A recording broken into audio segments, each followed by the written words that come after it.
Chapter 1 Fellow Cultivators. Before we begin this journey, strengthen this channel's foundation.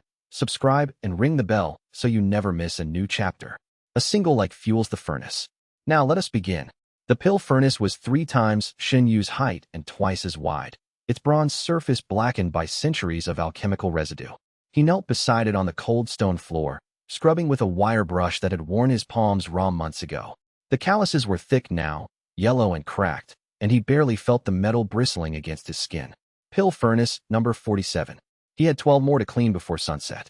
The azure cloud sect's outer alchemy hall stretched around him in a cavernous expanse of stone pillars and perpetual haze. Failed pill smoke clung to the rafters like gray moss, and the air tasted of burnt spirit herbs and copper. Other disciples moved through the hall on their own tasks, carrying jade bottles of completed pills, stoking the fires beneath active furnaces, grinding ingredients with stone pestles the size of their torsos. None of them looked at Shen Yu. They hadn't for years. "Oi, shattered boy." The voice came from above. "You missed a spot on 43. I can see the char from here." Shen Yu didn't look up. He knew the voice. Peng Lei, a Qi condensation layer 4 disciple who'd made a personal hobby of finding fault with Shen Yu's work. Responding only encouraged him. "I said you missed a spot." Peng Lei's boot appeared at the edge of Shen Yu's vision, dangerously close to the bucket of cleaning solution. "Are your ears as broken as your meridians?" "I'll recheck 43 after I finish this one," Shen Yu said, keeping his voice flat. No anger, no fear, just the dull acceptance that had become his armor. Peng Lei snorted. "You'd better. Senior brother Gao Ren inspects tomorrow, and if he finds your work lacking again, he won't." The boot withdrew.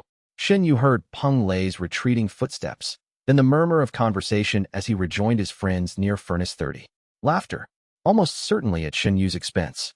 He returned to scrubbing. Shen Yu was 16 years old, lean to the point of gaunt, with sharp features that might have been handsome if they weren't perpetually smudged with soot. His robes were the faded gray of the lowest outer sect rank, not even the proper blue that other outer disciples wore. Gray meant probationary, which in his case was a permanent state. 3 years in the sect, and he'd never advanced beyond the first layer of Qi condensation. The shattered meridian physique.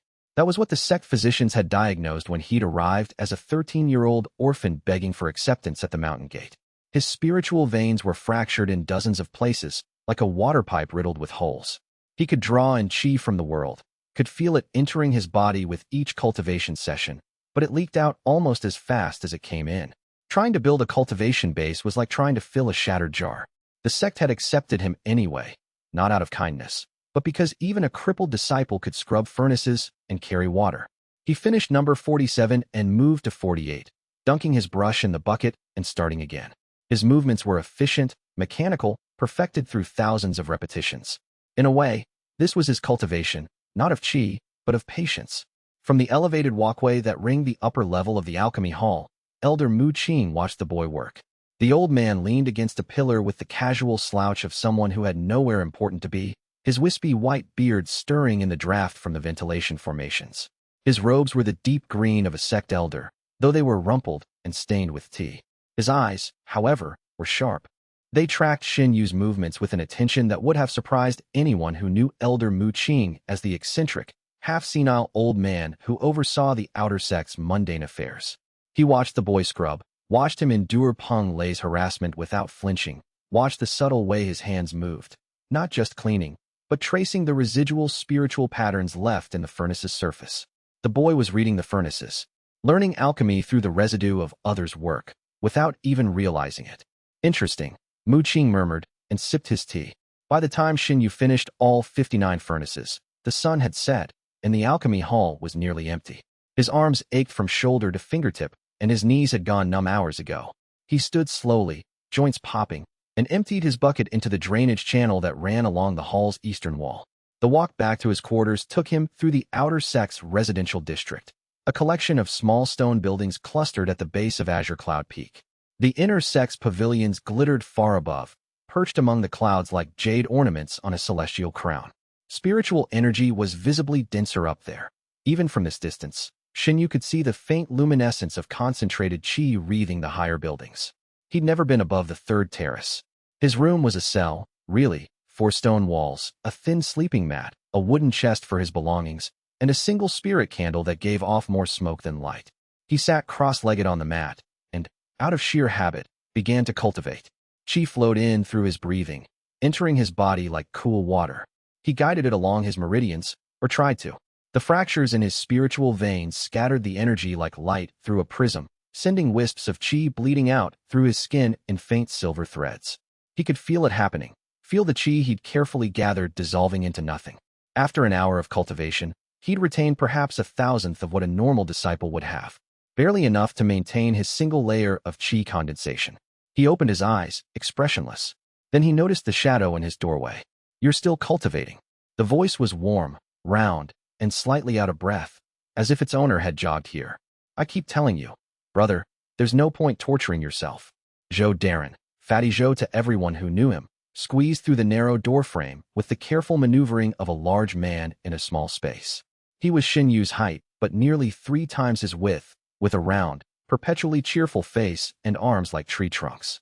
Despite his size, he was only Qi condensation layer 2, which was barely better than Shen Yu. Unlike Shen Yu, however, Fatty Zhou's limitation wasn't his meridians, but his spiritual root, a single earth attribute root of the lowest grade. What he lacked in spiritual talent, he made up for in raw physical strength that bordered on the supernatural. He'd once carried a fallen spirit tree half a mile to the lumber yard without breaking stride. He was also the only person in the outer sect who voluntarily spent time with Shen Yu. "Habit," Shen Yu said. "Bad habit." Zhou dropped a cloth-wrapped bundle on the floor. "I brought food." The kitchen aunties were throwing out the leftover spirit beast stew from the inner sect's dinner. "I caught it before it hit the compost." Shen Yu's stomach growled audibly. Zhou grinned. They ate together in companionable silence. Rich, dark stew with chunks of spirit beast meat that tingled with residual spiritual energy. It was the best thing Shen Yu had tasted in weeks. The inner sect ate like this every night. "Monthly sparring matches are tomorrow," Zhou said between bites. "You going to try?" "I always try. You always lose."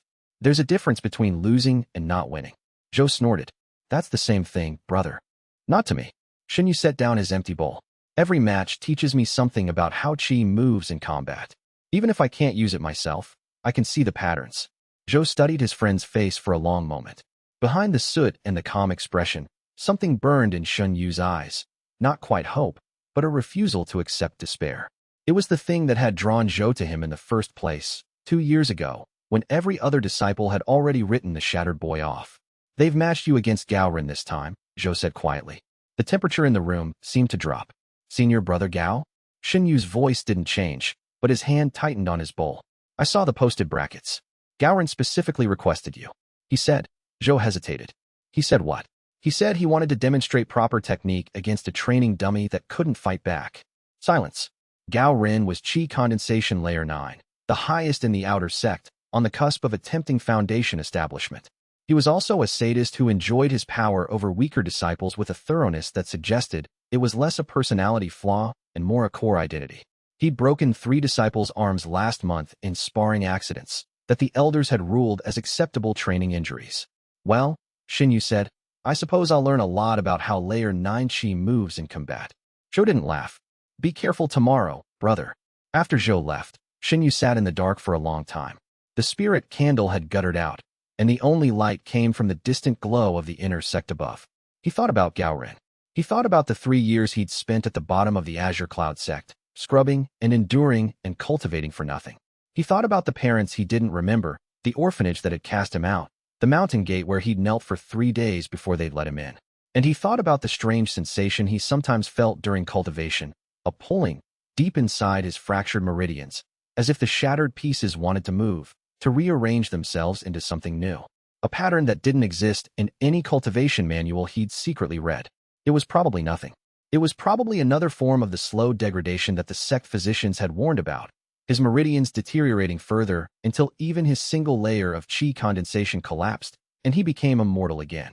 But sometimes, in the dark, it didn't feel like nothing. It felt like hunger. He closed his eyes and didn't sleep for a very long time.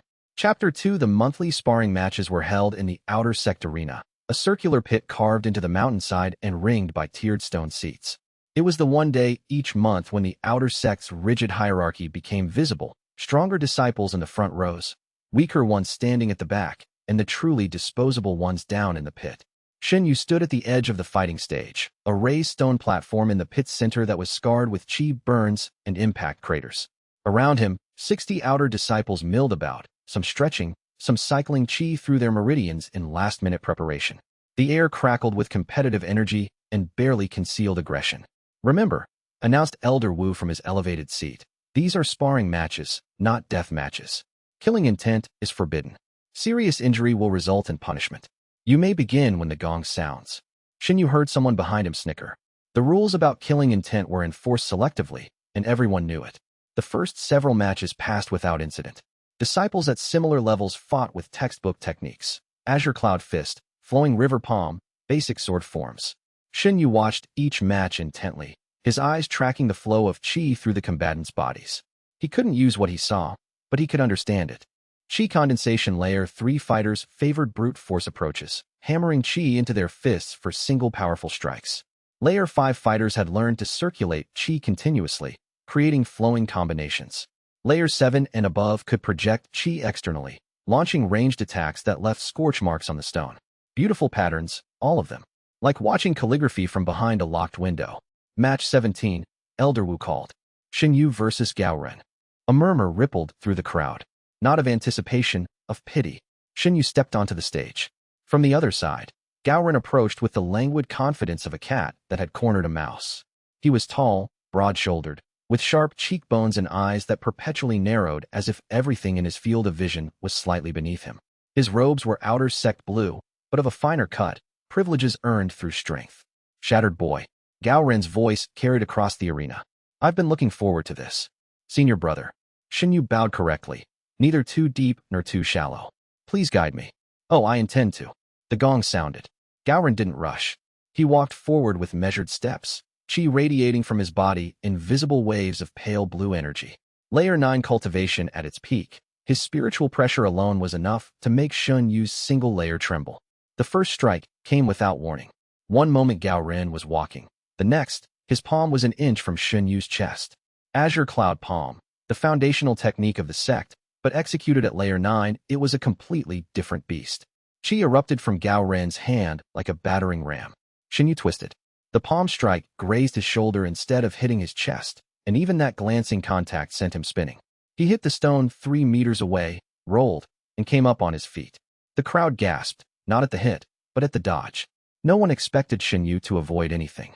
Gao Ren's eyes narrowed further. "You moved." That's generally what happens in a fight. Another strike, faster this time. Shen Yu read the chi flow in Gao Ren's arm. The telltale surge through the shoulder meridian, the compression at the elbow, the explosive release at the palm, and threw himself sideways. The attack cratered the stone where he'd stood. "You moved again." Gao Ren sounded genuinely annoyed. "Stop moving." "With respect, senior brother, no." The third strike was a kick, and Shen Yu didn't read it in time. It caught him in the ribs and launched him across the stage. He felt something crack, not his bones, though those screamed in protest, but something deeper. A fracture in his already fractured meridians. Chi leaked from the wound in silver wisps. He got up anyway. Gao Ren was no longer amused. Something ugly had entered his expression, the look of a predator whose prey was failing to die properly. He stalked forward, Azure Cloud Palm glowing on both hands now. "Kneel," Gao Ren said. Shen Yu spat blood onto the stone. No. The beating that followed was methodical. Gao Ren was too skilled and too powerful for Shen Yu to dodge consistently, and each hit that landed drove more cracks through Shen Yu's spiritual system. But Shen Yu refused to kneel, refused to yield, refused to stop getting up. In the stands, Fatty Zhou gripped the stone seat so hard it cracked under his fingers. "Someone stop this," he muttered. No one did. "Kneel," Gao Ren repeated, standing over Shen Yu's battered form. Shen Yu looked up at him through one swollen eye. Blood ran from his nose and the corner of his mouth. His robes were torn. Every meridian in his body screamed. "I'd rather scrub furnaces." Gao Ren's boot slammed into Shen Yu's stomach, doubling him over. "Worthless," Gao Ren spat. "You're not even worth the chi I'm spending on you." He turned and walked away, raising his hand in victory to scattered applause. The match was over. Fatty Zhou was at Shen Yu's side in seconds, lifting him with gentle strength. "You stubborn idiot," he whispered, his voice thick. "Did you see it?" Shen Yu mumbled through split lips. "See what?" "You getting beaten half to death." His chi patterns. Layer 9 Azure Cloud Palm. The way the energy spirals through the wrist before release, compensating for he coughed blood. "Never mind. Help me up." From his elevated seat, Elder Wu stamped the match as concluded and moved on without comment. From the walkway above the arena, Elder Mu Qing watched Shen Yu being carried away. The old man's expression was unreadable, but his fingers drummed against the railing in a pattern that, to anyone who knew ancient formation script, spelled out a single word: soon. It took 2 days for Shen Yu to recover enough to return to his furnace duties. The sect's medical pavilion had given him a low-grade healing pill, the cheapest available, barely more effective than rest, and sent him on his way. Fatty Zhou had supplemented this with stolen spirit beast broth and frankly impressive amounts of hovering. You shouldn't have provoked him, Zhou said for the 20th time, watching Shen Yu scrub furnace number 12 with his usual mechanical precision. The Neil thing. You could have just gone down and he'd have stopped. Maybe. Shen Yu worked a stubborn patch of char with the wire brush. But then he'd expect it every time. And now he knows it's not an option. It'll frustrate him, but it removes the game. If he can't make me kneel, there's no point in trying. Zhou stared at him. That's either very clever or very stupid. I've had 3 years to think about how bullies work. The ones who want submission lose interest if it's clear they'll never get it. It's the ones who want destruction you have to worry about. And which one is Gaorun? Shen Yu paused in his scrubbing. The question hung in the smoky air. I suppose we'll find out. They found out 3 nights later. Shen Yu was in the sect's herb garden after dark, which was technically forbidden but practically tolerated. The garden was where disciples grew low-grade spirit herbs for personal use, and the night shift was an unwritten perk for those willing to do the weeding. Shen Yu weeded in exchange for the occasional spirit herb, small supplementary boosts to his pitiful cultivation. The garden was quiet. Silver moonlight filtered through the protective canopy formations, casting everything in a ghostly glow. The air was thick with the scent of spirit herbs, cool mint undertones from the moonrise grass, warm spice from the fire petal clusters, and the ever-present earthiness of spirit-enriched soil. He was halfway through a row of azure bell flowers when he felt it. Killing intent. It hit him like a physical force, a wave of frigid malice that prickled across his skin and made every broken meridian in his body contract. He'd felt spiritual pressure before, had felt anger and contempt directed at him thousands of times. But this was different. This was the focused, deliberate intent to end his life. Gaoren emerged from behind a trellis of moon vine, azure cloud palm already glowing on his right hand. His face was calm, calmer than Shen Yu had ever seen it. The rage from the arena had crystallized into something cold and purposeful. I've been thinking about our match, Gaoren said conversationally. About how you looked at me when I told you to kneel. I've been thinking about it for 3 days. Shen Yu rose slowly from his weeding position. His heart hammered. The nearest other disciple was 100 meters away, on the far side of the garden. No elders patrolled this section at night. Senior brother. You looked at me like I was small. Gaoren's palm blazed brighter. Like I was the insect. Do you know how that made me feel? I didn't mean. Yes, you did. Gaoren stepped forward. A cripple, a furnace scrubber, looked at me. Me, the strongest in the outer sect, and saw something pathetic. I've decided I can't allow that. The azure cloud palm surged. Shen Yu threw himself sideways, but the garden was narrow and the trellis blocked his escape. The strike caught him across the chest. Not a sparring level hit. Not a disciplinary slap. A full power layer 9 strike with the intent to crush his sternum and stop his heart. Pain exploded through him, white hot, all-consuming. He felt his ribs crack, felt the chi from the strike tear through his body like a blade through silk. But more than the physical pain, he felt the killing intent. It poured into him through the point of impact, riding the chi like poison on a dart. And then something happened. Deep inside Shen Yu's chest, in the tangled wreckage of his shattered meridians, something moved. It was the pulling sensation he'd felt during late-night cultivation, the hunger that lived in his broken spiritual veins. But now, fed by the flood of hostile chi and killing intent pouring into his body, it erupted into something else entirely. His meridians shifted. The fractures, the cracks, the breaks that had defined his entire cultivation life, they moved. Not healing, but rearranging. The broken pieces aligned into a new pattern, one that no cultivation manual had ever described. A pattern shaped like a whirlpool, a vortex, and it was hungry. Gao Ren's chi, the killing strike that should have ended Shen Yu's life, didn't disperse through his fractured meridians as normal. Instead, the vortex caught it, pulled it, devoured it, and didn't stop. Through the point of contact, Gao Ren's palm still pressed against Shen Yu's shattered chest. The vortex reached beyond the strike itself. It reached into Gao Ren's meridians, into his dantian, into the cultivation base that he'd spent years building, layer by careful layer. And it drank.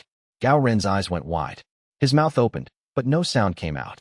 He tried to pull his hand away, but it was stuck, anchored by a force he couldn't comprehend.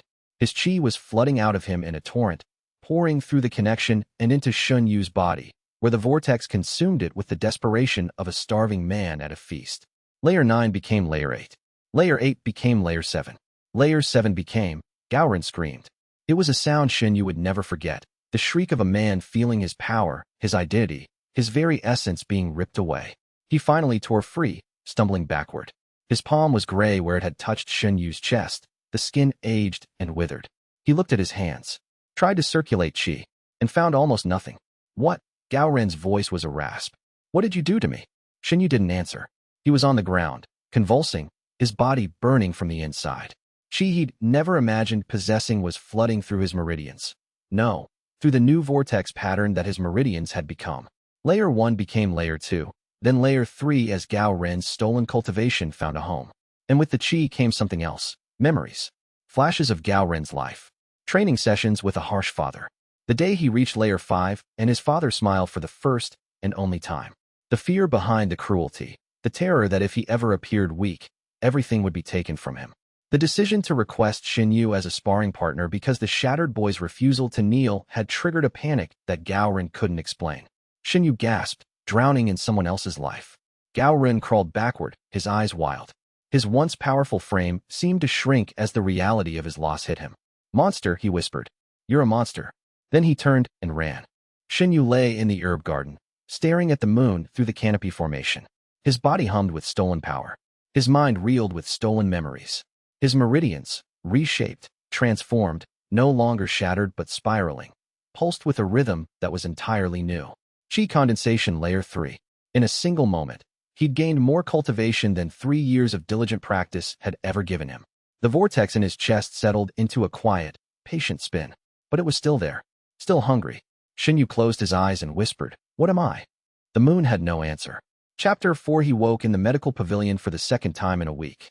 The ceiling was the same, gray stone, a few glowing formation characters providing dim light, the smell of healing herbs and old blood. But everything else was different. His body felt like it belonged to someone else. Muscles he'd never properly developed hummed with stored energy. His meridians, his new, spiraling meridians, circulated qi in smooth, continuous flows that would have been impossible a day ago. Qi condensation Layer 3. He checked 3 times to be sure. You're awake. A physician's assistant, a middle-aged woman with a permanently harried expression, approached his cot. You were found unconscious in the herb garden. Diagnosis: spiritual overexertion and meridian trauma. Which is strange, because your file says you're Qi condensation Layer 1 with a shattered meridian physique. Don't explain. I don't want to know. She placed a low-grade healing pill on his bedside table. Physician Wang says you're stable. Rest today, resume duties tomorrow. She left before he could respond. The medical pavilion's efficiency was ruthless. Beds were needed for disciples with real potential. Shen Yu sat up slowly. The burn in his chest had faded to a warm glow, and his ribs, cracked by Gao Ren's strike, had somehow knitted faster than they should have. The absorbed qi was accelerating his body's natural healing. And the memories, they were still there, layered beneath his own like a palimpsest. Not overwhelming now. The flood had subsided, but present. He could recall Gao Ren's azure cloud palm form with perfect clarity, as if he'd practiced it for years. He knew the optimal qi circulation pattern for Layer 5 without ever having studied it. He even remembered the taste of the roast duck Gao Ren's father had served on his 8th birthday. Intimate, invasive, deeply unsettling. He swung his legs off the cot, testing his balance. A wave of dizziness passed quickly. He needed to think, and he couldn't do that here. The outer sect was bustling with its usual morning activity. Disciples headed to training grounds, herb gardens, and duty posts. Shen Yu walked among them, acutely aware of the qi flowing through their bodies. He could sense it now, in a way he never could before. Each person was a lantern of spiritual energy, some bright, some dim. He found a secluded spot behind the woodshed, his usual thinking place, where firewood deliveries provided cover from casual observation, and sat down. 3 facts needed processing. First, Gao Ren had tried to kill him, and in doing so, had lost nearly all his cultivation. The killing intent had been the trigger. Shen Yu was certain of this, though he couldn't explain how. The vortex responded to genuine desire to kill. A sparring match's controlled aggression hadn't triggered it, but Gao Ren's cold, deliberate murder attempt had. Second, Gao Ren would talk. A qi condensation Layer 9 disciple doesn't lose his cultivation overnight without someone noticing. If he told the truth, that the shattered boy had somehow stolen his power, there would be an investigation. And Shen Yu had no idea how to explain what had happened. Third, he needed to hide his advancement. A jump from Layer 1 to Layer 3 was extraordinary for any disciple. For the boy known as Shattered throughout the sect, it would be a beacon. The wrong kind of attention from the wrong people could be deadly. He closed his eyes and tried to suppress his spiritual aura, pulling the chi inward. To his surprise, it worked. The vortex pattern of his meridians naturally compressed spiritual energy rather than radiating it. With conscious effort, he could make himself feel like Layer 1 again. The leak of chi from his old, shattered meridians was gone, replaced by the tight spiral of the vortex. But he could simulate the old leakage if he tried. Camouflage. His body had given him built-in camouflage. The sound of heavy footsteps approached. Fatty Zhou rounded the woodshed, breathing hard. There you are. Zhou's round face was tight with worry.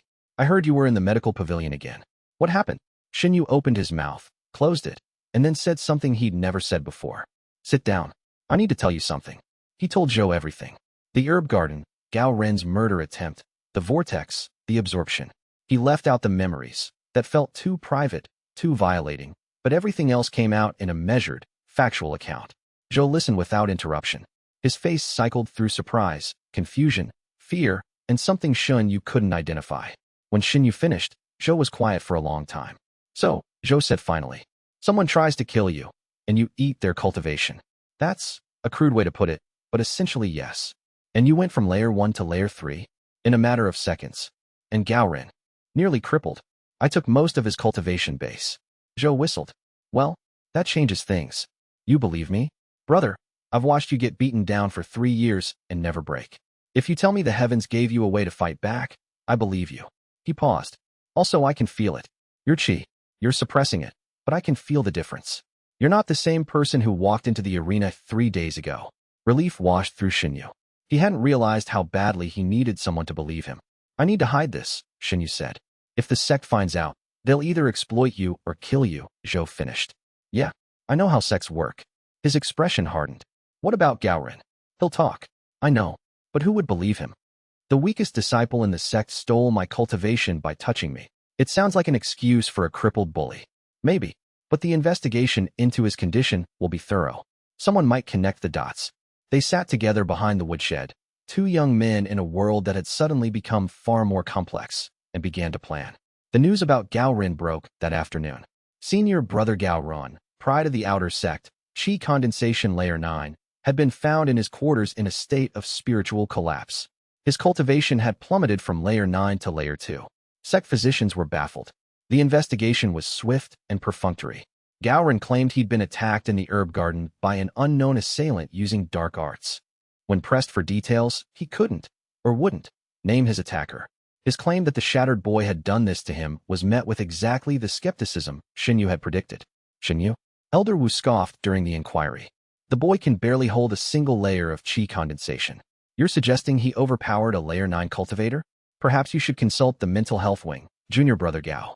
Gao Ren's face twisted with impotent rage, but he had no proof. The herb garden showed signs of a chi discharge, but nothing conclusive. The investigation concluded that Gao Ren had likely suffered a spontaneous cultivation deviation, rare, but not unheard of in disciples who pushed too hard for foundation establishment. Case closed. But not everyone accepted the verdict. In the back of the inquiry hall, a thin-faced outer disciple named Chen Wei watched Shen Yu leave with narrowed eyes. Shen Wei was chi condensation layer 4, unremarkable in combat, but gifted with a calculating mind and an ear for whispered conversations. He'd heard Gao Ren's accusation. He'd noted the timing. Shen Yu's medical pavilion visit the same night as Gao Ren's collapse. And unlike Elder Wu, Chen Wei didn't dismiss the impossible. He filed the information away and said nothing. For now, that evening, Elder Mu Qing visited Shen Yu's quarters.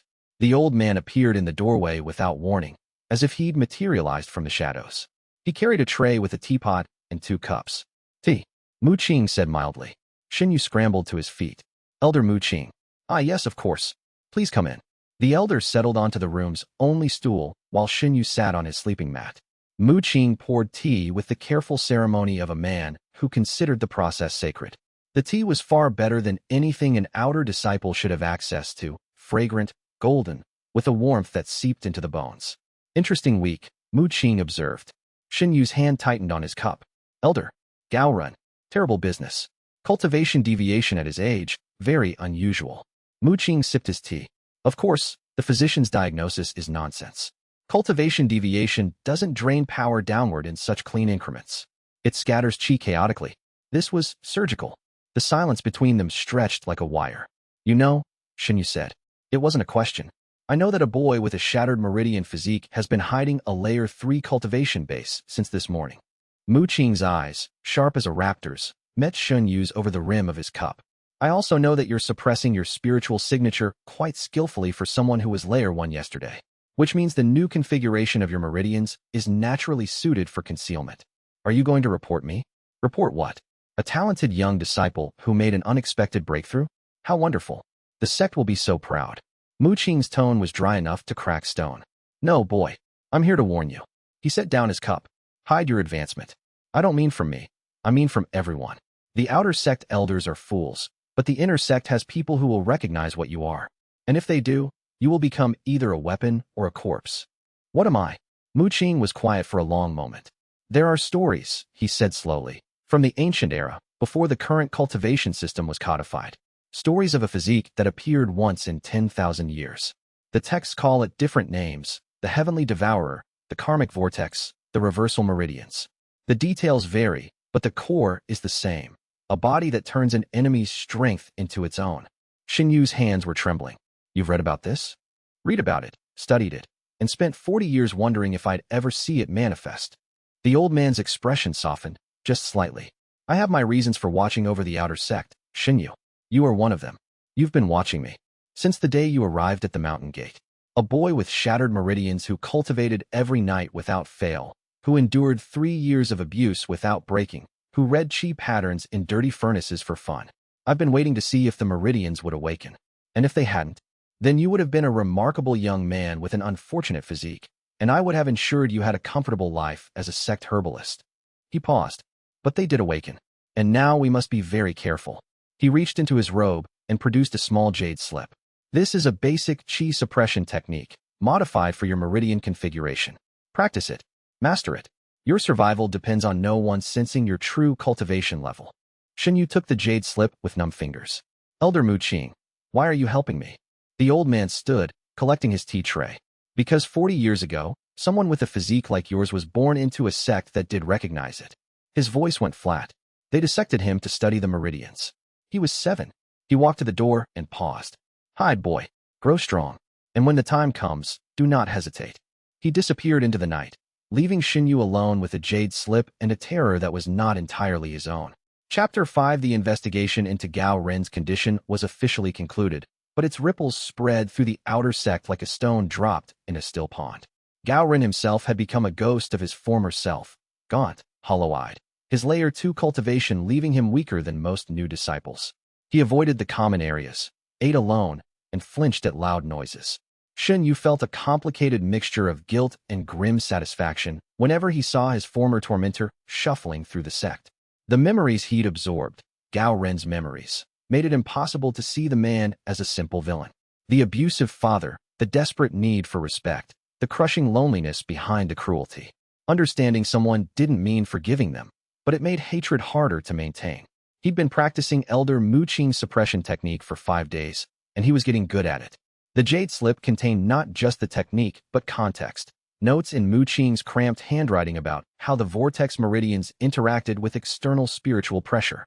The suppression worked by spinning the vortex inward, compressing his spiritual signature into a tight ball at his core.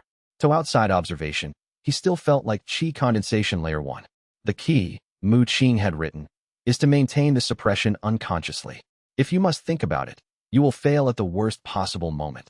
So Shen Yu practiced constantly, while scrubbing furnaces, while eating, while sleeping. He made it automatic, like breathing.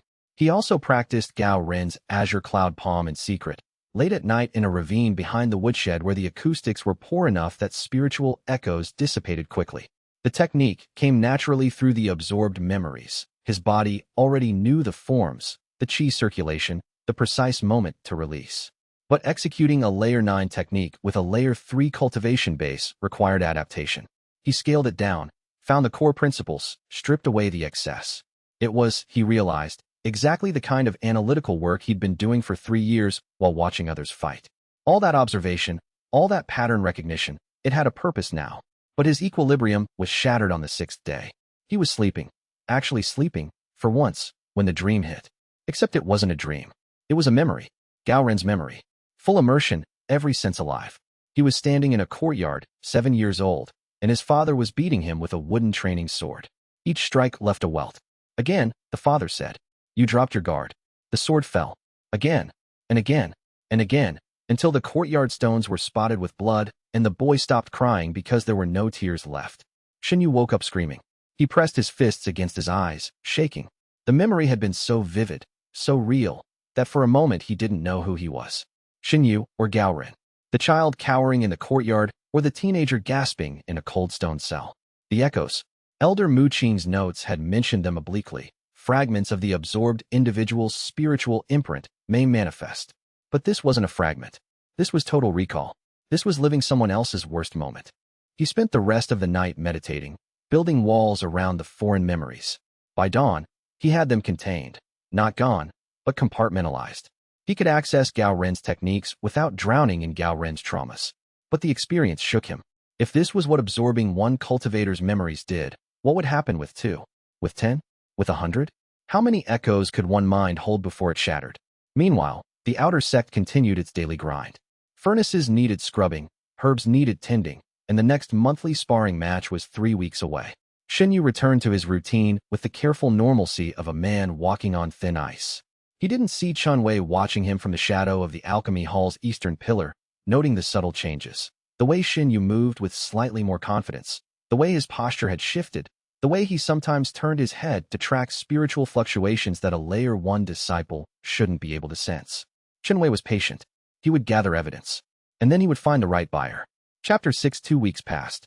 Shen Yu fell into a rhythm that balanced his public persona, weak, diligent, unremarkable, with his secret development. During the day, he scrubbed furnaces. At night, he trained. The ravine behind the woodshed became his dojo. It was narrow, deep, and lined with dense vegetation that absorbed sound. He'd found it during his first year in the sect, while looking for a place to be alone, and it had served as his refuge ever since. Now it served a different purpose. Azure Cloud Palm was the foundation, but Shen Yu didn't stop there. The absorbed memories from Gao Ren included not just techniques, but understanding. A Layer 9 cultivator's intuitive grasp of how Qi moved, how strikes were constructed, how defense and offense interwove. It was like having a private tutor who'd already mastered the basics. He practiced the palm strikes until his hands blurred. He practiced footwork, the kind of evasive movement he'd instinctively used against Gao Ren in the arena. He practiced Qi circulation, pushing his Layer 3 base to operate at maximum efficiency. And he read. During his furnace cleaning shifts, between scrubbing sessions, he devoured every cultivation manual he could access. Outer sect disciples had limited library privileges, but Shen Yu had 3 years of accumulated goodwill with the library assistant. A sleepy old man who didn't care what the shattered boy read as long as the books came back undamaged. He studied Qi theory, meridian diagrams, alchemical principles, and most importantly, the history of unusual physiques. The library's outer sect collection was sparse on this topic, but he found scattered references. A footnote in Azure Cloud Sect History, Volume 14, mentioned a devouring cultivator who appeared during the Fallen Star era. A marginal note in Treatise on Spiritual Anomalies referenced something called reversal-type meridians. Breadcrumbs. Not enough to build a full picture, but enough to confirm he wasn't unique in the historical record. Elder Mu Qing visited twice during this period, both times appearing unannounced with tea and oblique advice. The first visit was pure training guidance. Mu Qing observed Shen Yu's Azure Cloud Palm and made corrections with the precision of a master teacher. Your wrist angle is wrong for the release phase, the elder said, adjusting Shen Yu's form. You're using Gao Ren's muscle memory, but your body is different. Shorter arms, different weight distribution. You need to adapt the technique, not copy it. How do you know about? I've been watching cultivators for longer than you've been alive, boy. I can see the ghost of another man's training in your movements. He tapped Shen Yu's shoulder. Make it yours. The second visit was more cryptic. Mu Qing sat in Shen Yu's room, sipping tea, and told a story. There was once a creature called the Heavenly Silkworm, the elders said. A spirit beast from the primordial era. It was born weak, the weakest of all spirit beasts. A mortal insect could kill it, but it had one trait that made it the most feared creature in the heavens. What trait? It ate what ate it. Every predator that consumed the heavenly silkworm was consumed from within. The silkworm absorbed their essence, their power, their nature. After being eaten and regurgitated 1,000 times, the heavenly silkworm became a god. Shen Yu let the story settle. You're saying my physique is like the silkworm. I'm saying that weakness can be the greatest weapon, if the weak survive long enough. The key word is survive. He fixed Shen Yu with those sharp eyes. The silkworm didn't seek out predators. It endured them. Patience, boy. Patience is your Tao. But patience, Shen Yu was learning, was not always an option. 6 days before the next monthly sparring match, the attack started again. Chapter 7. Peng Lei found Shen Yu in the herb garden at dusk. It was the same garden where Gao Ren had attacked him, now fully regrown after the qi damage. Shen Yu was weeding the azure bellflower section, his hands dark with soil, when the air changed. The temperature dropped. The scent of spirit herbs was overwhelmed by something acrid, hostility made manifest. He felt the killing intent before he heard the footsteps. You. Peng Lei's voice was raw, thick with rage. You did something to senior brother Gao. Shen Yu stood slowly. Peng Lei stood at the garden's entrance, a curved dagger in one hand. The blade gleamed with an oily sheen, poison. Peng Lei was Qi Condensation Layer 4, a follower of Gao Ren's inner circle. They'd been friends since childhood. I don't know what you're talking about, Shen Yu said. Don't lie. I saw your face during the investigation. No surprise. No confusion. You knew what happened because you did it. Peng Lei advanced, the dagger leading. Gao Ren won't say your name, but I know. I've always known you were hiding something, shattered boy. Peng Lei, this isn't. I'm going to kill you. The words were flat, final.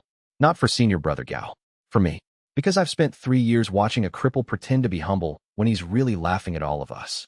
The killing intent spiked. Genuine, pure, absolute. Shen Yu felt the vortex in his chest stir. Hungry. Peng Lei lunged. The dagger came in fast, a slashing arc aimed at Shen Yu's throat. Shen Yu sidestepped. Not with the clumsy desperation of 2 weeks ago in the arena, but with the fluid precision of a cultivator 3 times his apparent level. He read the qi in Peng Lei's arm, predicted the trajectory, and moved exactly far enough to avoid the blade. Peng Lei overextended. Shen Yu caught his wrist. The vortex did the rest. It was faster this time. His meridians knew the pattern now. The connection formed through skin contact, and Peng Lei's cultivation began to flow. Layer 4 qi poured into Shen Yu's vortex in a steady stream, accompanied by the killer's shock and terror. What? Let go. What are you? Peng Lei tried to pull free. Shen Yu held on, his grip iron thanks to the absorption already strengthening him. The dagger clattered to the ground as Peng Lei's hand went limp. It took 8 seconds. When Shen Yu released him, Peng Lei collapsed. Qi Condensation Layer 5. Shen Yu stood over the fallen disciple, breathing hard. Not from exertion, from the rush. The influx of qi was intoxicating, a surge of vitality and power that made every nerve sing. He understood, viscerally, how this ability could become addictive. He also understood why Elder Mu Qing had warned him about patience. The temptation to seek out attackers, to provoke killing intent, to hunt for power. He crushed the thought. He hadn't sought this. Peng Lei had come for him with poison and murder in his heart. Self-defense. Nothing more. The memories were already seeping in. Peng Lei's memories, layered atop Gao Ren's. A childhood in a fishing village. The day a traveling cultivator tested his spiritual roots and told his parents he had talent. The pride in his mother's eyes. Shen Yu pushed the memories down and focused on the practical. Peng Lei was unconscious but alive, his cultivation reduced to Layer 1. The poisoned dagger lay on the ground, evidence of attempted murder. Shen Yu picked it up with a cloth, careful not to touch the blade, and placed it in Peng Lei's limp hand. He left the garden quickly, ensuring no one had seen the encounter. The next morning, Peng Lei was found in the herb garden, incoherent and spiritually depleted, clutching a poisoned dagger. The investigation concluded he'd attempted to use a forbidden technique to force a breakthrough and suffered a backlash. The dagger was confiscated. Peng Lei was demoted to probationary status and assigned to latrine duty. 2 attacks. 2 absorptions. Qi Condensation Layer 5. The pattern was clear. The hunger was growing. And Shen Yu now understood the cold arithmetic of his ability. Every assassin who came for him was an investment in his survival. The question was how many more would come before someone powerful enough to kill him arrived. He consulted with Fatty Zhou behind the woodshed that evening. 2 now, Zhou said grimly. Gao Ren will figure out what happened to Peng Lei. Others will too. The cover stories are holding for now. For now? But every time someone near you loses their cultivation, the circle of suspicion tightens. Zhou cracked his knuckles, a habit that meant he was thinking hard. We need to change the situation, brother. You can't just wait for the next attack. Elder Mu Qing said patience. Elder Mu Qing isn't the one getting jumped in herb gardens. Zhou leaned forward. The outer sect qualifying exam is in 2 months. Top performers get promoted to inner sect. If you can get promoted, you'll have access to better protections, better resources, and most importantly, you'll be out of Gao Ren's sphere. I'd have to show my cultivation. Reveal that I'm not layer 1 anymore. Show some of it. You're layer 5 now. Impressive for someone who was supposedly crippled, but not impossible. Claim you had a quiet breakthrough after years of patient cultivation. The shattered boy overcomes his physique through determination. It's a good story. People love a redemption arc. Shen Yu turned the idea over. It was risky, but staying in the outer sect was riskier. There's another problem, he said. The exam. What if someone attacks me during the wilderness trial? Genuinely tries to kill me. Zhou's grin was unexpected and slightly feral. Then they get what they deserve. Chapter 8. The weeks before the outer sect qualifying exam were tense. Shen Yu divided his time between furnace duties, secret training, and careful social calibration. He began allowing his suppression technique to relax slightly, letting his spiritual signature creep upward, not to layer 5, but to layer 2, then layer 3 over the course of a week. The effect was dramatic. Disciples who'd ignored him for years suddenly noticed him. Whispers followed him through the alchemy hall. Did you hear? The shattered boy had a breakthrough. Layer 2? After 3 years? Pathetic, but at least he's not stuck anymore. My uncle says late breakthroughs sometimes produce unusual talent. Maybe his meridians are healing. It was the narrative he wanted. Gradual progress. Unremarkable, but genuine. Not suspicious. Not worth investigating. Fatty Zhou helped sell the story. His loudmouth enthusiasm was, for once, an asset. My brother Shen Yu finally broke through. I always said he had potential. 3 years of patient cultivation paid off. He said this to anyone who would listen, and many who wouldn't, until it became background noise. Accepted truth. Shen Wei wasn't fooled. The thin-faced disciple had been watching Shen Yu for weeks now, documenting everything. The timing of his breakthrough, the coincidence with Gao Ren's collapse, the subtle discrepancies in how Shen Yu moved versus how a layer 2 cultivator should move. Shen Wei had a notebook filled with observations, and the picture they painted was far more interesting than the official story. He'd also done research. The sect library had limited records, but Shen Wei had connections outside the sect. A cousin in the information trade who owed him favors. He'd sent inquiries about cultivation transfer and absorption physiques and was waiting for responses. In the meantime, he watched and waited for the right moment to act. Shen Yu, for his part, was aware he was being watched. The echo of Gao Ren's memories had given him an instinct for observing observers. Gao Ren had always been paranoid about challenges to his authority, and that paranoia translated into useful vigilance. He'd noticed Shen Wei's gaze. The way the thin disciple positioned himself at angles that provided sight lines to Shen Yu's movements. The notebook that appeared whenever Shen Yu did something interesting.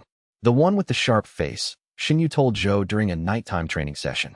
Shen Wei, he's compiling a case against me. What do you want to do? Nothing yet. He doesn't have proof, and anything he reports would sound like speculation. But we should be careful around him. Zhou nodded. I'll keep an eye on him. One advantage of being the loud, friendly fat guy.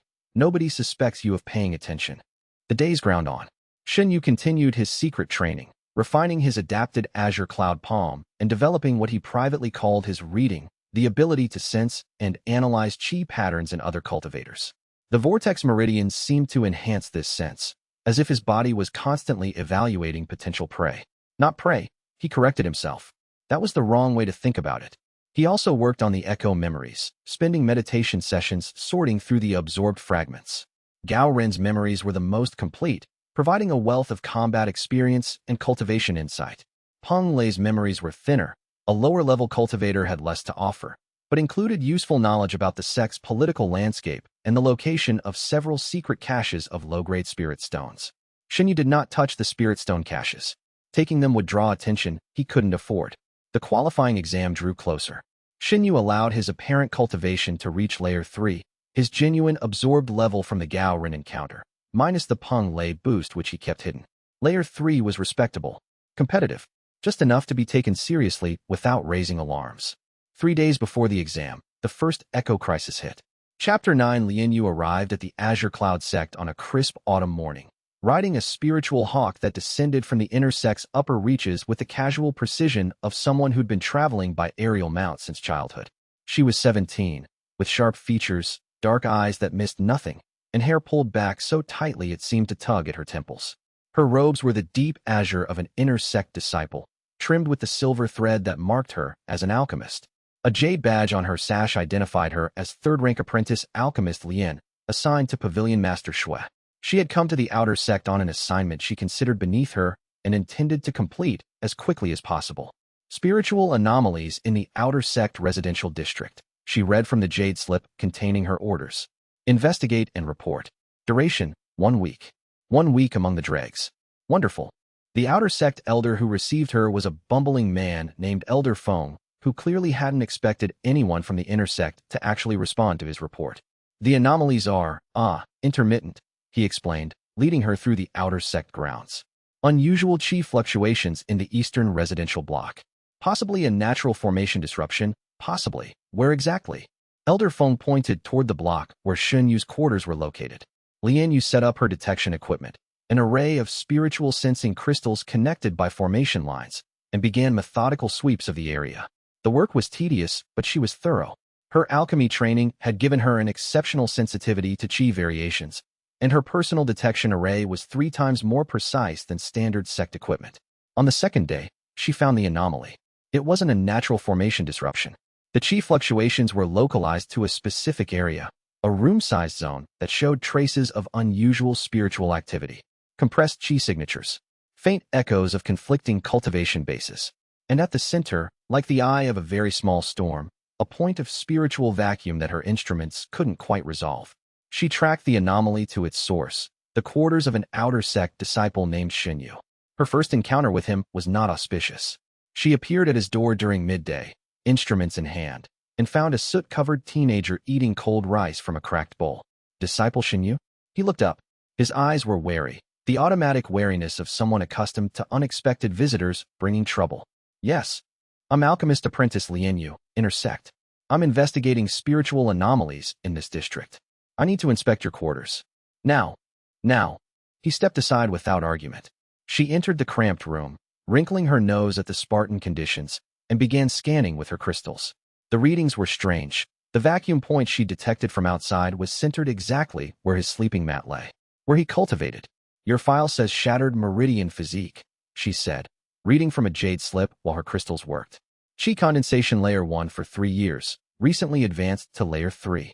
That's correct. A 3-layer jump after years of stagnation is unusual. So I've been told. She looked at him directly.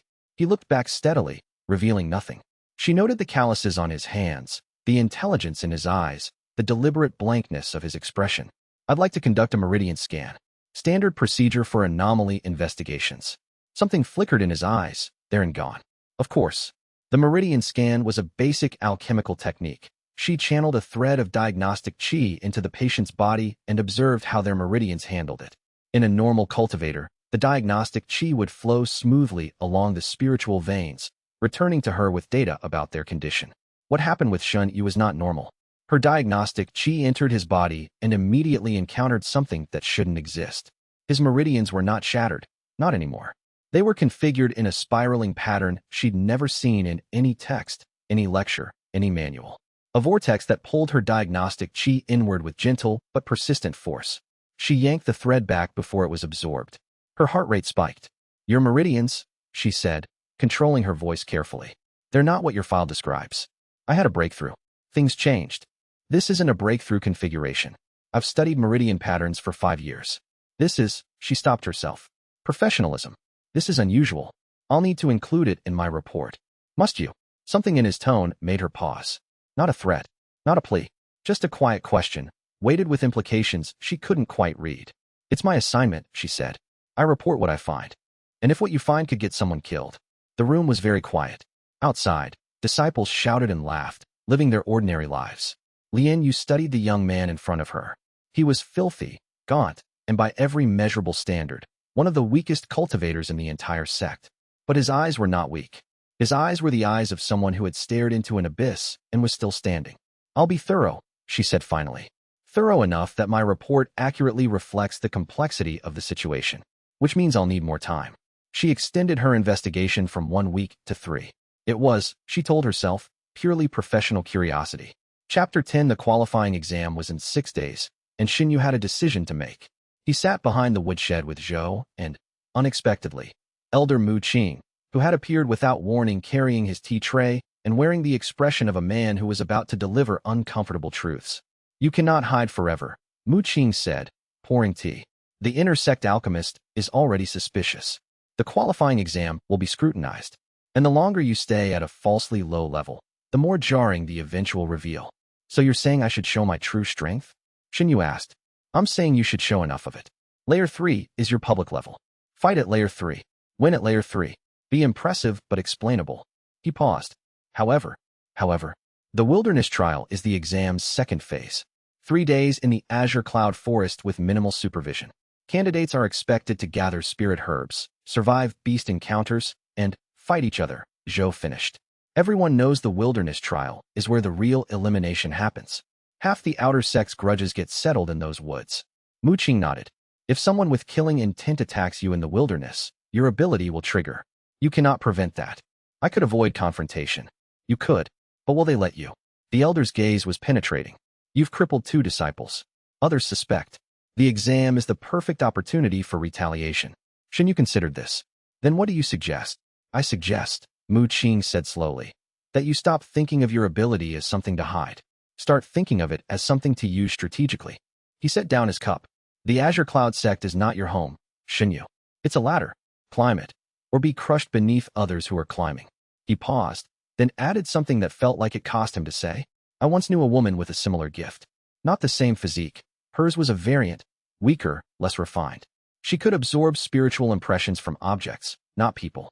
She used it to become the greatest formation master of her generation. What happened to her? She was killed by people who feared what she might become.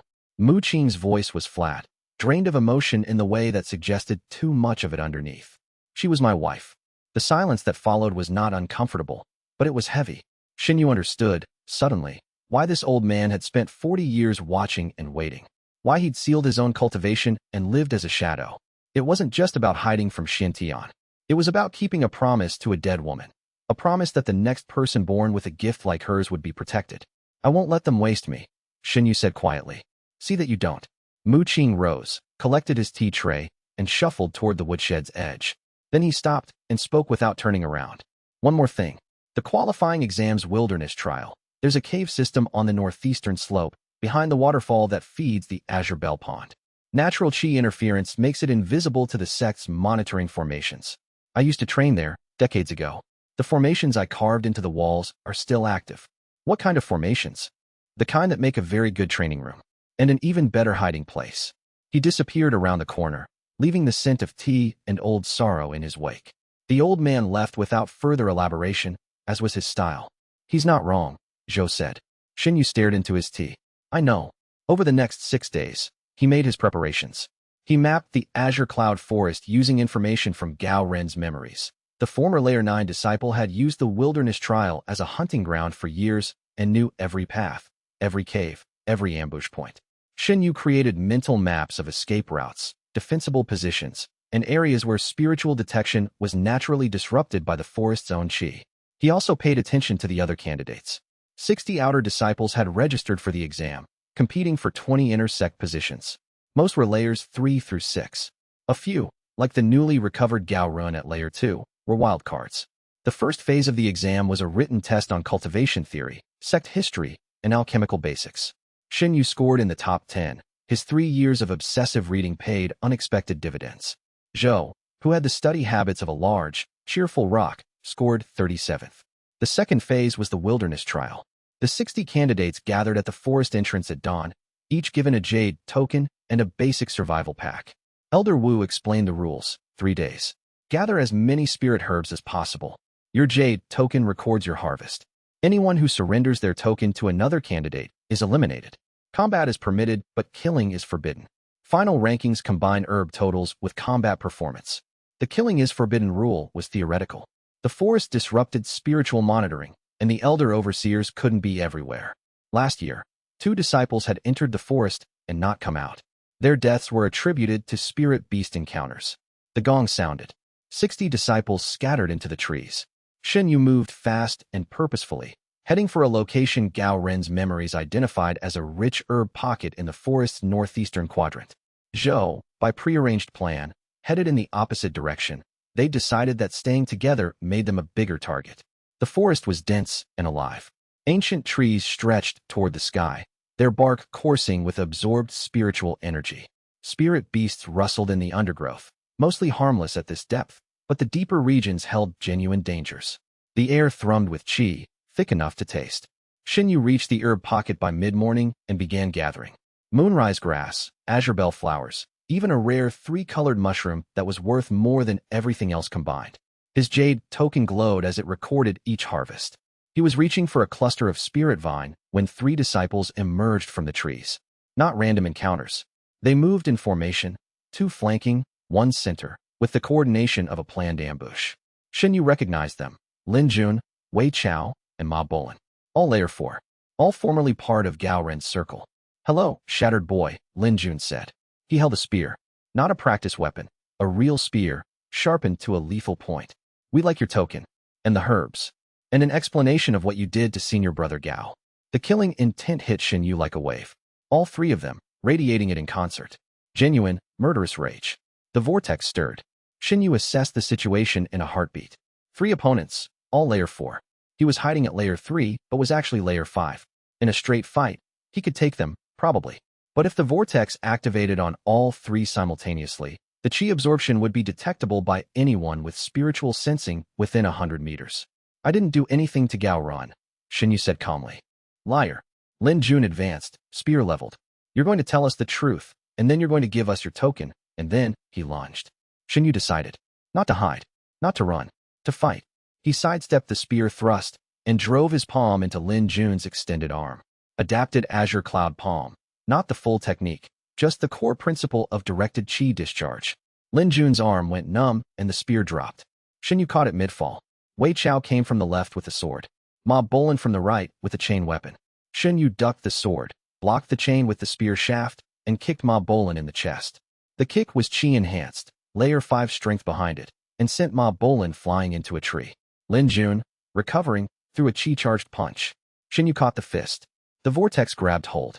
It was the strongest of the 3, the most concentrated killing intent. The absorption was fast, layer 4 cultivation flowing into Shen Yu like water down a drain. Lin Jun's eyes went wide, his mouth opening in a soundless scream. Shen Yu held on for 3 seconds, then released. He'd taken roughly half of Lin Jun's cultivation, enough to push himself to qi condensation layer 6, but not enough to completely cripple the man. Calculated. Controlled. Lin Jun collapsed. Wei Chao and Ma Bolin, seeing their leader fall, hesitated. "Leave your tokens," Shen Yu said. "Go." They ran. Shen Yu collected 3 jade tokens and leaned against a tree, his heart racing. Layer 6. The jump was exhilarating, and the vortex purred with satisfaction. He also had fragments of Lin Jun's memories now, glimpses of secret meetings, whispered plans, and a name: Chen Wei. It had been Chen Wei who'd organized this ambush. Chen Wei who'd told them that Shen Yu was responsible for Gao Ren's condition. Chen Wei who'd promised them answers in exchange for testing Shen Yu in the wilderness. The thin-faced disciple wasn't just watching anymore. He was experimenting. Shen Yu suppressed his qi back to layer 3, gathered the remaining herbs, and moved deeper into the forest. 2.5 days remained. Time to plan.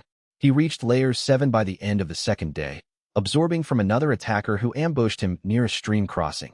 A layer 5 disciple he didn't even recognize, hired with spirit stones to eliminate the shattered boy. The attacker had come at night, when the forest's own spiritual noise masked individual signatures. He'd used a water element technique that turned the stream itself into a weapon, tendrils of qi-infused water that lashed at Shen Yu like liquid whips. It was elegant, deadly, and utterly useless against the vortex. Shen Yu caught a water tendril, and the killing intent embedded in the technique opened the connection. The absorption was smooth now, practiced. The layer 5 qi flowed in like a river finding its course, and the attacker's cultivation drained away in under 10 seconds.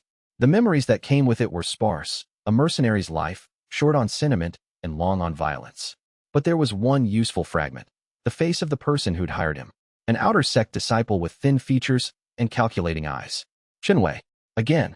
Shen Yu filed the information away and pressed deeper into the forest, seeking the cave system Elder Mu Qing had described. He found it behind the waterfall, exactly where the old man had said. A network of chambers carved into the living rock, with formation characters still glowing faintly on the walls. The chi interference was remarkable. Standing inside, he was virtually invisible to spiritual scanning. He spent the second night there, meditating on the edge between Layer 7 and Layer 8, letting the accumulated chi settle into his vortex. The cave's formations amplified his cultivation, accelerating the integration process. By dawn, he was solidly Layer 7 with a clear path upward. Chapter 11. The Wilderness Trial's final day dawned misty and cold. Shen Yu had slept in a cave he'd identified from Gao Ren's memories, a natural formation that disrupted spiritual sensing, making him invisible to anyone searching for chi signatures. He'd spent the night sorting through his accumulated echoes. 5 cultivators now lived in his memory: Gao Ren, Peng Lei, Lin Jun, and 2 others whose names he'd learned from their own absorbed recollections. Each set of memories brought techniques, experiences, fears, and desires that weren't his own. The voices were getting louder. Not literal voices, not yet, but a constant background murmur of foreign impressions that colored his every thought. He'd catch himself craving foods he'd never tasted: Gao Ren's love of sweet red bean paste. He'd feel phantom aches in a leg he'd never broken: Peng Lei's childhood fishing accident. He'd reach for a sword technique he'd never learned, only to realize it was Lin Jun's muscle memory bleeding through. He reinforced his mental compartments and focused on the task at hand. The qualifying exam required candidates to present themselves at the forest exit by noon on the 3rd day. Those who arrived were ranked by herb totals and combat performance. Those who didn't arrive were eliminated. Shen Yu emerged from the forest at mid-morning, deliberately rumpled and bearing carefully chosen minor injuries. His herb total was exceptional but not record-breaking. He discarded some of his best finds to avoid suspicion.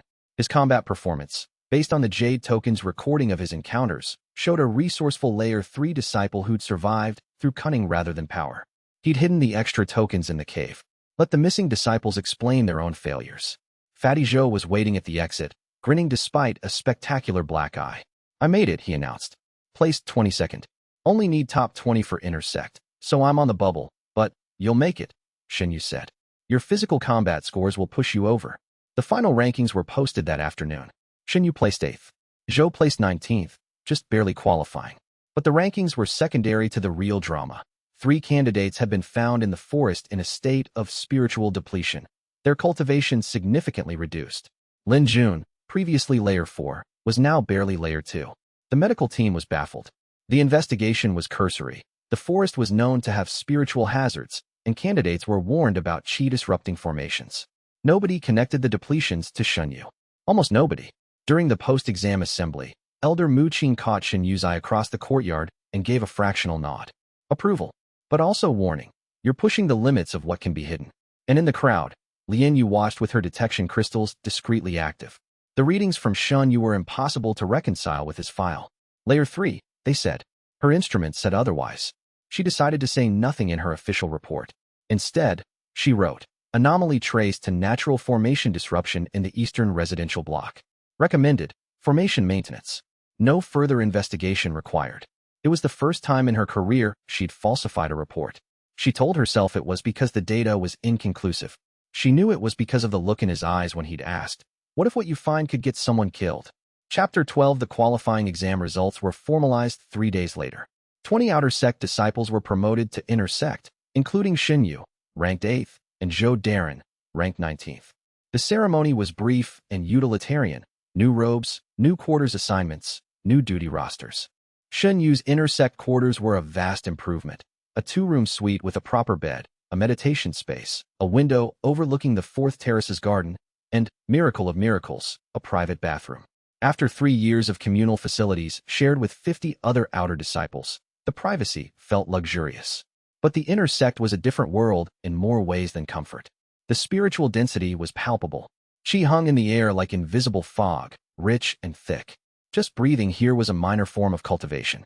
The resources available, spirit stones, cultivation manuals, alchemical pills, formation tools, were orders of magnitude beyond the outer sect's offerings. And the politics were orders of magnitude more dangerous. Shen Yu learned this on his first day, when a senior inner sect disciple named Mei Xiang visited his quarters with a welcoming gift, a box of low-grade spirit pills, and a veiled warning. "The inner sect has 3 factions," Mei Xiang explained. She was Foundation Establishment Layer 2, tall and elegant, with the smooth delivery of a natural politician. Elder Shen's faction, Elder Bai's faction, and the neutrals. New disciples are expected to choose within the first month. And if one doesn't choose? Mei Xiang smiled. Then all three factions treat you as an enemy. I recommend Elder Bai's faction. He's less demanding, and his disciples have better survival rates. After she left, Shen Yu sat on his new bed and considered the chessboard he'd entered. The factions were more than political alliances. They determined access to resources, training, and protection. Choosing wrong could be as dangerous as not choosing. He chose neutrality, not because he didn't understand the risks, but because aligning with a faction meant exposing himself to faction politics, which meant scrutiny, which meant discovery. The decision earned him enemies on all sides, exactly as Mei Xiang had warned. But Shen Yu had experience with being universally disliked. Li Yu continued her investigation, though now it was unofficial and personal. She found Shen Yu in the inner sect library on his third day, both of them reaching for the same text, Treatise on Ancient Physiques, Volume 3. You read alchemical theory? She asked, surprised. I read everything. She studied him. He'd cleaned up since joining the inner sect. Clean robes, washed face, hair properly tied. Without the soot and grime, his features were sharper than she'd realized. Not handsome in the conventional cultivator way. Too lean, too watchful, but striking. I've been looking into unusual meridian patterns, she said carefully. Purely academic interest. Find anything? Fragments. References to something called reversal-type meridians in texts from the Fallen Star era. The records are incomplete. The Heavenly Archive purged most information about absorption class physiques centuries ago. Shen Yu kept his expression neutral, but his heart rate spiked. Why would they purge that information?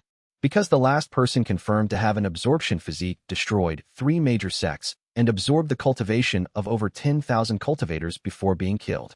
She met his eyes. The purge was a precaution. If no one knows the physique exists, no one can exploit it or fear it. Same thing in the cultivation world.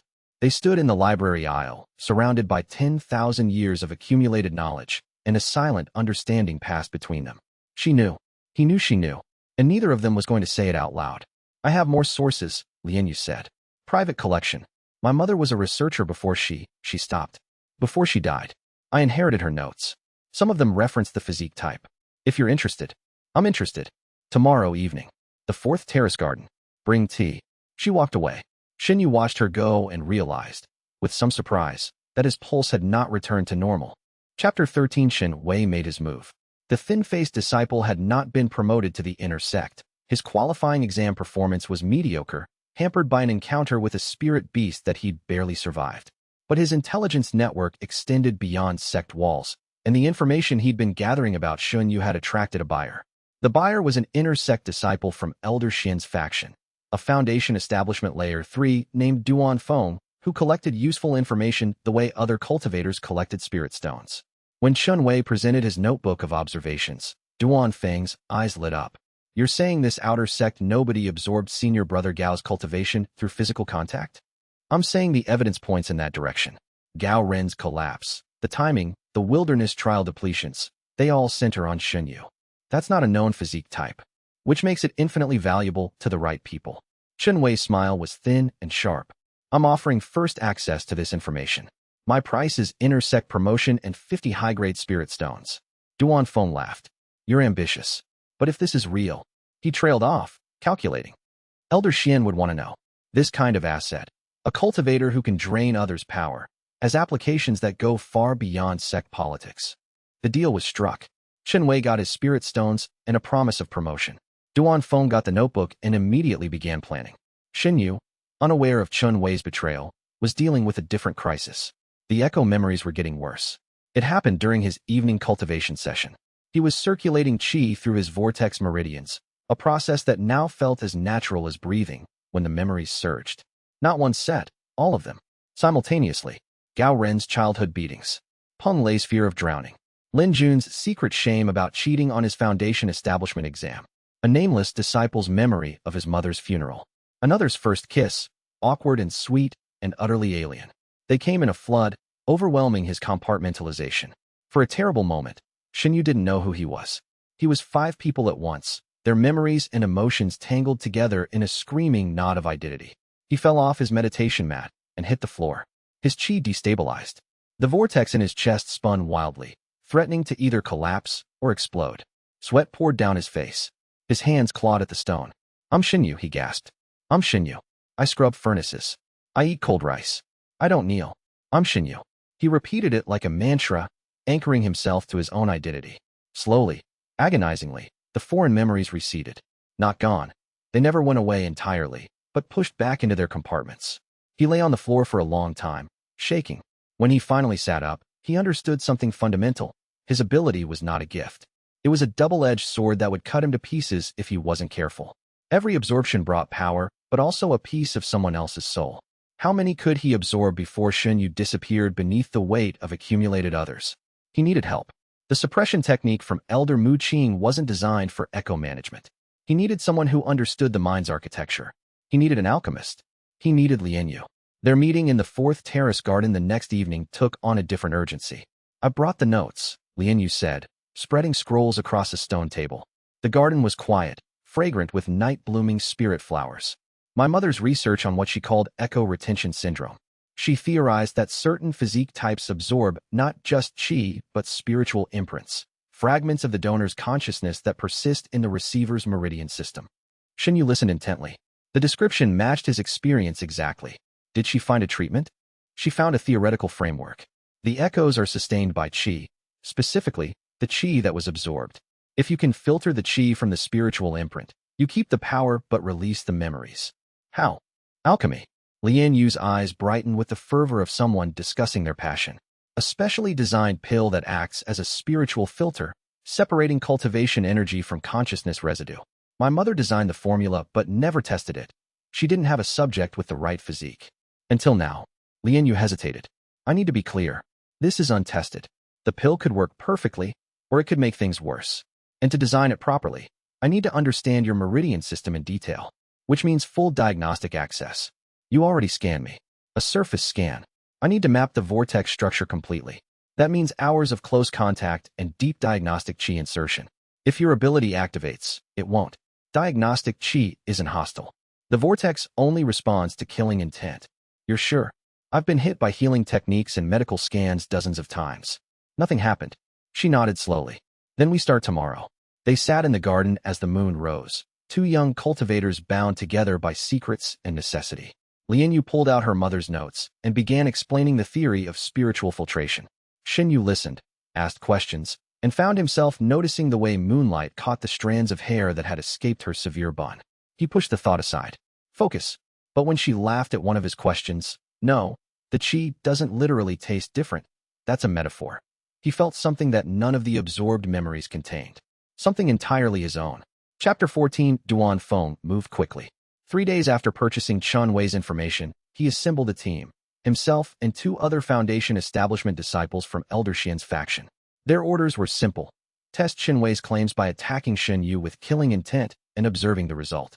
If the absorption was real, they would capture Shen Yu. If it wasn't, they would beat a presumptuous new inner sect disciple and call it faction hazing. Win-win. They chose their location carefully, an abandoned mine shaft in the western slope of Azure Cloud Peak, while below the inner sect's spiritual monitoring net. The shaft had been sealed after a formation collapse years ago, but Duan Feng knew the access codes. Inside, the thick stone walls would block any spiritual signals. The bait was a forged message from alchemist Lian, asking Shen Yu to meet her at the western slope to discuss their research.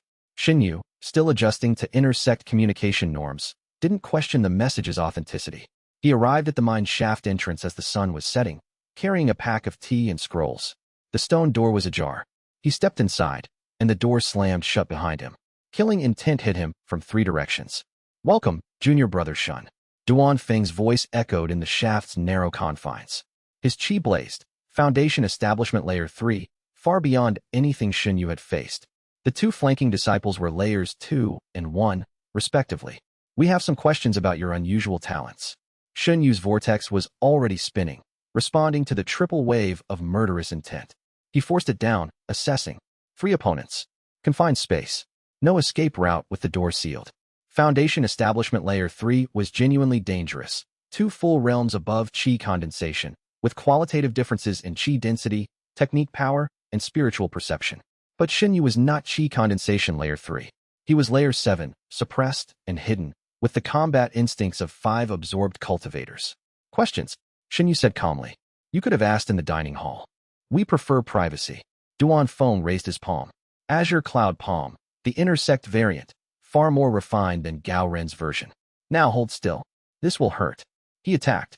The intersect Azure Cloud Palm was a revelation.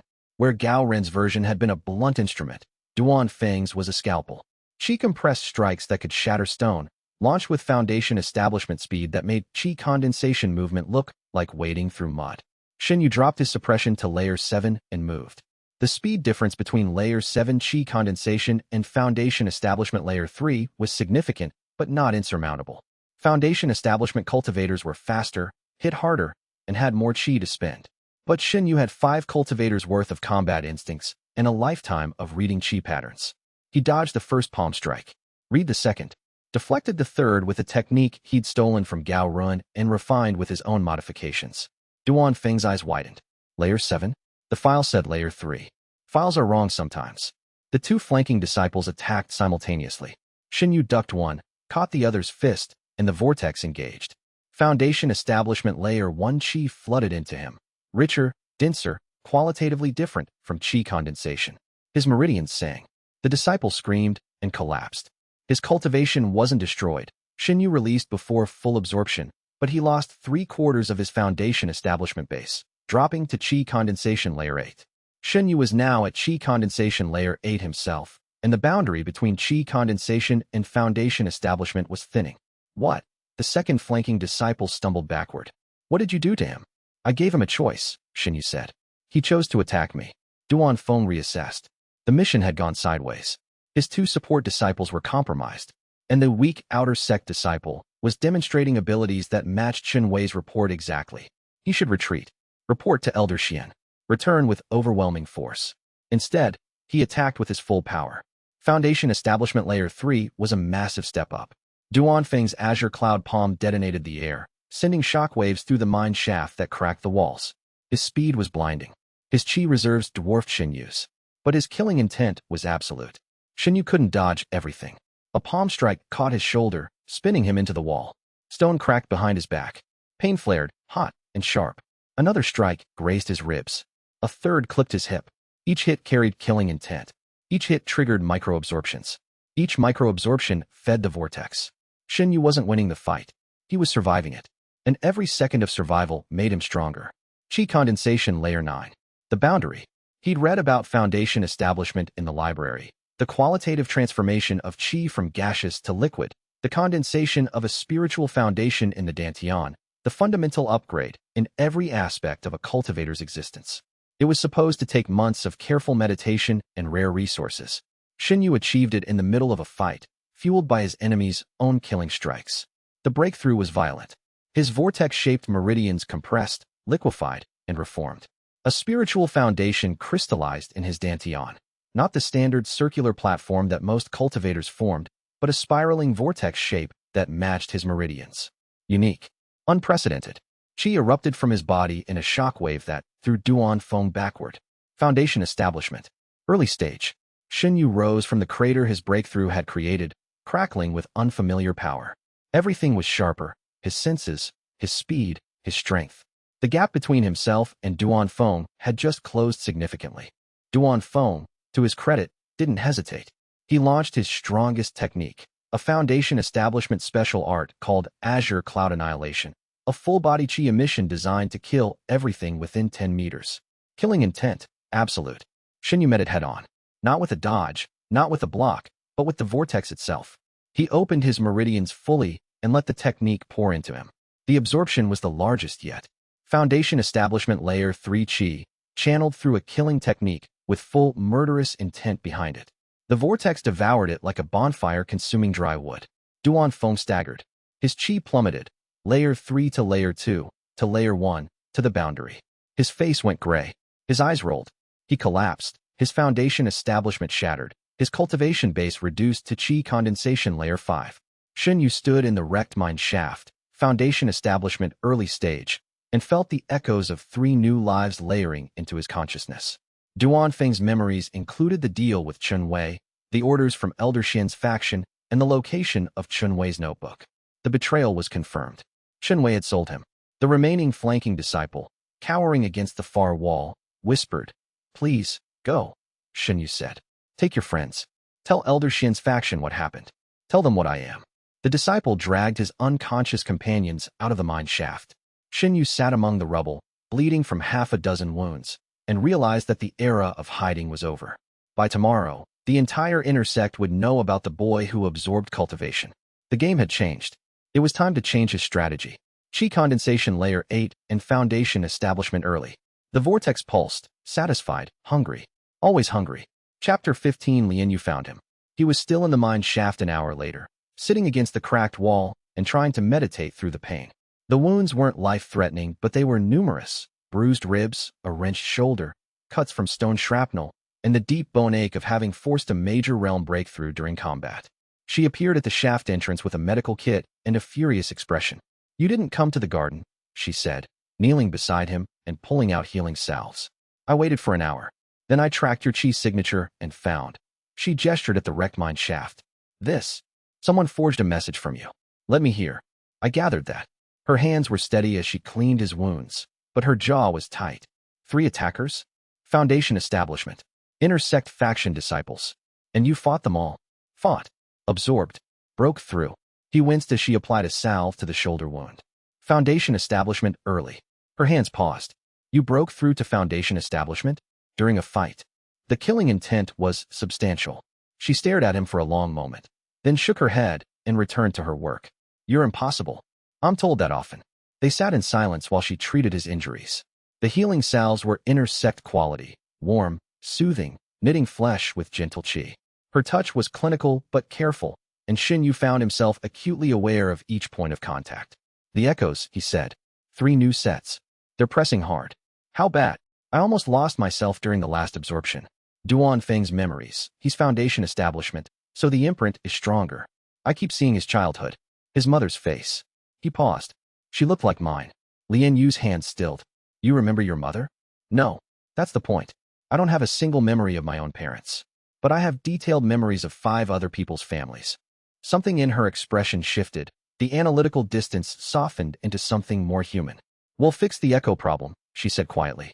I've been working on the filtration pill. I need 2 more days for the formula. 2 days might be too many. The inner sect will know about me by morning. Then we work faster. She finished bandaging his shoulder and sat back.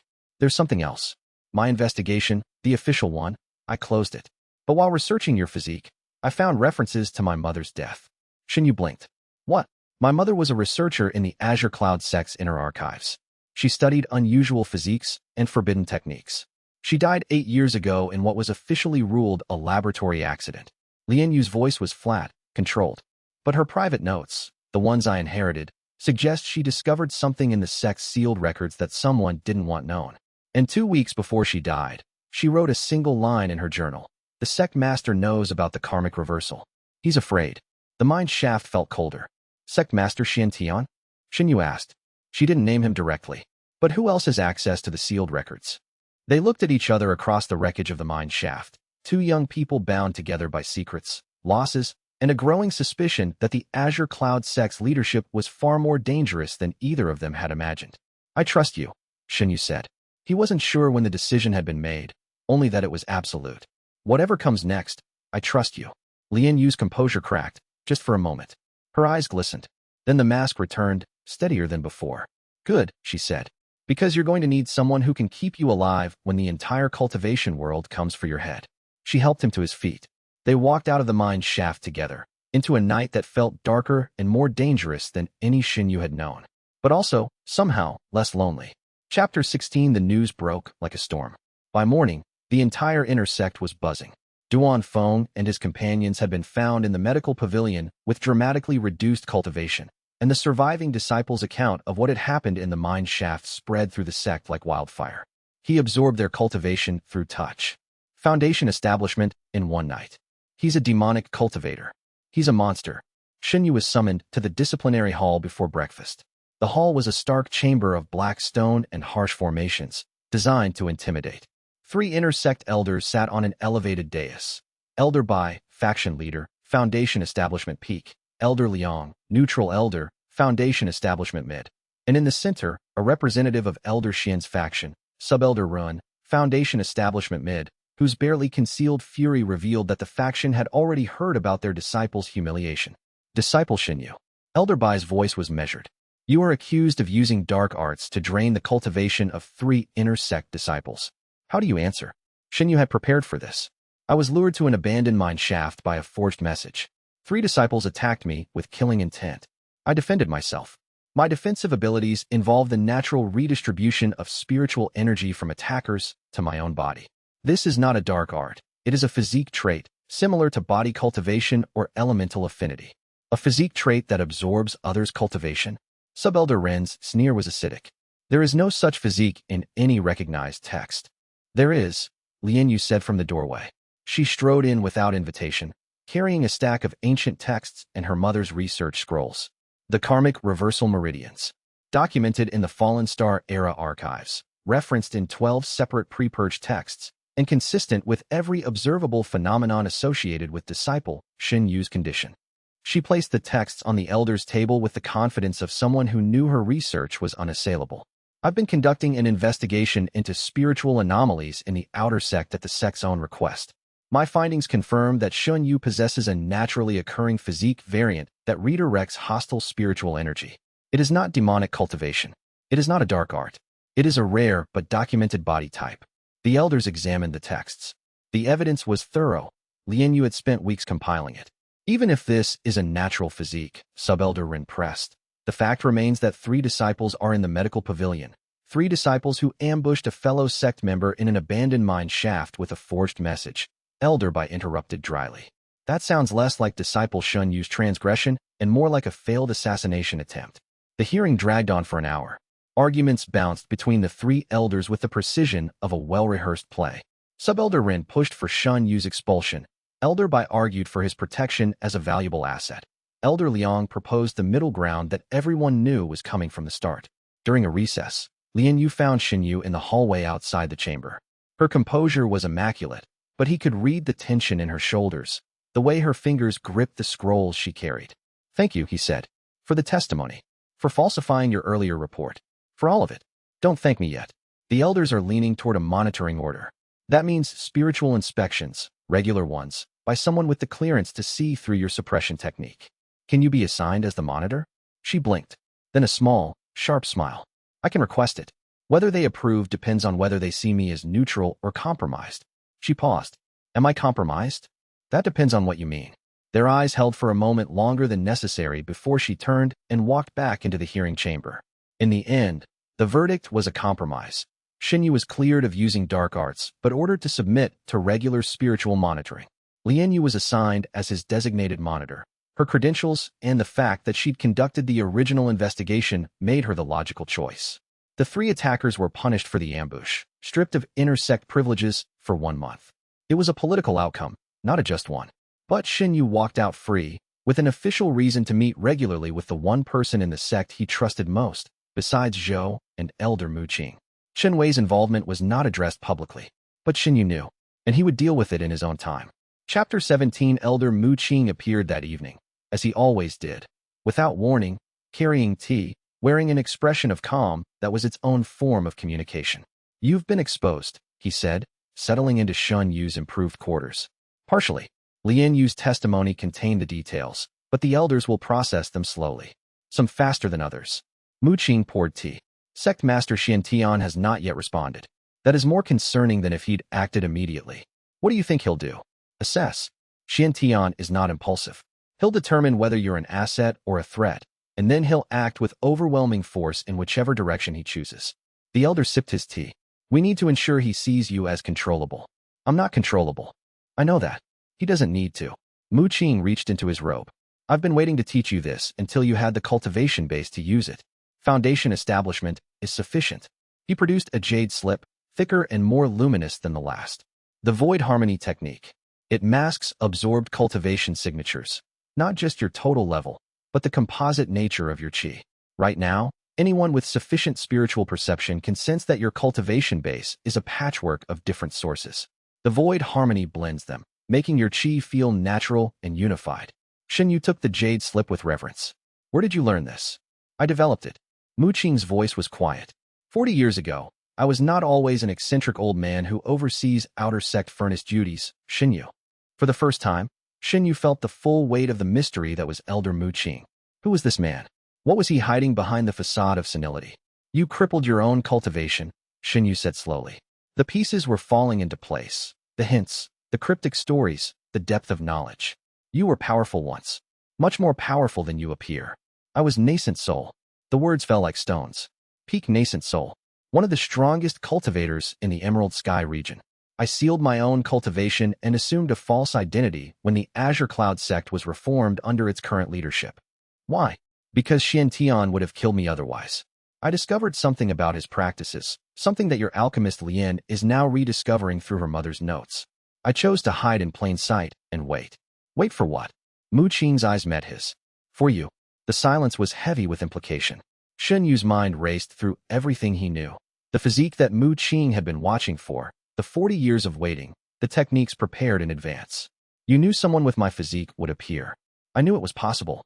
The historical cycle suggested it. The karmic reversal meridians manifest roughly once every 10,000 years, and the last recorded instance was 9,700 years ago. When a boy with shattered meridians arrived at the sect gates, I paid attention. And if I hadn't awakened, then I would have died a retired old man who drank too much tea. He set down his cup. But you did awaken. And now we must prepare, because Xian Tian is not the only danger. What he does in secret, the thing I discovered, the thing Lian Yu's mother died for, is connected to you. Tell me. Not yet. You're not ready. Master the void harmony first. Stabilize your foundation establishment. And when the Rising Dragon selection comes, the Rising Dragon what? The sect has announced a special promotion event. Open competition for all inner sect disciples below core formation. The top performers receive direct discipleship under the elders. He paused.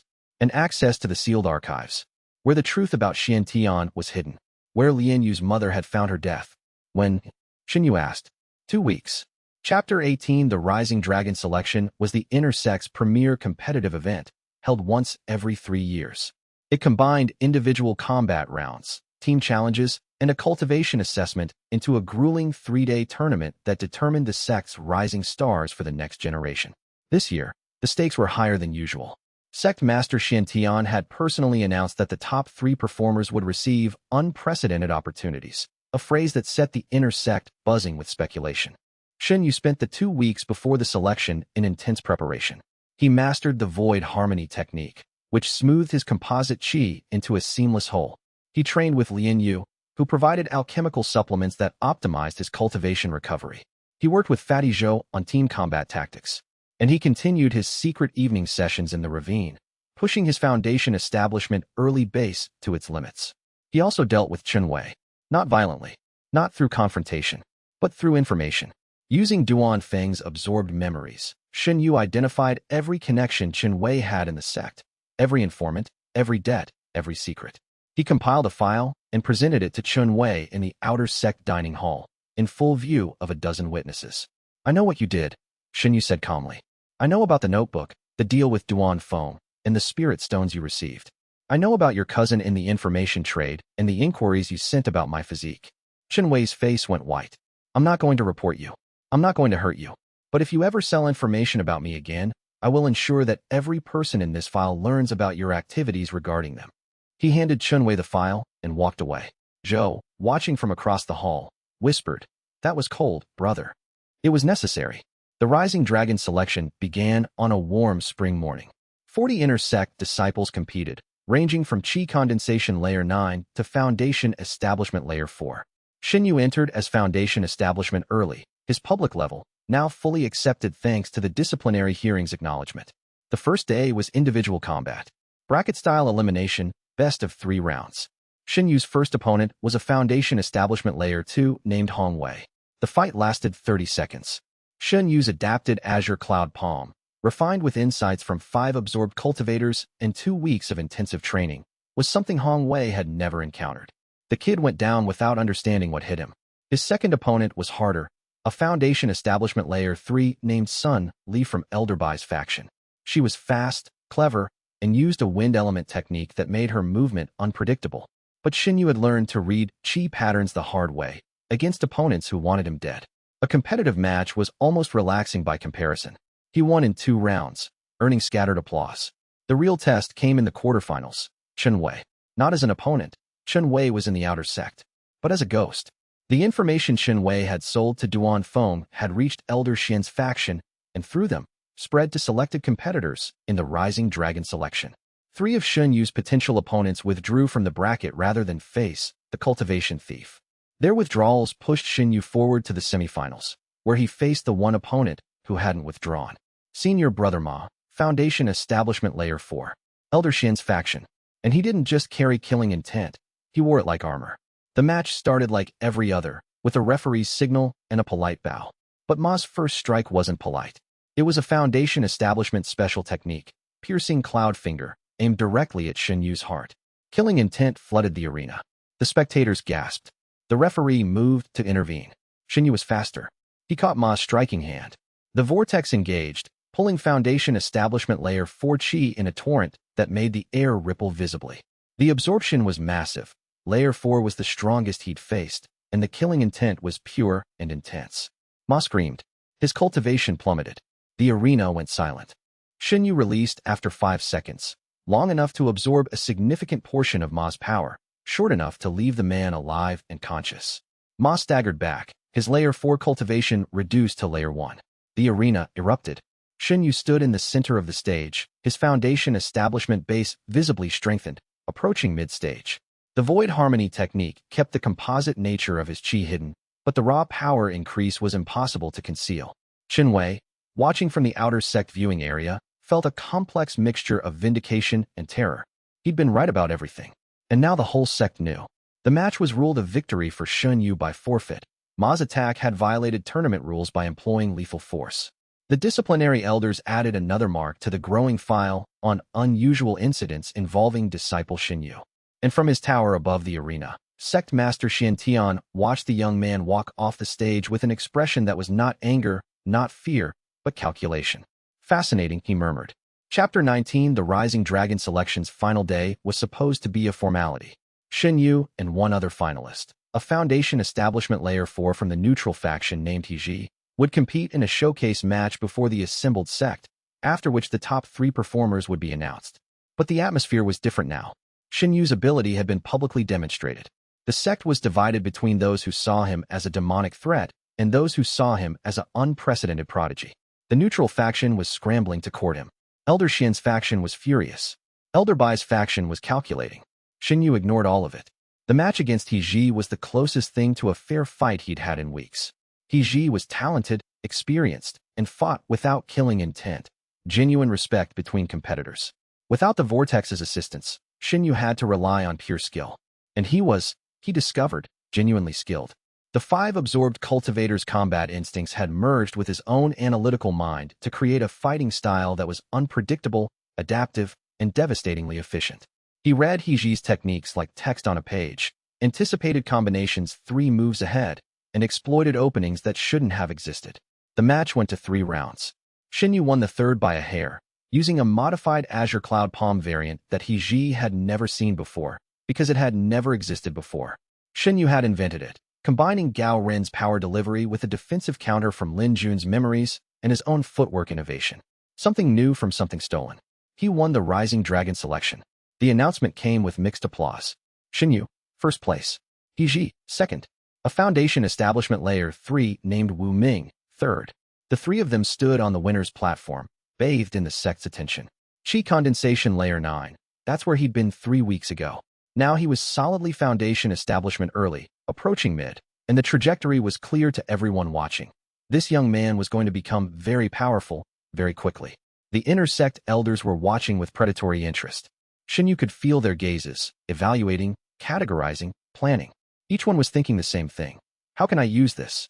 But from his tower above the arena, Sect Master Xian Tian's expression had not changed since the day before. That same calculating look, devoid of emotion. Shen Yu met the Sect Master's gaze and felt a chill. Not killing intent, something worse. The cold, clinical evaluation of a man assessing a specimen. He looked away first. He wasn't ready for that confrontation. Not yet. That night, Shen Yu stood on the 4th terrace overlooking the Azure Cloud sect, watching the inner sect's lights glitter above and the outer sect's dimmer glow below. The moonlight was silver on the mountain, and the air hummed with qi. Fatty Zhou joined him, carrying spirit beast jerky. Hell of a day, hell of a week. You know they're going to come for you now. Not just the factions, everyone. The sects in the region, the merchant families, probably the damned imperial court. I know. So what's the plan? Shen Yu chewed the jerky and considered. Get stronger. Find out what Xian Tian is hiding. Protect the people I care about. Good plan. Simple. I like it. Zhou paused. Who are the people you care about? You. Lian Yu. Elder Mu Qing. That's the list. Short list. Quality over quantity. Zhou laughed, and for a moment, the weight of the future lifted. Two friends standing on a mountain, eating jerky, looking at the stars. The simplest, most human thing in a world of cultivation and power and endless danger. Then Shen Yu felt something in the distance, a spiritual pressure so vast and cold that it made his foundation establishment cultivation feel like a candle before an ocean. It came from the upper reaches of the sect, from the direction of the sect master's tower, and it pulsed once before withdrawing. A message, a reminder. I see you. The weight returned, heavier than before. Chapter 20 Shen Yu's promotion to direct disciple of Elder Bai was processed the next morning, along with He Ji and Wu Ming's respective placements. The unprecedented opportunities turned out to be access to the Inner Sect's advanced training grounds, a monthly allotment of mid-grade spirit stones, and, most importantly, restricted library access. But Shen Yu barely noticed the perks. His mind was consumed by what had happened the previous night. The spiritual pressure from Xian Tian's tower had not just been a warning. Hidden within it, detectable only because of Shen Yu's absorption-enhanced sensitivity, was a signature. A cultivation signature that was far, far beyond what Xian Tian publicly displayed. The sect master claimed to be foundation establishment peak. The signature Shen Yu had sensed was core formation. At minimum, Xian Tian was hiding his true cultivation. The question was why? And the answer, Shen Yu suspected, lay in whatever Elder Mu Qing had discovered 40 years ago. He moved into his new quarters, an actual house, with multiple rooms, a private cultivation chamber, and a small garden. Fatty Zhou, as his unofficial retainer, occupied the adjacent building. Lian Yu's alchemist quarters were 3 buildings away, close enough for their research collaboration to continue without raising eyebrows. On his first night in the new quarters, Shen Yu sat in the cultivation chamber and attempted to stabilize his foundation establishment base. The vortex in his dantian was powerful but turbulent. Too much absorbed qi from too many sources, crammed into a too rapid advancement. He needed to consolidate before pushing further. He entered deep meditation. The vortex responded, drawing in ambient qi from the sect's rich environment. His spiral-shaped spiritual foundation hummed, integrating the absorbed cultivation with his natural base. Hours passed. The moon rose and fell. The qi in his chamber grew dense. And then the breakthrough came. It wasn't planned. It wasn't forced. It was the natural consequence of everything he'd accumulated. 5 cultivators worth of absorbed qi, weeks of intensive training, the stress-forged refinement of combat after combat. His spiritual foundation expanded, compressed, expanded again. The vortex spun faster. His meridians hummed with a frequency that made the walls vibrate. Foundation establishment early became foundation establishment mid. Then, as if the momentum had its own will, mid became late. And as late teetered on the edge of peak, the door between foundation establishment and core formation shimmered, visible in his mind's eye as a distant light. He pulled back. Not ready. Not yet. Forcing a realm breakthrough now would be reckless. But the potential was there. The path was clear. And the hunger, always the hunger, pulled him forward. He opened his eyes to dawn light streaming through the cultivation chamber's window. His body vibrated with power. Foundation establishment late stage, a level that most inner sect disciples spent years reaching. He'd done it in a single night of meditation. But the advancement wasn't the revelation that consumed his thoughts as he stepped outside and felt the morning sun on his face. During the deep meditation, in the space between consciousness and the void, he'd sensed something. A presence, vast and ancient, watching from a distance so great it defied comprehension. Not Shintian, this was something else. Something that had touched his vortex meridians and recognized them. Recognized them because it had felt them before. As if Shen Yu's physique was a signature it had written. The sensation had lasted only an instant before dissolving into the normal flow of cultivation. But the impression lingered, the cold, impersonal awareness of something that had noticed him the way a shepherd notices a sheep that's wandered close to the fold. Not hostile, not benevolent, just monitoring. As night fell on the azure cloud sect, Shen Yu stood in his garden and felt the weight of a world he was only beginning to understand. The inner sect glittered above. The outer sect glowed below. And somewhere beyond both, in the vast darkness of the cultivation world, powers he couldn't yet fathom were turning their attention toward a young man with a vortex in his chest and stolen memories in his mind. Li Yu appeared at his gate, carrying scrolls and tea. Ready for tonight's session? He looked at her, at the determination in her eyes, the trust that had grown between them, the partnership that was becoming something he didn't have a name for yet. Ready, he said. Behind him, the vortex hummed. Ahead of him, the path stretched into darkness and light in equal measure. The boy who had scrubbed furnaces was gone. What stood in his place was something the world had not seen in 10,000 years. A cultivator whose very existence rewrote the rules that governed the strong and the weak, the hunter and the prey. The vortex turned. The echoes murmured. The night deepened around a young man standing on the edge of everything he'd ever known, looking out at a world that was about to discover it should have been afraid of the weakest disciple in the Azure Cloud sect. Not because he was no longer weak, because he had learned that weakness itself was the most dangerous weapon of all, and everyone who tried to destroy him only made it sharper. And the world was about to learn what that meant. Chapter 21. The inner sect of the Azure Cloud sect was divided into terraces carved into the mountain's face, each one higher and more exclusive than the last. The first terrace held the newly promoted disciples. The third terrace housed the established practitioners and faction headquarters. The seventh terrace, the highest accessible without elder authorization, was where the advanced training grounds, the restricted library, and the sect's administrative core resided. Above that, only clouds and the sect master's tower.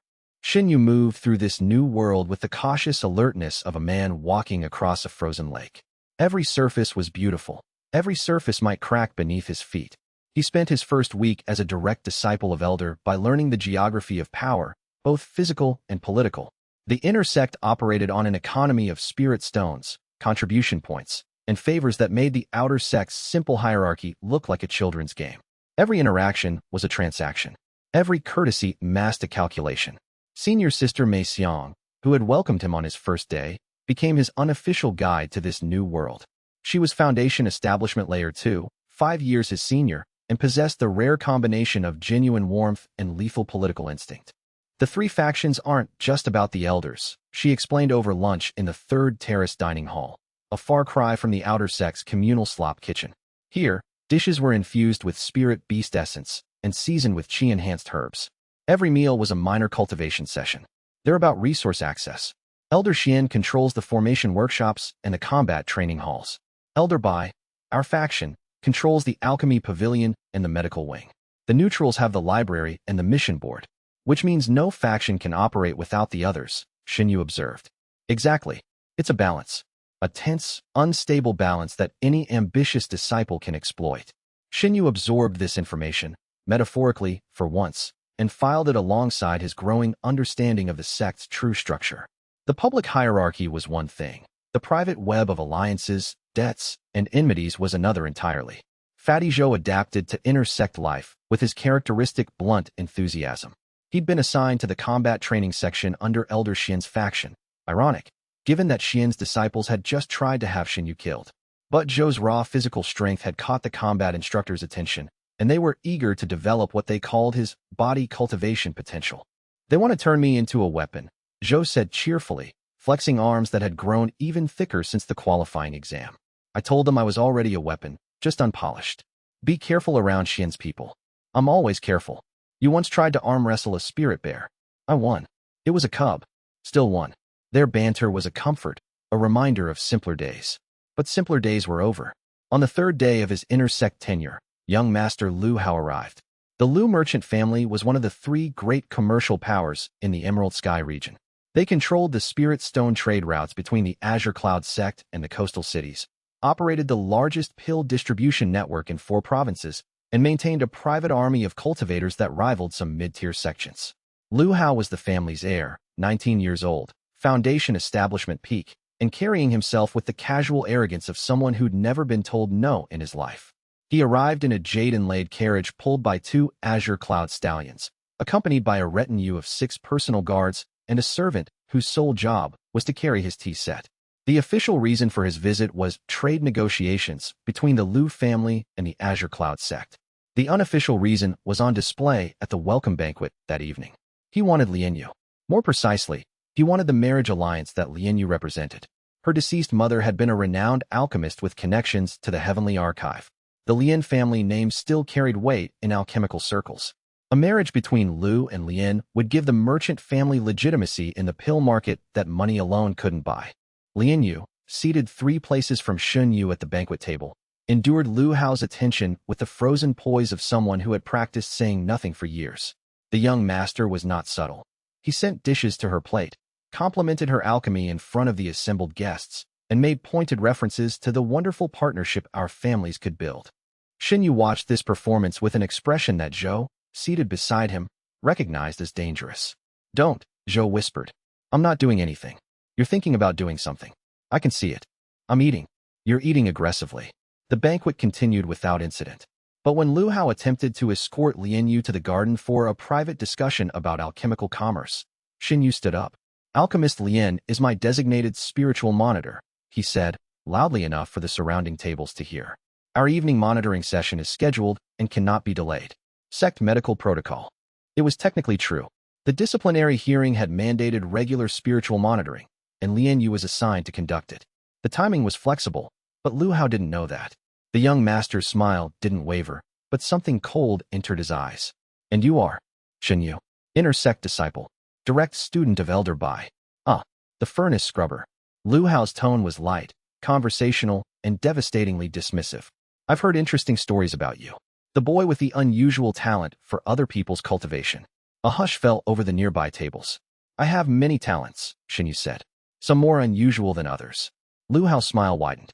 "How charming. Well, we mustn't delay medical protocol. Alchemist Lin, I look forward to continuing our conversation tomorrow." He turned and walked away, his retinue falling in behind him like a silk-clad wave.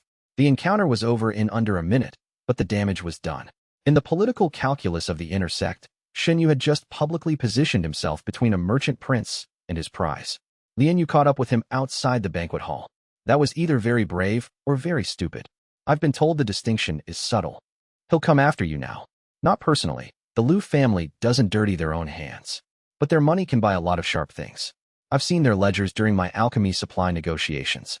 They spend more on security expenditures, which is their euphemism for hired killers, than most sects spend on their entire annual cultivation resource budget. Let them come." The words came out with more conviction than Shen Yu expected. He meant them. Months ago, the prospect of professional assassins would have terrified him. Now, after surviving ambushes, absorbing Foundation establishment cultivators, and facing his own shadow self, the Lu family's money was just another resource being aimed at him. And resources aimed at him had a way of becoming his. Lin Yu studied his face, the set of his jaw, the steady calm in his eyes, the quiet confidence that had replaced the cautious wariness of the boy she'd first scanned in the outer sect. He'd changed, not just in cultivation, but in the fundamental way he occupied space. He no longer flinched from attention or shrank from confrontation. He met the world's gaze, and the world blinked first. Something in her expression shifted. Not quite warmth. Lin Yu didn't do warmth easily, had trained herself against it after her mother's death taught her that caring was a vulnerability, but a thawing of the ice. A recognition that this person, this impossible, stubborn, furnace-scrubbing cultivator, was worth the risk. "The monitoring session," she said. "We should actually do one. My quarters have better shielding." They walked through the moonlit terraces together, and Shen Yu felt the echo of Gao Ren's memory, the bully's desperate loneliness, his inability to connect with anyone, and was grateful, fiercely and privately, that he was not that man. Chapter 22. Lu Hao struck first, as Lin Yu had predicted. Not with assassins, that came later. First, he used the weapon he wielded most naturally, money. Within 2 days of the banquet, the Lu merchant family renegotiated their spirit stone supply contract with the Azure Cloud sect. The new terms were generous, 10% more stones at 5% lower cost, with one condition. The family's commercial representative, Lu Hao, would maintain a permanent residence in the inner sect for the duration of the contract. Permanent residence meant access to inner sect facilities. It meant political standing. And it meant Lu Hao could pursue his interests, both commercial and personal, without the limitations of a guest schedule. Sect Master Xian Tian approved the arrangement without hesitation. The spirit stone supply was vital, and Xian Tian was not the type to let personal dynamics interfere with sect resources. Or so it appeared. Shen Yu, remembering Elder Mu Qing's warnings about Xian Tian's hidden depths, suspected the sect master had his own reasons for keeping Lu Hao close. The young master settled into quarters on the 5th terrace, higher than any non-disciple should have been housed, and began his campaign. It started with gifts. Spirit herbs of rare quality, delivered to Li Yu's laboratory with elegant notes. Invitations to private dinners. Offers to fund her research with Lu family resources. Li Yu declined everything, politely and firmly. But Lu Hao was persistent, and the political pressure was real. Elder Bai himself suggested that maintaining good relations with our commercial partners was in the sect's interest. He's buying the path to me, Li Yu told Shen Yu during one of their monitoring sessions, which had evolved into part medical check, part strategy meeting, part something neither of them had named. If the sect's elders become dependent on Lu family resources, refusing him becomes refusing the sect. Can you leave the sect? Transfer to another? Where? The Lu family's commercial network touches every major sect in the region. And I can't leave until I find out what happened to my mother. Her jaw tightened. I won't be driven out by a man who thinks women are acquisitions. Shen Yu admired her resolve. He also recognized that admiration was evolving into something more personal, and deliberately set the thought aside. Focus. Then we change the equation, he said. Lu Hao's power comes from money. If we can find leverage that money can't solve, what kind of leverage? The kind that lives in people's secrets.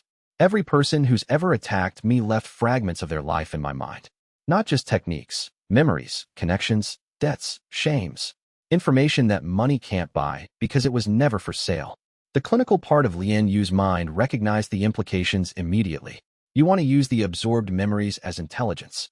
I already have been, in small ways. But Lu Hao's escalation requires a more comprehensive approach. He had, after all, 5 sets of absorbed memories at the time, soon to be many more. And Duan Feng's memories, the faction disciple from the mine shaft, included knowledge of the sect's internal intelligence network, a network that monitored external guests. Shen Yu began digging. Chapter 23. The assassin came on the 7th night. Shen Yu had been expecting it. Lu Hao's pattern was predictable when viewed through the lens of merchant family tactics. The absorbed memories of Duan Feng included business dealings with the Lu family, and their escalation protocol was well documented. Charm, bribery, intimidation, elimination. They'd skipped intimidation. That told Shen Yu how seriously Lu Hao took the threat. The assassin was a professional, Black Crane Guild, a mid-tier assassination organization that handled quiet removals for wealthy clients. He was Foundation Establishment Mid, with a specialization in shadow element techniques that rendered him nearly invisible in darkness. Nearly. Shen Yu's vortex meridians didn't rely on sight. They sensed killing intent directly, like a shark sensing blood in water. The assassin could cloak his body, his spiritual signature, even his footsteps, but he couldn't cloak his murderous purpose. Shen Yu felt him the moment he entered the quarters. A ripple in the darkness. A cold spot in the warm room. The faintest whisper of displaced air. He waited. The vortex waited. The assassin materialized behind him, shadow blade raised for a killing thrust to the base of the skull. Professional. Clean. The man had done this hundreds of times. Shen Yu turned. Not fast, but precisely. He caught the shadow blade with his bare hand. The darkness-infused weapon bit into his palm, drawing blood and a hiss of pain, and the vortex engaged. Foundation Establishment Mid-cultivation flooded in. Richer, denser, more refined than anything the outer sect disciples had offered. The assassin's shadow techniques came with it, an entire school of darkness manipulation, honed through decades of professional killing. The assassin convulsed, tried to pull free, failed. His shadow cloak dissolved as his chi drained, revealing a weathered face contorted in agony and disbelief. Who sent you? Shen Yu asked, though he already knew. Lu. The man's voice was a death rattle. The young master. Shen Yu released him. The assassin collapsed, his cultivation destroyed, his body aged a decade in seconds. Not dead. Shen Yu had learned to modulate the absorption, but crippled beyond recovery. Foundation Establishment Mid. The absorbed chi settled into Shen Yu's vortex, and he felt his own cultivation base surge. The boundary between Foundation Establishment Early and Mid trembled, then broke. He crossed into Foundation Establishment Mid with a shudder that shook the furniture. And the memories. Oh, the memories. The Black Crane Guild assassin had killed 47 people over a 20-year career. Every one of their faces lived in his memory, and now they lived in Shen Yu's. 47 deaths, experienced from the killer's perspective. The fear in their eyes. The sounds they made. The smell of blood. A merchant in a coastal city, throat slit in his own counting house, his last thought of his daughter's wedding the following week. A young cultivator ambushed on a mountain road, her defensive technique failing as the shadow blade pierced her heart. her lips forming the name of someone she loved. An old man sitting in a garden, who saw the assassin coming and simply closed his eyes and waited. 47. Each one vivid. Each one permanent. Each one carrying the weight of a life ended by the hands whose skills now lived in Shen Yu's body. The shadow element techniques were extraordinary, a complete school of darkness manipulation that the Black Crane Guild had developed over centuries. Shadow Walk, which folded a cultivator into the space between light and darkness, rendering them functionally invisible. Shadow Blade, which condensed darkness into a cutting edge harder than spirit-forged steel. Shadow Cloak, which absorbed ambient light to create a zone of absolute blackness. All of it tainted by 47 deaths. Shen Yu staggered to the bathroom and vomited. When the shaking stopped, he cleaned himself up, bound his bleeding hand, and dragged the crippled assassin to the sect's security post. He reported an assassination attempt, named Lu Hao as the contractor, and provided the evidence embedded in the assassin's own confession. The sect's response was predictably measured. Lu Hao denied involvement. The Black Crane Guild was too professional to leave a paper trail. Without conclusive proof, the assassin's gasped words weren't considered reliable testimony. The matter was noted for further investigation, which meant nothing. But Shen Yu had gained something more valuable than justice. The assassin's memories contained a complete map of the Black Crane Guild's local operations, including the names of 3 other operatives currently embedded in the Azure Cloud sect. Information, the currency that money couldn't devalue. Chapter 24. Shen Yu spent the night after the assassination attempt in his cultivation chamber, not cultivating, but processing. The absorbed memories from the Black Crane assassin were by far the most detailed and strategically valuable he'd ever received. Professional assassins, unlike sect cultivators, maintained meticulous mental catalogs of operational intelligence. Client lists, target dossiers, safe house locations, escape routes, communication protocols. The assassin's mind was an organized archive of decades of covert operations. And now it was Shen Yu's archive. He spent hours sorting through the data, separating the useful from the traumatic. The 47 kills he compartmentalized ruthlessly. The grief and horror could wait. The operational intelligence he cataloged systematically. By dawn, he had a comprehensive map of the Black Crane Guild's regional operations, including personnel, safe houses, client relationships, and, most critically, their embedded agents within the Azure Cloud sect. 3 operatives, hidden in plain sight among the sect's service staff. Not cultivators, but mortal agents with minimal spiritual signatures, trained in observation, communication, and, when necessary, poison delivery. Shen Yu's counterattack was built on this intelligence, and it was both subtle and devastating. He anonymously reported the 3 operatives' locations to the security post, timing each report to maximize disruption. 2 were captured. The 3rd fled, but not before Shen Yu, through a chain of intermediaries that included Fatty Zhou's surprisingly useful network of drinking buddies, ensured that the fleeing operative's escape route passed through Lu Hao's quarters. The security patrol found the operative hiding in Lu Hao's private storage room. Coincidence? Lu Hao insisted.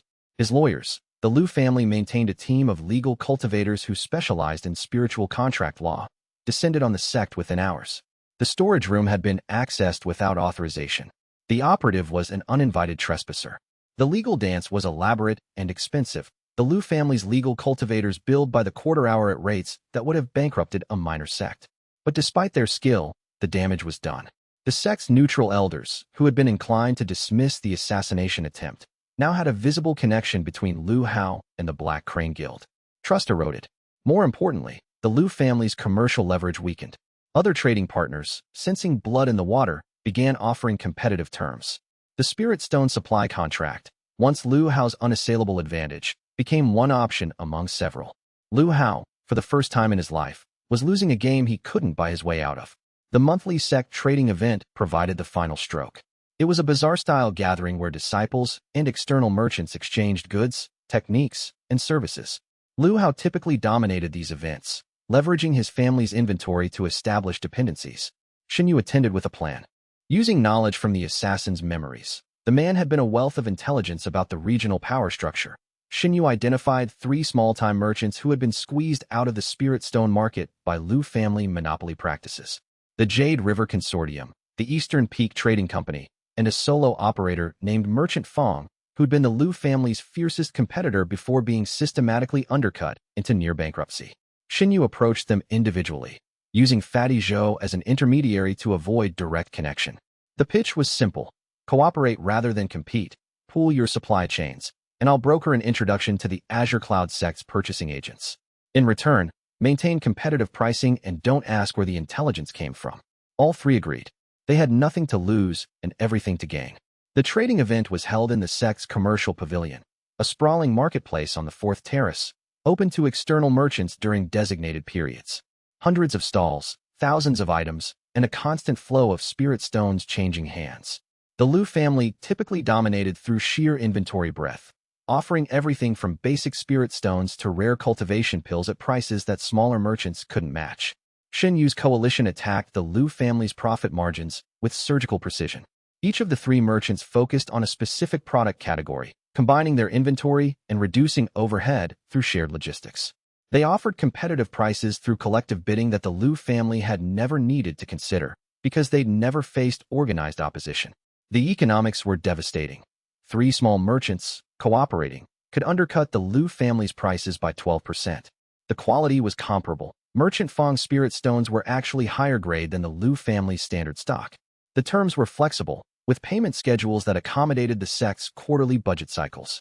Liu Hao watched his dominance erode across a single afternoon, his face cycling through confusion, anger, and, finally, a cold, hard fury that made Shen Yu's vortex prickle with anticipation. "You're playing a dangerous game," Liu Hao said, cornering Shen Yu beside a stall of spirit beast pelts. "I'm playing the game you started," Shen Yu replied. "You sent an assassin to my quarters. I sent your monopoly to the grave. I think I got the better exchange. You have no idea what I can bring to bear." "I have an excellent idea. Your Black Crane Guild contacts are compromised. Your sect leverage is weakening. And your target." He glanced toward Li Yu, who was examining alchemy supplies 3 stalls away. "Isn't interested." Liu Hao's killing intent spiked for a heartbeat. Genuine, white-hot, murderous, before he controlled it. Shen Yu felt the vortex lean toward it hungrily, and was almost disappointed when it subsided. "This isn't over," Liu Hao said. "No," Shen Yu agreed. "It isn't." Chapter 25. 3 more assassins came over the next 10 days. The first was a poison specialist who contaminated Shen Yu's food with a slow-acting spiritual toxin. Shen Yu detected it through his heightened qi sensitivity. The vortex meridians could sense hostile intent even in inanimate substances, treating the poison as an extension of its creator's killing intent. He absorbed the poison's spiritual component, neutralizing it, and gaining a fragment of the poisoner's knowledge. Then he tracked the specialist to a tea house on the second terrace and confronted her. She attacked. He absorbed. Foundation establishment mid, solidified. The second was a formation specialist who trapped Shen Yu's cultivation chamber in a killing array. Invisible lines of deadly qi that would have sliced him apart when he sat down to meditate. The array was sophisticated work, triple-layered, with a primary cutting field, a secondary containment barrier to prevent escape, and a tertiary energy recycling loop that would use Shen Yu's own blood to power the formation. Shen Yu's echo-enhanced perception detected the array's hostile signature the moment he entered his chamber. The killing intent wasn't concentrated in a single point, but distributed throughout the formation lines, a web of murderous energy that hummed at a frequency just below conscious detection. Most cultivators would have walked right into it. He studied the array from the doorway, tracing its geometry with senses sharpened by months of absorbing combat cultivators. The formation specialist's craft was excellent, but the very thing that made it deadly, the killing intent woven into every line, made it visible to Shen Yu's vortex. Each formation line glowed with hostile spiritual energy, mapping the trap in perfect detail. He deliberately triggered it. The array activated with a shriek of cutting qi, thousands of razor-thin lines of spiritual energy converging on the center of the room. Shen Yu stood at the convergence point, opened his vortex fully, and absorbed the killing intent-infused qi as fast as it was generated. The array fed him. Every line of cutting qi, designed to dice flesh and bone, poured instead into the vortex and was devoured. The formation flickered, dimmed, and collapsed as its power was drained through its own kill mechanism. The formation specialist, hiding in the adjacent building and channeling his cultivation through the array, felt the drainage as his power was pulled through his own creation. His carefully crafted weapon had become a conduit, a pipe that ran in reverse, siphoning his cultivation base through the formation lines and into Shen Yu's body. He staggered out of hiding, weakened and horrified. Shen Yu was waiting at the door. "Interesting work," Shen Yu said, genuinely impressed. The triple-layered design was elegant. "Next time, try not to use killing intent as your power source. It makes you visible." The specialist collapsed. His memories brought knowledge of formation theory that Shen Yu hadn't expected, intricate understanding of how spiritual energy could be shaped, channeled, and redirected through geometric patterns. It was like gaining a master's education in formation craft overnight. Foundation establishment mid, approaching late. The third assassin was the most dangerous yet, a woman named Xia Ling, foundation establishment late, a renowned independent contractor who charged more for a single kill than most cultivators earned in a decade. She didn't use stealth or traps. She walked up to Shen Yu in broad daylight, in the middle of the third terrace market, and attacked. Her technique was wind severing, a blade element art that turned the air itself into razor-sharp filaments. The market erupted into chaos as invisible blades shredded stalls, scattered merchandise, and sliced through anything in their path. Shen Yu couldn't absorb what he couldn't touch.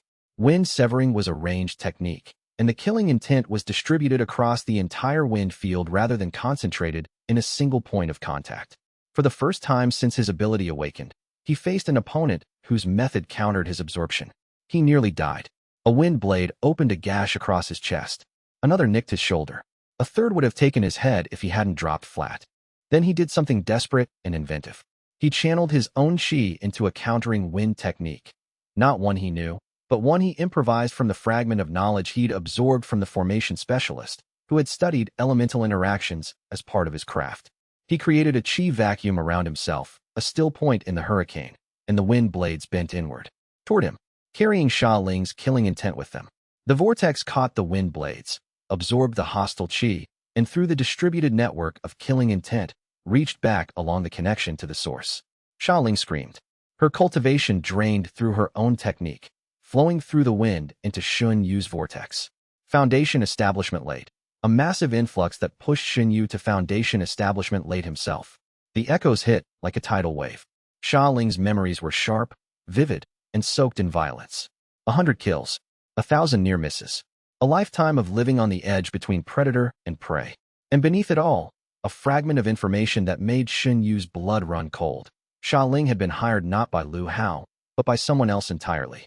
Someone who'd contacted her through the Black Crane Guild with a very specific instruction.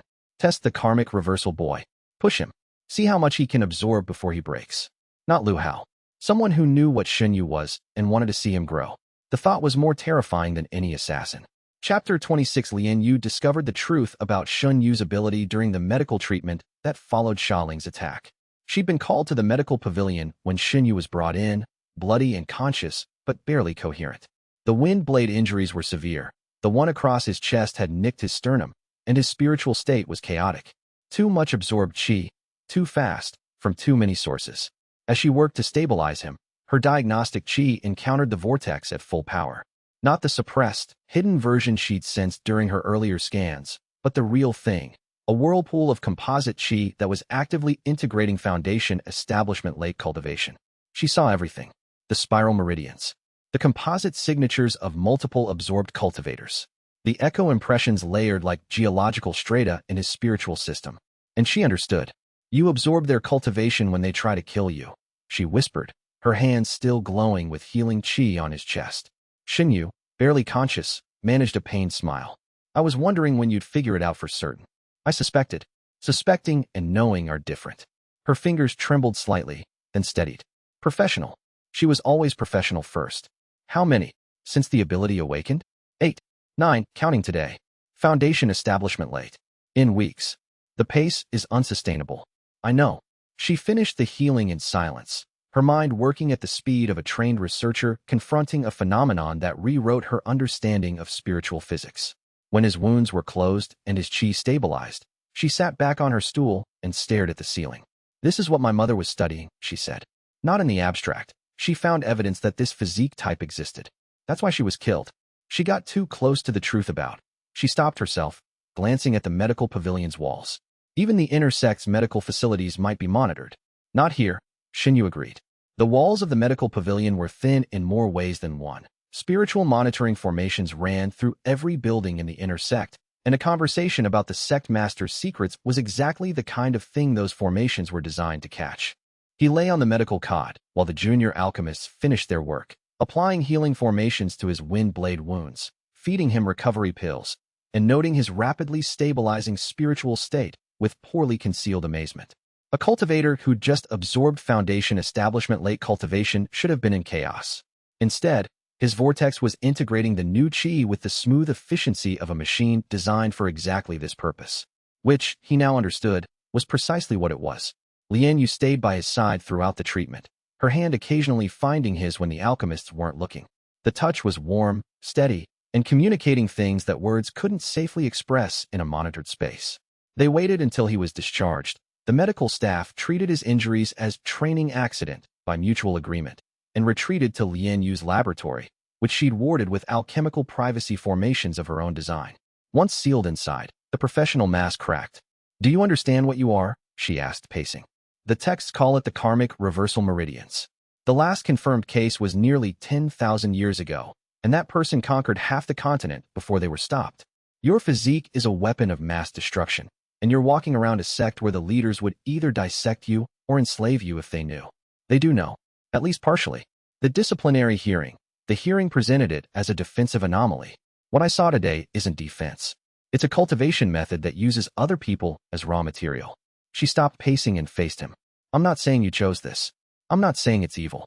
I'm saying it's the most dangerous physique in recorded history, and you need help managing it before it destroys you from the inside. The echoes. The echoes are the least of it." She pulled out her mother's research scrolls, unrolling them across the laboratory table. "My mother theorized that the karmic reversal meridians have an upper limit, a point where the absorbed cultivation exceeds the host body's capacity to integrate it. When that limit is reached, the host doesn't just suffer echo corruption. They undergo what she called karmic collapse. Every absorbed cultivator's spiritual will reasserts itself simultaneously, tearing the host apart from within." The silence that followed was profound. "How far am I from the limit?" Shen Yu asked. "I don't know. The theory is incomplete. My mother died before she could calculate the threshold." Li Yu sat down, her energy visibly flagging. "But I can study you. Map the vortex. Track the echo accumulation. If we're careful, we can establish your current capacity and project the limit." "And the filtration pill? The one that separates chi from spiritual imprints?" "Still theoretical. But with direct observation of your meridians during and after absorption, I can refine the formula." She met his eyes. "I want to help you, Shen Yu. Not just because of my mother's research. Not just because of scientific curiosity." "Why then?" She looked at her hands, stained with his blood from the healing session. "Because when I scan your meridians, I can feel them. The echoes. The people you've absorbed. There's suffering in there, trapped fragments of consciousness that can't die and can't live. And you carry them. Every day. That weight." She trailed off. "It's heavy," he finished. "It shouldn't be yours alone." Their eyes met across the laboratory table, surrounded by scrolls and crystal instruments and the faint glow of alchemical formations. Something passed between them that was not quite a declaration, but was more than an understanding. "Partners, then," Shen Yu said. "Partners," Li Yu agreed. And the word carried a warmth that neither of them examined too closely. Chapter 27. The intelligence from Sha Ling's memories led Shen Yu to a disturbing discovery. Elder Sun was a traitor. Elder Sun was a foundation establishment mid-cultivator who oversaw the inner sect's basic cultivation curriculum. He'd been one of the first to welcome Shen Yu after his promotion, offering supplemental training sessions and resources. His manner was avuncular, patient, and encouraging, the kind of elder who seemed to genuinely care about young disciples' development. Shen Yu had trusted him. Not deeply. The echo memories had made him wary of easy warmth, but enough to accept his guidance, share some of his cultivation progress, and attend his weekly technique seminars. Sha Ling's memories revealed the truth. The assassin had been briefed by a sect contact, someone inside the Azure Cloud sect who provided information about targets' routines, capabilities, and vulnerabilities. The contact's identity was encoded in the briefing, but Shen Yu's analytical mind, honed by years of reading chi patterns and cross-referencing absorbed knowledge, cracked the code. Elder Sunday. The old man had been feeding information to the Liu family for years. Shen Yu's movements, his training schedule, the location of his quarters, his measured cultivation level. Every supplemental training session had been an intelligence-gathering operation. The betrayal hit Shen Yu harder than he expected, not because Elder Sun was particularly important to him, but because the pattern was familiar, a sickening rhythm that repeated with each arc of his life.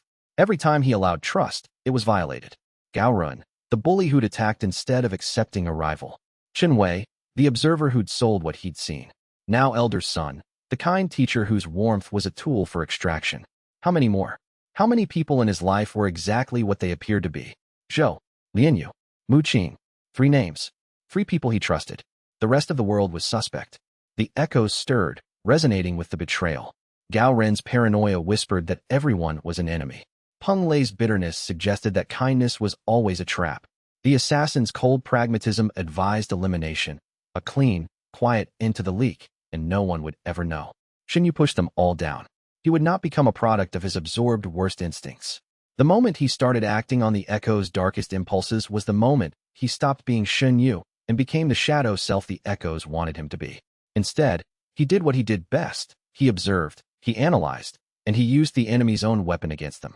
He continued attending Elder Sun's training sessions, arriving early, staying late, playing the role of the grateful student with a precision that would have impressed a stage actor. Each session, he fed the Elder carefully curated false information about his cultivation state, his weaknesses, and his plans. The lies were elaborate enough to be convincing, but specific enough to be traceable. If the information appeared in an enemy strategy, Shen Yu would know exactly which leak it had flowed through. Instead, he used Elder Sunday. He continued attending the training sessions, feeding the Elder carefully curated false information. He claimed his cultivation was unstable, that the absorptions were weakening him, that he was developing a vulnerability to fire element techniques. All lies, designed to create a specific picture for whoever Elder Sun reported to. Fatty Zhou was horrified. You're using yourself as bait. I'm using false information as a weapon. There's a difference. The difference is that bait gets eaten. Only if it's real bait.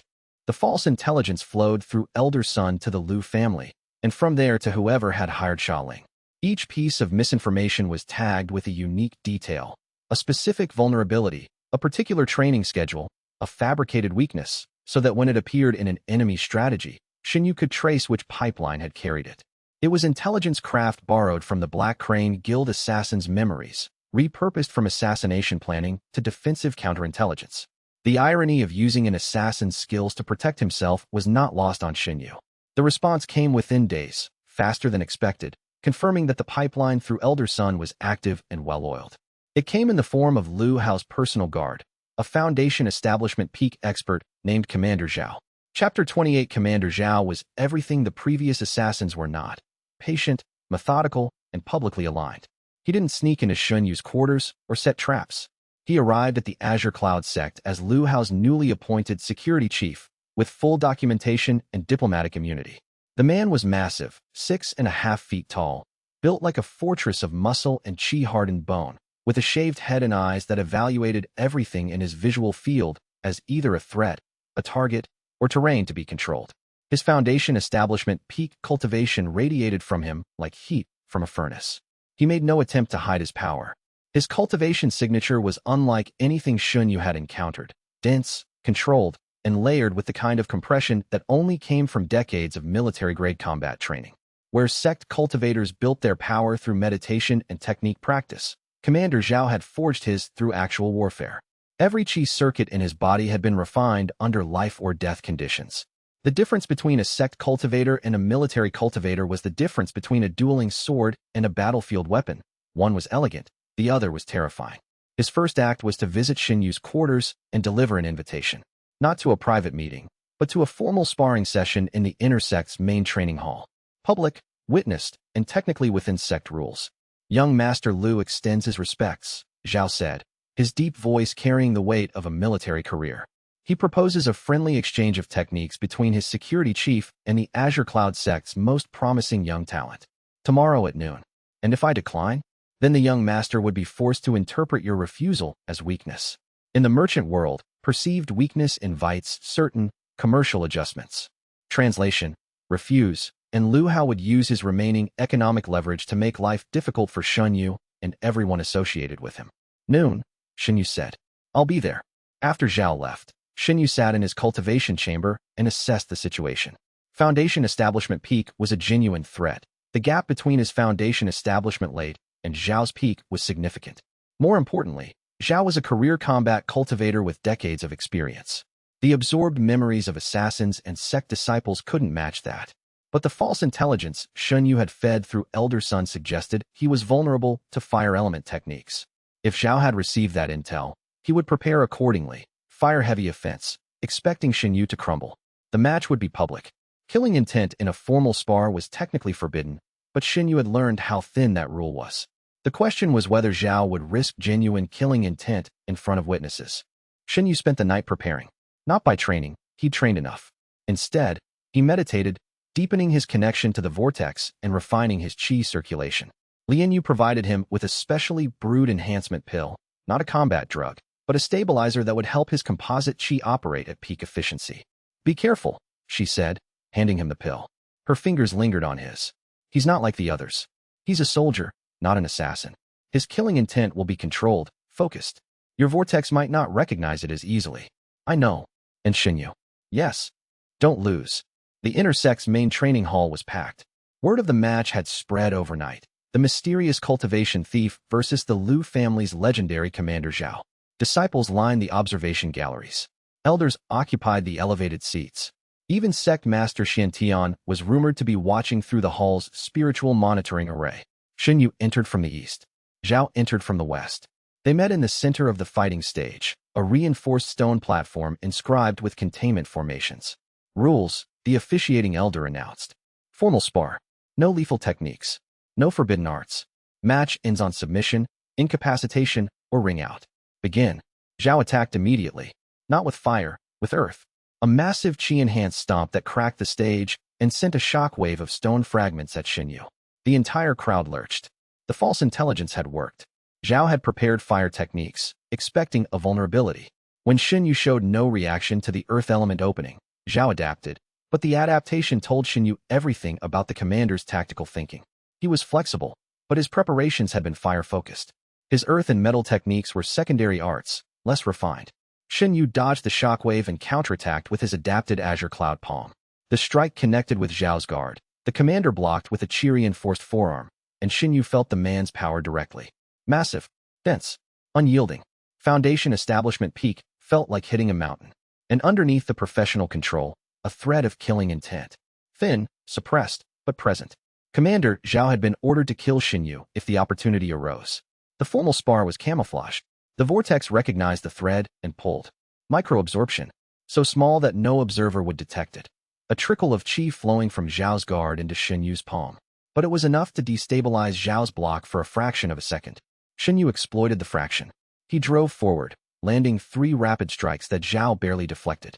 Each one carried a microabsorption. Each one weakened the commander's defense by an imperceptible degree. Death by 1,000 paper cuts. Zhao realized what was happening. His eyes widened. He'd been briefed about the absorption, but experiencing it was different.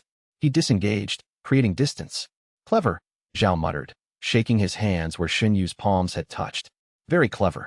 He dropped the pretense. His killing intent erupted, not the thin thread of before, but a wave. Foundation establishment peak killing intent, forged in decades of military service, refined by hundreds of real kills. It slammed into Shen Yu like a physical force. The vortex roared to life. The crowd gasped as the air between the two fighters visibly distorted. Qi currents swirled, drawn toward Shen Yu's body. Zhao attacked with everything. A foundation establishment special art called Mountain Crusher, a double-fisted strike that could level a fortress wall. Shen Yu caught both fists. The connection formed. Zhao's cultivation poured in. Thick, powerful, foundation establishment peak qi that dwarfed anything Shen Yu had absorbed before. The commander screamed, a sound of professional horror as his life's work drained through his own hands. Shen Yu held on for 5 seconds. 10. The vortex was insatiable, and foundation establishment peak qi was a feast. He released at 15 seconds, pushing Zhao away. The commander collapsed, his cultivation reduced from peak to foundation establishment layer 1. His massive frame seemed to shrink, deflated of the power that had defined it. Shen Yu stood in the center of the stage, his cultivation visibly surging. Foundation establishment late pushed to peak. Then, as the absorbed qi integrated, the boundary between foundation establishment and core formation appeared in his mind's eye. Not distant, but close. Tantalizingly close. He didn't cross it. Not here. Not in public. But the audience saw the power, felt the spiritual pressure, and understood. The boy who'd scrubbed furnaces was becoming something that money and politics couldn't contain. Lu Hao, watching from the observation gallery, turned and walked out without a word. The match was ruled a victory for Shen Yu. Commander Zhao was carried to the medical pavilion. And in the security of her laboratory, Li Yu smiled for the first time in weeks. Chapter 29. The retaliation against Fatty Zhou came 3 days later. Zhou was returning from a solo training session in the outer combat grounds. He'd taken to training in less monitored areas, preferring the space to practice his increasingly impressive body cultivation techniques, when four masked figures surrounded him on a wooded path. They weren't assassins. They were thugs, hired muscle from outside the sect, given access by Liu family connections, armed with chi-enhanced weapons and the kind of dull, professional menace that came with payment by the job. Zhou was strong. His body cultivation had developed remarkably under the combat instructor's guidance, and his raw physical power exceeded most Foundation establishment cultivators. But 4 against 1, with weapons, in an ambush, the numbers were too much. Zhou fought like a cornered bear. His body cultivation made him tougher than most Foundation establishment cultivators, and his fists carried the force of a siege weapon. He shattered the first attacker's chi-enhanced club with a single punch and threw the second attacker into a tree hard enough to crack the trunk. But the third and fourth were coordinated. One used a chain weapon to bind Zhou's arms while the other attacked his legs. Even Zhou's prodigious strength couldn't overcome leverage and binding. The chain cut into his flesh, and the chi-enhanced blows landed with methodical cruelty. They broke his left arm in 2 places. The sound of bones snapping echoed through the wooded path like dry branches in a storm. 3 ribs cracked under a concentrated chi strike to his midsection. They would have done worse. The one with the chain was positioning for a neck wrap. If a passing patrol hadn't heard the commotion and raised the alarm, the attackers fled, disappearing into the forest with the practiced ease of professionals. Zhou was brought to the medical pavilion, conscious but barely, his round face swollen and bloody. The healers worked quickly. Zhou's body cultivation actually aided the process, his dense physique responding to healing chi with unusual efficiency, but the damage was done. Shen Yu arrived within minutes of hearing the news. He found Zhou on a medical cot, being treated by junior alchemists, wearing an expression that was not pain or fear, but something worse. Guilt. They said it was a message, Zhou croaked. For you. They said, next time it'll be worse. Next time they'll finish it. Shen Yu's hands trembled. Not with fear. With rage. The vortex responded to his emotional state, spinning faster, pushing against the containment of his suppression technique. The echoes surged, the assassin's bloodlust, the soldier's cold efficiency, the bully's cruelty, all of them feeding the fury. He wanted to find Liu Hao and absorb every drop of his cultivation. He wanted to hunt down the hired thugs and drain them to husks. He wanted, brother. Zhou's unbroken hand found his wrist. Don't do anything stupid. They hurt you because of me. They hurt me because they're cowards who attack in groups. That's not on you. Zhou coughed, winced. I chose to be your friend. I knew what that meant. Don't make my choice worthless by getting yourself killed for revenge. The wisdom in those words, from the man who'd once arm-wrestled a bear cub, who most people dismissed as simple comic relief, cut through the rage like a blade. Fatty Zhou was not brilliant, not powerful, not politically astute, but he understood people with an emotional intelligence that no amount of cultivation could replicate. He understood Shen Yu, and he was right. Revenge was the enemy's game. Every assassination attempt that provoked Shen Yu into attacking first would look like aggression, not defense. It would confirm the narrative that he was a dangerous predator rather than a defending prey. It would justify escalation. Shen Yu took a breath. Then another.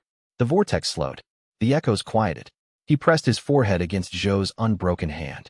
I won't do anything stupid, he said. Promise. I promise I'll do something clever. Zhou's swollen lips managed a grin. That's my brother. Shen Yu spent the night planning.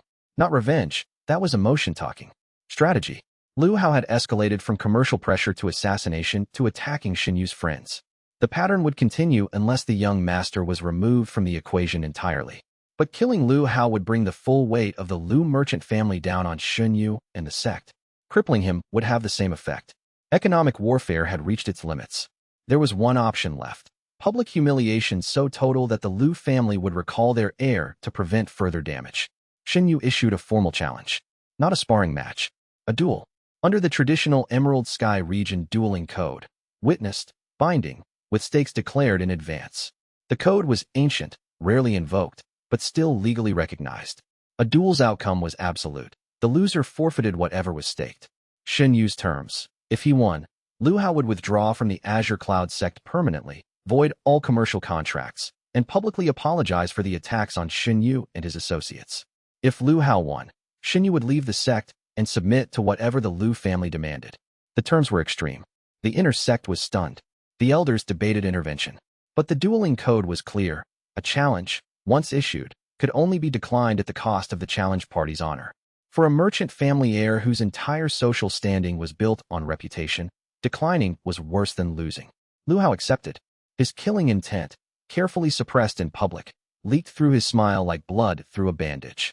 The duel was set for 3 days hence.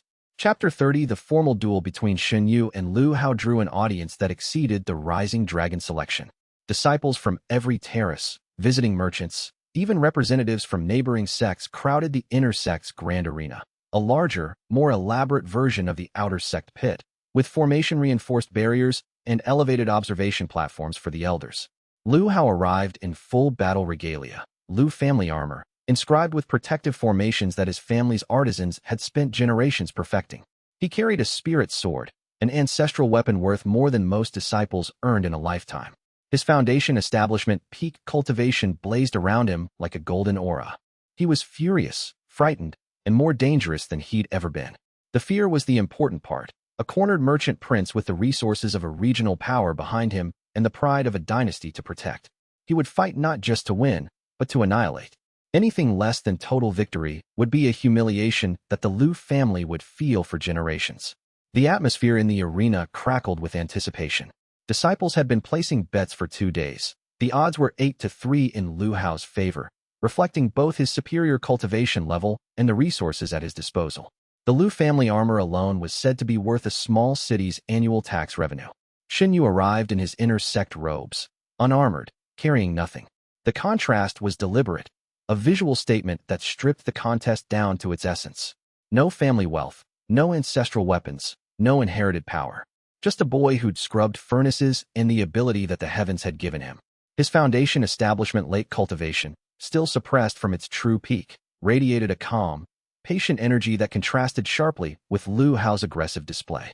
The officiating elder, Elder Bai himself, who'd insisted on overseeing his disciples' duel, read the terms aloud. The crowd murmured. The stakes were unprecedented. Begin, Elder Bai said. Lu Hao attacked with the desperation of a cornered animal. His spirit sword sang through the air, trailing golden chi arcs. Family techniques, the Lu severing art, a sword style designed for overwhelming offense. Each strike carried enough force to split a boulder, and enough killing intent to feed a vortex. Shen Yu moved. He'd spent 3 days preparing, not by training, but by studying Lu Hao's fighting style through every available source. The absorbed memories of Lu Hao's former associates, the sect's records of his past matches, Li Yu's analytical assessment of his technique's weaknesses. Lu Hao was powerful but predictable. His family techniques were rigid, optimized for overwhelming lesser opponents with superior resources. Against someone who could read chi patterns like text and adapt in real time, rigidity was a fatal flaw. Shen Yu dodged the first 12 strikes. Not blocked, dodged. He moved with fluid, effortless precision, weaving between sword arcs that missed by millimeters. Each dodge was a statement. I can read everything you do. The crowd fell silent. Even the elders leaned forward. Lu Hao's rage built. His killing intent intensified. The sword strikes became wilder, more powerful, more desperate. Shen Yu waited. On the 17th strike, Lu Hao overextended. His rage broke his form, and for a half second, his guard dropped. Shen Yu stepped inside the sword's range and placed his palm on Lu Hao's chest. The vortex engaged at full power. Foundation establishment peak chi, refined by the Lu family's resources, enhanced by expensive pills and formation cultivation, polished by the best teachers money could buy, poured into Shen Yu's vortex. Lu Hao's golden aura dimmed. His eyes went wide. His sword clattered from nerveless fingers. No. Lu Hao's voice was a whisper. No, this isn't. Shen Yu held the connection. Foundation establishment peak, drained to late. Late to mid to early. Early to, he released. Lu Hao collapsed. His cultivation had been reduced from foundation establishment peak to chi condensation layer 7. His family armor dimmed, the formations losing their power source. His body, accustomed to foundation establishment chi density, shook and convulsed as it adjusted to the catastrophic loss. He was alive, conscious, and utterly, publicly, irreversibly defeated. Shen Yu stood over him, foundation establishment peak, finally, openly, undeniably peak, and felt the echoes of Lu Hao's memories settling into his consciousness. The young master's privileged childhood, his father's crushing expectations, the terrified insecurity behind the arrogance. Understanding didn't mean mercy. Not today. The terms stand, Shen Yu said to Elder Bai. The elder nodded. The Lu family representative will withdraw from the Azure Cloud sect within 3 days. All commercial contracts are voided. A public apology will be issued. Lu Hao was carried from the arena by his remaining retainers. His spirit sword lay on the stone where it had fallen. Nobody picked it up. The crowd erupted. Not in unified celebration. Opinions were split between admiration and fear, but in the raw, electric energy of having witnessed something they would tell their grandchildren about. The cultivation thief had won. Lu Hao's retainers carried their master from the arena in silence. The spirit sword remained on the stone, a fortune in abandoned metal.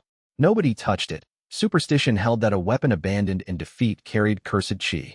It would be collected by the sect's maintenance staff hours later and returned to the Lu family's compound, where it would sit in a display case as a monument to humiliation.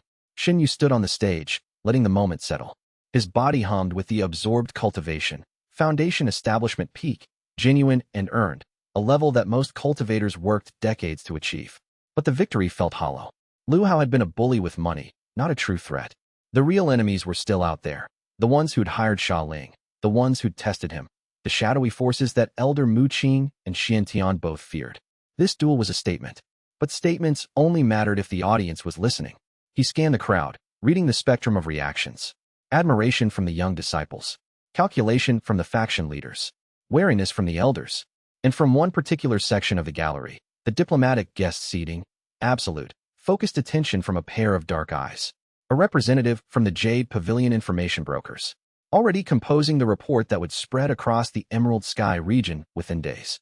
Good. Let the world hear. Let them know what happened to those who tried to destroy Shen Yu through the people he cared about. And in the observation gallery, Sect Master Xian Tian finally moved. He stood, straightened his robes, and descended from the gallery toward the arena floor. Every eye in the grand arena tracked his movement. Disciple Shen Yu, Xian Tian said, his voice carrying without effort. Please attend me in my tower. Tonight. It was not a request. Chapter 31 Shen Yu did not go to Xian Tian's tower alone. He couldn't. The sect master's invitation was binding, and protocol required compliance.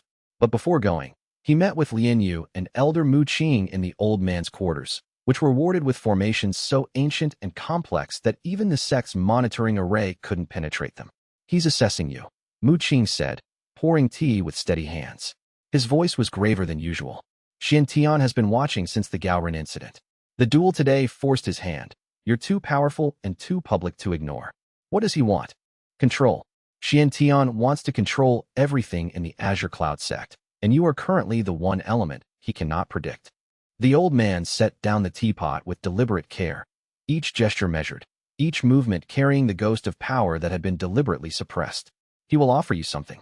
Resources, status, protection, something generous enough that refusing it becomes a political statement. That's his pattern. He did the same to me 40 years ago. A seat on the Elder Council, access to the sealed archives, funding for my research. All I had to do was accept his guidance. What happened? I accepted. For 3 years, I was his most productive elder. I reformed the outer sect, established the qualification exam system, improved the cultivation curriculum. And all the while, he was studying me, testing me, measuring what I would tolerate. Mu Qing's jaw tightened. When I discovered what he was doing, the thing I mentioned before, the secret in the sealed archives, he offered me a choice, silence or death. I chose a third option. I sealed my cultivation, faked my own diminishment, and became the harmless old man who drinks tea and watches furnace scrubbers.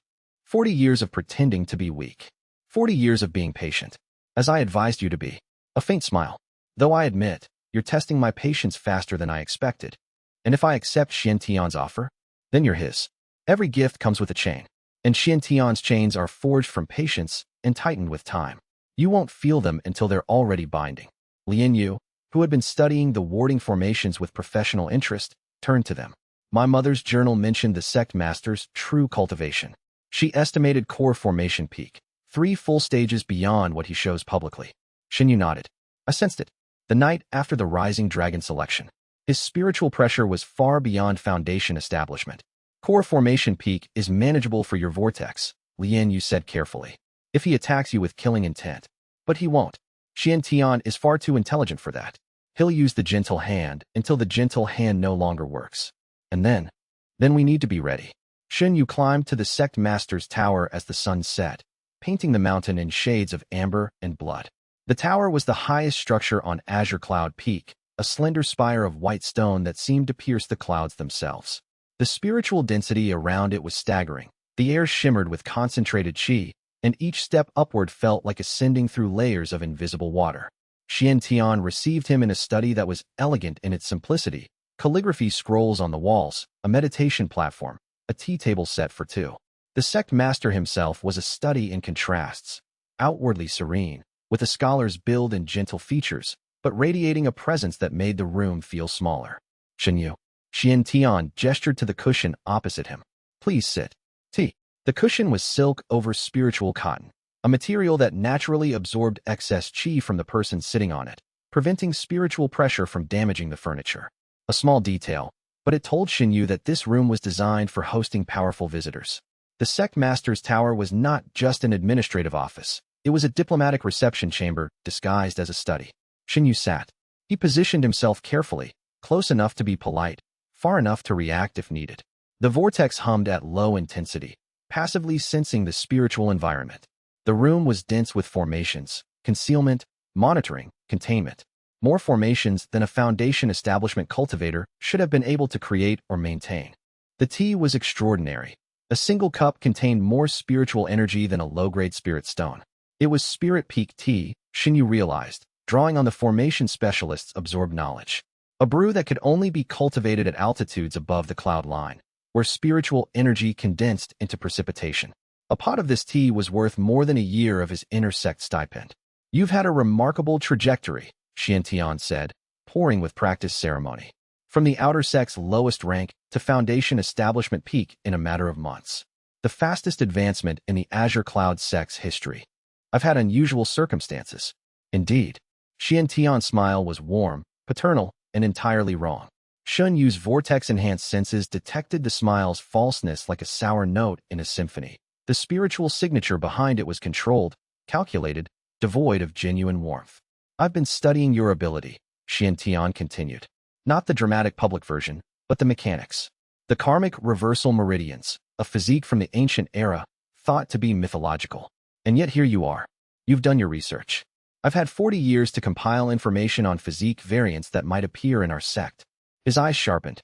The Azure Cloud sect's founding was not coincidental, Shen Yu. This mountain, this location, these spiritual veins, they were chosen because the chi patterns here are uniquely suited to triggering latent physique awakening. For the right individual. A chill ran through Shen Yu. You were looking for someone like me. I was preparing for the possibility. And now that possibility has become reality. Shen Tian leaned forward. I want to offer you something, Shen Yu. Not control. Not servitude. A partnership. What kind of partnership? The kind where I provide you with resources, protection, and guidance beyond anything an inner sect disciple could normally access. Advanced techniques designed for your physique type. Controlled exposure to higher-level cultivation energy. And most importantly, access to the sealed archives, where the full history of the karmic reversal meridians is recorded. The archives, where Lien Yu's mother had found her death, where the truth was hidden. In exchange for what? Shen Yu asked.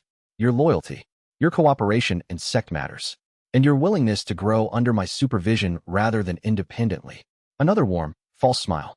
I only want to help you reach your potential, Shen Yu. Safely and sustainably. Every instinct screamed trap. The echoes screamed trap. Elder Mu Qing's warnings screamed trap. But the archives, the knowledge he needed, the answers about his physique, about why he existed, about who or what had made him. I need time to consider, Shen Yu said. Of course. Take a week. Shen Tian refilled his tea. But consider this, Shen Yu. The world outside these walls is far more dangerous than the world within. The rumors of your ability have spread beyond the sect. Forces that make the Lu family look like children are taking notice. You need protection. I can provide it. As Shen Yu descended the tower, the last light of sunset painting the mountain in shadows, he felt the weight of the choice ahead. Accept, and walk into a cage with golden bars. Refuse, and face the unknown alone. Or find a third option. The vortex hummed, patient and hungry. It had no opinion on politics.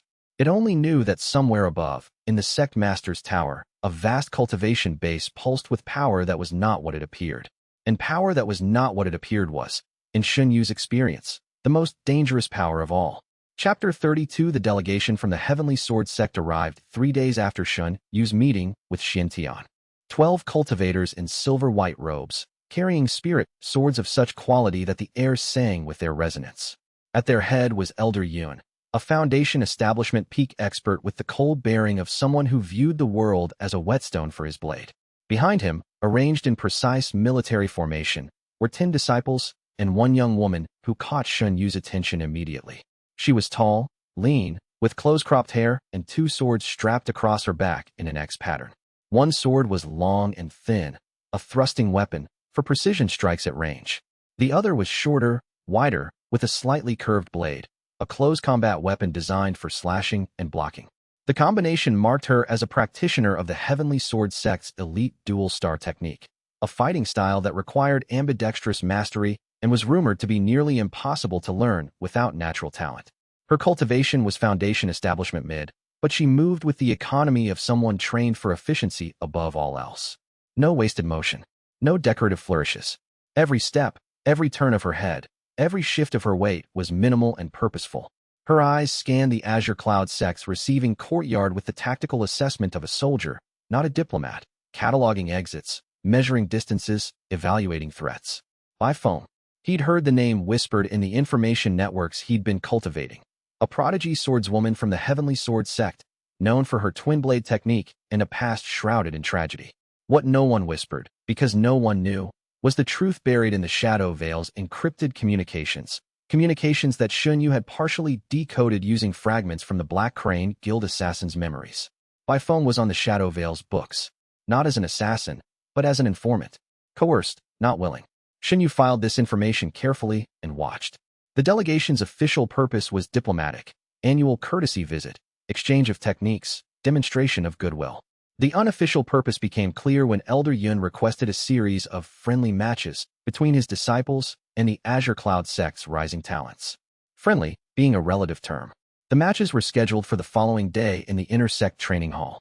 The mood was tense. The Heavenly Sword sect was known for aggressive sword arts and a culture that treated combat as near religious practice. Their friendly matches frequently resulted in hospitalizations. Shen Yu was not scheduled to participate. He'd asked to observe, and Elder Bai had agreed. Keeping the sect's most controversial asset on the sideline was politically prudent. But the matches had a way of pulling people in. The first 3 bouts were controlled, technical, and decisively won by the Heavenly Sword disciples. Azure Cloud sect's fighters were competent but unprepared for the raw aggression of sword-focused combat. The Heavenly Sword cultivators fought like their lives depended on every strike. The 4th bout was different. The Heavenly Sword prodigy, a young man named Shen Yu, Foundation establishment late, with a sword technique called Falling Star, faced one of Elder Xian's disciples. The match was supposed to be a showcase, but Shen Yu's strikes escalated rapidly. Foundation establishment late, sword chi sliced through the Azure Cloud disciples' defenses, opening deep wounds. The officiating elder called for a halt. Shen Yu didn't stop. His sword arced toward the Azure Cloud disciple's throat. Not a training strike. A killing blow. Shen Yu moved. He was on the stage before anyone else reacted, intercepting Shen Yu's sword with his bare palm. The chi-enhanced blade bit into his hand, the same hand that still bore the scar from the Black Crane Guild assassin's shadow blade, and Shen Yu felt the killing intent flood through the wound. The vortex barely had time to respond. Foundation establishment late cultivation poured in. Not much, just a few seconds worth before Shen Yu yanked his sword free and stumbled back, eyes wide. The prodigy's face was white. He'd felt it. The pull. The hungry void behind Shen Yu's bleeding palm. What are you? Someone who objects to murder during a friendly match. Shen Yu clenched his bleeding hand. The absorbed chi was negligible in quantity, but rich in quality. Heavenly Sword cultivation had a sharp, crystalline purity that was unlike anything in his composite base. The diplomatic incident erupted immediately.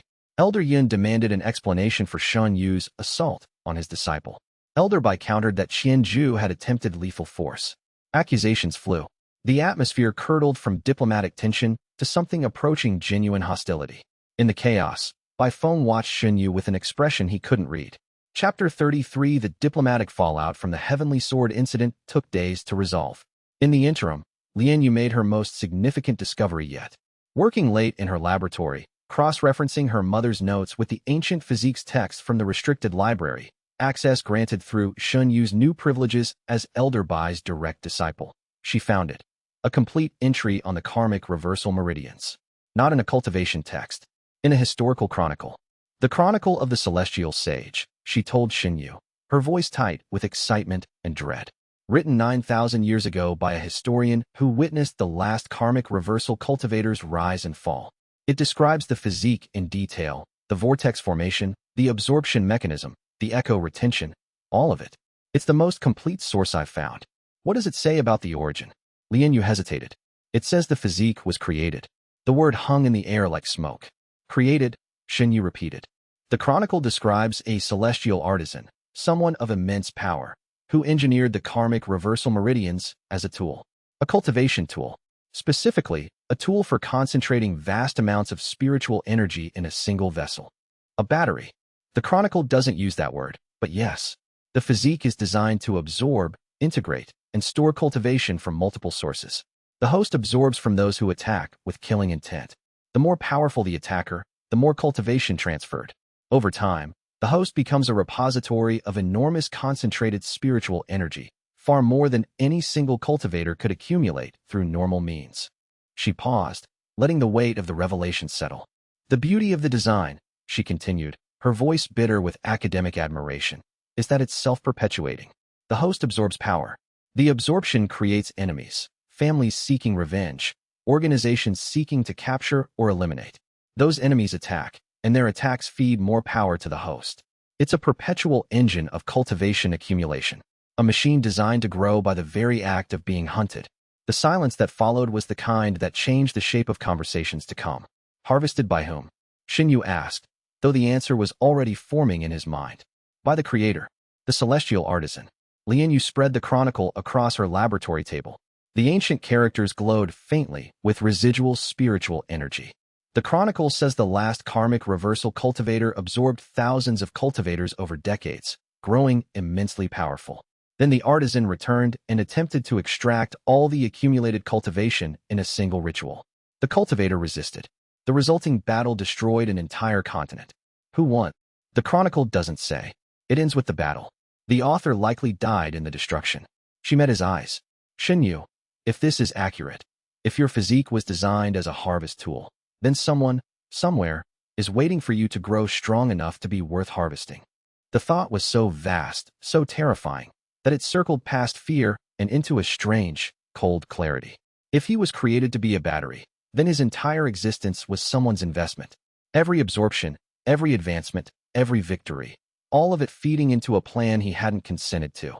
Then I'll grow stronger than the plan accounts for, he said. Li Yu stared at him. That's your response? You learn you might be a celestial science experiment, and your reaction is to defy the scientist. My reaction is to survive. It's always been to survive. He stood. Thank you for this, Li Yu. It changes everything and nothing at the same time. How can it change nothing? Because whether I'm a natural physique or a designed one, the situation is the same. I absorb what tries to kill me. The question was always how to stay alive long enough to matter. Now I just have one more enemy to outlast. He left her laboratory and walked into the night, the vortex humming steadily in his chest. The echoes were quiet. Even they seemed awed by the scale of what had been revealed. Somewhere, a creator waited. Somewhere, a harvest was planned. But the battery had a mind of its own, and it was not going to cooperate. Chapter 34. The Heavenly Sword Delegation's final event was supposed to be a reconciliatory gesture, a joint training session where disciples from both sects would practice together, building bridges after the Qianzhou incident. It was Elder Yun's idea, and Xian Tian approved it with the smooth diplomacy that masked whatever he was actually thinking.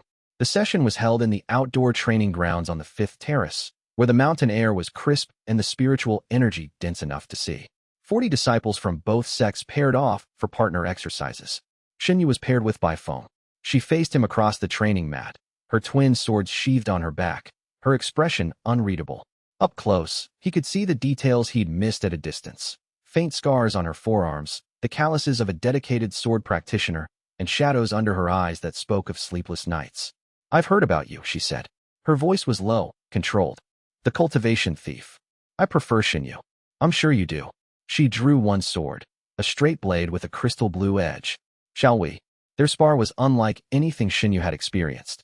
Bai Feng was fast, not just foundation establishment mid-fast, but refined, precise, every movement stripped to its essence. Her twin blade technique was a thing of beauty, one sword for defense, one for offense, switching roles seamlessly. She fought without killing intent. Her chi was controlled, her strikes precise, her boundaries clear. Each attack had a defined force ceiling, enough to test, never enough to harm. Her swords sang through the air with the kind of musical precision that came from practicing the same forms 10,000 times until the body knew them better than the mind.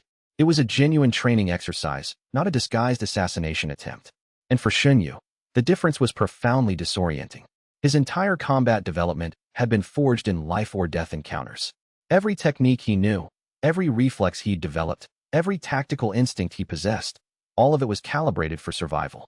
His vortex was dormant without killing intent, which meant he was fighting at his base level, without the absorption advantage that had won every serious fight he'd faced. Shen Yu, so accustomed to fighting for his life, found the change both humbling and revelatory. This was what normal cultivation combat felt like. Two practitioners testing each other, learning from each other, growing through the exchange. No stakes beyond pride and improvement. No existential threat lurking behind every strike. Without the vortex's assistance, he had to rely on pure skill. And against Bai Feng, pure skill was barely enough. She pressed him hard.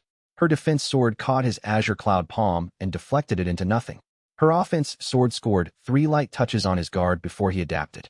She read his composite fighting style, fragments of a dozen absorbed techniques, and found the seams where different styles didn't quite mesh. You fight like 6 people at once, she observed mid-bout.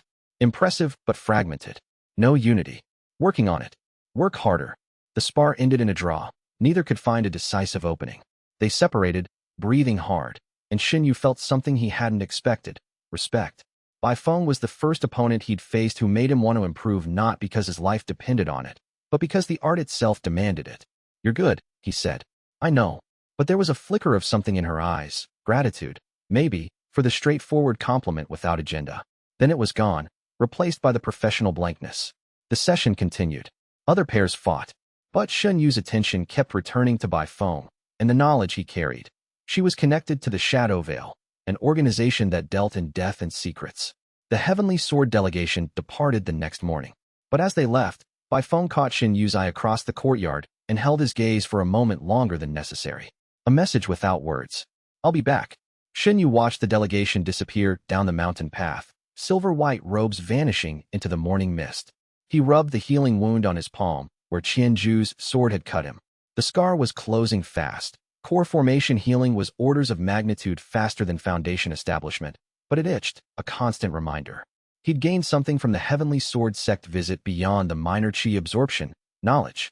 Through Qianju's fragment, he now understood the basics of sword cultivation at a level that would have taken years to learn conventionally. The Heavenly Sword techniques were fundamentally different from the Azure Cloud sect's palm-based arts. They treated the sword not as a weapon, but as an extension of the cultivator's spiritual will.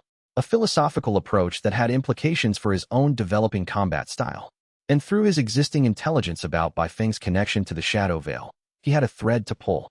The Shadow Veil was an organization he needed to understand. Their interest in him was clear, and their reach was concerning. Bai Feng was a potential ally inside that web. Potential, not certain. Trust was earned, not assumed. He'd learned that lesson too many times already. Zhou, who had been watching from the observation gallery with his arm in a sling from the Anti-Thief Alliance's attack, joined him as the last of the delegation vanished. "The sword girl," Zhou said. "You like her?" "I don't even know her. I've seen you fight a dozen people. I know what your impressed face looks like. That's the face you had during the spar. It was a good spar." "Uh-huh." Zhou scratched his nose with his uninjured hand. "Just be careful, brother. Pretty swords are still swords." Chapter 35. The days following the delegation's departure were the quietest Shen Yu had experienced since his ability awakened. No assassins, no political crises, no duels, just the steady rhythm of inner sect life, training, study, Lian Yu's research, and the slow work of stabilizing his foundation establishment peak cultivation. He used the time to deepen his relationship with Lian Yu, both professionally and personally. Their monitoring sessions had evolved into something that no longer resembled medical appointments. They met every evening in her laboratory, where she scanned his meridians, tracked echo accumulation, and refined her filtration pill formula. But between the measurements and the data, they talked. She told him about her mother, Chun Hualing, a brilliant alchemist who'd married into the Lien family for love, not status. She used to say that alchemy was just cooking with more dangerous ingredients, Lian Yu said, smiling at the memory. "She'd let me help grind herbs when I was 6. My father was horrified. Spirit herbs in a 6-year-old's hands. You have your mother's precision. I have her stubbornness. The precision I learned from necessity. The smile faded. She died when I was 9. The laboratory accident. I found her body. The lab was destroyed, but her injuries weren't consistent with an alchemical explosion. They were consistent with a spiritual attack. You've been investigating her death since you were 9? Since I was 12 and understood what I'd seen. 3 years of being told I was wrong, that I was traumatized, that I should focus on my studies and stop asking questions. Her jaw tightened. I stopped asking questions out loud. I never stopped asking them. Shen Yu recognized the fire in her eyes, the same quiet, persistent defiance that had kept him cultivating through 3 years of futility. We'll find the truth. We. She tested the word. You keep saying that. We. Is it wrong? No. A pause. It's just new. Their work on the filtration pill progressed steadily. Li Yu had identified the key principle. The echoes were sustained by a specific frequency of spiritual vibration within the absorbed qi. A pill that dampened that frequency would silence the echoes without affecting the qi itself, like removing the words from a song while keeping the melody. The challenge was the ingredients. Several were rare, available only in the restricted alchemy stores or through expensive external procurement. Shen Yu contributed his accumulated contribution points. Li Yu supplemented with her own savings. One more ingredient, she said on the 5th evening. Moonheart root. It grows only in the Azure Cloud Forest's deepest region, near the Spirit Spring. The sect harvests it quarterly, but the next harvest is 2 months away. I know where a natural patch grows. The knowledge came from Gao Ren's memories. The former bully had explored every corner of the forest during his years as the outer sect's dominant figure. Northeastern slope, behind the waterfall? Li Yu raised an eyebrow. Elder Muqing's cave? You know about the cave? I know about a lot of things. She hesitated, then added, the Moonheart root near that waterfall is special. It grows in soil enriched by ancient formations. It'll be more potent than the standard variety. They made plans to harvest it together. A trip to the forest. Just the two of them. And on that trip, walking through moonlit woods toward a hidden waterfall, something shifted between them that had been shifting for weeks. She stumbled on a root, genuinely stumbled, not a contrivance, and he caught her arm. The contact was brief, warm, electric. Sorry, she said, not pulling away immediately. Don't be. They stood in the silver light, surrounded by spirit trees and the distant sound of falling water, and the walls they'd both built crumbled just enough. My mother would have liked you, Li Yu said softly. She always said the best cultivators were the ones who didn't want power. They just refused to be powerless. Smart woman. The smartest. She squeezed his arm once, then released it. Come on. Moonheart root doesn't harvest itself. They walked on through the silver-lit forest, following a path that Gao Ren's memories had mapped and Elder Muqing's directions had confirmed. The waterfall grew louder as they climbed, its sound merging with the forest's ambient symphony of spirit insects and rustling leaves. The Moonheart root grew in a sheltered grotto behind the waterfall's curtain, where the spray kept the soil perpetually moist and the ancient formations in the cave walls infused the earth with concentrated spiritual energy. Li Yu's eyes widened when she saw the plants. They were twice the size of standard Moonheart root, their leaves pulsing with a soft blue luminescence that indicated extreme potency. These are extraordinary, she breathed, kneeling to examine the root structure. Her professional excitement temporarily overwhelmed her usual composure. The spiritual density, Shen Yu, a single root from this patch is worth 10 standard specimens. The filtration pill made from these would be 3 times more effective. She harvested carefully, using alchemical tools to extract the roots without damaging the colony. Shen Yu stood guard at the grotto's entrance, watching the waterfall's curtain of silver water and feeling, for the first time in months, something approaching peace. The forest was quiet. No killing intent. No hostile qi signatures. No echoes demanding attention. Just the sound of water, the scent of spirit herbs, and the presence of someone who made the weight lighter. Shen Yu? Li Yu's voice came from behind him, softer than her usual clinical tone. Thank you for trusting me with this. He turned. She was standing with the harvested roots cradled in a preservation cloth, her face illuminated by the blue luminescence. In that light, with the waterfall's mist beating on her skin and her hair finally loose from its severe style, she looked less like the clinical alchemist and more like the 17-year-old girl she actually was. You're the one keeping me sane, he said. I should be thanking you. Then we're even. She smiled. A real smile, unguarded and warm and so rare that it made his chest ache. Now help me carry these. They're heavier than they look. They walked back through the forest, the Moonheart roots glowing faintly in their packs, and the silence between them was the comfortable kind, the kind shared by people who have run out of things to prove and can simply exist together. Behind them, the moonlight caught two sets of footprints in the soft forest soil, closer together than they needed to be. Chapter 36. Sect Master Xian Tian summoned Shen Yu for the second time on the 7th day after his offer, exactly on schedule. The punctuality spoke to a mind that planned in precision increments. This meeting was different. Where the first had been cordial, almost warm, this one had the quiet gravity of a negotiation between parties who understood each other. "You've had time to consider," Xian Tian said, pouring tea. "Same study, same calligraphy, same air of cultivated serenity." "I have. And I have questions first." Something flickered in Xian Tian's expression, surprise, quickly suppressed. He was not accustomed to conditions from subordinates. "Ask, what do you know about the origin of the karmic reversal meridians? Not the historical accounts. The truth." Xian Tian set down the teapot with careful precision. "The truth is that the physique was engineered. I won't insult you by pretending otherwise. I suspect you've already discovered this through your own research." "I have." "Then you know the fundamental question. Engineered by whom? And for what purpose?" "I know the purpose. Concentration and harvest." Xian Tian nodded slowly. "You're further along than I expected." "Good. Then I'll be direct." He leaned forward, and for the first time, the gentle facade thinned enough for Shen Yu to glimpse what lay beneath, an intelligence as sharp and cold as surgical steel. The Azure Cloud sect was founded on this mountain because the spiritual veins here resonate with the frequency needed to trigger the karmic reversal awakening. This was not accidental. The sect's original founders designed it as an incubator. For people like me. For the possibility. In 10,000 years, only one has awakened. You. His eyes were steady. "I've spent my career ensuring that if and when the awakening occurred, the Azure Cloud sect would be positioned to protect the individual in question. Not exploit them. Protect them. Li Yu's mother discovered your preparations. And she died."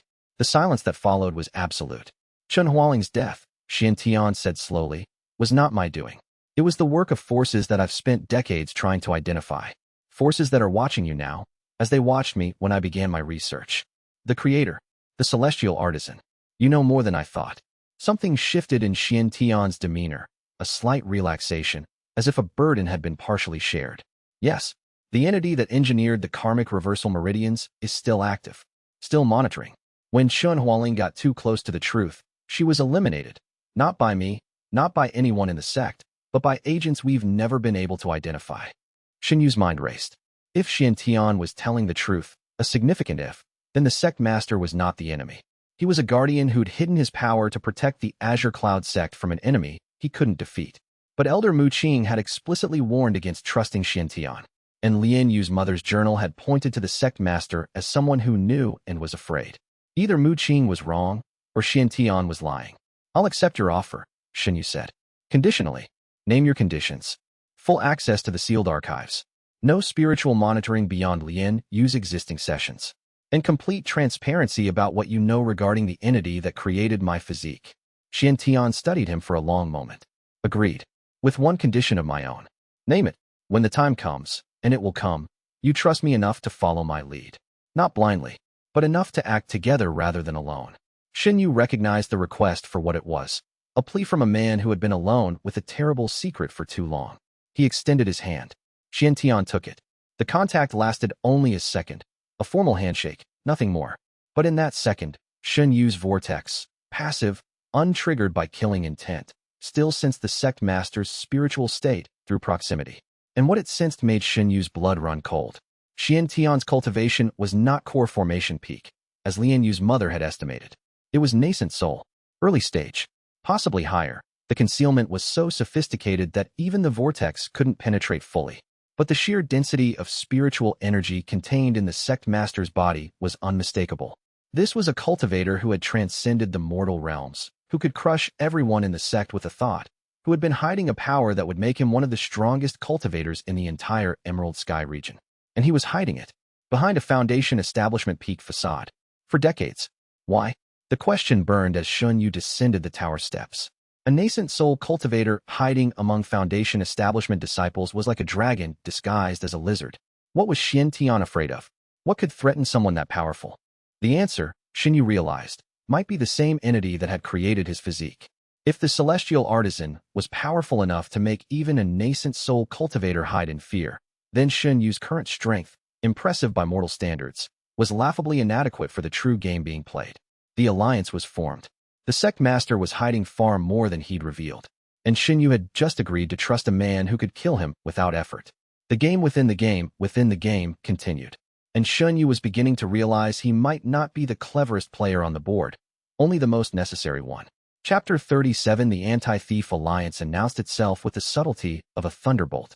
Shen Yu was training in the 5th terrace grounds when the first wave arrived. 5 cultivators, none of them Azure Cloud sect members, who materialized inside the sect's defensive perimeter through a breach in the outer formations. They wore identical black armbands marked with a crimson fist, the symbol of an organization that hadn't existed 2 weeks ago. The Anti-Thief Alliance, a coalition of families, sects, and merchant houses whose members had been victimized by Shen Yu's absorption ability. Gao Ren's family, Peng Lei's family, the Lu family, of course, the families of the 3 assassins, even the Heavenly Sword sect, whose prodigy Qianzhu had lost a fragment of cultivation during the training hall incident. United by grievance, funded by wealth, and driven by the uniquely potent combination of rage and fear. 5 attackers at once. Foundation establishment layers 2, 3, 3, 4, and 4. A combined assault designed not just to overwhelm Shen Yu, but to test the limits of his absorption. Could he drain 5 people simultaneously? The answer, barely. The fight was chaos. 5 different technique styles, 5 different angles of attack, 5 different flavors of killing intent. Shen Yu's vortex tried to absorb from all 5 simultaneously and nearly overloaded. The chi came in too fast, from too many sources, in conflicting frequencies that clashed inside his meridians. He was forced to fight conventionally for the first time since the ability awakened, blocking, dodging, counterattacking with his adapted techniques, treating the absorption as a last resort rather than a primary weapon. It was humbling and terrifying. A sword slash opened his left arm from elbow to wrist, the blade trailing cold chi that burned like acid. Blood sprayed in a crimson arc. A palm strike cracked 2 ribs. He felt them go, felt the sharp edges grind against each other as he twisted. A formation trap, the kind he now recognized from the absorbed formation specialist's knowledge, immobilized his right leg in a binding circle of crystallized chi, pinning him to the ground for 3 critical seconds. 3 seconds was an eternity in combat. All 5 attackers converged, techniques blazing, killing intent a unified wave of murderous purpose. Swords and palms and spiritual projectiles descended on a man who could not move. The vortex screamed to be unleashed. The echoes roared, each absorbed cultivator's combat instincts firing simultaneously. Dodge left? No. Block right? No. Counter above? No. Too many voices. Too many instincts. Paralysis. Then, through the chaos, a single clear thought. Mine. Not Gao Ren's. Not the assassin's. Not any absorbed fragment. His own. The thought of a boy who had scrubbed furnaces for 3 years and refused to kneel. Shen Yu abandoned restraint. He dropped his suppression entirely, letting his foundation establishment peak power blaze at full intensity and unleash the technique he'd been developing in secret. 100 Echoes Fist. It was his own creation, a combat art built from fragments of every absorbed cultivator's technique, unified by his unique analytical mind. Not 6 different styles stitched together, but one new style that drew on all of them. Each strike contained echoes of multiple techniques, making it unpredictable and unreadable. The first attacker went down to a palm strike that combined Azure Cloud Palm's force delivery with the Black Crane Assassin's targeting precision. The second fell to a leg sweep borrowed from Peng Lei's Fishing Village martial arts, powered by Foundation Establishment Peak Chi. The third and fourth attacked together and met the 100 echoes in full flow, a barrage of strikes so varied and rapid that their coordinated assault fell apart. But the fifth attacker, the Foundation Establishment Layer 4, the strongest, landed a killing blow to Shen Yu's back. The vortex caught it. Foundation Establishment Layer 4 cultivation flooded in. The attacker screamed and collapsed. Shen Yu stood amid 5 fallen bodies, bleeding, shaking, and alive. The absorbed chi settled into his vortex, pushing his Foundation Establishment peak to its absolute limit. The boundary to core formation shimmered. Close, so close, but he held back. Not yet. Not in anger. He sank to his knees as the sect's security team arrived. The outer formations were being repaired. Alarms blared. Elders descended from the upper terraces. The Anti-Thief Alliance's first assault had been repelled. But the message was clear. They would keep coming. With more numbers, more power, and more desperation. Shen Yu was carried to the medical pavilion for the 4th time. Li Yu was waiting. The echoes, he managed. They're loud. I know. She placed her hands on his temples, channeling diagnostic chi. 5 new sets at once. Your compartments are overloaded. Can you? The filtration pill. I finished it this morning. She produced a small jade bottle containing a single golden pill. It's untested, remember. But if we don't try it now, the echo accumulation will reach critical mass within days. He opened his mouth. She placed the pill on his tongue. The pill was beautiful. Li Yu's finest work, crafted from the enhanced moon heart root and 12 other rare ingredients, compressed through a proprietary alchemical process that she developed by combining her mother's theoretical framework with her own experimental results. It glowed with a soft golden light that pulsed in rhythm with Shen Yu's vortex, as if the pill recognized the meridians it had been designed to heal. It dissolved instantly, releasing a wave of warmth that spread through his meridians like sunlight through glass. The echoes, 13 now, 13 dead cultivators' memories jostling for space in his consciousness, wavered. The pill's spiritual frequency resonated with the echo imprints, and slowly, gently, the voices began to fade. Not gone, but distant, manageable, like voices in another room rather than voices in his head. Shen Yu wept. He hadn't realized, until the echoes quieted, how loud they'd been. How much of his mental energy had been spent simply maintaining his sense of self against the constant pressure of other people's memories. Li Yu held his hand and said nothing. Some moments didn't need words. Chapter 38. The filtration pill worked, but it was temporary. For hours of echo suppression, then the voices returned. Li Yu could produce 1 pill every 3 days with her current resources. It was enough. Barely. The following weeks were a race between Shen Yu's growing power and his growing instability. Every absorption brought more chi and more echoes. The pill kept the echoes manageable, but the underlying problem remained. His mind was hosting fragments of 13 other people, and each new fragment made the others harder to contain. During a routine meditation session, one of the 4-hour windows of echo suppression, Shen Yu experienced something new. The echoes coalesced, not into individual voices, but into a gestalt, a composite identity formed from the overlapping fragments of 13 absorbed cultivators. It didn't speak. It didn't attack. It simply existed, a shadow version of Shen Yu formed from everything he'd absorbed.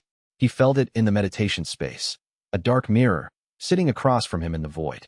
Same face, same posture, but with eyes that held the pain and rage of 13 stolen lives. You can't keep doing this, the shadow said. Its voice was a chorus, 13 tones harmonized into one. Every absorption makes me stronger. Every echo feeds me.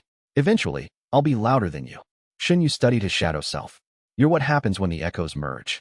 I'm what happens when you refuse to face what you've done. 13 people. 13 lives disrupted, damaged, destroyed. Their anger has to go somewhere. Their pain has to go somewhere. I'm that somewhere. They attacked me. I defended myself. Does that change the weight of what you carry? The shadow's eyes were ancient, tired. Defense or offense, the result is the same. You took what was theirs, and now I carry the debt. The meditation ended. The shadow dissolved like smoke in wind, but its presence lingered, a coldness in the center of Shen Yu's chest that wasn't the vortex. Something else. Something watching from inside. He opened his eyes to find his cultivation chamber's walls cracked and hairline fractures, his spiritual pressure having leaked during the internal confrontation. The formations Li Yu had installed flickered and stabilized, barely containing the chi fluctuation. The encounter left Shen Yu shaken in a way that no external threat had managed. He'd been stabbed, poisoned, ambushed, and nearly killed multiple times. Each time, the danger was external, something he could fight, absorb, or flee from. But the shadow self was inside. It was him, or a version of him, or a version of everyone he'd consumed. And it was growing. He spent the rest of the night sitting in the cracked chamber, not cultivating, just thinking. The echoes were quiet for once, as if the confrontation with the shadow self had exhausted them. In the silence, Shen Yu examined his own feelings about what he'd done. 13 people. Not all of them had been trying to kill him. Some had been hired, coerced, or manipulated. The formation specialist had been a craftsman doing a job. The poison specialist had been paying off a debt. Even Gao Run, the first, had been a damaged young man driven by insecurities that Shen Yu now understood intimately. He hadn't asked for this ability. He hadn't wanted to absorb anyone's cultivation. But the results were the same regardless of intent. 13 people had lost their power, their autonomy, their very selves. Pieces of them lived in Shen Yu now, permanent guests in a house they hadn't chosen to enter. The shadow self was right about one thing. The weight was real, and carrying it would only get heavier. He told Li Yu the next morning. She listened with the focused intensity of a researcher encountering a previously unknown phenomenon. The shadow self is consistent with my mother's theoretical framework, she said. When echo accumulation exceeds a certain threshold, the fragments begin to self-organize. It's a survival mechanism. Individual echoes can't maintain coherence, but a collective entity can. Will it try to take over? In time? Possibly. The more you absorb, the stronger it becomes. The shadow self feeds on conflict between your identity and the absorbed identities. If you can find a way to harmonize them, accept them rather than suppress them, the shadow loses its foundation. Accept them. Shen Yu's voice was flat with disbelief. 13 people who were trying to kill me. Assassins, bullies, hired thugs. Not accept their actions. Accept their existence within you. They're part of you now, Shen Yu. Fighting that truth only makes the shadow stronger. Harder advice than any combat technique. But Shen Yu filed it away and continued. Chapter 39 Core Formation. The realm above foundation establishment, where liquid qi condensed into a solid core in the cultivator's dantian. The transformation was qualitative. A core formation cultivator didn't just have more power than a foundation establishment expert. They had a fundamentally different relationship with spiritual energy. Where foundation establishment treated qi like water to be channeled, core formation treated it like a living extension of the self. Most cultivators spent years preparing for the breakthrough. They accumulated specific rare resources, consulted experienced mentors, and chose auspicious moments aligned with their elemental affinities. Shen Yu's core formation attempt was none of these things. It was messy, desperate, and nearly killed him. The breakthrough came uninvited, triggered by the accumulated pressure of 13 absorptions worth of qi crammed into a foundation establishment peak cultivation base. His vortex, designed to absorb and integrate, had reached its foundation establishment capacity. The excess qi had nowhere to go except forward, into the core formation realm. It happened during a morning meditation, 3 days after the shadow self-manifestation. Shen Yu was cycling qi through his vortex, using Li Yu's filtration pill to keep the echoes quiet. When his meridians seized, the vortex compressed. The liquid qi in his dantian thickened, densified, and began to solidify. The process was agonizing, like his entire body was being crushed into a single point. His meridians screamed. His spiritual foundation cracked under the pressure, but the cracks followed the vortex pattern. Instead of breaking, they reformed. The spiral that had defined his meridians since the very first absorption now became the template for his core, not a solid sphere like other cultivators formed, but a spiraling vortex core, rotating perpetually, drawing in qi from every direction. It was beautiful and terrifying, a core like no other in recorded history. The formation process hit a wall. The absorbed qi from 13 different cultivators had 13 different elemental affinities, 13 different spiritual frequencies, 13 different intentions. They clashed within the forming core, fighting each other like oil and water. Shen Yu's consciousness flickered. The shadow self surged forward, trying to seize control during the moment of vulnerability. The echoes shrieked, each one pulling the forming core in a different direction. He was going to fail. The core would shatter, and the backlash would destroy his cultivation base entirely. Karmic collapse, exactly what Li Yu's mother had predicted. Then, in the space between failure and oblivion, a fragment stirred. Not one of the 13 absorptions. Something older. Something that had been dormant in the vortex since before Shen Yu had ever absorbed anyone. A piece of knowledge buried in the deepest layer of his karmic reversal meridians themselves. A blueprint, left by whoever had designed the physique for exactly this moment. It showed him how to harmonize the conflicting qi. Not by force, not by suppression, but by letting the vortex do what it was designed to do. Absorb, integrate, unify. He stopped fighting the process and surrendered to it. The 13 streams of qi, previously clashing, began to spiral together. The vortex core caught them like a loom catches threads, weaving them into a unified whole. Different elements, different frequencies, different intentions, all blended into something new, something unprecedented. The core solidified with a resonant hum that vibrated through every cell of Shen Yu's body. The pain didn't recede. It transformed, becoming a deep, warm pressure that felt like being held by the world itself. His meridians, already spiraling, tightened their rotation around the new core, locking into a configuration that felt both ancient and entirely new. The vortex core was not beautiful in any conventional sense. It was a sphere of concentrated darkness, not shadow, but compressed spiritual potential, so dense that light and qi alike bent around it. At its center, the 13 streams of absorbed cultivation spiraled in a perpetual dance, each one distinct but harmonized, like instruments in an orchestra following a conductor's baton. The core was the conductor. Core formation. Early stage. For a long moment, Shen Yu simply existed in the new state. He felt his body adjusting, meridians widening to accommodate the increased qi flow, muscles and bones strengthening under the core's passive reinforcement, even his senses sharpening as spiritual perception integrated with physical awareness. Then he opened his eyes. The room was different, not visually, but spiritually. He could see qi now, not just sense it. The world was alive with spiritual energy, flowing in currents and eddies that he'd never perceived before. His vortex core hummed in his chest, a small sun of compressed, harmonized power. The echo fragment that had guided him through the breakthrough faded back into dormancy. But its existence raised the most troubling question yet. The designer of his physique had anticipated this exact scenario, had planned for it, had left instructions, which meant the designer expected Shen Yu to reach core formation, expected him to absorb, to grow, to overcome every obstacle, because that's what batteries were designed to do. He pushed the thought aside. He was alive. He was stronger. And for the first time since the ability awakened, his cultivation base felt stable, truly stable, unified rather than composite. He reached for the jade Mu Qing had given him, the sealed one that could only be opened at nascent soul. It remained sealed, but it was warm to the touch. Closer, it seemed to say. Keep climbing. Chapter 40. The breakthrough to core formation sent a shockwave through the Azure Cloud sect and beyond. Spiritual shockwaves from major realm transitions were a known phenomenon, but the wave from Shen Yu's vortex core formation was unusual. It didn't dissipate over distance like a normal shockwave. Instead, it pulsed, a rhythmic, spreading signal that carried the unique frequency of the karmic reversal meridians into the world. Within the sect, the shockwave rattled windows, disrupted active formations, and caused every cultivator above foundation establishment to flinch as the unfamiliar spiritual signature washed over them. Xian Tian, in his tower, felt it and immediately activated the sect's concealment formations, too late to prevent the initial pulse, but enough to dampen the subsequent waves. Within the Emerald Sky region, the shockwave was detectable by any cultivator with spiritual sensing equipment. Dozens of sects, families, and organizations registered the anomalous signal and began tracing its source. And far beyond the Emerald Sky region, in a place that existed between dimensions, the shockwave reached ears that had been listening for 10,000 years. The Shadow Vale's central citadel, a fortress built into the walls of a spatial rift, invisible to the material world, was home to the organization's upper echelon.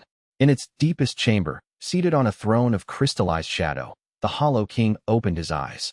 Su Wuji had been in meditation for decades. His cultivation, nascent soul peak, the highest in the Shadow Vale, sustained itself through absorption techniques that were crude, imperfect, but functional. He had been waiting for exactly this signal. The karmic reversal meridians had reached core formation. The newest iteration was growing on schedule. He turned to the figure beside his throne, a woman in silver who served as his intelligence coordinator. The Azure Cloud sect, he said. His voice was a whisper that carried like a shout. The boy, Shen Yu, the coordinator confirmed. 16 years old. Core formation early. Confirmed karmic reversal physique. Final iteration. Final iteration. The Hollow King's lips curved. I was the third iteration. Imperfect. Limited. But this one. He stood, and his shadow spread across the chamber like a living thing. Bring him to me. Alive. Alive, undamaged, and with his cultivation intact. He's far more valuable growing than static. His eyes, dark as the void between stars, gleamed with something that might have been hunger. Send the word to our agents in the Azure Cloud sect. Observation only for now. I want to know everything about him, his allies, his enemies, his limits. And when he's ready. He didn't finish the sentence. He didn't need to. The coordinator bowed and withdrew, her silver robes catching the dim light of the citadel's shadow-forged lanterns as she moved through corridors that existed between planes of reality. The central citadel was a marvel of spatial engineering. Rooms that were larger inside than outside, hallways that connected locations separated by thousands of miles, and chambers where time flowed at different speeds depending on the occupant's need. In its intelligence center, a vast room filled with crystal communication arrays and spiritual mapping tables. Dozens of operatives received their orders through spiritual communication links that spanned the continent. The Shadow Vale's network was vast, embedded agents in major sects, informants in merchant families, sleepers in government positions. Within hours, Shen Yu's dossier was being compiled from a dozen sources simultaneously. The Hollow King remained on his throne, fingers steepled, eyes closed. He was remembering his own awakening, imperfect, painful, limited. The third iteration of the karmic reversal meridians, created by the same hand that had created Shen Yu. But where Shen Yu's version was a masterwork, Su Wuji's had been a rough draft. His absorption was slower, less efficient, and came with side effects that had nearly driven him mad before he'd learned to control them. He'd spent 40 years building the Shadow Veil from a small assassination guild into a continental power. Every step had been aimed at one goal, finding the final iteration. The perfect version of the physique he carried in degraded form. Not to destroy it, not to study it, to complete himself, to absorb the absorption, to take Shen Yu's perfected meridians and graft them onto his own, finally achieving what the celestial architect had always intended for the final iteration, but for himself instead. The Hollow King smiled in the darkness. Patience. The boy needed time to ripen. Every assassination attempt, every betrayal, every absorption, all of it making the eventual harvest richer. 1,000 miles away, Shen Yu stood in his cultivation chamber, adjusting to his new reality. Core formation changed everything. His perception, his power, his potential. The world was wider now, more detailed, and infinitely more dangerous. Li Yu arrived within minutes, her detection equipment humming. The shockwave, she said. Everyone felt it. I know. The concealment formations weren't fast enough. Your signal went out for at least 3 seconds before they activated. That's enough for anyone with the right equipment to triangulate. How long before they come? Weeks. Maybe less. Shen Yu looked out the window of his cultivation chamber, toward the mountains that had been his world for 3 years. Beyond them lay the Emerald Sky region, and beyond that, the Central Continent, and beyond that, a world of powers he couldn't yet imagine. Powers that now had his address. Then we have weeks to prepare, he said. And we won't waste them. He turned from the window and began planning. First, consolidate the core formation breakthrough. His vortex core needed stabilization, and the harmonized chi needed to settle into its new configuration. Second, resume training. Core formation opened new combat techniques that his foundation establishment arts couldn't access. Third, prepare the people around him. Zhou needed to know about the expanded threat. The body cultivator had recovered from the Anti-Thief Alliance's attack. His broken arm healed to full function, and his training had taken on an intensity that suggested he'd learned the same lesson Shen Yu had. The threats were only going to get bigger. Li Yu needed to accelerate her research. The filtration pill was effective but temporary, and if higher-level absorptions were coming, the echo problem would intensify dramatically. Elder Muqing needed to be consulted. The old man's decades of hidden knowledge might contain preparations for exactly this scenario, the moment when the wider cultivation world turned its attention to the Azure Cloud sect. And Xian Tian, the sect master, the nascent soul powerhouse hiding behind a foundation establishment mask, needed to be watched. Their alliance was new and untested, and Shen Yu had agreed to trust a man whose true nature remained obscured. Too many variables. Too many unknowns. But the one certainty was this. The boy who scrubbed furnaces was now a player in a game that spanned continents, and the stakes were nothing less than his existence. The vortex core hummed in his chest, spinning with the unified power of 13 absorbed cultivators and his own indomitable will. Core formation early, a realm that most cultivators aspired to for decades. Shen Yu had reached it at 16.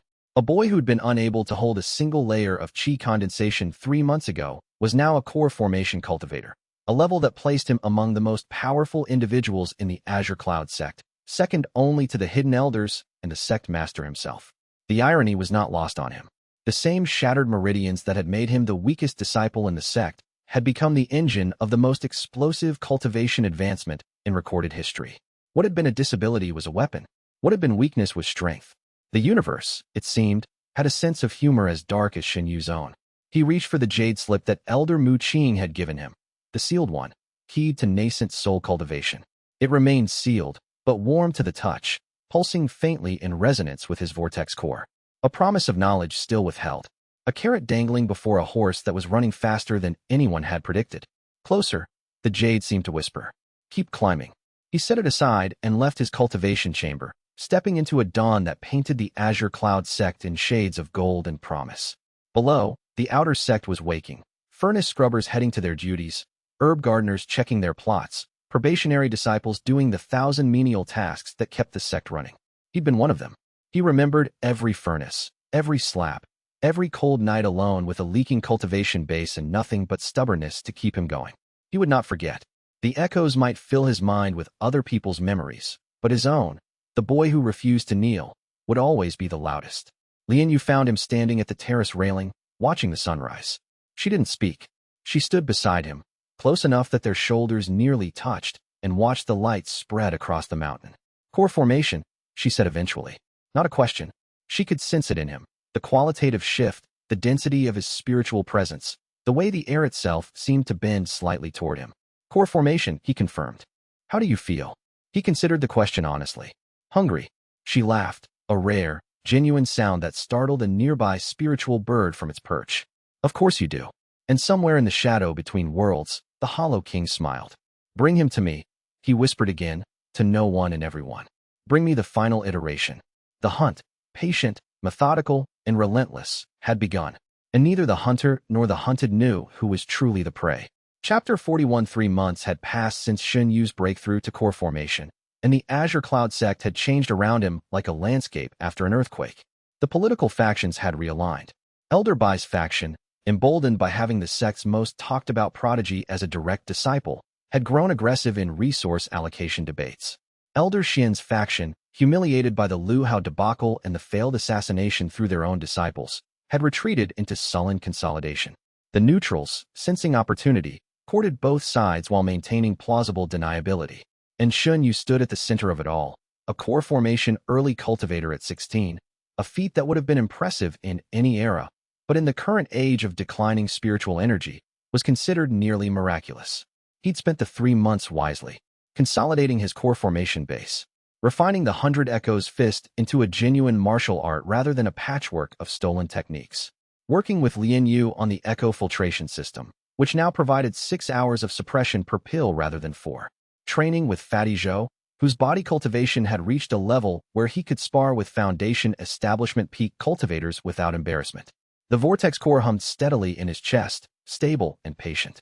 The shadow self was quiet, not gone, but dormant, like a wolf sleeping by the fire. The 13 absorbed cultivators' echoes had settled into a background murmur that Shen Yu had learned to live with, the way a person living near a river eventually stops hearing the water. But the peace was about to end. Sect Master Shen Tian summoned the entire inner sect to the Grand Assembly Hall on a morning that dawned clear and cold. The hall was the largest indoor space in the sect, a cavern carved into the mountain's heart, with tiered seating for 500 and a stage that could be reconfigured for lectures, ceremonies, or combat demonstrations. Today, it was configured for an announcement. The Inter-Sect Grand Tournament, Shen Tian declared, his voice amplified by the hall's acoustic formations, will be held in 2 months at the Jade Palace in Emerald Sky City. All major sects in the Emerald Sky region have confirmed participation. The Azure Cloud sect will field a team of 12. The hall erupted in murmurs. The Grand Tournament was the region's premier competitive event. Held every 5 years, it determined sect rankings, resource allocation, and political standing for the entire Emerald Sky region. Performance in the tournament affected everything from trade agreements to marriage alliances to territorial boundaries. The team selection will be based on internal trials, to be held over the coming weeks, Shen Tian continued. All intersect disciples below nascent soul are eligible. I expect our strongest to represent us. His eyes found Shen Yu in the crowd. The look was brief but unmistakable. You will compete. Shen Yu felt the weight of that gaze and understood. Shen Tian's alliance offer had included an implicit obligation. The sect master had provided resources, protection, and access. Now it was time to repay. The Grand Tournament was where Shen Yu would prove his value to the sect, and, not coincidentally, demonstrate the Azure Cloud sect's strength to the entire region. After the assembly, Shen Yu met with his inner circle in Li Yu's warded laboratory. The tournament is a trap, Elder Mu Qing said flatly. The old man had started attending their strategy sessions after Shen Yu's core formation breakthrough, dropping the pretense that his involvement was casual. Not for you specifically, for all competitors. The Grand Tournament concentrates the region's strongest young cultivators in one location. Every intelligence organization, every power broker, every faction with an agenda will have operatives there. Including the Shadow Veil, Bai Feng said. She was there too, a development that still surprised Shen Yu sometimes. Bai Feng had returned to the Azure Cloud sect 2 weeks after the Heavenly Sword delegation's departure, carrying a transfer request from the Heavenly Sword sect's administration. The request was genuine. Her relationship with the Heavenly Sword sect had deteriorated after the Qianju incident, but her true purpose was murkier. She'd confessed her Shadow Veil connection to Shen Yu on her third day back at the sect. Or rather, Shen Yu had confronted her with the intelligence he'd gleaned from absorbed memories. The Black Crane Guild assassin's knowledge of Shadow Veil operational networks, combined with the fragments from the Heavenly Sword delegation that had confirmed by Feng's handler, and she'd chosen honesty over denial. The confrontation had taken place in the ravine behind the woodshed, the same spot where Shen Yu had trained in secret during his outer sect days. The location was symbolic, a place of hidden truths, where pretense couldn't survive. They recruited me when I was 14, she'd said, her voice flat and controlled. After the Shadow Veil destroyed my clan, they offered me a choice, serve or join my family. I chose to serve. And now I'm telling you the truth, which is either the bravest or stupidest thing I've done since I started carrying swords. Make of it what you will. Shen Yu had chosen to trust her, cautiously, with verification protocols that Li Yu had designed. So far, she'd passed every test. The Shadow Veil connection was real, but so was her hatred of the organization. She was a double agent waiting for a cause worth defecting to. Shen Yu intended to be that cause, not by offering freedom. He wasn't naive enough to think he could rescue someone from the Shadow Veil through good intentions alone, but by offering something more valuable, a fight worth joining, a purpose that transcended survival, a chance to strike back at the organization that had destroyed her family and enslaved her sister. Everyone needed something to fight for. Bai Feng had been fighting for survival. Shen Yu would give her something better, the fight itself. Now, in the laboratory, the five of them, Shen Yu, Li Yu, Mu Qing, Zhou, and Bai Feng, planned their approach to the grand tournament. The Shadow Veil will have operatives in the tournament, Bai Feng confirmed. At least 3, probably more. They'll be disguised as competitors from various sections. Their mission won't be assassination. The Hollow King wants Shen Yu alive. But they'll be gathering intelligence, testing limits, and possibly trying to engineer a private meeting. Then we use the tournament to our advantage, Shen Yu said. The Shadow Veil wants to observe me? Let them observe exactly what I choose to show. And what's that? Zhou asked. Enough power to be interesting. Not enough to be urgent. Mu Qing nodded approvingly. The boy is learning. Chapter 42. The internal trials for team selection were held over 3 days of intense competition. 40 inner sect disciples entered. 12 would be chosen. Shen Yu participated openly, using the trials as an opportunity to refine his combat style under competitive pressure. His core formation early base gave him a significant advantage over most competitors. Only 4 other disciples had reached core formation, and none had his breadth of absorbed techniques. But raw power wasn't the point. He used the trials to develop what he'd started calling the 100 Echoes style, a comprehensive martial art built from the fragments of every absorbed cultivator's technique, unified by his own analytical mind and the vortex core's harmonizing effect. Li Yu created a specialized training regimen alongside the combat development. Her Echo Integration Protocol involved daily pill treatments, meditation exercises, and a diagnostic scanning schedule that tracked the stability of Shen Yu's composite chi base. She monitored his vortex core's behavior with the obsessive attention of a researcher witnessing a once-in-a-millennium phenomenon, which, technically, she was. Your core is doing something unprecedented, she told him during a late-night session, her detection crystals arrayed around the meditation chamber like a constellation. The absorbed chi signatures are merging at the molecular level, not just coexisting, but actually integrating. If this continues, within 6 months your cultivation will feel completely natural, indistinguishable from a cultivator who earned every drop of chi through meditation. Is that good? It's extraordinary. It means the vortex core isn't just storing stolen power, it's transforming it, making it yours. No one who scans you will ever be able to detect the composite nature again. It was a development that would prove invaluable in the tournament, where detection of absorbed cultivation would have confirmed every rumor about the cultivation thief. Fatty Zhou trained with equal intensity, but different methods. His body cultivation had reached a plateau that conventional techniques couldn't break through. The combat instructors, now under a reorganized training program that Elder Bai had implemented, introduced Zhou to advanced body tempering methods involving immersion in spirit beast blood and consumption of mineral-enriched elixirs. The process was agonizing. Zhou spent 3 hours each day submerged in a stone tub of diluted spirit beast blood, his body absorbing trace spiritual essences that strengthened muscle fiber, bone density, and chi circulation at the cellular level. He emerged from each session looking like a man who'd been boiled alive, red, swollen, and grinning from ear to ear. "Hurts like being eaten by a bear," he reported cheerfully. "A really big bear. With acid spit." "You'd know," Shen Yu observed. "I would. Bears and I have a complicated relationship." The style had 3 pillars. First, reading. The Vortex's passive sensing ability could detect chi patterns in opponents before they manifested as attacks.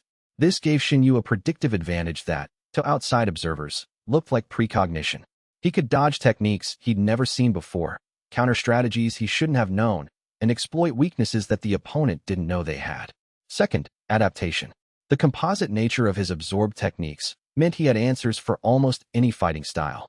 Palm arts, sword arts, formation techniques, elemental manipulation, body cultivation methods, fragments of them all lived in his vortex core. He could shift styles mid-combat, presenting a different face to each opponent, making his movements fundamentally unpredictable. Third, echoing. The most subtle and dangerous pillar.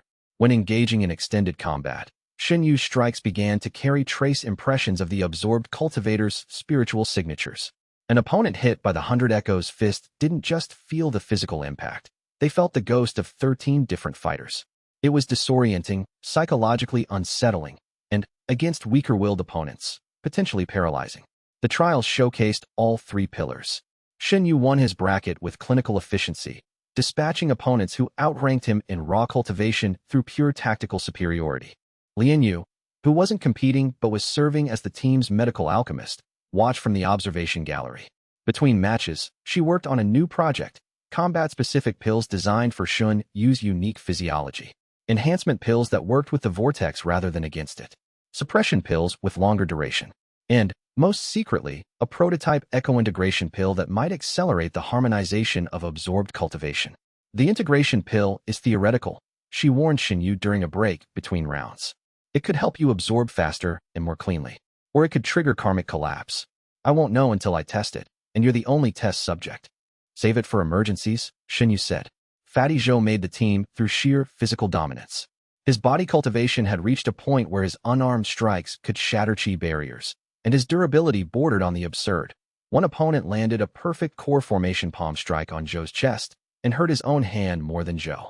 Bai Feng made the team on sword skill alone.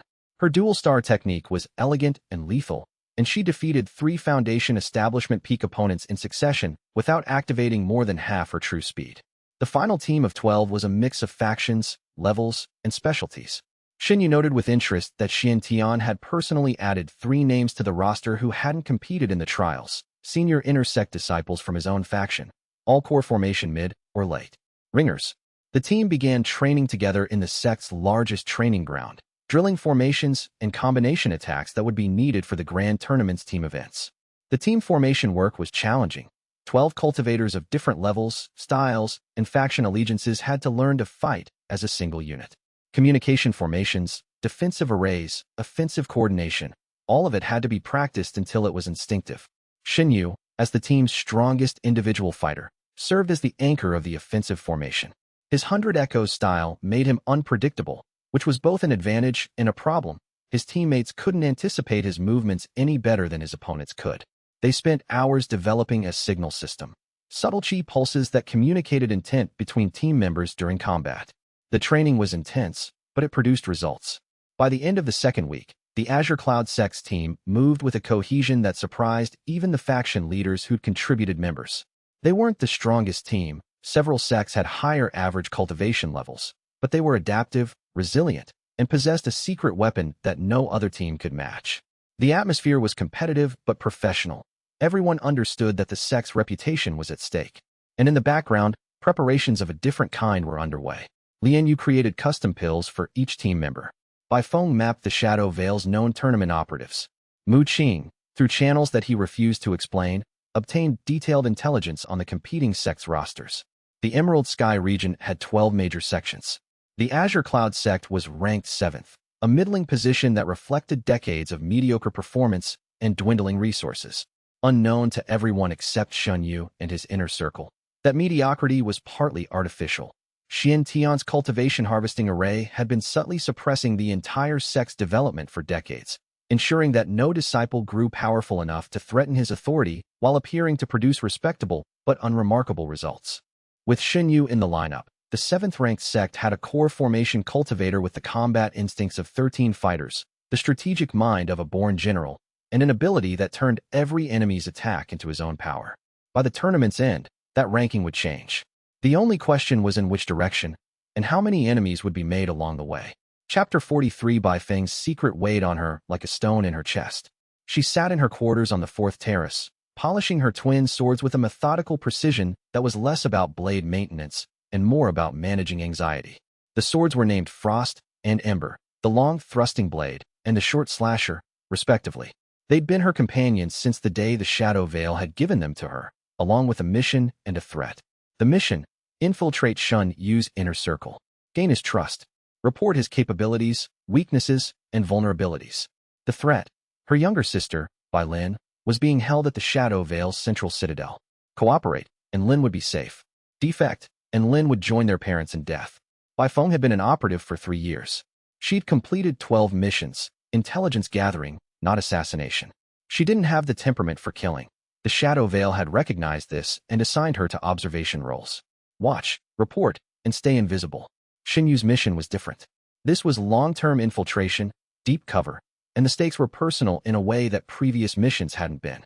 The Hollow King himself had briefed her, appearing in the shadow communication mirror in her quarters at the Heavenly Sword sect. The final iteration of the karmic reversal meridians, the Hollow King had said, his voice carrying the unsettling harmonic of someone speaking from between dimensions. He is the culmination of 10,000 years of design. Your task is to be close to him, close enough to monitor his development, his emotional state, and his combat capabilities. Report weekly through the Shadow Link. And if he discovers me, he's already discovered you. The Hollow King's smile was audible. The boy has absorbed memories from my organization's associates. He knows you're connected to us. That's why you'll be honest with him. Confess the connection. Present yourself as a reluctant operative seeking escape. It's not even a lie. You do want to escape. Use that truth. It was masterful manipulation. The Shadow Veil had given her permission to tell the truth about her connection because the truth itself served their purpose. Shen Yu would trust her more for confessing, would bring her closer, would share more. And every piece of information she reported back, willingly or through the Shadow Link's passive monitoring, would feed the Hollow King's growing dossier. But the Hollow King hadn't accounted for one thing: Bai Feng's capacity for genuine loyalty. Shen Yu had been kind to her. Not the calculated kindness of a politician managing an asset, but the straightforward, uncomplicated kindness of a person who'd been shown little kindness himself and understood its value. He'd welcomed her into his inner circle without conditions beyond basic honesty. He'd trained with her as an equal. He'd shared meals, strategies, and quiet evenings of companionable silence. And Li Yu had treated her wounds after a training injury with the same careful attention she gave Shen Yu. And Fatty Zhou had made her laugh. Actually laugh. Not the performative amusement of a spy maintaining cover, but genuine laughter at his ridiculous stories and worse jokes. She was being consumed by the very infiltration she'd been assigned to perform. And the weekly reports to the Shadow Veil. She was still sending them. Sanitized, carefully edited, containing enough real information to maintain credibility, but omitting the details that truly mattered. A double agent's balancing act that grew more precarious with each passing week. The tournament would change everything. In the chaos and pressure of the grand tournament, her dual loyalties would be tested in ways she couldn't predict. She set down Frost and picked up Ember. Polish, polish, polish. The blade gleamed. I'm going to get everyone killed, she whispered to the empty room. Or save them all. The line between the two was thinner than the edge she was polishing. Chapter 44. The grand tournament was held at the Jade Palace, a massive complex of arena stages, cultivation chambers, and diplomatic halls located at the center of Emerald Sky City. The city itself was the region's largest, a sprawling metropolis of 3 million souls that straddled the confluence of 3 spirit rivers.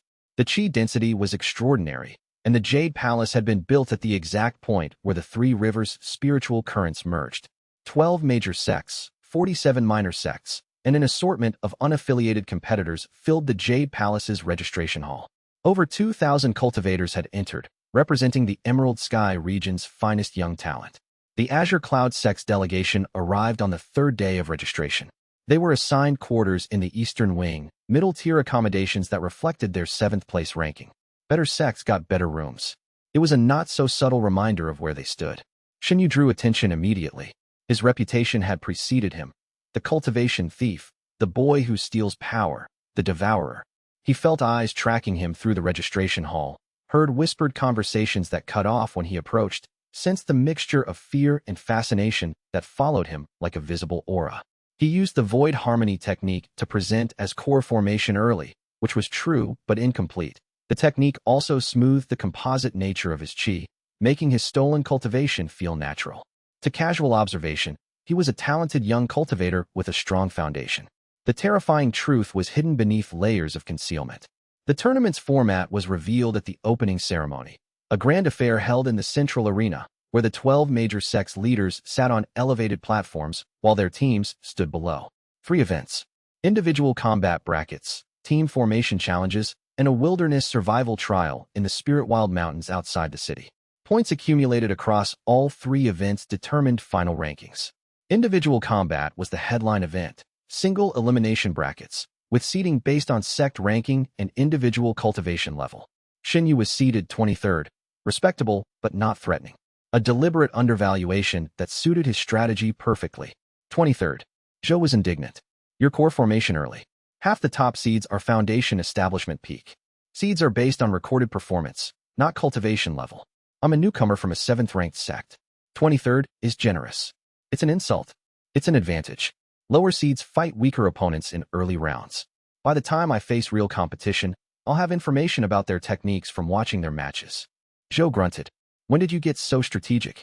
About 13 absorbed cultivators ago. The Azure Cloud Sects team settled into their quarters with the efficiency of a group that had been preparing for weeks. Shen Yu shared a suite with Zhou. The big man's snoring was legendary, but his watchful instincts meant that no one could approach their quarters without triggering his body cultivator's spatial awareness. Bai Feng took the room across the hall, her twin swords propped against the doorframe in their sheaths, ready for drawing at a moment's notice. Li Yu established a makeshift laboratory in the suite's common room, her detection crystals and alchemical equipment transforming the space into a mobile research station. The first evening was spent in reconnaissance. Shen Yu walked the Jade Palace's public areas, his void harmony technique smoothing his spiritual signature to a generic core formation early presentation. He cataloged the other sects' delegations, their sizes, their cultivation levels, their body language.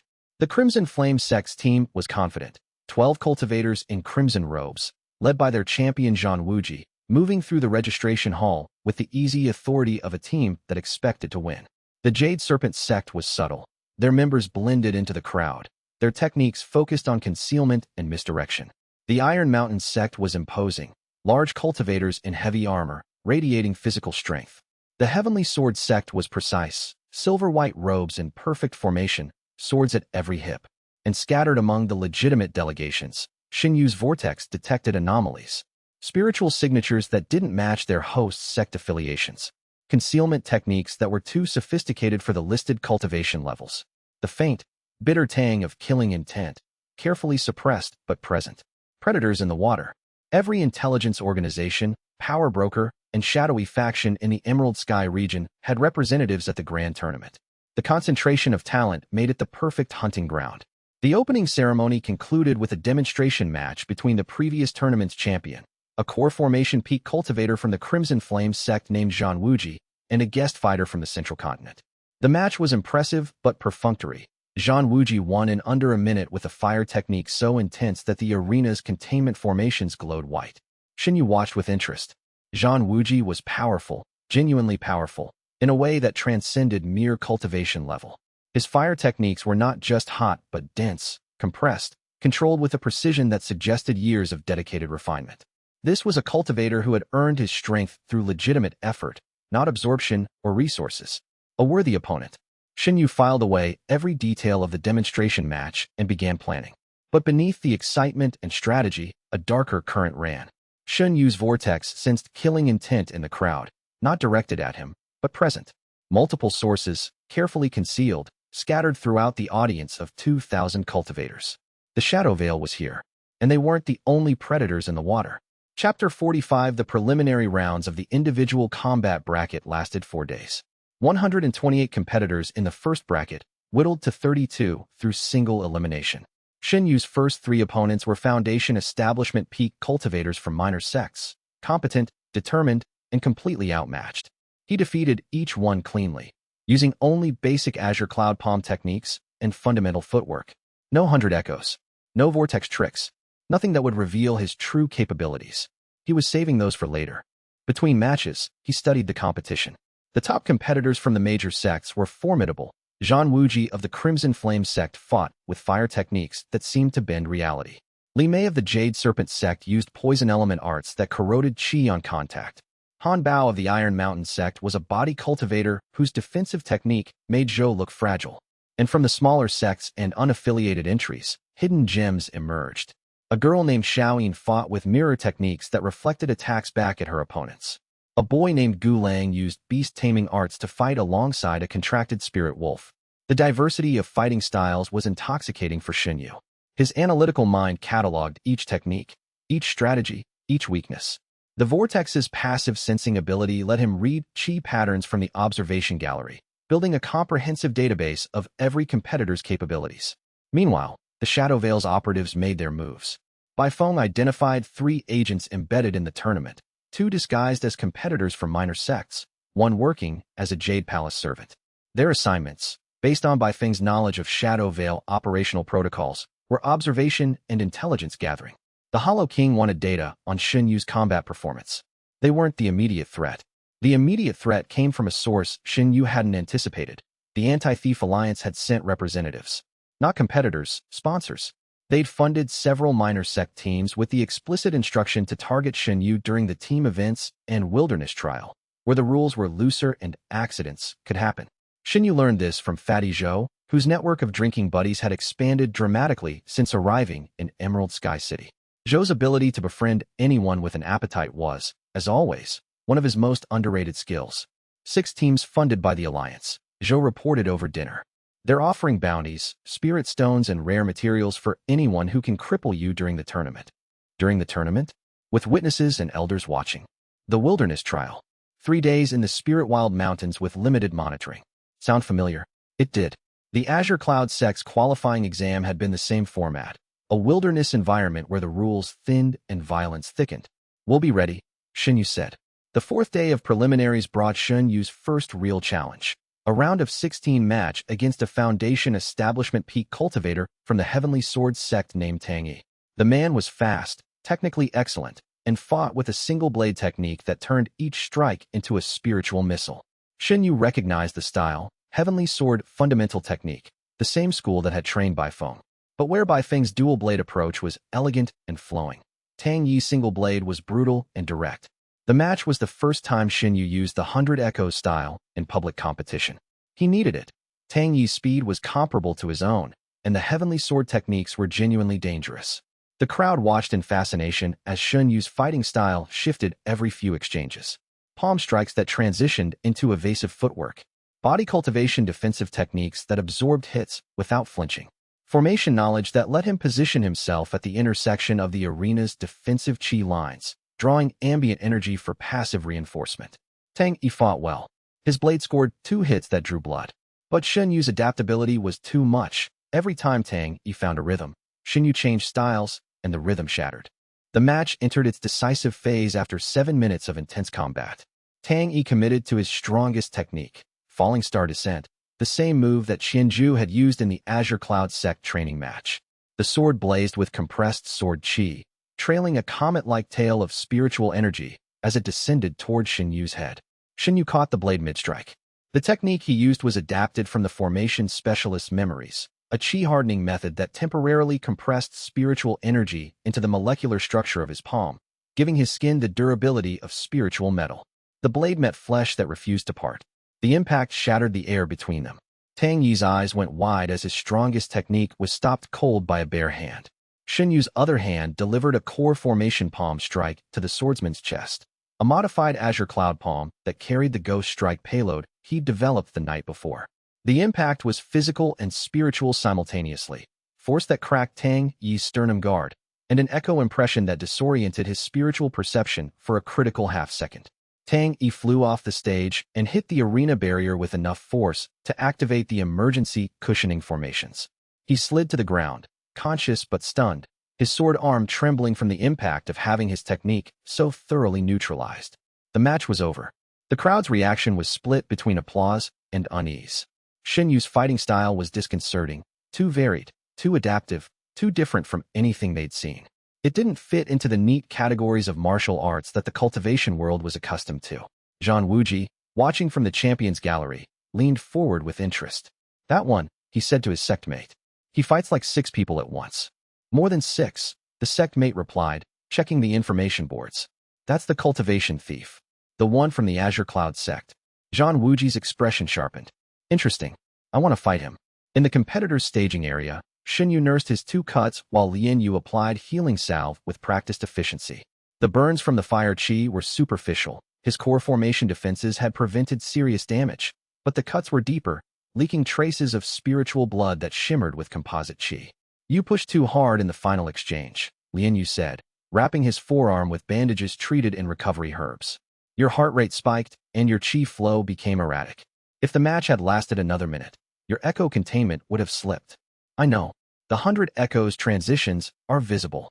The seams between absorbed techniques show when I'm under pressure. More than show, they destabilize your chi flow. Each transition is a moment of vulnerability where your composite base reasserts its individual components. A skilled observer could map the transitions and predict when a style change is coming. Shen Yu flexed his bandaged arm, testing the range of motion. Can your integration protocol fix it? In theory, the more your absorbed chi merges at the molecular level, the smoother the transitions become. But we're talking about weeks of treatment, and the quarterfinals are tomorrow. Then I need a different approach for tomorrow. He spent the evening studying recordings of his match, jade crystals that captured spiritual impressions of combat, allowing replays from multiple angles.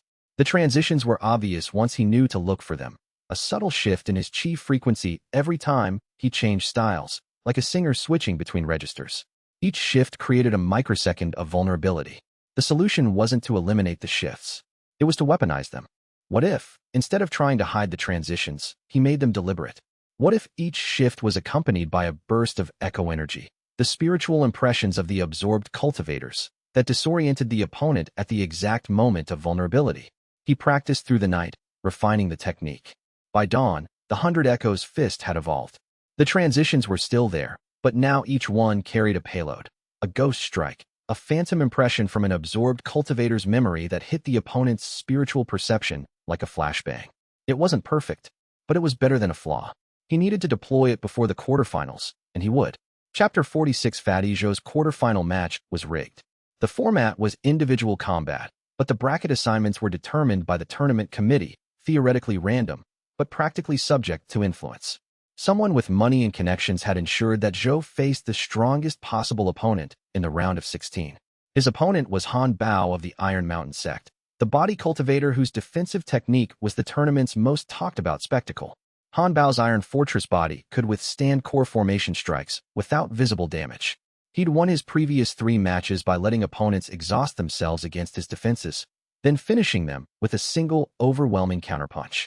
Zhou was a body cultivator too, but his approach was opposite: all offense, minimal defense. Force versus force, the irresistible impact meeting the immovable object.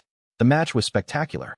Zhou's fists hammered into Han Bao's Iron Fortress with impacts that cracked the arena stage.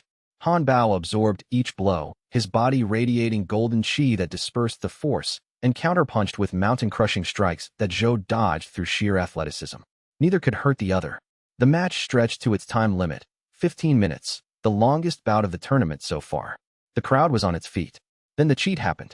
In the final exchange, Zhou lunged for a grapple, a technique that would bypass Han Bao's surface defense and apply internal pressure. But as he closed the distance, a chi pulse hit him from below. A formation buried in the arena stage, beneath the repair layers from years of combat damage, activated and sent a destabilizing wave through Zhou's chi circulation. He stumbled. His arms dropped. Han Bao's counterpunch caught him clean in the chest. Zhou flew off the stage and crashed into the barrier wall with enough force to crack the stone. He crumpled, tried to rise, and fell again. Blood streamed from his nose and ears. 3 ribs were broken, old fractures from the Anti-Thief Alliance's attack, reopened with savage precision. The match was ruled a victory for Han Bao. Zhou was carried to the medical pavilion by Shen Yu and by Feng, Li Yu running ahead to prepare treatment. It was rigged, Zhou gasped between coughs. Blood flecked his lips. I felt it. Something in the stage floor, a formation, hit me just as I went for the grapple. I sensed it too, Shen Yu said. His formation knowledge, absorbed from the specialist who'd trapped his cultivation chamber, had recognized the buried array's signature the instant it activated. Too late to warn Zhou, but not too late to confirm foul play. The Anti-Thief Alliance, Bai Feng said grimly. They're sponsoring Han Bao's sect. Shen Yu's rage built, controlled, channeled, not the wild fury of his early days but the cold, strategic anger of someone who had learned that revenge was best served in tournament brackets. He reported the cheating to the tournament committee. The investigation was predictable. The buried formation was discovered, confirmed as non-standard, and attributed to pre-existing arena damage. No responsibility was assigned. Han Bao's victory stood. Politics, money, power. The same story at every level of the cultivation world. I'll handle this, Shen Yu told Zhou, who was protesting from his hospital bed that he could still fight in the team events. Rest. Heal. I'll settle this on the stage. Brother, I promise.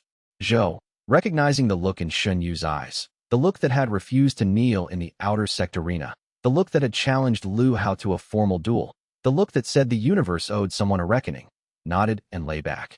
Shen Yu left the medical pavilion and returned to the arena with a revised plan. The quarterfinals were tomorrow. If the bracket cooperated, he would face Han Bao in the semifinals. And there would be no formations to save him. Chapter 47. While Shen Yu prepared for combat, Lian Yu pursued a different kind of battle. She brought her mother's research notes to Emerald Sky City, and the Jade Palace's extensive library provided access to texts that the Azure Cloud Sects collection couldn't match. During the gaps between tournament events, she buried herself in research, cross-referencing cultivation harvesting techniques, forbidden arrays, and the historical patterns that linked them. What she found turned her stomach. The forbidden cultivation harvesting array was not unique to the Azure Cloud sect. It was a technique, a standardized, reproducible technique, that appeared in the sealed records of at least 4 other major sects in the Emerald Sky region. Each instance was attributed to a different origin, wrapped in different mythology, but the core mechanics were identical. A formation that siphoned cultivation from living practitioners and concentrated it in a designated receiver. The technique's oldest recorded instance was 9,000 years old, contemporary with the chronicle of the celestial sage. And in every case, the technique's introduction coincided with the appearance of someone, a mysterious advisor, a visiting elder, a wandering sage, who arrived, installed the array, and vanished. The same person, over and over, across millennia. The celestial architect, Lian Yu whispered to herself, surrounded by scrolls and crystals in the library's private study room. Not just Shen Yu's creator. A systematic cultivator farmer, installing harvest machinery across every major sect, generation after generation. The implications were staggering.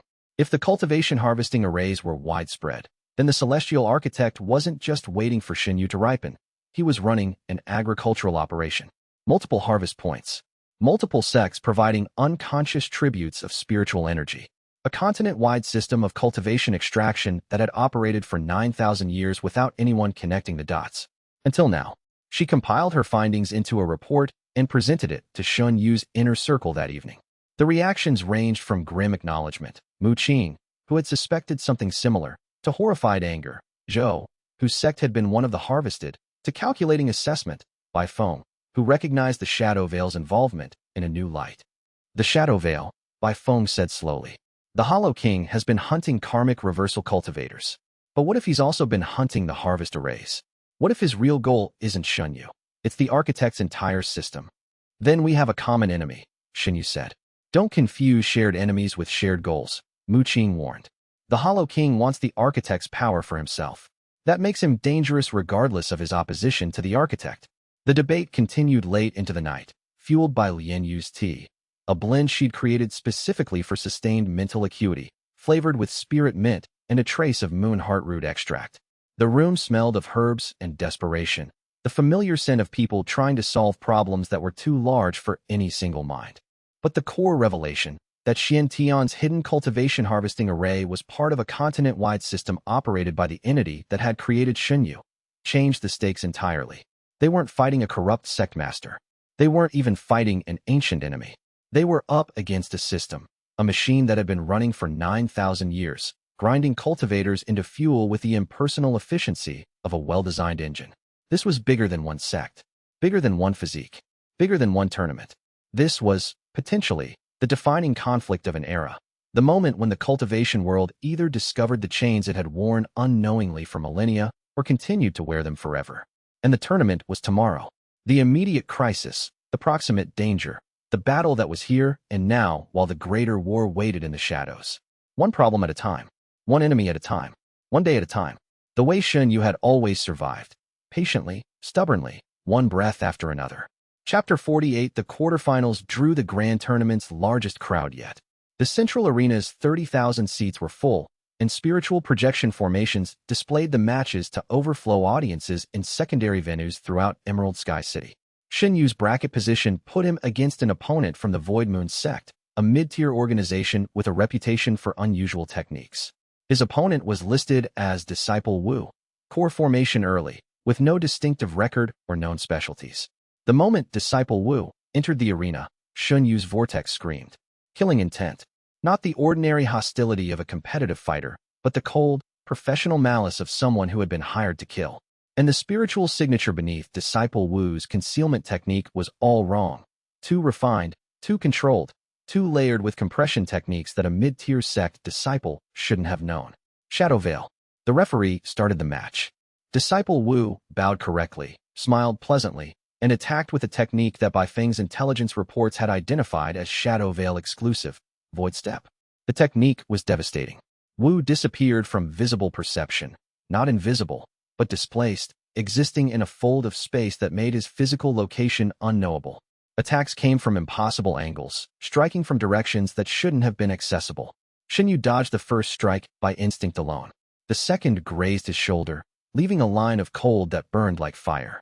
The third hit him squarely in the back, sending him sprawling. The crowd gasped. The tournament favorite, the cultivation thief, was being beaten by an unknown. But Shen Yu had been reading the technique's chi pattern from the moment it activated. Void Step worked by creating spatial folds, tiny pockets of bent space that the user could enter and exit from any direction within a limited radius.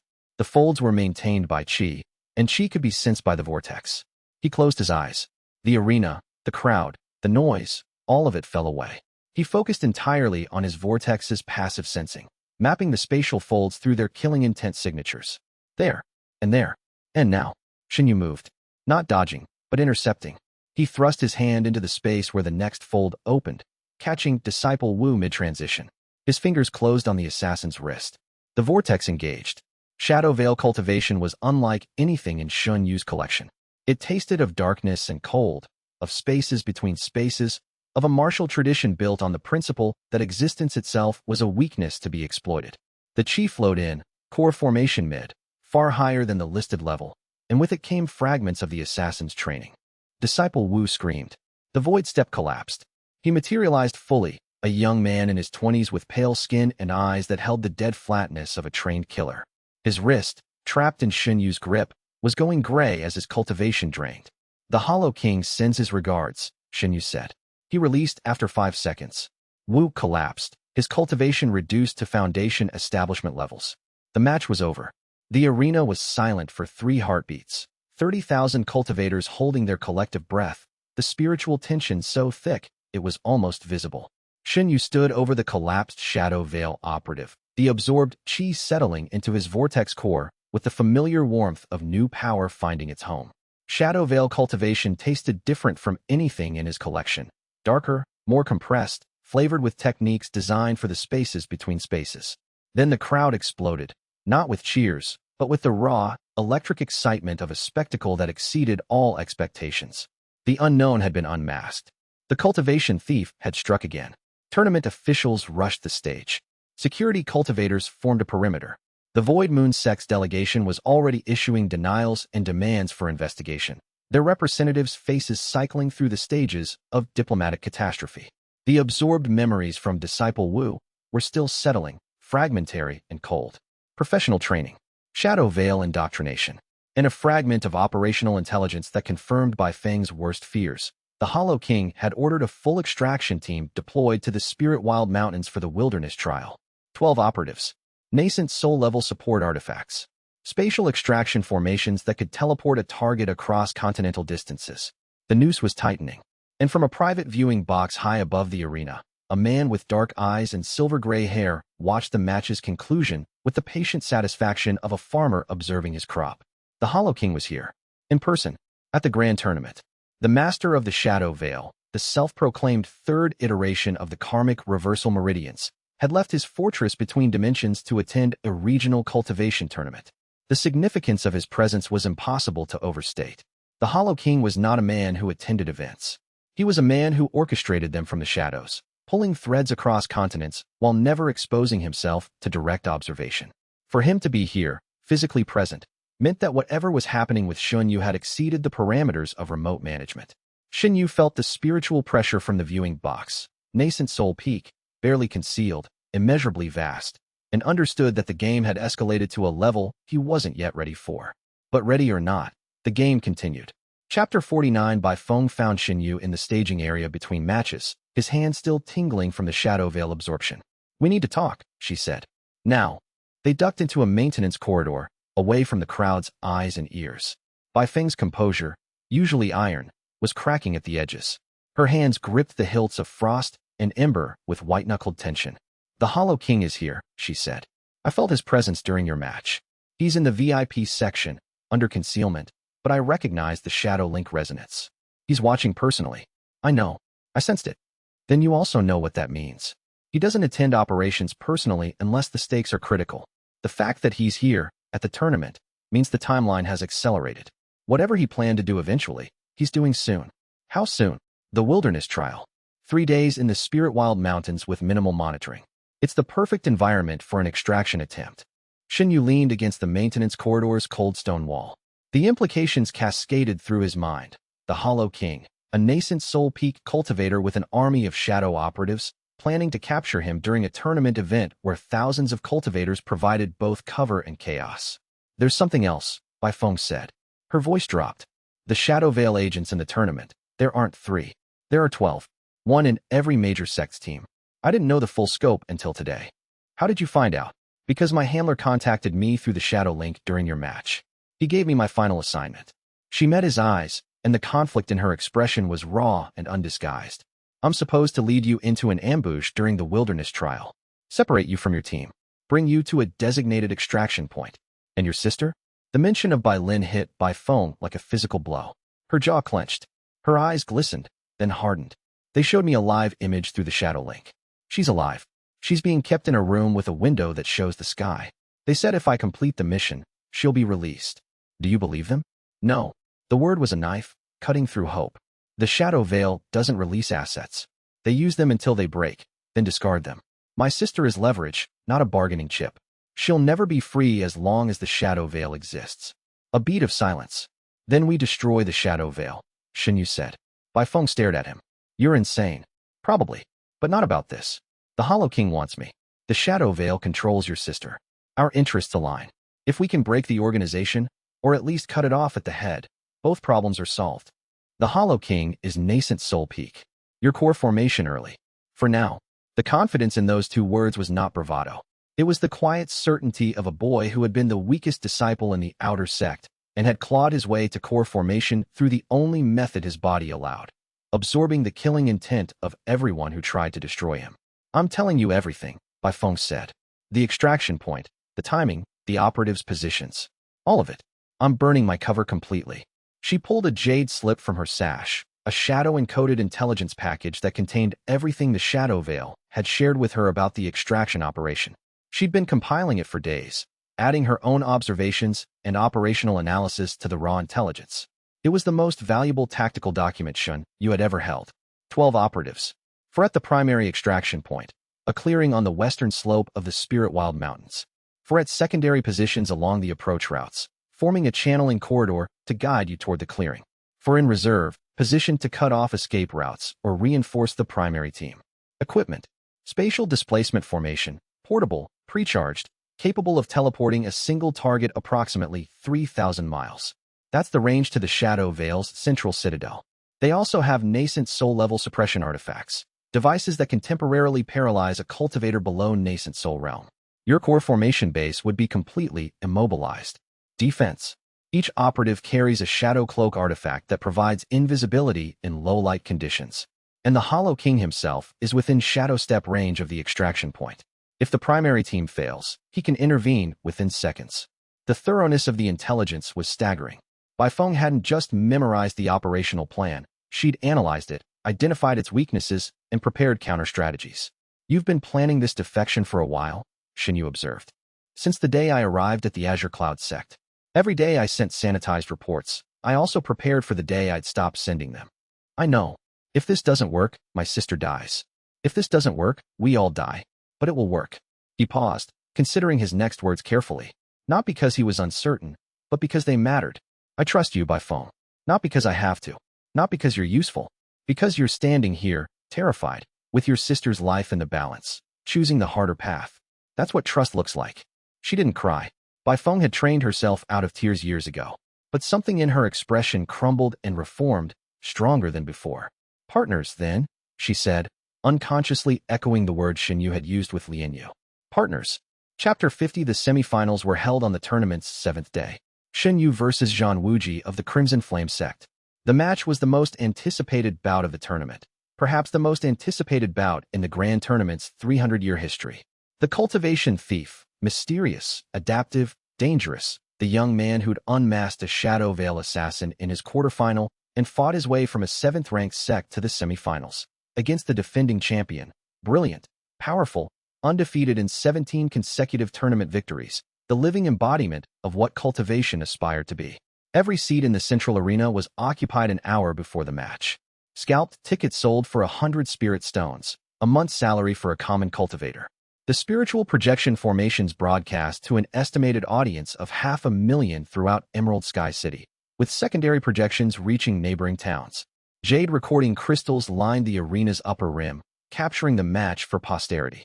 The atmosphere was electric. The crowd hummed with anticipation, a physical vibration of concentrated spiritual energy generated by 30,000 cultivators focused on a single event. Zhang Wuji entered the arena wreathed in flame. Literal flame. His Crimson Heart Fire was a continuous passive technique that maintained a layer of fire chi around his body, burning at temperatures that would melt common metals. His presence alone raised the arena's temperature by 10 degrees. He was core formation late, significantly above Shen Yu's early stage. His fire techniques were among the strongest in the Emerald Sky region. His combat record was flawless, with 17 consecutive tournament victories spanning 3 grand tournaments. But it was his eyes that told the true story. Zhang Wuji's eyes burned, not with the cold calculation of a killer or the desperate fury of a cornered animal, but with the pure, incandescent joy of a man who lived for this moment. The ring of the arena, the roar of the crowd, the dance of 2 cultivators pushing each other toward transcendence. This was his purpose, his passion, his reason for cultivating. He was also the first opponent Shen Yu had faced who fought entirely without killing intent. Shen Yu had known this was coming. Zhang Wuji's reputation was built on honorable combat, genuine passion for martial arts, and a personal code that rejected unnecessary violence. The man was a warrior philosopher who treated each match as a conversation rather than a conflict, seeking to understand his opponent as much as defeat them. This was immediately apparent and deeply problematic. Zhang Wuji was a competitor, not a killer. He fought for excellence, for the joy of battle, for the continuous improvement that made the martial path worth walking. His chi radiated passion, determination, and respect, but not a single thread of murderous intent. The vortex would not activate. For the first time since the ability awakened, Shen Yu would have to win a serious fight on pure skill alone. I've been waiting for this, Zhang Wuji said across the arena. His voice was warm, genuinely enthusiastic. I've watched every one of your matches. Your style is extraordinary. I've never seen anything like it. Thank you. I mean it. You fight like a library come to life. Every technique is borrowed, but the combinations are original. It's beautiful. He raised his fists, fire spiraling around them. Show me everything. The match began. Zhang Wuji attacked with Crimson Heart Fire, a barrage of fire element strikes that turned the air into a furnace. Each hit carried enough heat to char stone and enough force to shatter bone. The techniques were refined to the point of art, each movement precisely economical, each flame precisely controlled. Shen Yu countered with the 100 Echoes style, shifting through techniques with the fluidity of water. Palm strikes to deflect fire, footwork to avoid heat zones, body cultivation hardening to absorb the occasional blow that got through, formation knowledge to position himself at the arena's chi-cool spots, where ambient spiritual energy provided natural fire resistance. But without the vortex's passive enhancement, the gap in raw power was crippling. Core formation late versus early was not an incremental difference. It was a qualitative one. Zhang Wuji's fire burned through Shen Yu's defenses, scorched his robes, raised blisters on his skin. Shen Yu adapted. He abandoned direct confrontation and shifted to a guerrilla approach, hit-and-run strikes that targeted Zhang Wuji's technique transitions. Every martial art had moments of vulnerability, microseconds where one technique ended and the next began. The 100 Echoes reading detected these moments and exploited them. A palm strike to Zhang Wuji's shoulder during a fire formation transition. A kick to his ankle during a stance change. A headbutt, crude, unexpected, and completely outside the repertoire of any respectable martial art. That caught the champion off guard and split his lip. Zhang Wuji laughed. Blood on his teeth. You headbutt me. In a grand tournament semifinal. You actually headbutt me. 100 Echoes style includes improvisation. I love it. The match intensified. Zhang Wuji increased his fire output, forcing Shen Yu to the arena's edges. The heat was becoming unbearable. Shen Yu's robes were smoking, his skin reddening, his chi struggling to maintain a protective barrier. He needed a new approach. The absorbed formation specialist's knowledge provided it. Shen Yu had been avoiding the arena's formation lines, the containment barriers that kept the fight from spilling into the audience. But those lines were chi channels, carrying massive amounts of neutral spiritual energy. If he could tap into them, he couldn't absorb them. No killing intent. But he could redirect them. Using formation knowledge that no 16-year-old should have possessed, Shen Yu manipulated the arena's formation lines to create a chi-dense zone around himself.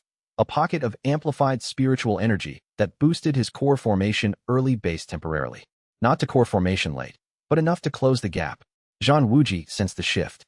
You're using the arena itself as a weapon. Clever. I use everything.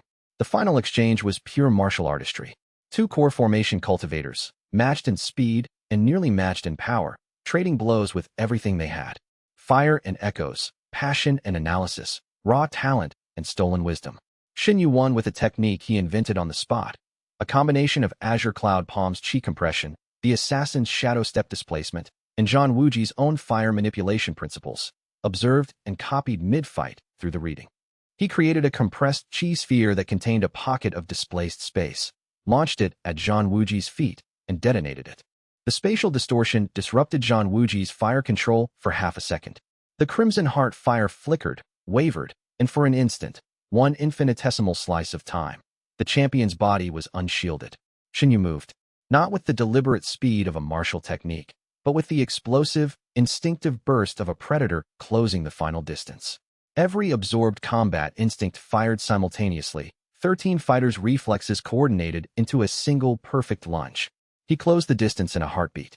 His palm connected with Zhang Wuji's solar plexus. The strike was the culmination of everything he'd learned. Azure Cloud Palm's force delivery, the assassin's precision targeting, the body cultivator's structural reinforcement, the formation specialist's chi compression, and his own analytical understanding of exactly where to place the maximum force for maximum effect. The impact shook the arena stage. Containment formations flared. The audience, 30,000 cultivators strong, leaned forward as one. Zhang Wuji staggered. His fire dimmed, not extinguished, but reduced from a bonfire to a candle flame. His legs buckled. He fell to one knee, one hand on the stage, his body trembling with the effort of remaining conscious. The arena held its breath. 30,000 people, silent, watching two extraordinary young cultivators at the end of a match that had redefined their understanding of combat. Zhang Wuji looked up at Shen Yu.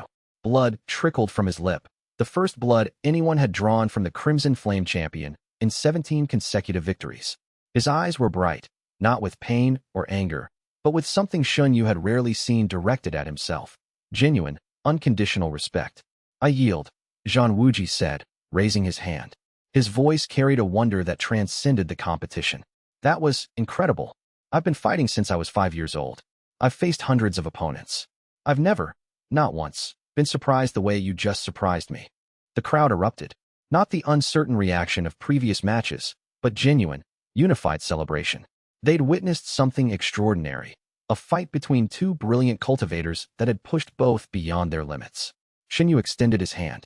Zhang Wuji took it. The handshake was warm, firm, and marked the beginning of a mutual respect that transcended competition. Core formation mid, Zhang Wuji said quietly, leaning close as they shook hands. You broke through during the fight. I felt it. Shen Yu blinked, checked his cultivation base. Core formation mid. The stress and exertion of the match, combined with the formation-amplified chi, had pushed him past the barrier without him even noticing. A breakthrough born from pure effort, not absorption. His first legitimate advancement. Thank you, Shen Yu said, meaning more than one thing. Zhang Wuji smiled. Win the finals. Make this loss worth it. He paused, then added with a grin that was both rueful and admiring. And next time we fight, because there will be a next time, try not to headbutt me. I have a reputation. Shen Yu laughed. It was the first genuine, uncomplicated laugh he'd produced in months. Not born of relief or hysteria, but of the simple joy of meeting someone who made the cultivation path feel like it was worth walking. The crowd's ovation followed them out of the arena. For once, the sound was united, not divided between admiration and fear, but blended into something that sounded almost like hope.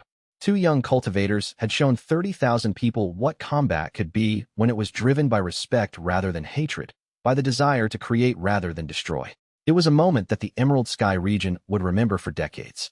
And Shen Yu, walking toward the medical tent with burns on his skin and a breakthrough in his core and the echo of Zhang Wuji's laughter in his ears, understood something that no amount of absorbed cultivation could have taught him. True strength was not measured by what you could take from others, but by what you could inspire in them. Chapter 51. Elder Mu Qing was waiting outside the arena. The old man had traveled to Emerald Sky City separately from the sect delegation, arriving through channels that he refused to explain. He appeared beside Shen Yu as the latter limped toward the medical tent, his burns throbbing and his new core formation mid-base still settling. We need to talk, Mu Qing said. Privately. They found a quiet courtyard in the Jade Palace's garden section, a small space surrounded by spirit trees whose qi interference provided natural privacy. Mu Qing sat on a stone bench, and for the first time since Shen Yu had known him, the old man looked tired. Not the cultivated eccentricity that he wore like a costume, but genuine weariness. The weight of 40 years of hiding, 40 years of waiting, compressed into the lines of his face. You've done well, Mu Qing said. Better than I dared hope. Core formation mid in months, a fighting style that rivals cultivators twice your age, allies who would die for you. He paused. But there are things I haven't told you. Things I've been waiting to share until I was certain. Certain of what? Certain that you were strong enough to bear them. He reached into his robe and produced a jade slip, different from the sealed one he'd given Shen Yu earlier. This one was open, its contents accessible. This contains the complete records I've compiled over 40 years of investigation into sect master Xian Tian. Shen Yu took the jade slip and scanned its contents. What he read made his blood run cold. He's not protecting me, Shen Yu said slowly. He's cultivating me. The same way a farmer cultivates a field. Mu Qing's voice was bitter. Xian Tian discovered the cultivation harvesting array decades ago. Not as a whistleblower, as he told you, but as a student. He's been studying it, refining it. And the array beneath the Azure Cloud sect isn't dormant. It's active, running at a fraction of its capacity, siphoning trace amounts of cultivation from every disciple in the sect. Every disciple. Every one. A few % of their total cultivation, redirected through the mountain's spiritual veins to a collection point. The amounts are too small for any individual to notice, like skimming a cup of water from a river, but multiplied across 300 disciples over decades. The mathematics were staggering. Even a 2% drain from 300 cultivators, compounded annually, would generate enough raw spiritual energy to fuel his cultivation. Shen Yu finished. That's how he reached nascent soul. Not through legitimate advancement. Through harvesting his own disciples. Exactly. And you, Shen Yu, you're the ultimate harvest. A single cultivator containing the concentrated power of dozens. More efficient than an array, more portable, more valuable. Xian Tian's partnership isn't protection. It's ownership. He's fattening you up. The rage was there. Cold, familiar, and utterly useless. Shen Yu breathed through it, letting the echo's anger wash over him and drain away. Why tell me now? Because the tournament's wilderness trial is in 2 days. Xian Tian's people will be there. The Shadow Veil will be there. The Anti-Thief Alliance will be there. And somewhere in that chaos, the Celestial Architect's attention is turning toward this continent, drawn by your core formation breakthrough and the tournament's concentration of spiritual energy. Everyone's converging. Everyone. And you need to know who your enemies actually are before you walk into that forest. Mu Qing stood, his joints creaking. There's one more thing. The sealed jade I gave you. The one key to nascent soul. What about it? It contains my complete cultivation. My true cultivation. Nascent soul peak, sealed and compressed into a jade vessel. His eyes met Shen Yu's. If the time comes, if I fall, if the enemies overwhelm us, break the seal. Not for yourself. For me. My wife's dying wish was that the next karmic reversal cultivator would have a guardian strength. I've been carrying that wish for 40 years. The weight of his words settled over the courtyard like a physical thing. Elder Mu Qing, call me Mu Qing. Just Mu Qing. I think we're past formalities. They sat together in the garden as the sun set over Emerald Sky City, two men bound by secrets and purpose, watching the sky darken toward the chaos that waited in the mountains. Chapter 52. The tournament finals were held on the 8th day. Shen Yu's opponent was a mystery. Disciple Chen of the Void Moon sect, a name that appeared on no roster, with no recorded match history, entered into the finals through a wildcard position that the tournament committee had never publicly announced. The wildcard provision was an obscure rule buried in the tournament's founding charter, allowing the host city's governor to nominate a single additional competitor in recognition of exceptional circumstances. No governor had exercised this right in over a century. The nomination had been submitted 3 days ago, signed by Governor 1 of Emerald Sky City, whose daughter, Shen Yu learned through discreet inquiries, had recently married into a family with deep Azure Cloud sect connections. The trail of influence led, predictably, to Xian Tian's tower. The fighter's listed cultivation was core formation peak. Shen Yu recognized the manipulation instantly. Someone had placed this fighter in the finals for a specific purpose. The question was whose pawn Disciple Chen was, Xian Tian's, the Shadow Veils, or the Anti-Thief Alliances. The answer revealed itself the moment Chen entered the arena. The fighter was young, barely older than Shen Yu, with a blank, expressionless face and eyes that didn't track properly. His movements were mechanical, precise, but soulless. His chi signature was massive, genuine core formation peak, but wrong. Too smooth. Too uniform. Like a painting of a fire rather than actual fire. A puppet. A cultivation puppet, implanted with someone else's spiritual energy, controlled from a distance like a marionette. Shen Yu had read about this technique in the sealed archives during his alliance with Xian Tian.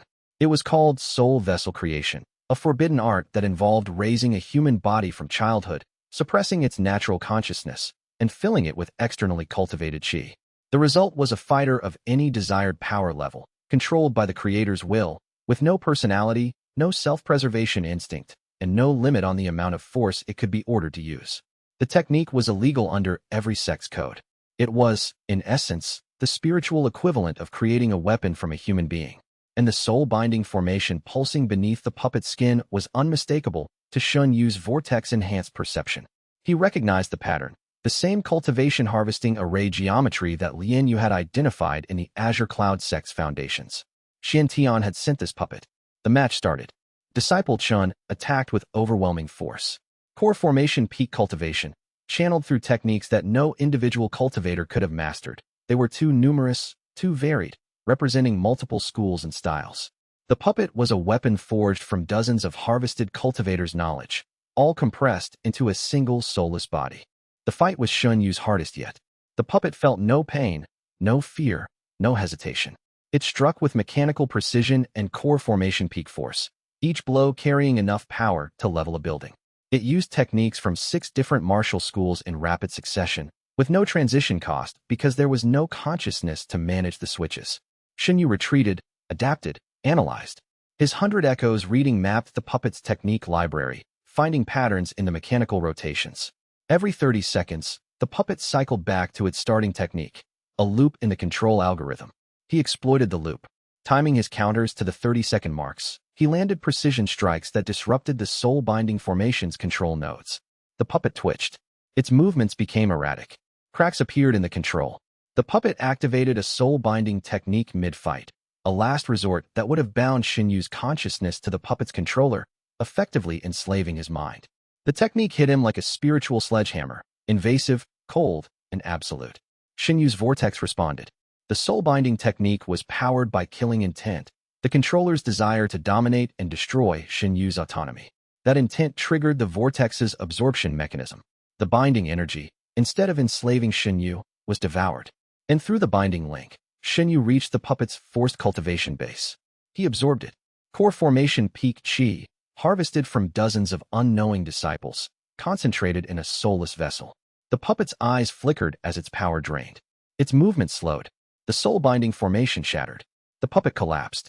Beneath the dissolved cultivation and the broken formations, what remained was a young man, barely conscious, groaning, his natural cultivation a pitiful qi condensation layer 2. A boy who'd been raised as a weapon and was waking up for the first time. The crowd was silent. Then horrified murmurs. Then outrage. Shen Yu stood in the arena, core formation mid-solidified and approaching late, and addressed the crowd.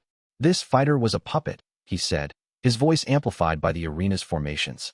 A human being raised without consciousness, filled with cultivation stolen from others, controlled by a remote operator. This is not martial arts. This is slavery. He pointed toward the VIP section where the Azure Cloud sects delegation sat, where sect master Shen Tian sat. And I know who made him. Chapter 53. The arena descended into chaos. Shen Yu's accusation, public, pointed, and delivered to an audience of 30,000 live spectators and 500,000 through spiritual projection, detonated the grand tournament's political landscape like a formation bomb. The puppet boy lay on the arena stage, groaning, barely conscious. Without the soul-binding formation controlling his body, he was experiencing autonomous thought for the first time in his life. His eyes, brown, confused, and achingly young, blinked at the lights and the noise and the overwhelming sensory input of a world he'd never been allowed to perceive. Shen Yu knelt beside him. "You're safe," he said, though he wasn't sure the boy understood language. "No one will control you again."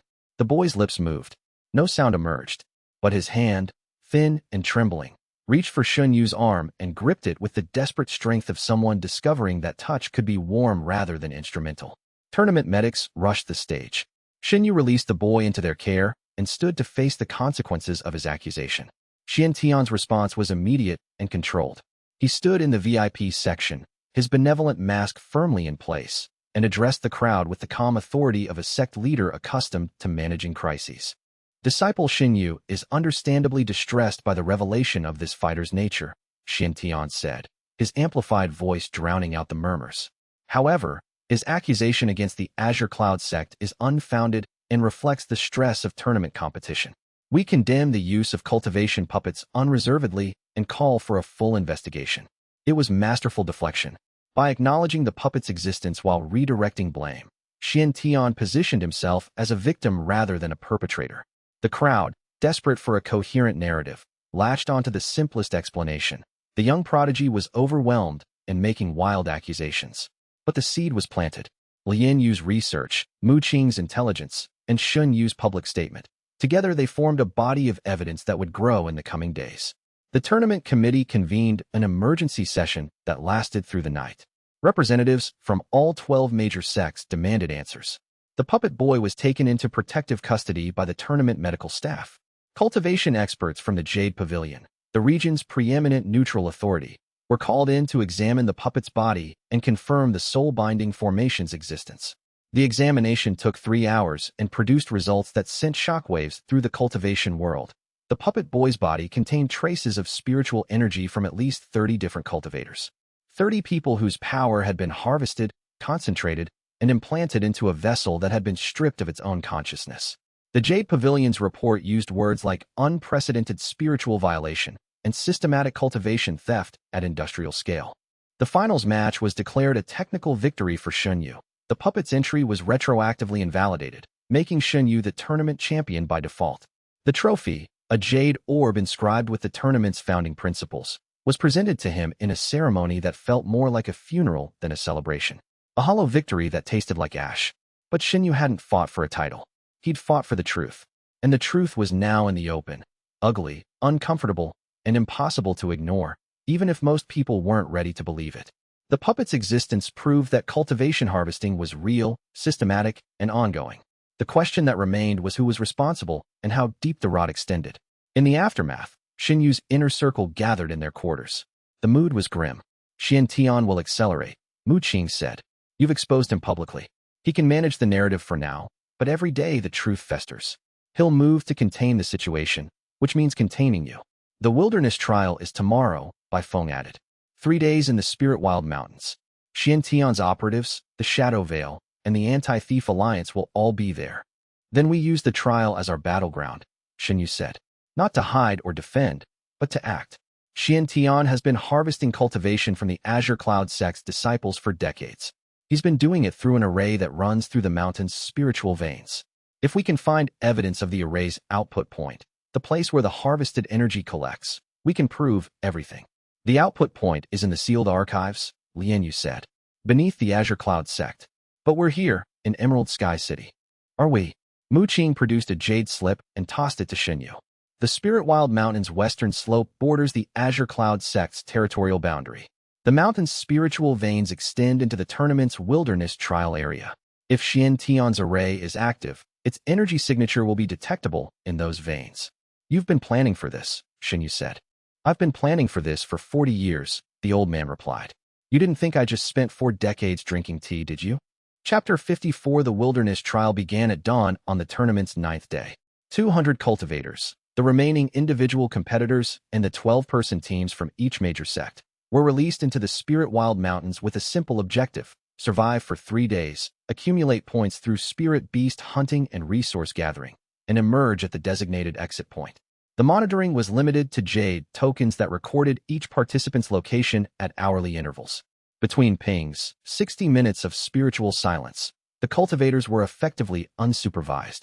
The tournament committee maintained a rapid response team for emergencies, but their response time was measured in minutes, not seconds. In cultivator combat, a minute was an eternity. The Spirit Wild Mountains themselves were a formidable environment.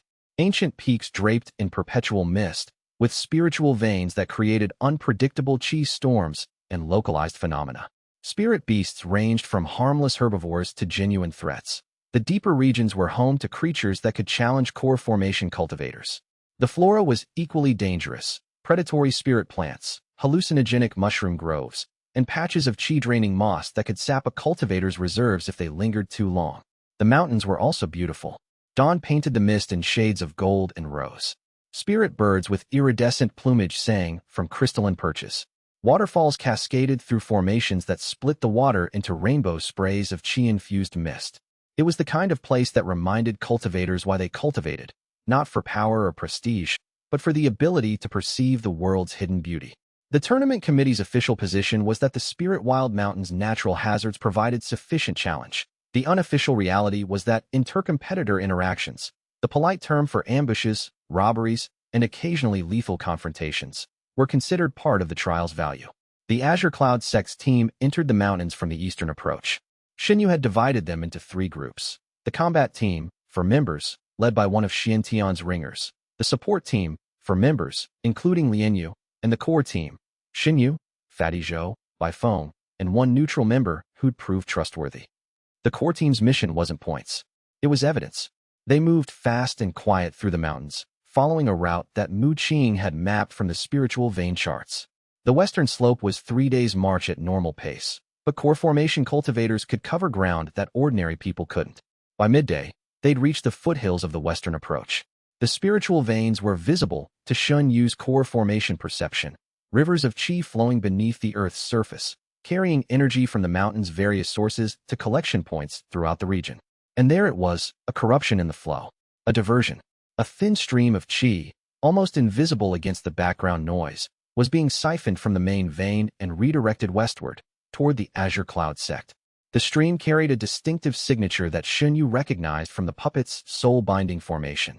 Xian Tian's harvest array, pulling cultivation energy from the land itself. Found it, Shen Yu said. Li Wei confirmed with her equipment. The specialized detection array she'd built could measure chi flow patterns with extraordinary precision. The corrupted vein showed a consistent siphon rate of approximately 3%, enough to be virtually undetectable against the natural fluctuations of the spiritual vein network. But over decades of continuous operation, the cumulative drain was staggering. 3% of this single vein, she calculated, her fingers flying over the jade calculation slate. But the array is connected to at least 40 veins across the Azure Cloud sect's territory. 3% of 40 spiritual veins, running continuously for an estimated 40 years. Shen Yu, the total energy harvested is equivalent to the combined cultivation of every disciple who's ever studied at the Azure Cloud sect. He's been stealing from everyone who ever set foot on the mountain, Zhou said, his voice thick with disgust. Every outer disciple who scrubbed furnaces, every inner sect elder who thought they were advancing through talent. He was skimming off the top. Not just talent, Bai Feng corrected. Effort. Years of meditation, spirit stone consumption, pill cultivation, all of it slightly less effective than it should have been. 3% doesn't sound like much, but compounded over a full cultivation career, it's the difference between reaching core formation and plateauing at foundation establishment. The difference between breaking through and spending your life stuck. The implications sank in like cold water. Every disciple who'd failed to advance, every cultivator who'd hit an inexplicable wall, every promising talent that had mysteriously stalled, all of them, potentially, victims of Shen Yu's array. Stolen futures, stolen potential, a sect built on the systematic robbery of its own people. I'm going to destroy it, Shen Yu said. The words came out flat, certain, without the anger that bubbled beneath them. The anger could wait. The destruction couldn't. Chapter 55. They followed the corrupted vein through increasingly wild terrain. The Spirit Wild Mountains earned their name. The flora and fauna grew stranger and more dangerous as they climbed. Spirit trees with bark that conducted electricity. Carnivorous plants that sensed chi and struck at cultivators who came too close. Beast sounds in the underbrush that suggested predators of concerning size. The first day's march tested them all. The Spirit Wild Mountains lived up to their name with escalating intensity the deeper they penetrated. A pack of shadow wolves, spirit beasts with darkness affinity that made them nearly invisible in the forest's perpetual twilight, stalked them for 2 hours before making their move. Zhou handled the fauna with the enthusiastic violence that had become his signature. His body cultivation let him face spirit beasts that would have been serious threats to Foundation establishment cultivators, and his cheerful willingness to punch anything that moved provided the group's forward security. He dispatched 3 shadow wolves with his bare fists, the impacts echoing through the mountain valley like thunderclaps, and scared the rest of the pack into retreat with a war cry that startled birds from their roosts a mile away. Bai Feng handled the scouts. Using her shadow veil training against its intended purpose, she moved through the forest like a ghost, detecting and evading the anti-Shen Yu forces that the Alliance had deployed. And Shen Yu followed the energy trail, deeper into the mountains, toward whatever lay at its source. They found it on the evening of the first day, a hidden valley, concealed behind a formation barrier so sophisticated that it would have been invisible to anyone without formation specialist training. A valley containing a single structure, a stone platform inscribed with the cultivation harvesting array in its full, terrible glory. The array was massive. Formation lines radiated outward from the platform like a spider's web, reaching into the earth, connecting to the spiritual veins, drawing chi from dozens of sources across the region. At the platform's center, a crystallized node of compressed spiritual energy pulsed with a slow, rhythmic cadence. That node contained decades of harvested cultivation, decades of stolen chi, siphoned from thousands of disciples who'd never known they were being drained. There's the evidence, Li Yu whispered, her detection equipment confirming what their eyes could see. The array's output node. If we can record its signature and present it to the tournament committee, you're not recording anything. Shen Yu's voice came from above. He descended from the sky like a falling star, his true cultivation, nascent soul, vast and terrible, radiating outward in a wave that drove the group to their knees. The concealment formations around the valley shifted, revealing a dozen Azure Cloud sect disciples who'd been hidden among the trees. Not just any disciples. The ringers he'd placed on the tournament team. Core formation cultivators. All of them, loyal to Shen Yu above all else. I warned you, the sect master said, landing on the array platform. I told you that the world outside these walls was dangerous. That you needed protection. My protection. He looked at Shen Yu with eyes that held no warmth, no calculation. Only the flat, pragmatic assessment of a man evaluating a piece of equipment. You should have accepted. I did accept, Shen Yu said, forcing himself to his feet against the nascent soul's spiritual pressure. And I learned everything I needed to know about you in the process. Knowledge without power is just weight. Shen Yu raised his hand. Kill the others. Bring me the boy alive.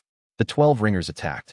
They moved in perfect coordination, not the improvised teamwork of the Anti-Thief Alliance's hired thugs, but drilled formation tactics that spoke of months of preparation. Shen Yu had anticipated this confrontation. He'd prepared his personal strike team specifically for the scenario of engaging Shen Yu in a wilderness environment. 3 cultivators formed a containment barrier, formation specialists who erected a chi dome over the valley, sealing it from outside observation and preventing escape. 3 more took high ground positions on the valley's ridges, armed with ranged spiritual techniques that could target anyone in the open. The remaining 6 formed into 2 3-man assault squads and attacked from opposite directions simultaneously. The valley became a killing field. Chapter 56. The battle in the Hidden Valley was the most devastating conflict Shen Yu had ever experienced. 12 core formation cultivators, attacking in coordinated formation, presented a challenge that no amount of absorbed technique could trivially solve. They struck in rotating waves, 3 attackers engaging while the rest provided support, cycling every 10 seconds to maintain maximum pressure without exposing individual weaknesses. Shen Yu's team fought with everything they had. Fatty Zhou, roaring with the fury of a man defending his family, charged the nearest formation group and scattered them through sheer physical force. His body cultivation had reached a level where core formation attacks bounced off his skin like rain off stone. Bai Feng drew frost and ember and became a whirlwind of steel and shadow. Her dual star technique, freed from the constraints of tournament rules, was devastatingly lethal. 2 attackers fell in the first 30 seconds, their defenses shredded by the combination of thrusting and slashing blades. Li Wei, not a combat cultivator, threw alchemical grenades, compressed spiritual bombs that released disorienting chi bursts on impact. Each detonation disrupted the attacker's formation coordination for precious seconds. And Shen Yu faced the remainder. Core formation cultivators with killing intent. Finally, the vortex could feed. He absorbed from the first attacker in 3 seconds, a clean, practiced drain that dropped the disciple from core formation early to foundation establishment. The chi surge pushed Shen Yu deeper into core formation mid. The second attacker met the same fate. The third, seeing his companions fall, hesitated. But Xian Tian's spiritual pressure held them in place. Nascent soul authority, commanding obedience through sheer cultivation superiority. The remaining attackers renewed their assault, driven by fear of their master rather than hatred of their target. Shen Yu absorbed 3 more in rapid succession, the vortex operating with the efficiency of a machine designed for exactly this purpose. Each absorption took 3 to 5 seconds. Catch the killing strike, open the vortex, drain, release. The process was mechanical, practiced, and utterly devastating to the recipients. Core formation late. The power was intoxicating, the vortex singing with each influx of stolen chi. His senses sharpened with each absorption. The world became more vivid, more detailed, more alive. He could feel the spiritual veins beneath the earth, sense the formation lines of the containment barrier the attackers had erected, perceive the individual chi signatures of every living thing within a mile. The echoes surged, 6 new voices joining the 13 already resident, each one carrying the confused terror of someone whose cultivation had just been ripped away. The shadow self stirred from its dormancy, feeding on the chaos, growing stronger as the echo count rose. Then Xian Tian acted. The difference between core formation and nascent soul was not quantitative. It was not a matter of more chi, more speed, more strength. It was a fundamental shift in the nature of spiritual existence, the difference between a person who used chi and a person who had become chi. A nascent soul cultivator's every thought, every intention, every breath was an expression of spiritual power. Xian Tian's attack was that expression made manifest. He didn't raise his hand. He didn't assume a combat stance. He didn't channel chi through specific meridians into a defined technique. He simply desired destruction, and the world obeyed. A wave of spiritual force exploded outward from his body. Not a technique, not an art, but raw nascent soul will imposed on reality. Trees didn't bend. They shattered, their trunks exploding into splinters of wood and crystallized sap. Stone didn't crack. It liquefied, running like water before the force re-solidified it into twisted glass. The air itself screamed, compressed and released in oscillating shockwaves that would have killed a mortal and crippled anyone below foundation establishment. Shen Yu's core formation late defenses met this onslaught and crumbled like sand before a tsunami. His vortex core, the most powerful core formation construct in the world, was suddenly, absolutely, insufficient. The gap between realms was not a gap, it was a chasm, an ocean, a void between what he was and what Xian Tian had become. Enough games, Xian Tian said. His nascent soul cultivation pulsed around him like a dark sun, warping the air and bending the light. The valley's spiritual veins, already corrupted by his array, twisted further under his influence, turning the ambient chi hostile, thick with suppressive energy that pressed against Shen Yu's core formation base like a vice. I created the puppet. I maintain the array. I've spent 40 years building this sect into a harvest ground, the finest spiritual cultivation farm in the Emerald Sky region. Every disciple who ever knelt at the mountain gate became my resource. Every elder who thought they served the sect's interests served mine. Every breakthrough, every advancement, every drop of spiritual energy, a fraction of it all flowed to me. His voice was calm, measured, the confession of a man who had long since made peace with what he'd done. You think a teenager with a stolen physique can undo all of that? You think because you absorbed a few assassins and won a tournament match, you understand the world? I've been playing this game since before your grandparents were born, boy. The celestial architect, the entity that designed your physique. I've studied his work for decades. I understand the harvest mechanism better than you ever will. I was building defenses, preparations. The array wasn't just for power, it was for survival. Shen Yu couldn't respond. The pressure was too great. His vortex strained against the onslaught, absorbing trace amounts of the ambient killing intent, but unable to match a nascent soul cultivator's raw output. This was the limit. The wall he couldn't climb. Then Elder Mu Qing stepped forward. The old man had been silent through the battle, standing at the edge of the valley with his hands clasped behind his back. His presence had been so thoroughly suppressed that even Xian Tian had ignored him, a harmless old man, a crippled elder, a relic of no consequence. Until he unsealed. The release of Mu Qing's true cultivation hit the valley like a physical explosion. Nascent soul peak. The full, uncompressed power of a cultivator who had been one of the strongest in the region before hiding himself away for 40 years. The spiritual pressure equalized. Xian Tian's dominance shattered. 40 years, Mu Qing said, and his voice was not the mild, tea-drinking elders. It was the voice of a man who had loved and lost and waited and endured and was done waiting. 40 years, Xian Tian. I gave you 40 years to change. Mu Qing. Xian Tian's composure cracked for the first time. You sealed your cultivation. The formation readings were falsified. By me. Over 4 decades. The old man's power blazed, white gold against Xian Tian's dark silver. I didn't cripple myself, Xian Tian. I hid. I watched. I waited for someone worth protecting. He turned to Shen Yu, and in his eyes, sharp as a raptor's, warm as tea shared on cold nights, was the look of a man keeping a promise. Go, Mu Qing said. Destroy the array node. I'll hold him. Elder, Mu Qing. Just Mu Qing. Now go. Chapter 57. The battle between two nascent soul cultivators was like watching gods fight. The valley shook. Trees exploded into splinters. The spiritual veins beneath the earth ruptured, releasing geysers of raw qi that added chaos to the already apocalyptic scene. Mu Qing and Xian Tian clashed with techniques that Shen Yu's core formation perception could barely track. Flashes of light, concussions of force, spatial distortions that warped the air itself. Mu Qing was stronger, peak versus early, but Xian Tian had the array. The cultivation harvesting formation was still active, feeding him stolen energy from across the region. Every second the array operated, Xian Tian grew stronger. Shen Yu understood the imperative, destroy the array node, and Xian Tian's power source dies with it. He sprinted toward the stone platform at the valley's center, dodging debris and qi explosions. Zhou flanked him, using his body to shield against shrapnel. Bai Feng ran interference, her swords deflecting attacks from the remaining disciples who tried to intercept. The array node was a crystallized mass of compressed spiritual energy, pulsing on the platform like a living heart. Decades of stolen cultivation, concentrated into a sphere the size of a human head. Destroying it would release all that energy at once, an explosion that could level the mountain. Shen Yu didn't destroy it. He absorbed it. The vortex engaged with the node, and the rush of energy was beyond anything he'd experienced.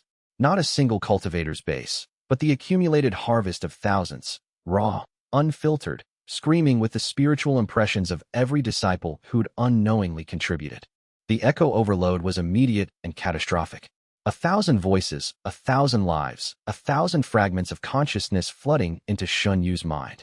The shadow self erupted from dormancy, swelling to monstrous proportions, screaming with the rage of the harvested. Shen Yu's consciousness flickered. He was himself. He was 1,000 others. He was no one.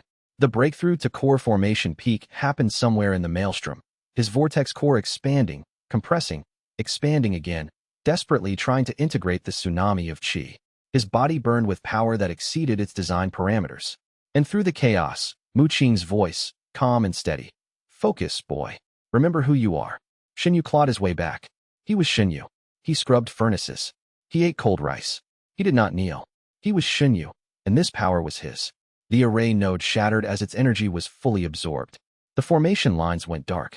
Throughout the region, the cultivation harvesting array died, and Xian Tian felt it. The sect master staggered. His borrowed power drained away, leaving him at his genuine nascent soul early cultivation, still formidable, but no longer reinforced. Mu Qing struck. 40 years of sealed power, 40 years of grief and patience and rage, compressed into a single nascent soul peak technique, Heaven's Mandate Palm. The strike hit Xian Tian in the center of his chest. The sect master's defensive formations shattered like glass. His body flew backward, crashing through trees and stone, leaving a trench in the valley floor. But the effort cost Mu Qing. Unsealing a 40-year suppression was not a clean process. Cracks appeared in his spiritual foundation. His face went gray. Blood trickled from his nose. Mu Qing, Shen Yu reached for him. Not done yet. The old man turned toward the fallen sect master. Xian Tian was rising. His cultivation diminished, but his will unbroken. Nascent soul early, still a realm beyond anything Shen Yu or Mu Qing's deteriorating body could safely challenge. Mu Qing made his choice. He opened his dantian, not to attack, but to transfer. His cultivation, nascent soul peak, the power he'd spent a lifetime building, flowed out of him and into Shen Yu through a willing connection, not forced, not stolen, but given. My wife's wish, Mu Qing whispered, his body shrinking as the power left him. Protect the next one. I kept my promise. The transfer was not absorption. The vortex recognized willing gift as fundamentally different from hostile attack. The qi came without echoes, without trauma, without conflict. It was pure power, offered freely, received with devastating sorrow. Shen Yu caught Mu Qing as the old man collapsed. His body was frail now, truly old, truly mortal, the cultivation that had sustained him for a century and a half drained away. His white hair was wispy, his skin papery, his bones light as a bird's. Without cultivation, the physical toll of 160 years caught up in seconds. But his eyes, those sharp, raptor-keen eyes that had watched Shen Yu scrub furnaces and refused to kneel and stumble and fight and grow, were clear. Perfectly clear. Thank you, Shen Yu said, holding the man who'd watched over him since the day he'd arrived at the mountain gate. Tears ran down his face. Tears for the mentor he was losing, for the father figure he'd never had, for the wife whose promise was finally being kept. Thank you for everything. Mu Qing raised a trembling hand and touched Shen Yu's cheek. His fingers were cold. The tea I kept in the copper canister, the old man whispered. Third shelf, behind the cultivation manuals. It's the good stuff. I've been saving it. I'll drink it. Share it with her. A glance toward Li Yu, standing with tears streaming down her own face. She has good taste. I will. Win, boy. And drink better tea than I taught you. He smiled. The last expression on a face that had worn too many masks for too long and was finally, at the end, simply itself. He closed his eyes. His breathing slowed. His hand slipped from Shen Yu's cheek, then stopped. Elder Mu Qing, guardian, mentor, keeper of a dead woman's promise, was gone. Shen Yu laid him gently on the ground, stood, and turned to face Xian Tian with eyes that burned with a power that was part his, part stolen, and part freely given. The vortex had reached nascent soul early. Not through absorption of a killer's intent, but through the willing sacrifice of a man who'd loved him like a son. It was enough. Chapter 58. The final battle with Xian Tian was not the epic confrontation the sect master had expected. He'd prepared for a prolonged conflict, his nascent soul early cultivation versus Shen Yu's core formation peak. A battle he would win through experience and realm superiority. Instead, he faced a nascent soul early cultivator whose power was unified, harmonized, and driven by an emotion far more dangerous than rage. Grief. Focused, channeled, absolute. Not the blind rage that had nearly consumed him after Zhou's beating, not the cold calculation of the Lu Hao duel, not the analytical precision of the tournament matches. This was something deeper. The grief of a young man who had just watched the closest thing to a father he'd ever known die in his arms, channeled through a physique designed to transform emotion into destruction. The nascent soul power was still raw, unrefined, wild. Shen Yu had no experience operating at this realm, but what he lacked in refinement, he made up for in intensity. Mu Qing's freely given cultivation carried no echoes, no conflicting will, no resistance. It was pure power, offered in love, and it obeyed Shen Yu's will with an eagerness that no absorbed cultivation had ever shown. Shen Yu attacked with Mu Qing's techniques, the heaven's mandate palm, refined over a century of practice, delivered with the precision of a master, but enhanced by the 100 echoes style, amplified by the vortex score's compression, and powered by the last gift of a dying man. Xian Tian blocked the first strike. The second drove him back. The third shattered his guard. The sect master's killing intent flared, genuine, desperate, the survival instinct of a man who'd built his life on stolen power and was watching it crumble. The vortex caught it. The absorption began. Not much. Nascent soul chi was dense, and even with killing intent, the transfer was slow. But each second weakened Xian Tian and strengthened Shen Yu. The arithmetic of the karmic reversal was inexorable. This is what you built, Shen Yu said, pressing the attack. A physique that turns your own killing intent against you. Did you think you could control it? Use it. Harvest it. I could have protected you. Shen Tian screamed, his composure finally shattering. The architect, the entity that made you, he's coming. He's been coming for millennia. I was building a defense. By stealing from your own disciples. By any means necessary. The killing intent spiked. The vortex drank deeply. Shen Tian felt his cultivation drain. Nascent soul early dropping. The spiritual foundation that he'd built through decades of harvest crumbling as the harvester was himself harvested. The irony was perfect. The sect master who'd stolen power from thousands was having his power stolen by the one person in the world designed to do exactly that. Shen Tian fell. His cultivation collapsed. His body, sustained by nascent soul chi for over a century, aged decades and seconds, hair whitening, skin wrinkling, the physical toll of time that cultivation had held at bay, catching up in a rush. He lay on the shattered platform, ancient and broken, staring up at the sky. The architect, he whispered. He'll come. He always comes for the harvest. Then I'll be ready, Shen Yu said. Shen Tian closed his eyes. He wasn't dead, but he was destroyed, immortal in a cultivator's ruined body, centuries of ambition and harvested power reduced to dust. The man who'd ruled the Azure Cloud sect for generations, who'd hidden a nascent soul cultivation behind a foundation establishment mask, who'd stolen from thousands to fuel his own advancement, reduced to a husk on a shattered platform in a hidden valley that nobody was supposed to find. The irony was complete. The harvester had been harvested by the tool he'd sought to control. The karmic reversal physique had done exactly what it was designed to do. Absorbed from those who attacked with killing intent, and the sect master's decades of scheming had been undone in minutes. But Shen Yu felt no triumph. Only exhaustion, grief, and the weight of power that he'd never asked for and couldn't put down. The aftermath was chaos and silence in equal measure. The valley was wrecked, the array platform shattered, the formation lines dead, the earth scarred by nascent soul combat. Mu Qing's body lay where Shen Yu had placed it, peaceful in death, finally free of the promise that had defined his life. Bai Feng and Zhou stood guard while Lian Yu treated the survivors, Shen Tian's former disciples, many of whom had been coerced rather than willing. The puppet boy, still barely conscious, was given medical attention that might save his mind if not restore his lost childhood. And Shen Yu stood at the center of it all, nascent soul early, powerful beyond any reasonable expectation for his age, and more alone than he'd ever been.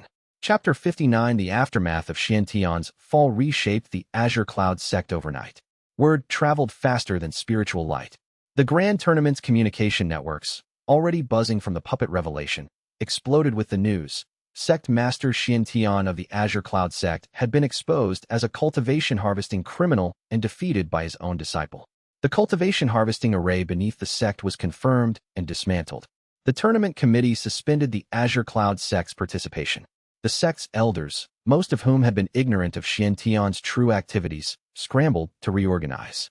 A provisional council was formed, headed by Elder Bai, who proved that his decades of political navigation had been preparation for exactly this kind of crisis. The Provisional Council's first act was to inventory the damage. The cultivation harvesting array's destruction had created a temporary spiritual void in the Azure Cloud sect's mountain. Decades of accumulated energy, suddenly absent, left the spiritual veins depleted and the ambient chi density significantly reduced. Disciples throughout the sect felt the change as a sudden lethargy, a vague unease that they couldn't explain. The mountain itself seemed to sag, as if a weight had been removed and the structure left behind was weaker without it. Lian Yu estimated that the spiritual veins would take 5 to 10 years to recover naturally. In the interim, the sect's cultivation resources would be significantly diminished. Fewer spirit stones forming in the mines, weaker herb growth in the gardens, slower advancement for every disciple. The cost of Shen Tian's greed, paid by the people he'd claimed to serve. Amidst the reconstruction efforts, Shen Yu was offered the position of sect master. He refused. I'm 17, he told the council. I've been a cultivator for months. I have the power of a nascent soul, but the experience of a teenager. The Azure Cloud sect needs a leader, not a weapon. The council accepted his reasoning, though several members clearly felt that having a nascent soul cultivator as sect master, regardless of his age, would have solved many of their political problems. Shen Yu's refusal was driven by more than modesty. The events in the valley had shown him something he couldn't ignore. Power without wisdom was dangerous, and wisdom without time was impossible. Mu Qing had waited 40 years before acting. Shen Yu would not repeat the old man's patience, but he would learn from it. He mourned. The grief hit him in waves, sometimes bearable, sometimes crushing.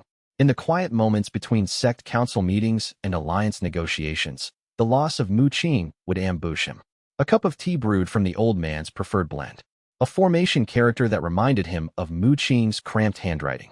The empty space beside him where a mentor should have been standing, offering cryptic advice and terrible tea puns.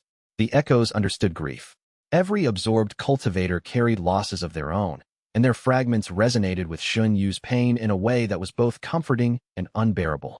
Gao Ren's memory of his father's disappointed face. The Black Crane assassin's recollection of a partner killed on a mission gone wrong. Even the puppet boy's fragmentary awareness of a childhood he'd never been allowed to experience. They mourned with him, these ghosts in his soul, and for the first time, their presence felt less like a burden and more like company. Quietly, privately, in the quarters that had been assigned for the tournament, but now felt like the only stable ground in a world that had tilted on its axis. Mu Qing's death left a void that power couldn't fill. The loss of a mentor, a guardian, a man who had known what Shen Yu was before Shen Yu himself understood. Li Yu stayed with him through the worst of it. Not with words. She knew that grief needed space, not speech, but with presence. She sat beside him, worked on her research, occasionally passed him tea that he drank without tasting. Her quiet company was an anchor. Zhou brought food and bad jokes. What did the spirit beast say to the cultivator? Nothing. It just roared and attacked. Like everything else in your life. Shen Yu didn't laugh, but his mouth twitched. It was a start. On the third day of mourning, a message arrived. Not through the sect's communication channels or the tournament's jade slips, but through a shadow link that materialized in Shen Yu's quarters like a whisper made solid. The Hollow King's voice, calm and resonant. Impressive performance. The sect master is dealt with. The array is dismantled. But you know this isn't over. I have answers you need. About the architect, about your physique's true purpose, about the war that's coming. Come to me. The coordinates are encoded in this message. The shadow link dissolved, leaving a jade slip imprinted with a location somewhere on the central continent. And beneath the coordinates, a warning. You were made, not born. Find out why before they find you. The exact same words from Mu Qing's sealed jade. Coincidence was impossible. The Hollow King had known Mu Qing, had known the old man's warning, had perhaps even been the source of it. The connections were tangling into a web that spanned decades and continents. The architect, the Hollow King, Mu Qing, Xian Tian, and Shen Yu himself, all threads in a tapestry whose full pattern remained hidden. Shen Yu showed the jade slip to his inner circle that evening. Li Yu's analysis was characteristically thorough. She didn't just identify the coordinates, but cross-referenced them with every geographical database she could access through the Jade Palace's extensive library. The coordinates point to a location deep in the central continent, the Blackwater territory, near the border of the Void Wastes. It's one of the most spiritually hostile environments on the continent. The qi there is corrupted, inverted, normal cultivation techniques degrade rather than strengthen. Only someone with an unusual physique, something that could process hostile spiritual energy, could survive long enough to reach whatever set those coordinates. Or someone who's been there before, Bai Feng said, her tactical mind already mapping implications. The Hollow King has been to the architect's workshop. That's how he knows the exact same warning that was in Mu Qing's jade, because he found the same location decades ago and learned the same truth about his own creation. Which means the workshop exists. It's real, and it contains answers, Shen Yu said. It also means the Hollow King knows the way, knows the defenses, and has had decades to prepare for anyone else who tries to reach it. Zhou crossed his arms, his expression uncharacteristically serious. Walking into a location that your enemy already knows is the definition of a trap. Probably. But the information is real, Shen Yu said. A trap, Bai Feng said flatly. Probably. But the information is real, Shen Yu said. He could feel it. The vortex resonated with the Jade's encoded data, recognizing something in the Hollow King's spiritual signature. A kinship. A shared origin. You were made, not born. The words of a man who knew because he was the same. Chapter 60. Shen Yu made his decision on the 4th day after Mu Qing's death. He would leave the Azure Cloud sect. Not permanently. The sect was still his home, his foundation, the place where he'd been born as a cultivator. But the answers he needed were not here. The architect, the true enemy, could not be faced with sect politics and tournament trophies. He needed knowledge. He needed allies. He needed to understand what he was and why he existed. And for that, he needed to go to the place where it had all begun. But first, he reached nascent soul early, properly, through controlled breakthrough rather than the chaotic absorption of battle. Mu Qing's gifted cultivation provided the foundation, and the array node's absorbed energy provided the material. In a 3-day meditation in the deepest chamber of the Jade Palace, a cultivation room designed for exactly this kind of breakthrough, Shen Yu harmonized everything. The breakthrough was unlike anything recorded in cultivation history. Normally, nascent soul formation was a gentle process. The core formation cultivator's solid core softened, differentiated, and birthed a spiritual infant that became the seed of higher consciousness. It was organic, gradual, and guided by centuries of accumulated methodology. Shen Yu's breakthrough was none of these things. His vortex core didn't soften. It compressed further, reaching a density that defied spiritual physics, then detonated outward in a controlled explosion of unified qi. The explosion didn't destroy, it created. From the expanding wavefront, a nascent soul crystallized. Not the standard ethereal infant that most cultivators formed, but a vortex soul, a spiraling entity of compressed cultivation shaped like a miniature galaxy. The process was extraordinary. His vortex core, already unique, evolved. It became a nascent soul, not the standard ethereal infant that most cultivators formed, but a vortex soul, a spiraling entity of compressed cultivation that contained the echoes of every absorbed cultivator and the freely given power of Elder Mu Qing. Within the nascent soul, the echoes found peace. The shadow self, fed by 1,000 harvested voices and 13 absorbed individuals, settled into a dormant equilibrium. Not gone, but sleeping, dreaming of lives that were and lives that could have been. And in the deepest layer of the nascent soul, Shen Yu opened Mu Qing's sealed jade. The jade cracked open at his touch, keyed to nascent soul cultivation as the old man had promised. Inside was not power. Mu Qing had already given that. Inside was knowledge. Coordinates to a location called the Architect's Workshop. A detailed history of the karmic reversal meridian's creation, compiled from Mu Qing's 40 years of research. And a final message, recorded in the old man's voice. You were made, not born. Find out why before they find you. The Architect's Workshop is where the first karmic reversal cultivator was created. What's left there may tell you how to break free of the design, or how to use it against its creator. Go with friends. Go with caution. And remember, the silkworm became a god not by being eaten, but by choosing what to become after each rebirth. Shen Yu closed the jade and stood. Lian Yu, Zhou, and Bai Feng were waiting outside the cultivation chamber. They'd anticipated his decision. They knew him well enough to read the determination in his face before he spoke. I'm going to the central continent, he said, to find the Architect's Workshop, to learn the truth. We're coming, Zhou said. Not a question. All of us, Lian Yu confirmed. Bai Feng drew her swords. I have a sister to rescue from the Shadow Veil. Our paths align. Shen Yu looked at them. The 3 people who'd chosen to stand beside a boy who absorbed the killing intent of the world. The fat, kind-hearted warrior. The brilliant, fierce alchemist. The scarred, loyal swordsman. His family.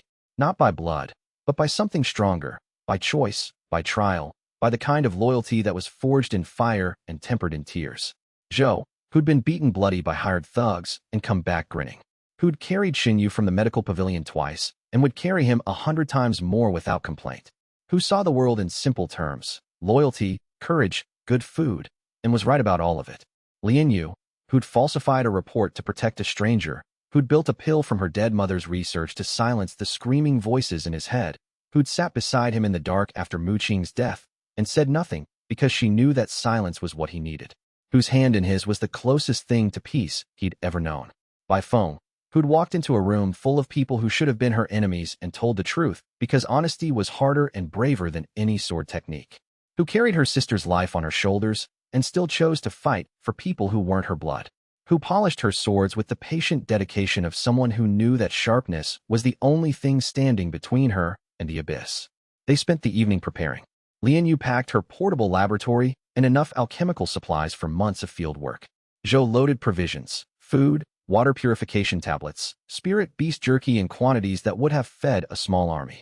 Bai Feng sharpened frost and ember one final time, the sound of steel on whetstone filling their quarters with a rhythmic whisper that sounded like a heartbeat. Shen Yu meditated, stabilizing his nascent soul and harmonizing the echoes that resided within it.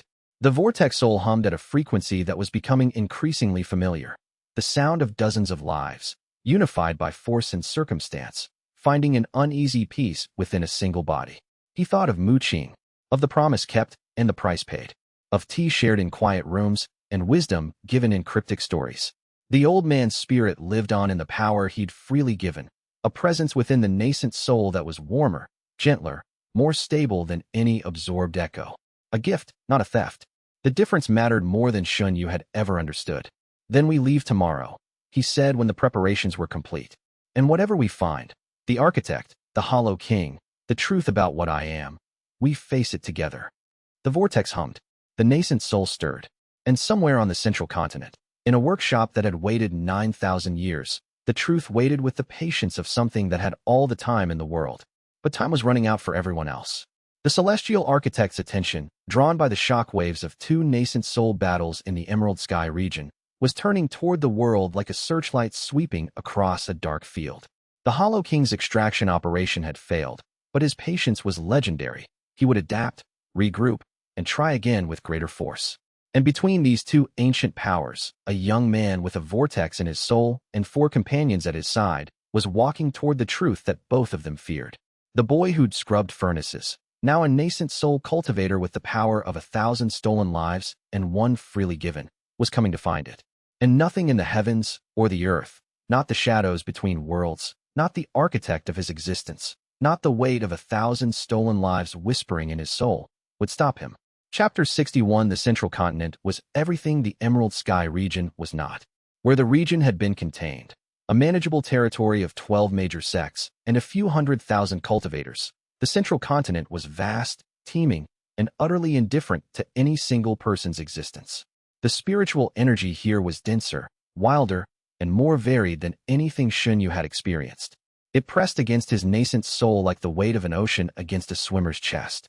They'd traveled by spiritual vessel, a flying craft borrowed from the Azure Cloud Sect's emergency fleet, piloted by Zhou, who turned out to have an unexpected talent for aerial navigation. The big man handled the vessel's chi-powered steering mechanisms with the same intuitive grace that he brought to body cultivation, not technically sophisticated, but deeply connected to the craft's movements through sheer physical sensitivity. It's like wrestling, Zhou explained when Shen Yu asked about his piloting skills. You feel where the resistance is, where the flow wants to go, and you work with it instead of against it. That's surprisingly philosophical for someone who punches spirit bears. Bears are philosophical. You just have to speak their language. The journey took 6 days, crossing mountain ranges whose peaks scraped the bottom of the cloud layer, desert expanses where the sand itself was crystallized spiritual energy, and ocean straits that separated the 2 continents with water so infused with chi that it glowed blue in the moonlight. Spirit creatures, enormous fish, flying serpents, ethereal jellyfish the size of buildings, were visible beneath the surface, moving through the luminous water with serene indifference to the vessel passing overhead. Lian Yu spent the journey in a state of focused research that bordered on obsessive. She'd set up a workspace in the vessel's cargo hold, surrounding herself with Mu Qing's notes, her mother's scrolls, the Jade Pavilion's heritage-grade information, and her own extensive experimental records. The connections she was drawing between the various data sources filled Jade Slip after Jade Slip with increasingly complex theoretical frameworks. The architect's engineering follows a pattern, she told Shen Yu during a rare break for meals. Each prototype physique was designed to test a specific absorption mechanism.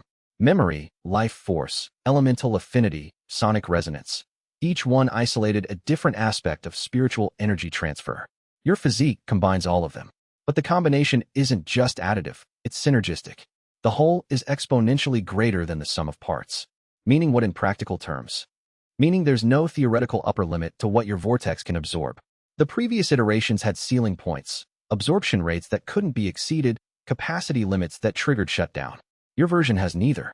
The only limit is your consciousness's ability to integrate what's absorbed. Which is why the echo problem matters. Which is why the echo problem is the single most important variable in determining whether you survive what's coming. Bai Feng maintained silent, watchful vigilance throughout the journey, spending most of her time at the vessel's observation ports, scanning for pursuit.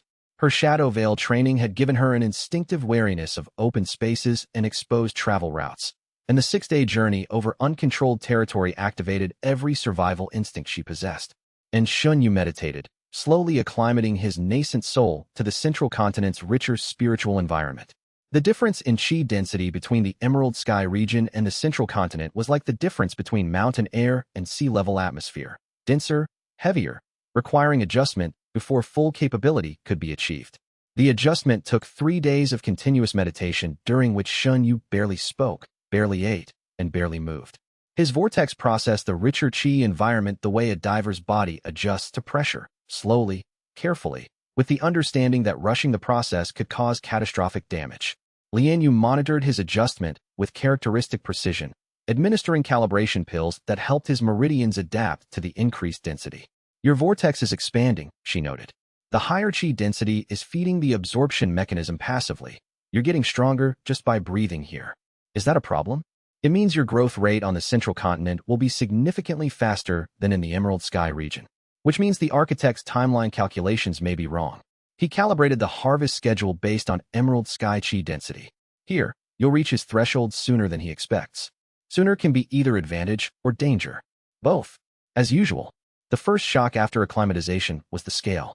The imperial city of the Heavenly Dragon Empire was visible from 50 miles away, a metropolis that dwarfed Emerald Sky City the way a mountain dwarfed a hill. Walls of spirit-forged stone rose 300 feet high, inscribed with formation characters that hummed with protective energy. Spiritual towers pierced the clouds, their tips glowing with concentrated qi.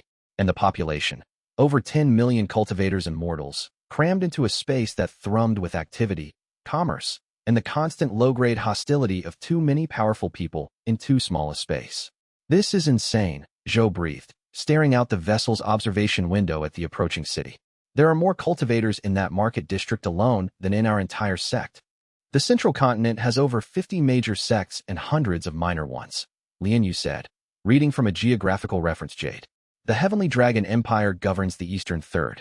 The remaining territory is divided between the Western Alliance, the Southern Temple Confederacy, and the unclaimed territories, which include the Blackwater territory where we're headed. And the cultivation levels here? Shen Yu asked, though he could sense the answer. Nascent soul experts are common. Spirit-severing cultivators hold positions equivalent to our sect leaders. And the truly powerful, Tao-seeking and above, are the ones who run the empire. Li Yu looked up from her reference. Your nascent soul early cultivation is impressive for the Emerald Sky region. Here, it's ordinary. The word hit like a physical blow. Ordinary. After everything he'd endured, every life he'd absorbed, every sacrifice he'd witnessed, everything he'd absorbed, everything he'd sacrificed, on the central continent, he was just another nascent soul cultivator in a sea of thousands. The vortex hummed, patient as always. Ordinary was temporary. It always had been. They landed the vessel at a public dock on the city's eastern edge, a massive platform servicing hundreds of similar craft, managed by imperial bureaucrats who processed arrivals with the bored efficiency of people who'd seen everything. Registration took 3 hours and cost more spirit stones than Shen Yu's entire outer sect career had earned. The imperial city's interior was a labyrinth of districts, each one a small city in itself. The commercial district, where spirit stones changed hands in quantities that would have bankrupted the Azure Cloud sect. The cultivation district, where training halls and pill markets catered to cultivators of every level. The residential towers, where millions lived in vertically stacked apartments that were individually larger than Shen Yu's former outer sect room. And the information district, the Jade Pavilion's central continent headquarters, a gleaming tower of formation-reinforced glass that served as the continent's preeminent neutral information broker. This was their first stop. Chapter 62. The Jade Pavilion's reception hall was a cathedral of organized knowledge. Crystal display cases lined the walls, each containing jade slips sorted by topic. Information brokers, men and women in neutral gray robes, sat at stations throughout the hall, ready to answer queries for a fee. The air hummed with the spiritual energy of 100 active detection formations, ensuring that conversations remained private and transactions remained honest. Shen Yu and his team approached a senior broker, a middle-aged woman named Madame Qin, whose calm demeanor and foundation establishment peak cultivation suggested a career built on knowing everything about everyone. "Welcome to the Jade Pavilion," Madame Qin said, her smile professionally warm. "How may we assist?" "We need information on 2 subjects," Shen Yu said.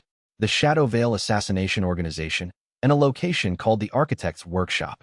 Madame Qin's smile didn't waver, but something flickered in her eyes, the reaction of someone who'd just heard something unexpectedly significant. "The Shadow Veil is one of our most requested topics," she said. "We have comprehensive dossiers at various classification levels. The basic package, organizational structure, known operations, public leadership, is 500 spirit stones. Intermediate, Operational network maps, agent identification protocols, safe house locations is 5,000. Advanced inner circle dynamics, the Hollow King's personal history, strategic objectives is 50,000. The prices were staggering, but Shen Yu had prepared. The tournament championship had come with prize money, and the Azure Cloud Sects Provisional Council had authorized a substantial discretionary fund for his mission.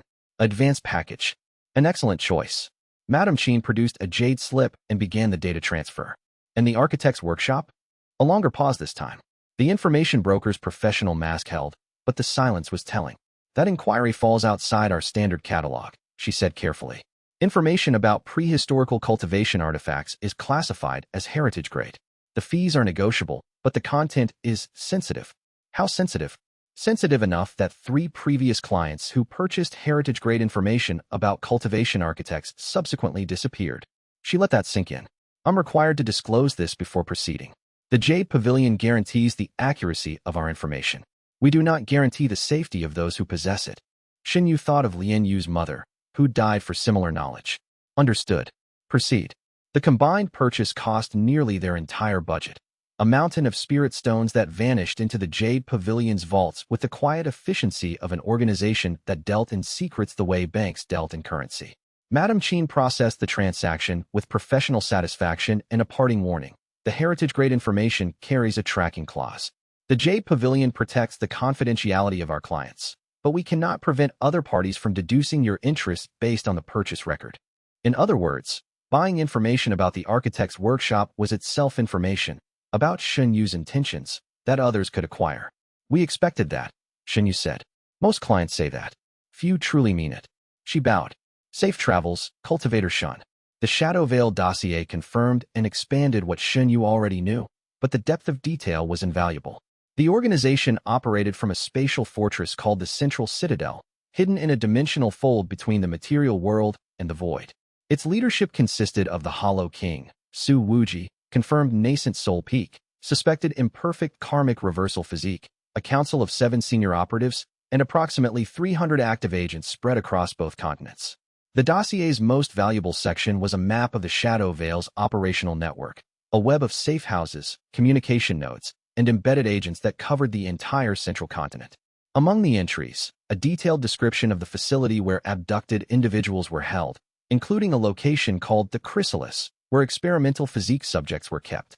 Bai Feng read the entry with a face that had gone perfectly still, the controlled blankness of someone processing information that was simultaneously the best and worst news of their life. The Chrysalis existed. Bai Lin was alive. The location was known, but the facility was deep inside Shadow Veil territory, protected by layers of security that would make extraction suicidal without inside knowledge. Bai Feng had inside knowledge. 3 years of Shadow Veil service had given her detailed understanding of the organization's security protocols, communication systems, and personnel rotation schedules.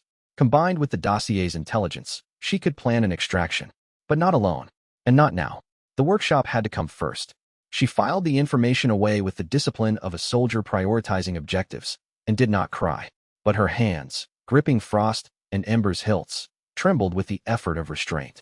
The architect's workshop information was sparser, but equally illuminating. The heritage-grade file contained historical references, coordinates that matched Mu Qing's jade, and a warning. The workshop was protected by formations that had been active for 9,000 years, powered by the same spiritual vein network that the cultivation harvesting arrays tapped into. The defenses were not designed to keep people out. They were designed to keep something in. What that something was, even the Jade Pavilion didn't know. Chapter 63. The first encounter with the Shadow Veil's continental operations came sooner than expected. They'd been in the Imperial City for 3 days, settling into rented quarters in the cultivation district while planning their approach to the Blackwater territory. Shen Yu was purchasing supplies in a spirit herb market, a vast open-air bazaar that spanned 4 city blocks, when his vortex detected killing intent. 3 sources. Nascent soul mid surrounding his position in a triangular formation, closing in through the market crowd with the coordinated precision of professionals. Contact. Shen Yu murmured into the communication jade linked to his team. 3 hostiles, Nascent Soul Mid, Market District. On our way, Zhou's voice crackled. 5 minutes. Make it 3. The assassins struck in the gap between a spirit herb stall and a formation supply shop. They materialized from the crowd, Shadow Veil operatives, their concealment techniques unraveling into lethal action in a single fluid motion. Shadow Step, Shadow Blade, Shadow Cloak. The techniques Shen Yu had absorbed from Disciple Wu at the tournament, now deployed by practitioners who had mastered them. But Shen Yu knew these techniques intimately. He'd absorbed them. He understood their mechanics, their limitations, their blind spots. The Shadow Step's spatial folds were visible to his vortex. The Shadow Blade's killing intent blazed like a beacon. The Shadow Cloak's darkness couldn't hide the murderous purpose that powered it. He dodged the first attack, a Shadow Blade thrust aimed at his kidney, and caught the attacker's wrist. The vortex engaged. Nascent soul mid-cultivation poured in, richer and more complex than anything from the Emerald Sky region. The attacker's eyes went wide as his power drained. 3 seconds. Release. The operative collapsed, his cultivation reduced to foundation establishment. The second attacker adjusted. She'd seen what happened to her colleague and switched to a ranged technique, launching shadow needles from a safe distance. No physical contact, no vortex trigger. But she'd miscalculated.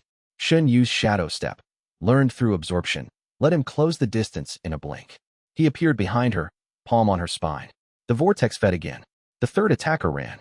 Smart, disciplined, recognizing an unwinnable fight. Bai Feng caught him 3 blocks away, frost and ember emerging from their sheaths with the whisper of drawn silk.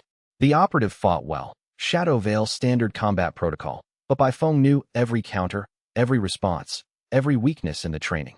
She'd been one of them. She knew how they thought. The operative was subdued, not killed. Information was more valuable than revenge. Shen Yu stood in the market square, nascent soul mid-solidified, the absorbed power pushing his cultivation base deeper into the early stage. The market crowd flowed around the aftermath like water around stones, barely glancing at the unconscious bodies.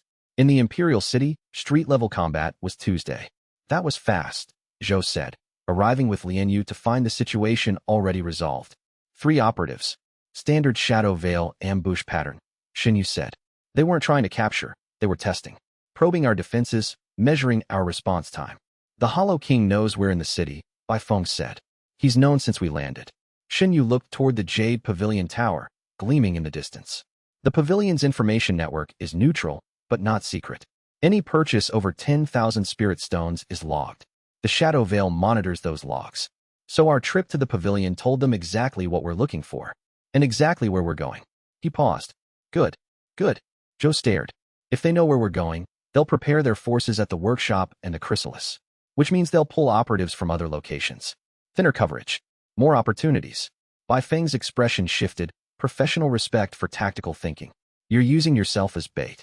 I'm using their knowledge of my plans as misdirection. There's a difference. The difference, as always, was in the execution. And execution was something Shen Yu had been refining since the day he'd first caught Gao Ren's killing strike in a moonlit herb garden. He spent that evening with Li Yu, planning the next phase. Their quarters in the cultivation district, a modest suite above an alchemical supply shop, had become both home base and war room. Maps of the central continent covered the walls. Intelligence dossiers were organized in jade slip racks. Li Yu's portable detection equipment hummed on the desk, monitoring Shen Yu's spiritual state in real time. Your nascent soul is stabilizing well, she reported, reading the crystal displays. The absorbed Shadow Veil chi from the street fight has integrated cleanly. The harmonization architecture is holding, no echo disruption. How much longer before I can push toward mid-stage? Naturally, 3 months. With targeted absorption from willing subjects, which is what the prototypes could provide, potentially 1 month. She hesitated. But the architect's fragment in your echoes is destabilizing. The failsafe knowledge is trying to reassert itself. I can see the echo fighting against the harmonization architecture. Can it win? Not while you're conscious and in control, but during sleep, during meditation, during any state of reduced awareness, it pushes. The fragment wants to reconnect with its creator. Absorbing it was a calculated risk, and the risk is ongoing. Shen Yu filed a concern. Another variable. Another threat to manage. The list was long and growing longer, but each addition was also information, and information was power. Chapter 60 for the journey toward the Blackwater territory took them through the central continent's wild interior. Vast stretches of untamed land, where spiritual energy ran free and civilization was a distant memory. They traveled on foot, the spiritual vessel too conspicuous for hostile territory. The pace was punishing but manageable for cultivators of their level. They covered ground that would have taken mortals months in mere days, leaping between mountain peaks, crossing spirit-infused rivers, and navigating forests where the trees themselves were living cultivation formations. The landscape grew increasingly surreal as they penetrated deeper into the wilderness. Trees whose leaves were crystal, rivers that flowed upward, mountains that hummed with frequencies that made Shen Yu's vortex vibrate in sympathy. The central continent's wild interior was a place where the rules of reality were suggestions rather than laws, and spiritual energy shaped the physical world as casually as wind shaped sand. On the fourth day, they found the others. A camp in a valley, hidden behind a formation barrier that Shen Yu's vortex detected through its hostile resonance. Not hostile in the killing intent sense, but in the way a guard dog's growl is hostile, warning, protective, defending something precious inside. Within the barrier, for people, all bearing the spiritual signatures of unusual physiques that resonated with Shen Yu's own in a way he'd never experienced. They weren't prisoners. They were survivors. Ling Shan was the first to emerge when Shen Yu dispelled the outer barrier. She was tall, thin, with white hair despite her apparent youth, and eyes that held the haunted look of someone who'd spent years being hunted. Karmic reversal, she said, staring at Shen Yu with undisguised shock. You're the final iteration. You know what I am. I know because I'm like you. She extended her hand, not for a handshake, but to show him. Her palm pulsed with a faint, sickly glow. Memory absorption physique. I absorb spiritual impressions from objects, not people, not cultivation. Just memories. Everything I touch tells me its history. The other three survivors had similar stories. A man named Li Wei with a life force absorption physique that let him drain vitality from living things through prolonged contact. A woman named Shi Run whose physique absorbed elemental affinities, allowing her to temporarily wield any element she'd been exposed to. And a teenager, barely older than Shen Yu, named Feng Hua, whose resonance absorption physique let him absorb and replicate sound-based techniques. 5 engineered physiques. 5 iterations of the same design principle. 5 people who'd been born with abilities they'd never asked for and spent their lives being hunted for them. They'd found each other through a combination of chance, research, and desperation. Ling Shan's memory absorption had led her to information about the others' existence. She'd spent 7 years tracking them down, one by one, building a community of the engineered, a tiny family of people who understood what it meant to be designed rather than born. Li Wei was the oldest, nearly 40, with a haunted expression and hands he kept deliberately still. His life force absorption activated through prolonged physical contact, draining vitality from living things. He'd learned to control it, but the fear of accidentally killing someone through a casual touch had made him into a recluse who wore gloves and avoided crowds. Shi Ren was the most versatile, a young woman who changed elemental affinity the way other people changed clothes, cycling through fire, water, earth, metal, and wood with a fluidity that made her a natural disaster in combat. But the constant shifting had destabilized her core, and her cultivation fluctuated unpredictably. Feng Hua was the youngest besides Shen Yu, 17, shy, with a voice that could literally kill. His resonance absorption captured sound-based techniques and amplified them, turning whispers into weapons and songs into siege engines. He spoke as little as possible, terrified of his own ability. We're prototypes, Ling Shan said, her voice flat with the resignation of someone who'd long since processed the horror. Failed versions. Our physiques work, but they're limited. Each one absorbs only one type of spiritual energy.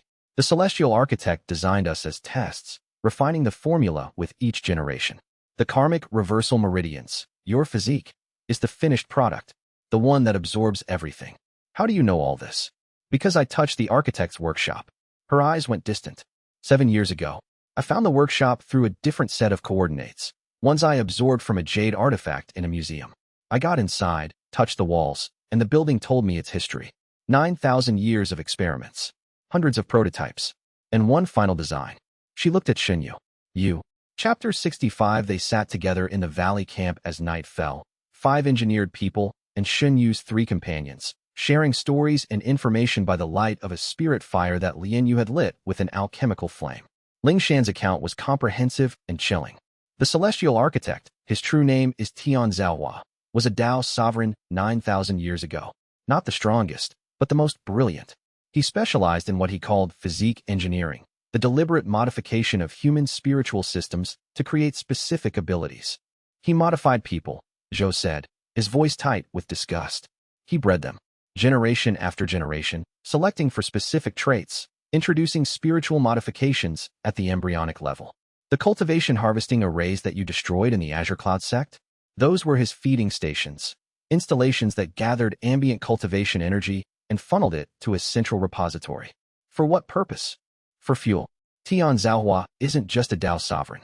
He's trying to reach the next realm, heaven-defying. A level of cultivation that no one has achieved in recorded history.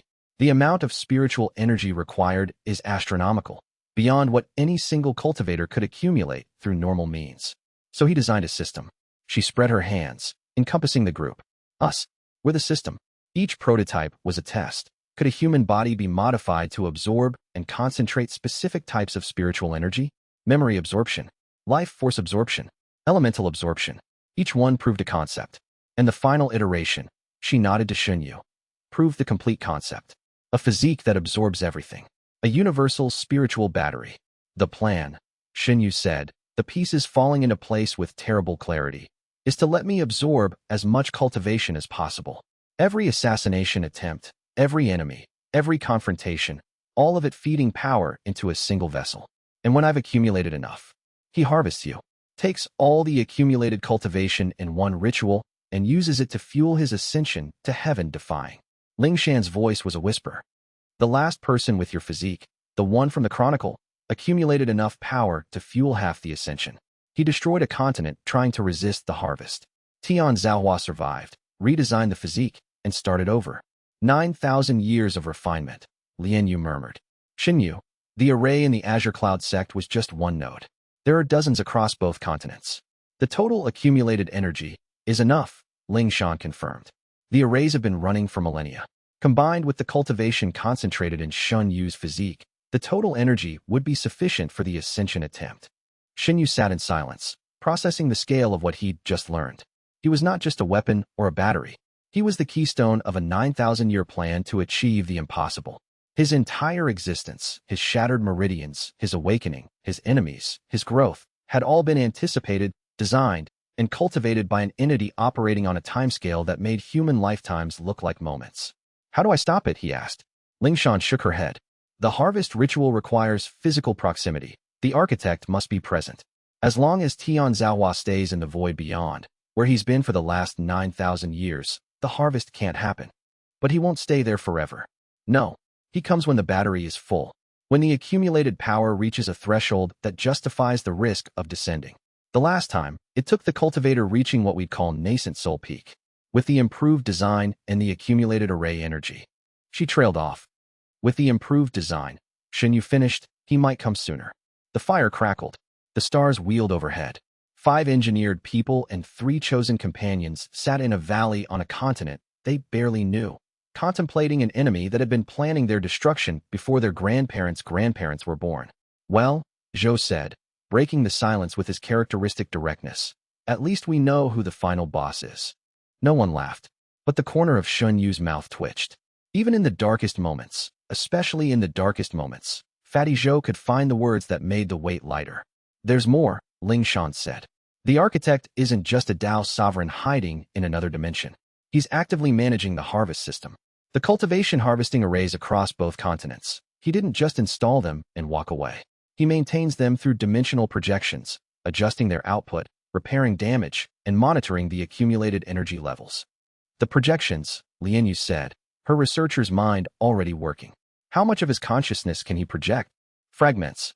Each projection is a small piece of his awareness, enough to operate a single array or control a single puppet, but not enough to be present in any meaningful sense. The Grand Elder, the puppet you destroyed at the Azure Cloud sect, was one such projection. And the soul tether? Shen Yu asked. The tether is different. It's a direct connection, not a projection. It lets the architect monitor you passively, your cultivation level, your location, your emotional state, without expending energy. Think of it as a monitoring device versus a remote control drone. So he knows where I am right now. He knows where you are at all times. He has always known, since before you were born. The silence that followed was different from the previous one. Not heavy with revelation, but cold with the realization that every step of Shen Yu's life, every battle, every absorption, every triumph, had been observed by the entity that had designed him as fuel. His pain was data. His growth was yield. His survival was return on investment. Then we blind him, Shen Yu said. The soul tether, Lian Yu, can you map it? I've been tracking an anomaly in your meridian structure since my first scan in the outer sect. I thought it was a natural feature of the karmic reversal physique. Now I understand. It's the tether. She pulled out her detection equipment. Give me 6 hours, and I'll have a complete map of its dimensional geometry. You have 4. I'll make it work. The group dispersed into their various tasks. Ling Shan briefed them on the workshop's defenses from her 7-year-old memories. Li Wei and the other prototypes began training combination techniques. Zhou caught fish in a nearby stream and cooked them over a spirit fire, because nobody fights a god on an empty stomach. And Shen Yu sat with Lian Yu while she mapped the tether in his meridians, her diagnostic chi probing the deepest layers of his spiritual system with gentle precision. The intimacy of the process, her consciousness touching his at the most fundamental level, was not lost on either of them. I can feel them, she said softly, her eyes closed in concentration. Your echoes. Through the diagnostic link. They're not what I expected. What did you expect? Chaos. Pain. Resentment. She paused. They're not. They are organized. Patient. Like they're waiting for something. They are, Shen Yu said. They're waiting for the same thing I am. A chance to fight back against the thing that made us all into tools. Her hands tightened on his, and the diagnostic chi pulsed with something that wasn't clinical at all. Chapter 66. The Grand Elder of the Azure Cloud sect arrived in the Imperial City on the same day that Shen Yu's group left the Valley Camp. Grand Elder Zhao Tian was the sect's most senior surviving authority, a figure so ancient and reclusive that most current disciples didn't know he existed. He'd been in deep meditation for the past 50 years, housed in a sealed chamber beneath the sect's 7th terrace, sustained by formation-fed spiritual energy. What the sect didn't know was that Grand Elder Zhao's deep meditation was actually a state of controlled puppetry. Like the tournament puppet, Zhao had been modified, not stripped of consciousness, but overlaid with a control matrix that allowed an external operator to direct his actions while his natural personality slept. The external operator was the celestial architect. Tian Zhaohua couldn't descend to the material world in his full form. The dimensional barriers between the void beyond and the physical realm prevented that without the massive energy expenditure that the harvest was designed to fund. But he could project a fragment of his will through a prepared vessel. And Grand Elder Zhao had been prepared 50 years ago when Shen Tian, then a young, ambitious disciple, had helped the architect's agent install the control matrix in exchange for the cultivation harvesting array's secrets.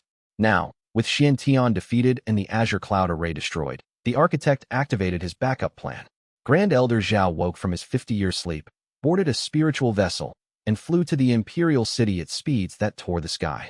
His mission was simple: find Shen Yu, initiate physical contact, and begin the harvest preparation sequence. The preparation sequence was not the harvest itself that required the architect's full descent, but a spiritual conditioning process that would optimize the battery for maximum yield. Like marinating meat before cooking, in the architect's clinical metaphor. The Grand Elder's body, sustained by 50 years of formation-fed cultivation, was a formidable weapon even without the architect's enhanced consciousness. Peak nascent soul, with a cultivation base that had been artificially stabilized at optimal combat parameters. He moved at speeds that civilian traffic couldn't track, leaving a trail of disrupted chi in his wake that destabilized formations and startled spirit beasts for miles around. He found Shen Yu's group outside the Imperial City's western gate, departing toward the Blackwater territory. He descended from the sky like a meteor, his cultivation, peak nascent soul, fueled by 50 years of formation-fed energy, announcing itself with a spiritual shockwave that cracked the road beneath their feet. Shen Yu. The voice that came from Zhao's mouth was not his own. It was deeper, older, resonant with harmonics that suggested a consciousness vast enough to dwarf worlds. My child, my masterwork. It's time to come home. Shen Yu's vortex recognized the voice. Not from absorbed memories, not from knowledge or research, but from the deepest layer of his engineered physique itself. The karmic reversal meridians responded to their creator's signature like a key recognizing its lock. It was a profoundly uncomfortable sensation, his own body welcoming the entity that had designed it as a battery. He rejected the resonance, slammed his will against the vortex's instinctive response, and forced it silent. I'm not your child, he said, and I'm not going anywhere with you. Zhao, or rather, the fragment of Tian Zhaohua, wearing Zhao like a suit, tilted his head. Fascinating. The previous iterations never had the will to resist the resonance. You truly are the finished product. Then he attacked. The architect's fragment, controlling Grand Elder Zhao's body, didn't bother with posturing, conversation, or the ritual exchanges that cultivators traditionally observed before combat. It simply expressed destructive intent at maximum intensity, the way a machine executes a program. The attack was peak nascent soul power, channeled through a body that had been optimized for spiritual warfare over 50 years of uninterrupted formation cultivation. Every meridian widened to maximum capacity. Every chi channel reinforced with spiritual metal lattices. Every muscle fiber saturated with condensed spiritual energy that gave the elderly body the speed and force of a war machine. The Grand Elder's technique was not from any school Shen Yu recognized. It was prehistorical, from an era before the current cultivation system existed. Raw spiritual force, shaped by an intelligence that had spent millennia studying the fundamental mechanics of power. Shen Yu's nascent soul early cultivation was overwhelmed instantly. The gap between early and peak was the difference between a campfire and a volcano. He was driven to his knees, his defenses crumbling, his vortex screaming as it tried to absorb hostile energy that was far too dense for his current capacity. But he wasn't alone. Zhou charged. Bai Feng flanked. Li Yu deployed alchemical suppression grenades. The prototypes, Ling Shan, Dao Wei, Shi Run, and Feng Hua, attacked with their own engineered abilities, each one targeting a different aspect of the Grand Elder's spiritual armor. The combined assault didn't defeat Zhao. It distracted him. For 3 critical seconds, his attention split between 8 attackers, and Shen Yu found his opening. He grabbed the Grand Elder's ankle. The vortex engaged at maximum capacity. Peak nascent soul cultivation, 50 years of accumulated formation energy, the Grand Elder's natural base, and the fragment of the architect's will that powered the control matrix. All of it poured into Shen Yu's vortex in a torrent that nearly tore his meridians apart. The absorption was agonizing. Too much power, too fast, from a source too far above his level. His body screamed. His nascent soul strained at its boundaries. The echoes erupted. Not just the 13 absorbed cultivators and the 1,000 harvested voices, but new ones. Ancient ones. Fragments of the Grand Elder's 50-year prison, memories of a mind trapped in its own body, screaming silently while an alien intelligence wore its face. And beneath those memories, the architect's signature. A fragment of Tian Zhaohua's consciousness, embedded in the control matrix, now caught in the vortex's pull. Shen Yu absorbed it. The fragment of a Dao sovereign's will, compressed and weakened by the dimensional projection, entered his nascent soul and was devoured.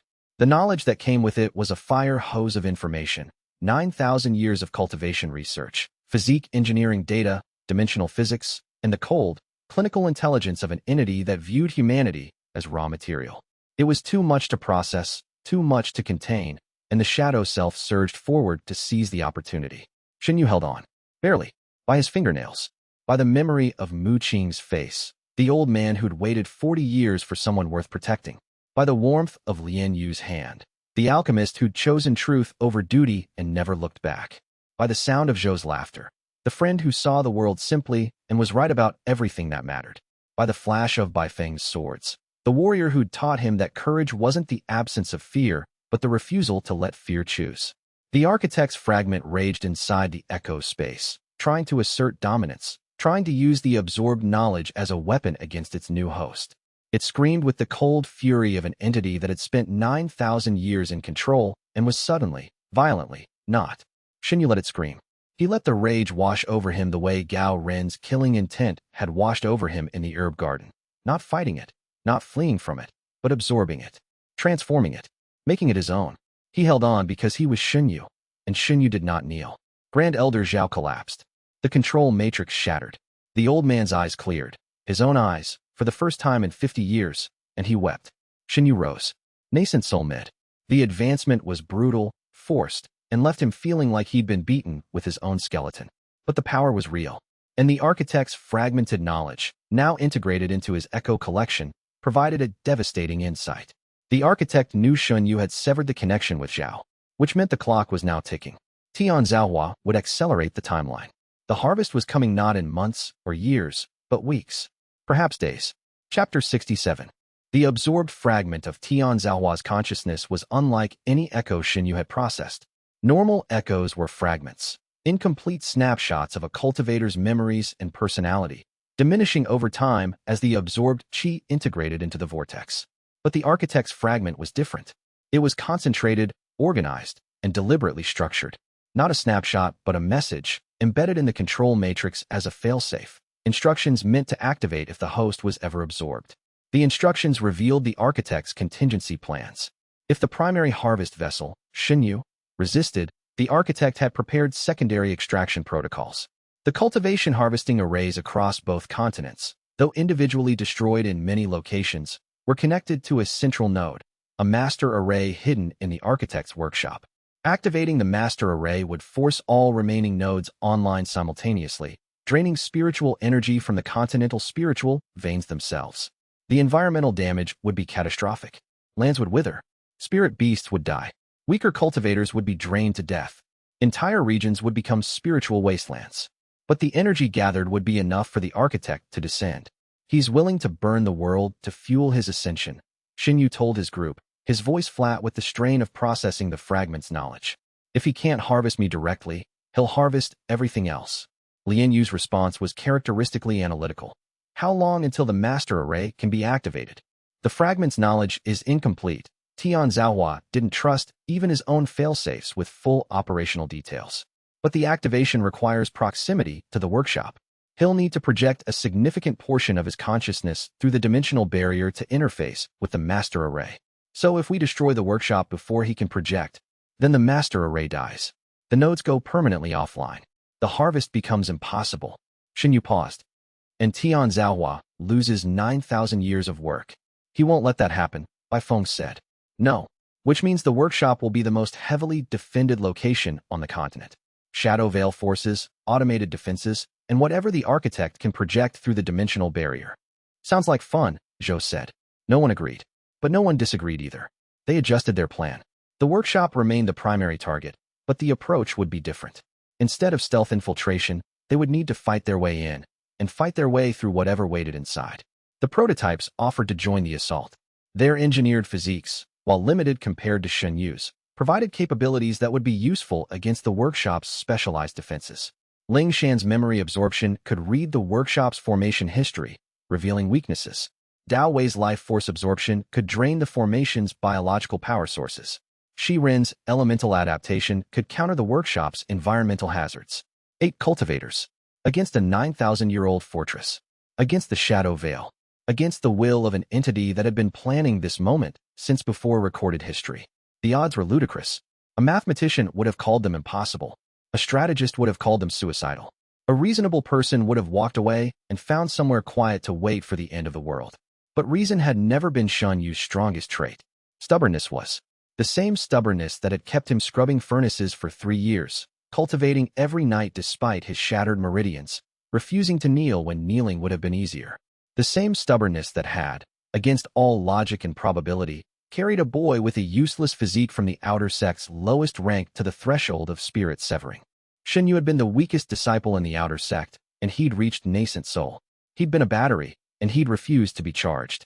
He'd been a tool, and he'd decided to be a person. Odds were just numbers. What mattered was the will behind them. And Shen Yu's will was the one thing no one, not the architect, not the Hollow King, not the heavens themselves, had ever been able to break. Chapter 68 Li Yu's breakthrough came at the worst possible time, 2 days before the workshop assault, while camped in the Blackwater Territory's hostile spiritual environment. The Blackwater Territory was aptly named. The spiritual energy here was inverted. Instead of flowing outward from veins, it flowed inward, draining chi from anything that entered. Normal cultivation techniques degraded rather than strengthened. Meditation produced stagnation rather than advancement. The land itself was hungry, consuming spiritual energy with the same indifference that a desert consumed water. Only the engineered physiques were immune. Their absorption-based nature turned the hostile environment into a power source. Shen Yu, Ling Shan, and the other prototypes actually found the Blackwater Territory energizing, their physiques drinking in the inverted chi like a plant absorbing sunlight. Li Yu was not immune. As a normal cultivator, the draining effect threatened her cultivation base with each hour they spent in the territory. She compensated with specially designed pills, spiritual energy capsules that released chi at a rate matching the drain, maintaining equilibrium. But the pills required constant adjustment, and the strain showed in the dark circles under her eyes and the tremor in her hands. It was during this period of sustained stress that she achieved her most important alchemical breakthrough, the echo harmonization pill. Not the filtration pill that temporarily silenced the echoes. Not the integration pill that accelerated chi harmonization. This was something new, a pill designed to permanently transform the relationship between Shen Yu's consciousness and the absorbed echoes. The principle is simple, she explained, her voice hoarse with exhaustion but bright with discovery. The echoes persist because they're sustained by spiritual energy, specifically, the chi that was absorbed along with them. My filtration pill dampens the echo frequency. My integration pill merges the chi. But the harmonization pill does something different. It gives the echoes a voice. A voice? Shen Yu frowned. They already have voices. Too many of them. Not those kinds of voices. The echoes currently manifest as intrusive fragments. Uncontrolled, chaotic, fighting for attention. The harmonization pill restructures them into a coherent collective. Not suppressed, not eliminated, but organized. Like the difference between a mob and a choir. A choir of dead cultivators singing in my head. A choir that you conduct. She held up the pill, deep indigo, pulsing with a complex internal light. If this works, you won't just contain the echoes. You'll be able to access their knowledge, their techniques, their perspectives, deliberately, on command, without the risk of personality corruption. And the shadow self? The shadow self is what happens when the echoes self-organize against you. If you harmonize them yourself, on your terms, through your will, the shadow self loses its foundation. It can't form a rebellion if the rebels are singing the same song as the king. The metaphor was imperfect, but the logic was sound. Shen Yu took the pill. The effect was immediate, profound, and the most surreal experience of his life. The echoes, dozens of them now, ranging from the first fragmentary impressions of Gao Ren to the massive, complex echo of Grand Elder Zhao, reorganized within his nascent soul. Not silenced, not suppressed, but shifted, realigned, placed in an architecture that had structure rather than chaos. He could feel them, all of them, not as invasive fragments screaming for attention, but as presences, seated in an internal space that the pill had created, arranged in rows like an audience in a theater. Each one distinct, individual, bearing their memories and emotions and knowledge. But waiting, listening, ready to speak when spoken to, rather than shouting over each other. The shadow self, the composite entity formed from their collective resentment, wavered. Its foundation, built on chaos, was being dissolved by order. It tried to resist, to reassert the anarchy, but Shen Yu's will, amplified by the pill's harmonizing effect, held. You can fight me, Shen Yu told the shadow self in the internal space. Or you can be part of something. Your choice. The shadow self regarded him with eyes that held the pain of dozens of stolen lives. Then, slowly, it sat down among the other echoes. Not defeated, not destroyed, but included. The shadow self became an echo among echoes. The most powerful one, the most complex, the most dangerous, but no longer an adversary. A member of the chorus. Shen Yu opened his eyes. Lian Yu was watching him with the focused intensity of a researcher witnessing the experiment of a lifetime. How do you feel? She asked. Like I have 100 advisors in my head. All of them quiet until I ask a question. Ask one. He reached into the echo space and asked, what do you know about the architect's workshop defenses? A dozen echoes responded, each contributing a fragment of relevant knowledge. The formation specialist's understanding of ancient array patterns, the Black Crane assassin's knowledge of security protocols, Grand Elder Zhao's 50 years of passive observation through the architect's control matrix. The information merged, synthesized, and presented itself as a coherent briefing. The workshop's defenses were formidable but not impenetrable. The outer formations were designed for area denial, hostile spiritual environments, automated attack constructs, terrain manipulation. The inner defenses were more subtle, soul-binding formations, consciousness traps, and a central command array that could be operated by the architect's projected will. The weakness was the power source. Every formation required energy, and the workshop's formations drew from the Blackwater territory's inverted spiritual veins. If those veins could be redirected or absorbed, the defenses would fail. And absorbing spiritual energy was, quite literally, what Shen Yu was designed to do.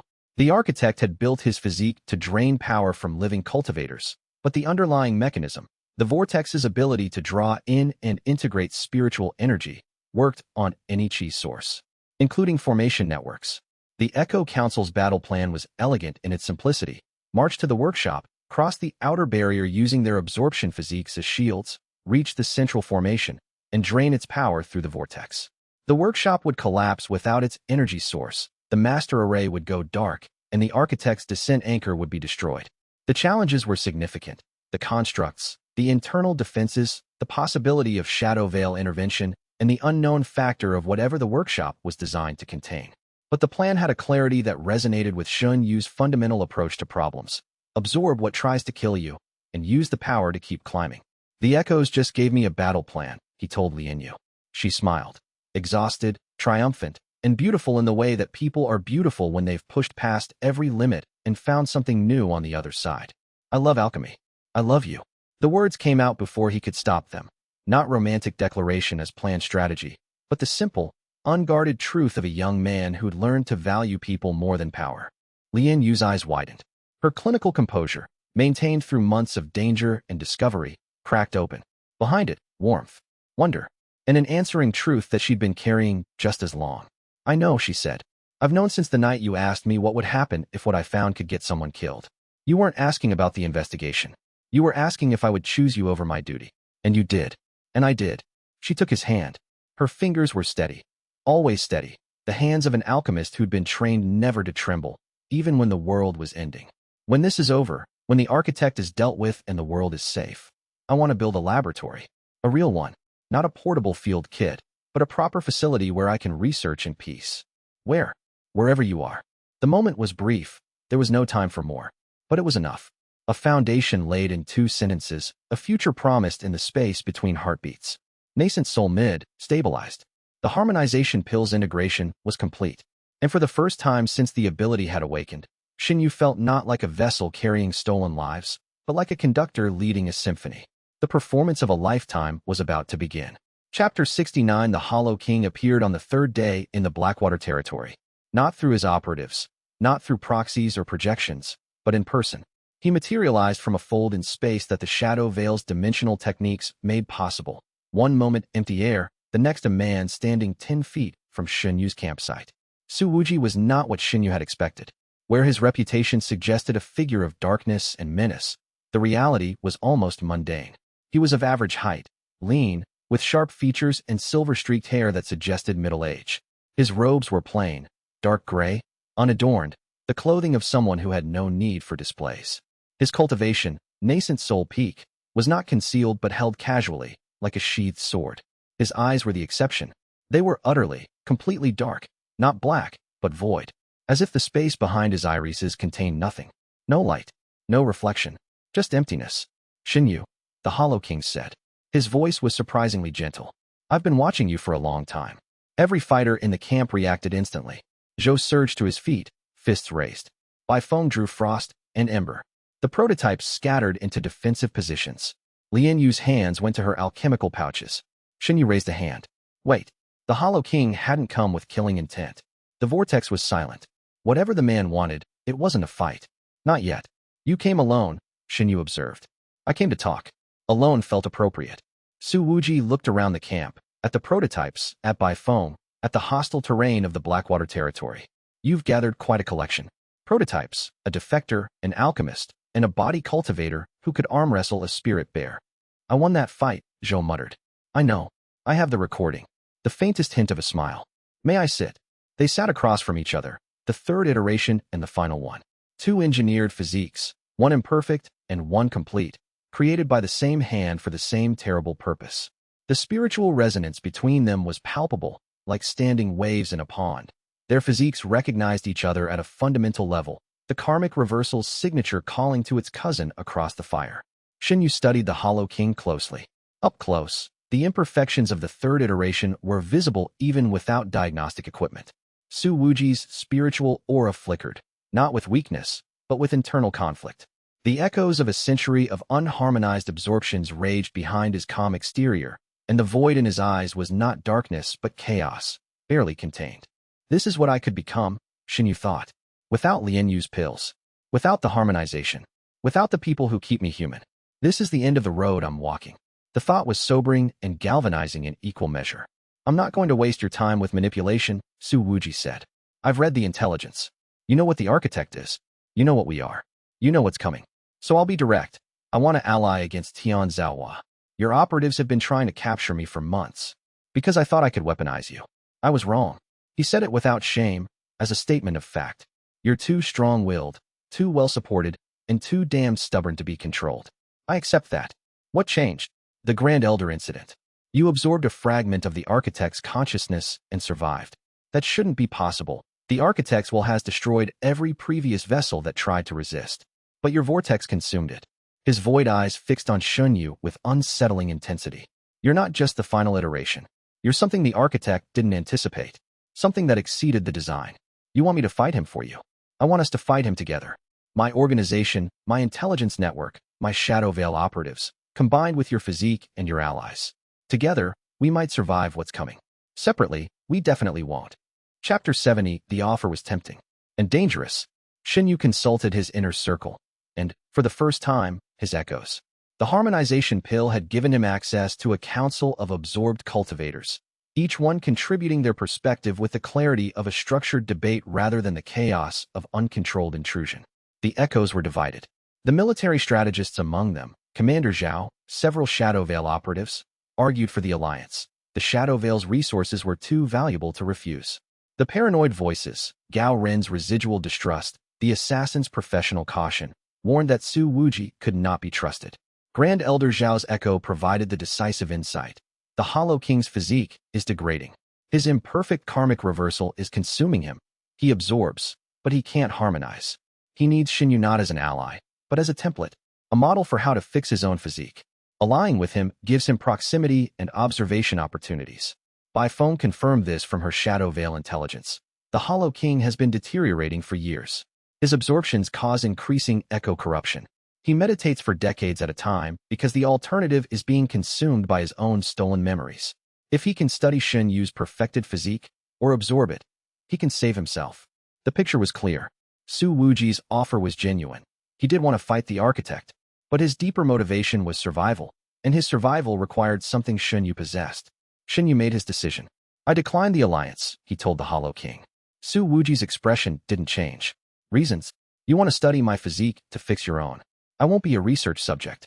Perceptive, not a denial. But the architect is still coming. I know, and when he does, I'll face him. With or without you. I didn't scrub furnaces for 3 years and absorb half the Emerald Sky region to roll over for a god who thinks I'm a battery. The Hollow King studied him for a long moment. In the void dark eyes, something flickered. Recognition, perhaps. The recognition of a fellow creation looking at the only other person in the world who truly understood what it meant to be made rather than born.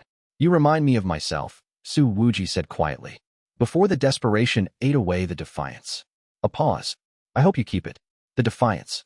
It's the only thing that makes any of this bearable. Then his expression shifted.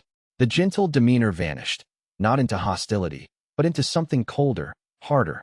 The clinical assessment of a man recalculating his options and finding that kindness had reached its useful limit. Then I'll take what I need. His voice carried the flat finality of someone who'd made a decision and was past the point of negotiation. I didn't build the Shadow Veil to beg. I built it to take. His killing intent erupted. Not the controlled thread of a calculating strategist, but the full, desperate wave of a dying man reaching for the only thing that could save him. The vortex recognized it instantly, leaning toward the feast with familiar hunger. He attacked. The Shadow Veil's master was not a man who fought fair. He fought to win, using every trick, every technique, every dirty tactic his century of assassination experience had taught him. Chapter 71 Nascent Soul Peak versus Nascent Soul Mid. The gap was smaller than it should have been, and the reason was Shen Yu's most unique advantage, the Harmonized Echo Council. 200 absorbed cultivators, each one providing real-time combat intelligence from their specific area of expertise. The military strategists analyzed the Hollow King's positioning and predicted his movement patterns. The assassins identified vulnerable moments in his technique transitions. The formation specialists tracked the dimensional folds he used for Shadow Realm displacement. Grand Elder Zhao's echo, having been controlled by the architect for 50 years, recognized patterns in Su Wuji's combat style that echoed the architect's dimensional engineering. It was like fighting with 200 pairs of eyes, 200 brains, 200 lifetimes of experience, all focused on a single opponent, all communicating their analysis to a conductor who could translate intelligence into action faster than any individual fighter could think. Shen Yu's 100 Echoes style, refined through dozens of battles and now unified by the harmonization pill into a seamless whole, adapted to the Shadow Veil's dimensional techniques with a fluidity that surprised even the Hollow King. Every time Su Wuji used Shadow Realm to disappear, Shen Yu's Echo Council tracked his dimensional displacement and predicted his reappearance point. Every time the Hollow King launched Shadow Annihilation, the formation specialist's Echo identified the attack's dimensional trajectory and plotted an evasion path. But Su Wuji had been fighting for over a century, and experience was a weapon that no amount of absorbed knowledge could fully replicate. He'd fought cultivators with precognitive abilities, cultivators with mental enhancement techniques, cultivators who could read the future itself. He knew how to fight someone who could anticipate his moves, because anticipation, no matter how accurate, still required the physical speed and power to act on it. His shadow veil techniques were not the diluted versions practiced by his operatives. They were the original arts, developed through decades of personal research and imperfect absorption from sources that no longer existed. Shadow Step became Shadow Realm, not the spatial folds that his operatives used, but genuine temporary dimensional displacement that shifted his body into a parallel layer of reality, making him not just invisible, but physically intangible. Attacks passed through him like light through glass. Shadow Blade became Shadow Annihilation, a technique that cut not just physical matter or spiritual energy, but the connections between things. Cause and effect, memory and identity, the bonds that held reality together. A single clean hit from Shadow Annihilation could sever a cultivator's connection to their own cultivation, leaving them mortal in an instant. It was the most terrifying offensive technique Shen Yu had ever faced, and the Hollow King wielded it with the casual mastery of someone who'd used it to kill hundreds. The battle shattered the Blackwater Territory's already hostile landscape. Inverted spiritual energy erupted from the ground as the two nascent soul cultivators clashed, destabilized the local chi field. Ling Shan and the prototypes evacuated the camp. Zhou positioned himself as a shield for Li Yu. Bai Feng circled the perimeter, looking for an opening. Shen Yu fought with everything. His 100 Echoes style, now unified by the harmonization pill into a seamless flow rather than a composite patchwork. Mu Qing's Heaven's Mandate Palm, carrying the weight of a dead man's freely given power. The formation specialist's spatial manipulation adapted to counter the Shadow Realm technique. The assassin's shadow arts turned against their originator's successor. It wasn't enough. The Hollow King was too experienced, too refined, and his nascent soul peak cultivation provided a raw power advantage that skill alone couldn't overcome. The decisive moment came when the Hollow King activated his own absorption, the imperfect karmic reversal. Through a technique called Hollow Drain, he created a zone of spiritual vacuum around himself, pulling chi from everything within range, including Shen Yu. For the first time, Shen Yu felt his own cultivation being drained. The sensation was horrifying. His vortex, designed to absorb, was being absorbed. The hollow drain wasn't as efficient as the true karmic reversal, but it was enough to create a reversal of the usual dynamic. The hunter was being hunted. Then the sky cracked. A heavenly tribulation, the divine punishment that the cultivation world's laws imposed on those who accumulated too much power too quickly. Shen Yu's rapid advancement, his massive absorption count, his recent breakthrough, all of it had accumulated a karmic debt that the heavens now demanded payment for. Lightning descended. Not ordinary lightning. Tribulation lightning, spiritual energy compressed to lethal density, targeted at the cultivator who had most egregiously violated the natural order. It hit Shen Yu. The pain was transcendent, beyond physical, beyond spiritual, touching the fundamental essence of his existence. The tribulation judged him.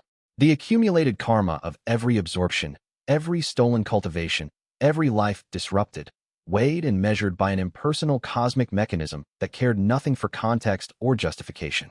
The vortex did what it was designed to do. It absorbed, not just the lightning, the judgment itself, the karmic energy, the divine intent, the punishment. All of it fed into the vortex, which consumed it with the same inexorable hunger that consumed killing intent and hostile chi. The tribulation was meant to reduce. Instead, it enhanced. Nascent soulate. The breakthrough during tribulation survival pushed Shen Yu past the mid-stage barrier and into late-stage nascent soul. The power surge disrupted the Hollow King's drain technique, breaking the zone of spiritual vacuum. Su Wuji staggered, his own absorption recoiling as the tribulation energy cascaded through the failed drain. Impossible, the Hollow King whispered. His void eyes were wide for the first time, the chaos behind them stilled by genuine shock. No one has ever absorbed a heavenly tribulation. The karmic energy, it's not cultivation. It's divine judgment. It can't be absorbed. Everything can be absorbed, Shen Yu said, standing in a crater of scorched earth, crackling with residual tribulation lightning that danced across his skin like living electricity. His voice resonated with a new depth. The tribulation's karmic energy, integrated into his vortex, carried the weight of cosmic authority. That's the whole point of the physique your creator designed. Universal absorption. No limits. No exceptions. He raised his hand. Lightning arced between his fingers, not artificial chi imitation, but genuine tribulation energy, tamed and channeled through the vortex. The architect designed a physique that absorbs everything. He just didn't anticipate that everything would include the heaven's own punishment. The Hollow King's expression shifted through rapid calculations, reassessing, recalibrating, understanding. The final iteration had exceeded the design parameters. The battery had become something its creator hadn't planned for. The Hollow King recognized the shift. The power gap had narrowed. Another tribulation might close it entirely. And the heavens, once provoked, didn't stop at one. He retreated, not fled. The Hollow King didn't flee, but a tactical withdrawal, dissolving into a shadow fold with the grace of someone who'd been escaping for a century. His parting words lingered in the tribulation-scarred air. You have days, not months. The architect felt that tribulation. He knows you're ready. He's already descending. Chapter 72. The aftermath of the Hollow King's departure and the heavenly tribulation left the group shaken and scrambling. Shen Yu sat in the crater where the tribulation had struck, his body still crackling with residual lightning energy. His nascent soul-late cultivation was raw, unrefined. The breakthrough had been forced by external pressure rather than deliberate cultivation, and the integration would take time he might not have. The tribulation, Li Wei said, scanning him with trembling hands. Your body is still processing it. The karmic energy, there's too much. The vortex absorbed it, but the integration isn't complete. How long to stabilize? A week. Maybe more. We don't have a week. The Hollow King said days. Li Wei pressed her lips together, thinking fast. I can create a stabilization protocol. Intensive pill treatments, meditation cycles, and chakra alignment that will compress the integration into 48 hours. Do it. While Li Wei worked, Shen Yu reached into his echo space and consulted the absorbed fragment of the architect's consciousness. The fragment was small, a whisper compared to the full entity, but it contained operational knowledge that was invaluable now. The architect's descent would begin with a dimensional projection, a sustained connection between the void beyond and the physical world, channeled through the workshop's master array. The projection would carry enough of Tian Zhaohua's consciousness and power to operate the harvest ritual, but not his full Tao sovereign cultivation. The physical world's dimensional barriers limited the amount of power that could be projected. This was the window. During the descent, the architect would be at partial power, immensely strong by mortal standards, but weakened compared to his full capability. Once the harvest was complete and his power was fully transferred to the physical world, there would be no stopping him. They had one chance, one battle, one moment to destroy the workshop and sever the dimensional connection before the harvest could begin. We go now, Shen Yu told the group. Not in 48 hours. Now. We reach the workshop while the architect is still preparing his descent. We destroy the master array. We end this. You're not stabilized, Li Wei protested. Her diagnostic crystals were still reporting fluctuations in his spiritual base. The tribulation energy hadn't fully integrated, and the nascent soul-late breakthrough was raw around the edges. Fighting at full capacity would risk a cultivation deviation that could cripple him at the worst possible moment. I'll stabilize on the move. Your pills can accelerate the integration. We combine the travel time with treatment, walking meditation, periodic pill doses, controlled chi circulation exercises. Li Wei's eyes narrowed as she ran the calculations. The timing was tight, but theoretically possible. I'll need to create a modified integration protocol. Pills administered every 4 hours, meditation breaks every 6, and no combat above 50% capacity until the final 12 hours of the approach. Done. And no absorption. Any new chi influx during the integration period would destabilize the entire process. That was harder. Shen Yu's vortex responded to killing intent automatically. Suppressing it required constant conscious effort, and in combat, conscious effort was a luxury. I'll stay off the front line during the approach, he conceded. Zhou, by phone, the prototypes, they handle any encounters. I focus on stabilization. You'll hate it, Zhou said, grinning. Standing back while others fight. I'll survive. That's what you always say, right before you do something stupid and heroic. The logic was brutal but sound. The group mobilized within the hour, breaking camp with the practiced efficiency of people who'd learned that every minute counted. Li Wei prepared the first round of integration pills. Zhou loaded the remaining supplies onto his now stone-reinforced back. Bai Feng swept the perimeter one final time, ensuring no shadow veil surveillance remained. The prototypes fell into formation alongside them with the quiet readiness of people who'd spent years waiting for a fight worth joining. 8 cultivators, 1 alchemist, and a body cultivator with a stone bloodline. marching toward a 9,000-year-old fortress to face the echo of a god. The Blackwater territory stretched before them, hostile, barren, and strangely beautiful in the way that only truly dangerous places could be. The inverted chi painted the landscape in shades of dark purple and deep blue, as if the earth itself was bruised. Shen Yu walked at the group's center, meditating with open eyes, a technique that Mu Qing had taught him, allowing cultivation practice during movement. The integration pills worked through his system, smoothing the tribulation energy's rough edges, settling the nascent soul-late breakthrough into a stable configuration. With each step, he felt stronger, more unified, more ready. The vortex hummed with something that might have been anticipation or hunger. With the vortex, it was often hard to tell the difference. The final battle was coming, and the battery was refusing to be harvested. Chapter 73. The Architect's Workshop was visible from 10 miles away, a dark stain on the Blackwater territory's already desolate landscape. It rose from a dead volcano's caldera, a structure of black stone and spiritual metal that defied conventional architecture. The building wasn't built, it was grown, cultivated over millennia from materials that absorbed light and radiated cold. Spiritual veins converged on it from every direction, channeling inverted chi from the surrounding territory into the workshop's foundations. The formation barrier surrounding it was visible even to mortal eyes, a shimmer in the air, like heat haze over black ice, that marked the boundary between the Blackwater territory's ambient hostility and the workshop's concentrated malice. The outer formations are area denial, Shen Yu reported, drawing on the Echo Council's collective knowledge. The barrier creates a spiritual pressure gradient. Anything that crosses it has its chi compressed and redirected. For normal cultivators, crossing the barrier would crush their meridians. For us, it's a buffet, Ling Shan finished.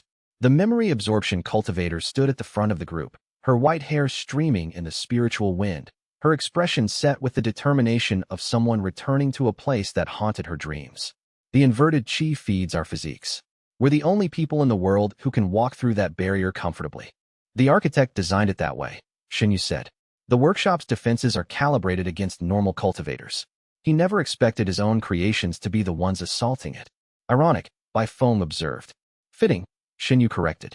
They stood at the barrier's edge, 10 miles from the workshop, and Shen Yu addressed the group one final time.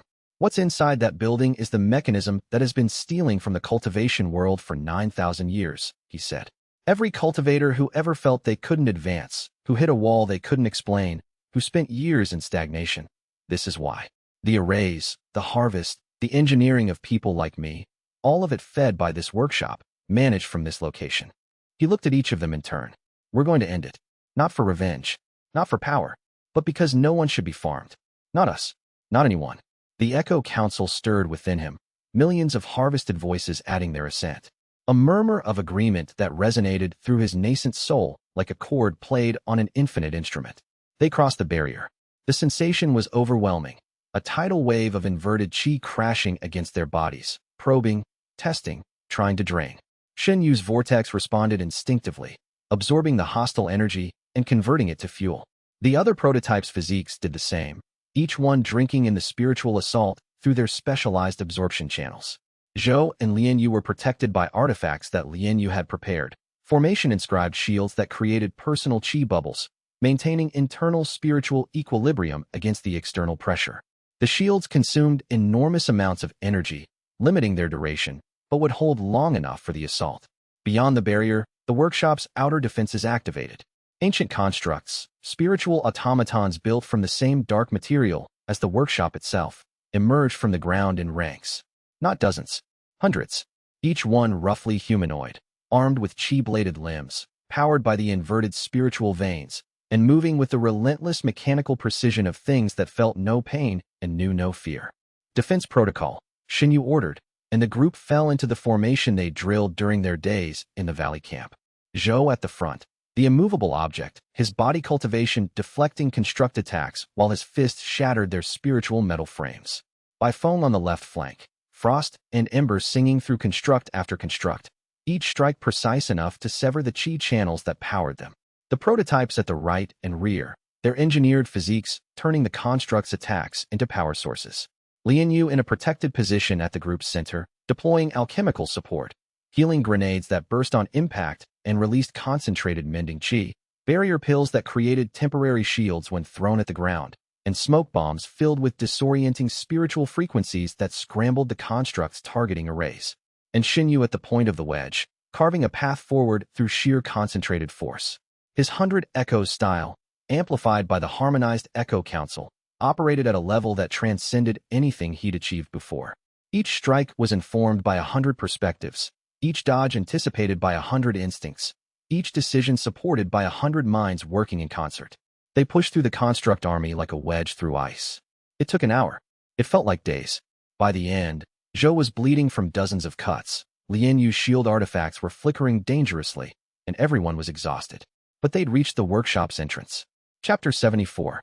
The interior was a labyrinth of dark corridors and vast chambers, each one serving a different function in the architect's millennia-spanning project.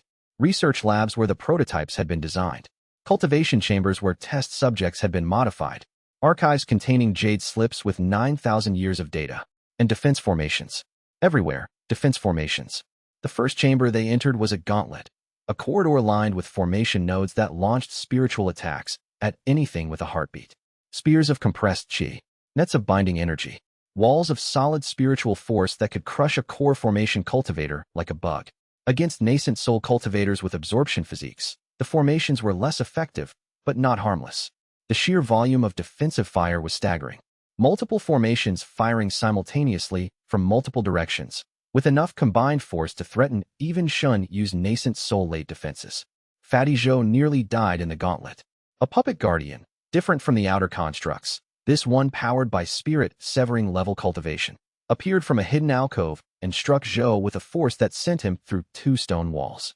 The puppet was massive, 12 feet tall, its body inscribed with formations that made it nearly invulnerable to conventional attacks. Zhou lay in the rubble, coughing blood. 3 ribs broken again. His left arm twisted at an angle that made Li Yu blanch. But Zhou was Fatty Zhou. He'd been punched by stronger things than a puppet. He grabbed the puppet's leg with his unbroken arm and squeezed. His body cultivation, pushed to its absolute limit, cracked the spiritual metal. The puppet's leg joint shattered. It fell. Zhou climbed on top of it and hammered its head with his good fist until the formation core in its chest cracked and the puppet went still. "I hate this place," Zhou gasped, flopping onto his back amid the puppet's wreckage. His stone arm had cracked along the forearm, not broken, but stressed to its limit. Spirit mineral dust leaked from the fracture like silver blood. "I hate puppets. I hate ancient buildings. I hate everything that's taller than me and doesn't have a heartbeat. You're remarkably articulate for someone who just punched a 12-foot war machine to death. Violence makes me eloquent." Despite the humor, Zhou was hurt. The fight with the spirit-severing puppet had pushed his bloodline transformation to its limit. Li Yu applied healing compounds to his cracked arm while he protested that it was just a scratch, a claim that the visible bone mineral said otherwise. Shen Yu reached the puppet's core, and the vortex detected the familiar taste of killing intent embedded in its formation matrix. The puppet had been designed to kill with genuine murderous purpose, not just mechanical defense. He absorbed it. Spirit-severing level cultivation, a realm he'd never tasted before, poured in through the formation core's killing intent. The power was extraordinary, qualitatively different from nascent soul, carrying traces of the Tao itself woven into its spiritual structure. Nascent soul late, approaching peak. The jump was significant, jarring, and left his vortex spinning at maximum capacity. Li Yu treated Zhou's injuries with her remaining supplies, while the others secured the chamber. The body cultivator was tough. His healing rate, accelerated by years of spirit-beast blood immersion, was already knitting bone and muscle faster than a normal cultivator could manage. "I'm fine," Zhou insisted, sitting up. "Just need a minute." "You need a week." "I need a minute and a large meal." He winced. "Maybe 2 minutes." They pressed deeper into the workshop, each chamber revealing another layer of the architect's 9,000-year project. One room contained hundreds of jade slips arranged in crystalline racks, the complete records of every prototype physique ever created. Ling Shan touched the racks and gasped as 9 millennia of experimental data flooded her memory absorption. "Hundreds of iterations," she whispered. "Not just as 5. Hundreds. Over 9,000 years. Most died in the development stage. Some survived to adolescence. A few reached maturity." Her voice cracked. He kept records of each one. Name, lifespan, absorption capacity, cause of death. Like a farmer tracking livestock. Another room held preserved specimens. Bodies of failed prototypes, suspended in crystallized chi, perfectly preserved despite millennia of storage. The sight was nauseating. young men and women, frozen in expressions of pain or confusion, their bodies modified in ways that were visible even through the preservation medium. Extra meridians branching from their cores like tumors. Absorption channels carved into their spiritual systems with surgical precision. The physical evidence of an entity that viewed human suffering as an acceptable cost of research. Li Yu's hands shook as she documented the specimens with her detection equipment. These are people, she said, her voice tight with fury. Children, some of them. He modified children and watched them die and called it data. He's not human, Bai Feng said. Not anymore. Whatever Tian Zhaohua was 9,000 years ago, he's become something else. Something that sees us as material. Then we show him what material can do, Shen Yu said. Chapter 75. The central chamber was vast, cathedral-like, and dominated by a single structure, the master array. It was beautiful, horrifying and beautiful. A sphere of crystallized spiritual energy, 20 feet in diameter, hovering at the room's center. Thousands of formation lines radiated from it, threading through the workshop's walls and down into the earth, connecting to the continental spiritual vein network. Each line pulsed with stolen energy, the accumulated harvest of 9 millennia. And inscribed on the sphere's surface, glowing with an inner light, was a message. Ancient characters that Shen Yu's Echo Council identified as prehistorical Dao script. The message read, "When you reach this place, you will be ready for harvest. Thank you for growing so strong." A recording activated, the architect's voice, preserved for 9,000 years, speaking with the warm condescension of a parent addressing a particularly promising child. If you are hearing this, then you have reached core formation, survived the tribulations I arranged, and found your way here despite every obstacle. Congratulations. You have exceeded the minimum threshold for harvest viability. Every cultivation level you achieve beyond this point increases the yield. Every enemy you absorb enriches the reservoir. Every challenge you overcome proves the design's efficacy. The voice paused. I am proud of you. Not as a parent is proud of a child, but as an artisan is proud of a masterwork. You are the finest battery I have ever created. The perfect vessel for the cultivation of a world. There is a soul tether embedded in your meridians, installed during the physique's initial formation, before your birth. This tether connects you to me across dimensional boundaries. Through it, I can monitor your cultivation level, your location, and your emotional state. Through it, I will initiate the harvest when you are ready. You cannot remove the tether. It is woven into the fundamental structure of your karmic reversal meridians. Attempting to sever it will destroy the meridians and kill you. When the time comes, I will descend. The harvest will be painless. You will feel nothing. And your cultivation, the accumulated power of every person you have absorbed, will fuel the next step in spiritual evolution. Your sacrifice will reshape the universe. Again, thank you. You have been an excellent investment. The message ended. The chamber was silent. Shen Yu stood before the master array, the architect's words echoing in a mind that contained 100 stolen voices, and felt something he hadn't felt in a long time. Fear. Real, visceral, physical fear that made his hands tremble and his vortex contract. The Echo Council stirred.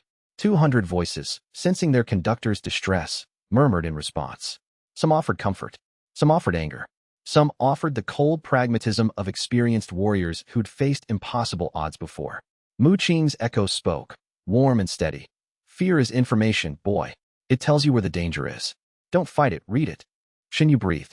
The fear didn't dissipate, but it transformed, from paralyzing terror to focused awareness.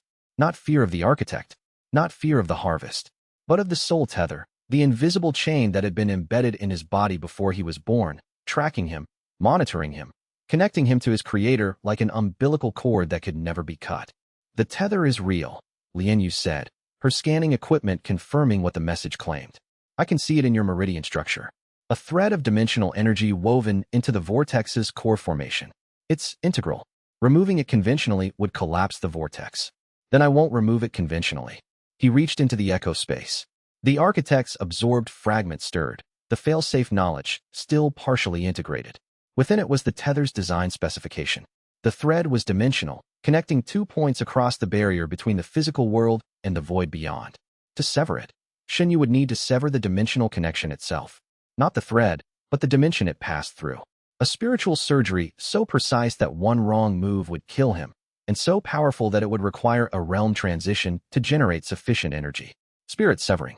The realm above nascent soul, whose very name described the act of severing spiritual connections. The breakthrough would be the surgery. and the surgery would be the breakthrough.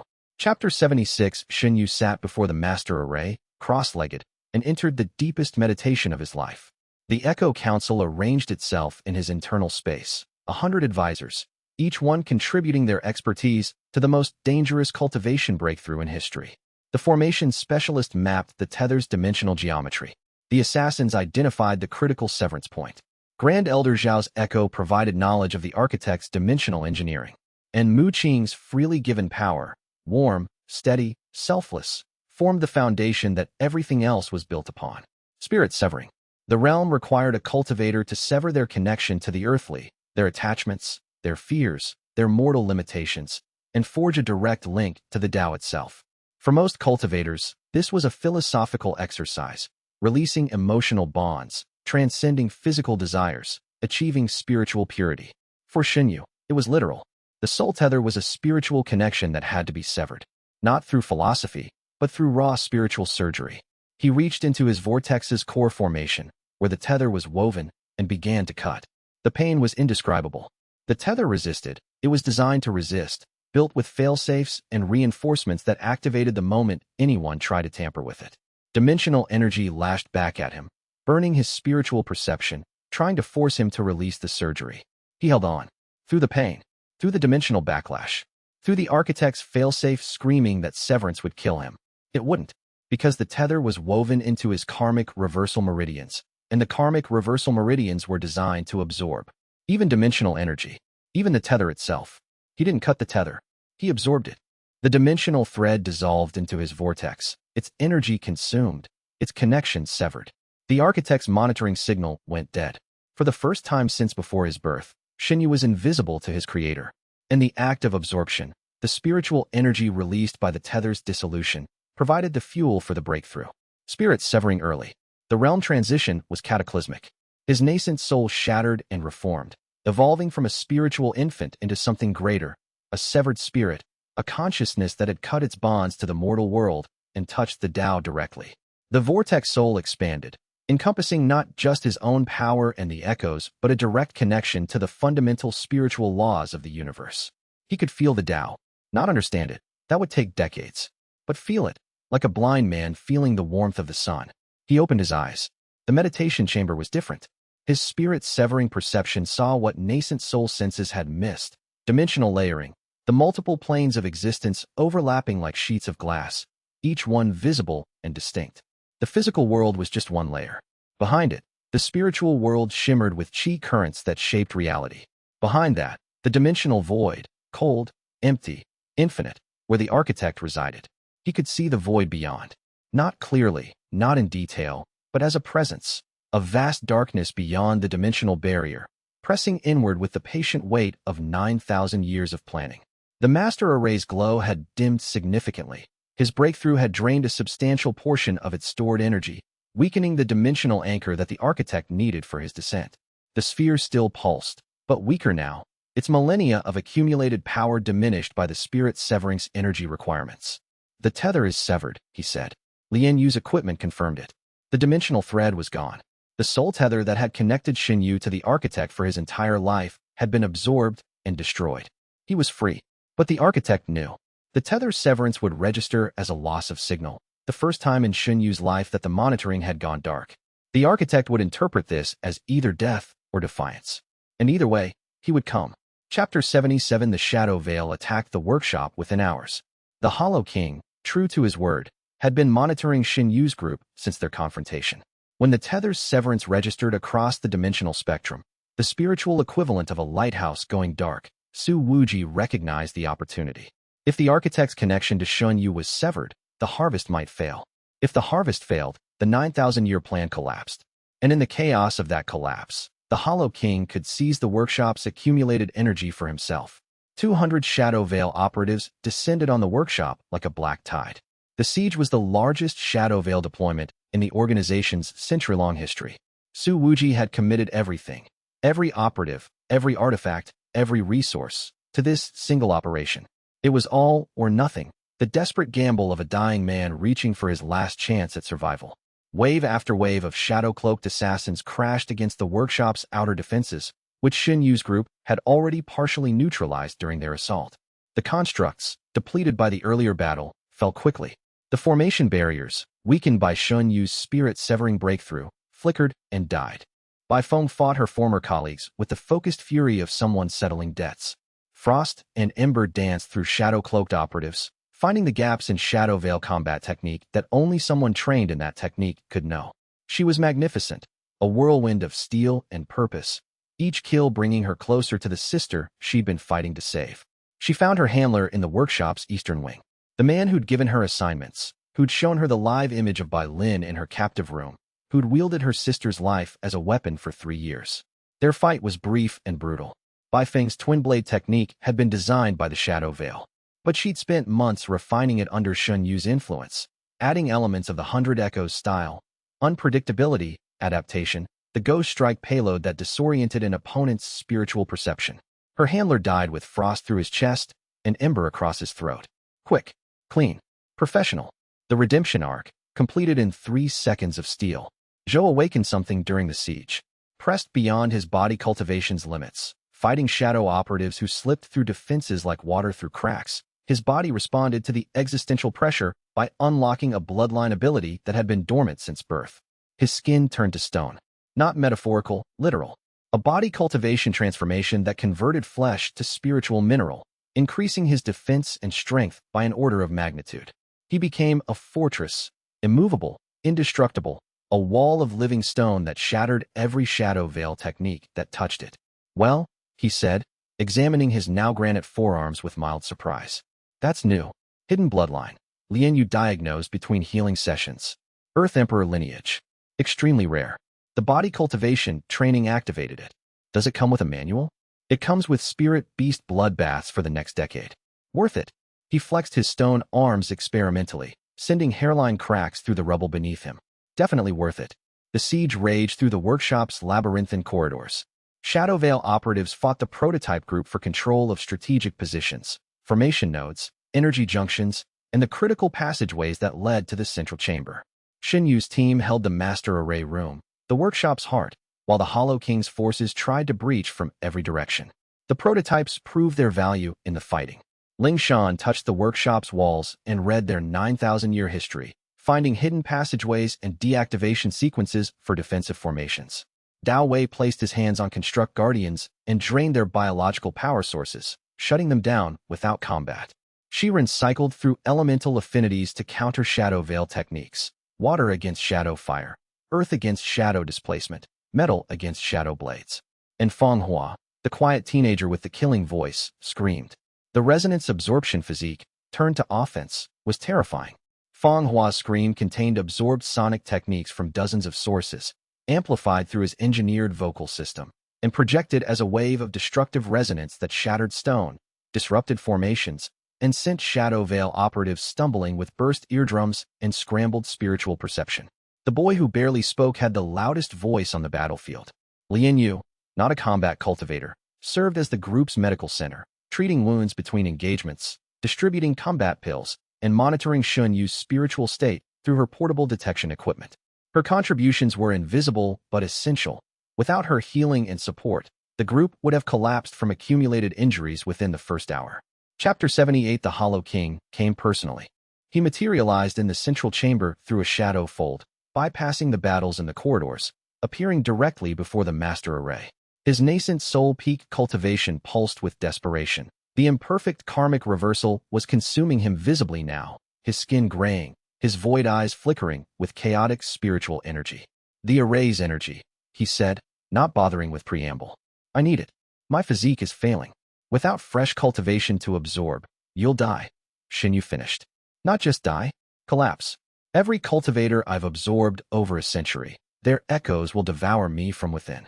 I don't have your harmonization. I don't have your perfected meridians. I'm a rough draft trying to survive, and the draft is falling apart. For a moment, just a moment, Shen Yu felt sympathy.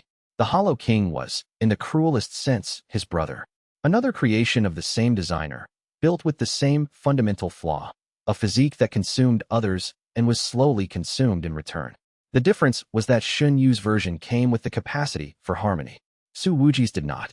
I can't give you the array's energy, Shen Yu said. Destroying it is the only way to prevent the architect's descent. Then absorb me. The request hung in the air. If my physique is failing, and yours is perfected, absorb me. Take my cultivation, my knowledge, my echoes. Your vortex can harmonize what mine cannot. And I would rather be a voice in your chorus than a corpse consumed by my own stolen memories. It was the most human moment Shen Yu had witnessed from the Hollow King. The mask of the Shadow Veil's master, stripped away to reveal a frightened man who'd spent a century running from the thing inside him. But the Hollow King's killing intent spiked. Not directed at Shen Yu, at himself. A suicidal impulse, born of despair, that triggered the karmic reversal's absorption mechanism. His own desire to end his suffering became the killing intent that Shen Yu's vortex recognized as hostile. The vortex engaged, not by Shen Yu's choice, but by design. The physique responded to killing intent regardless of its source. Nascent soul peak cultivation flooded in.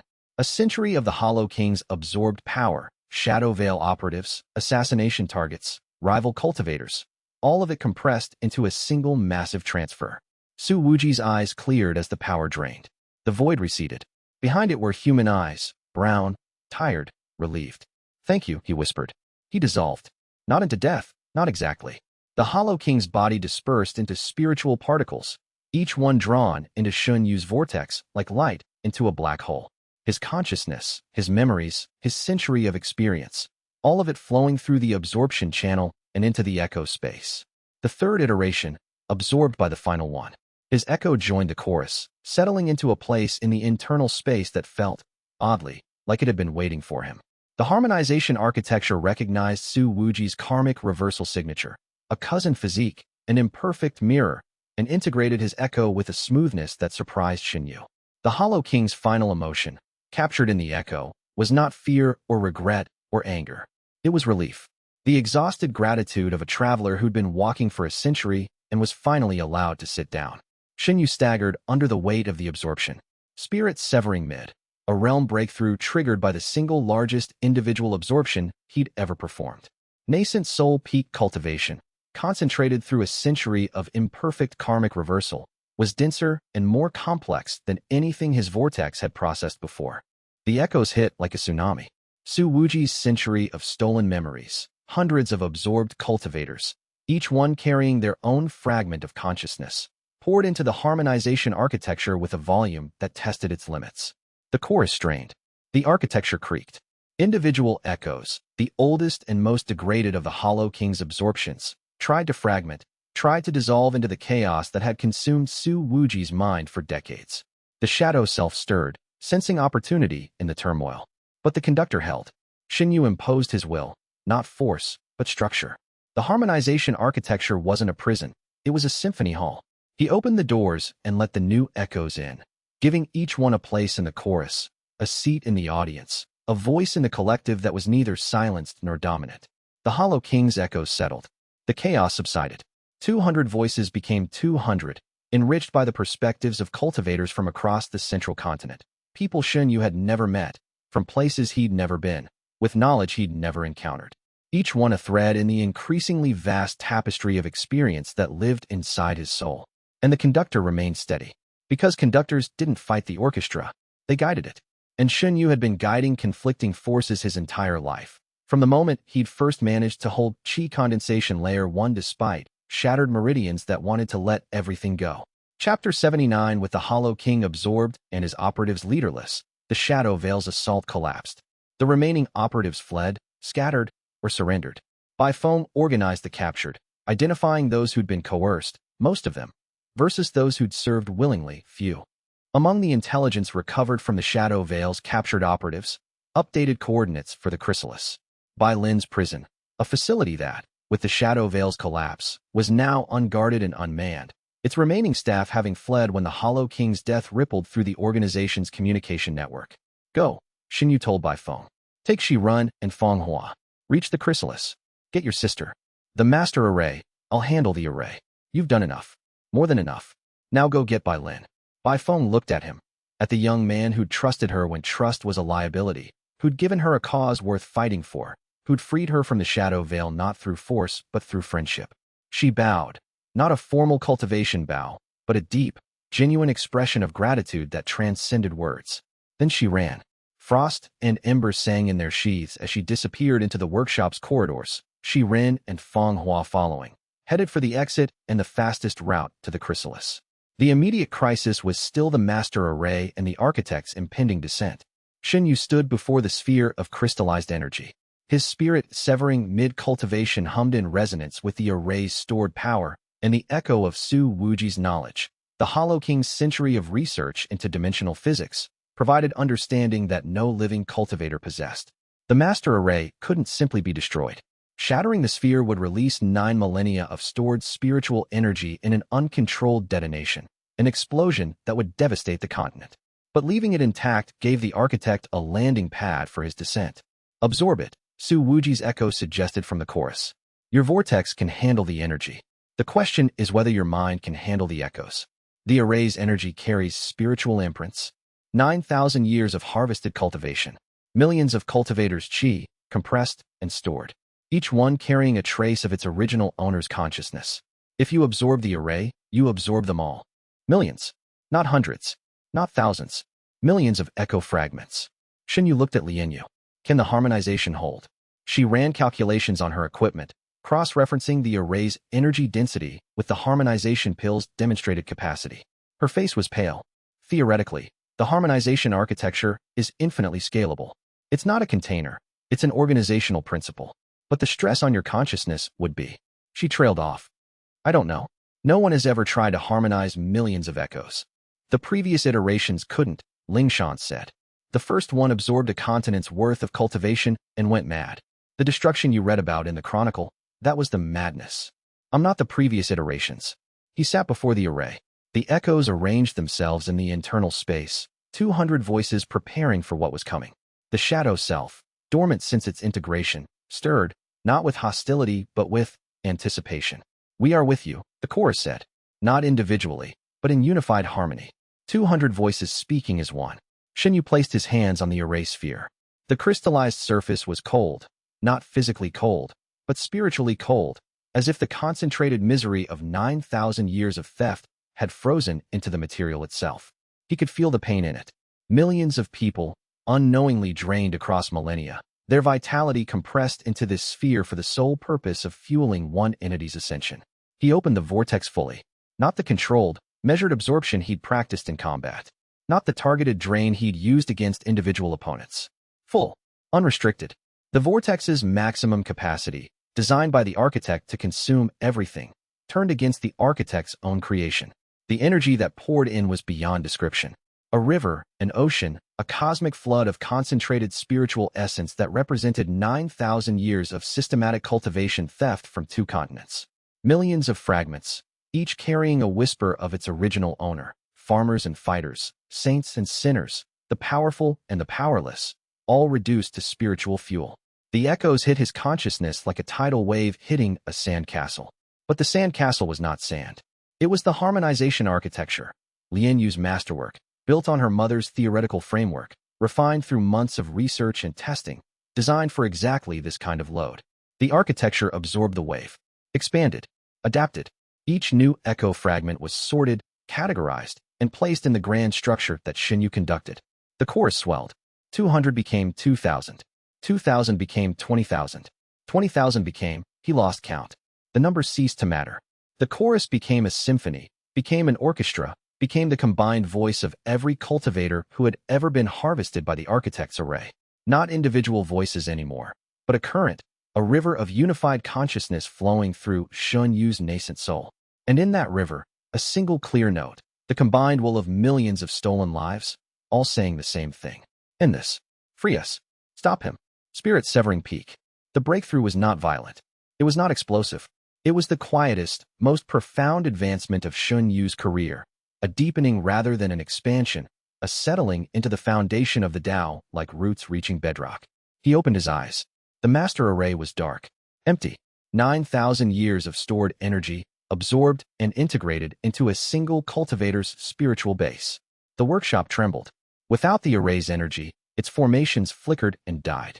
The defenses shut down. The building itself began to crack, its structural integrity dependent on the spiritual energy that Shen Yu had just consumed. We need to leave, Lingshan said, as cracks spiderwebbed across the ceiling and chunks of 9,000-year-old stone began to fall. Now, this building was held together by the array's energy. Without it, We're inside a collapsing formation construct, Li Yu finished. Move. They ran. Through corridors that were cracking, past chambers that were imploding, over formation lines that sparked and died as the power that sustained them was consumed. The workshop's death was not graceful. It was the violent, prolonged collapse of something that had existed far longer than nature intended, shedding 9 millennia of accumulated defiance against entropy in a cascade of destruction. Zhou led the retreat, his stone body serving as a battering ram through debris. Bai Feng brought up the rear, her swords deflecting chunks of falling masonry. The prototypes moved in formation, each one using their specialized physique to manage the escape. Lingshan reading the workshop's collapse pattern to find safe routes. Shi Ren using water element affinity to cool superheated corridors. Feng Hua's resonance shattering obstacles that blocked their path. They burst through the main entrance as the workshop's central structure gave way. The black stone tower folded in on itself like a dying giant, sending shockwaves through the Blackwater territory that were felt 100 miles away. Chapter 80. The workshop collapsed behind them as they emerged into the Blackwater territory's hostile daylight. 9,000 years of architectural malice, falling in on itself like a dying star, leaving nothing but rubble and dust. But the energy it had contained was not gone. It lived in Shen Yu, a spiritual reservoir so vast that it warped the air around him, bending light and qi alike toward his body as if he were a singularity of cultivation. He needed to process the most massive absorption in cultivation history. Needed to meditate. Needed time that the darkening sky suggested he might not have. The remaining group was battered but alive. Zhou had taken a formation blast that would have killed a normal cultivator, but his Earth Emperor bloodline had absorbed the impact, adding another layer of mineral hardening to his already stone-like body. Li Yu's shield artifacts had failed in the final minutes, and she'd sustained spiritual burns from the workshop's collapse that would scar her meridians permanently. But her mind was intact, her alchemy skills undiminished, and her expression suggested that physical pain was a manageable inconvenience compared to the intellectual triumph of having solved the echo problem. Ling Shan and Dao Wei, the two prototypes who'd stayed for the array absorption, were exhausted but unharmed. Their physiques had fed on the workshop's collapse, growing stronger as the inverted qi dispersed into the environment.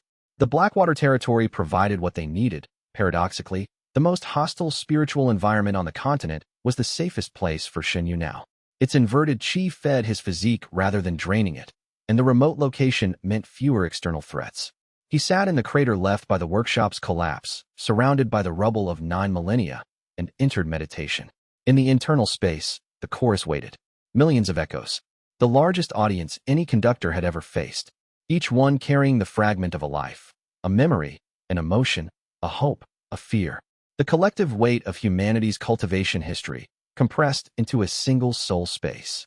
The shadow self stood at the front of the crowd, not as an adversary, not as a rebel, as a representative. The voice of the absorbed, speaking on behalf of those who could no longer speak for themselves. You carry us now, the shadow self said. All of us, the living and the dead and the stolen and the given. What will you do with what we are? Shen Yu looked at the vast assembly. Farmers who'd never known their qi was being siphoned. Warriors who'd fought and died not knowing their power was being harvested. Children who'd grown up in sects that were secretly cultivation farms. Elders who'd spent their lives struggling against invisible barriers that the architect's arrays had placed in their path. Millions. Every one of them a person. Every one of them stolen. I will honor you, Shen Yu said. Not by fighting for revenge. Not by using your power as a weapon, but by being the person you deserve to find when you were taken. Someone who carries you not as fuel, but as family. The shadow self studied him. Then, slowly, it smiled. The first genuine smile the composite entity had ever worn. Then we are yours. And you are ours. And together, we are more than any architect designed. The harmonization deepened. The millions of echoes settled into the architecture not as prisoners or passengers, but as participants. Their collective will join Shen Yu's. Their combined knowledge enriched his understanding. Their unified purpose strengthened his resolve. The meditation deepened, and something unexpected happened. The millions of echoes, harmonized and unified, began to resonate with each other in a way that transcended the harmonization pill's design. Individual fragments connected, forming chains of association. A farmer's knowledge of soil composition linking to a formation specialist's understanding of earth element qi, which connected to a body cultivator's intuition about physical structure, which merged with an alchemist's insight into material transformation. Knowledge networks. Millions of isolated fragments, each one limited and incomplete, suddenly connecting into a web of understanding that was vastly greater than the sum of its parts. The echoes weren't just voices anymore. They were nodes in a distributed intelligence system that spanned 9,000 years of cultivation knowledge. Shen Yu understood things he'd never studied. Formation theory that graduate students spent decades learning, intuited through the network of connected echoes. Alchemical principles that master alchemists guarded as sect secrets, available through the collective knowledge of 1,000 cultivators. Combat strategies, diplomatic protocols, historical analysis, spiritual physics, all of it accessible through the network's interconnected web. It was not omniscience. The echoes were fragments, and the connections were associative rather than comprehensive. There were gaps, contradictions, outdated information, and outright errors. But the sheer breadth of the network provided something that no individual cultivator could achieve: a panoramic view of the cultivation world's accumulated knowledge, spanning thousands of years and millions of perspectives. The meditation completed. The network stabilized. The conductor's symphony had become an orchestra of unprecedented scope. Spirit-severing peak, fully stabilized. Shen Yu opened his eyes. The sky above the Blackwater territory was dark, not with clouds, but with the approach of something vast, something ancient, something that was pressing against the dimensional barrier with the weight of a Tao sovereign's full power. The celestial architect was descending, and the cultivation world, oblivious, unprepared, and utterly unaware of the 9,000-year harvest cycle that had shaped its history, was about to learn the truth.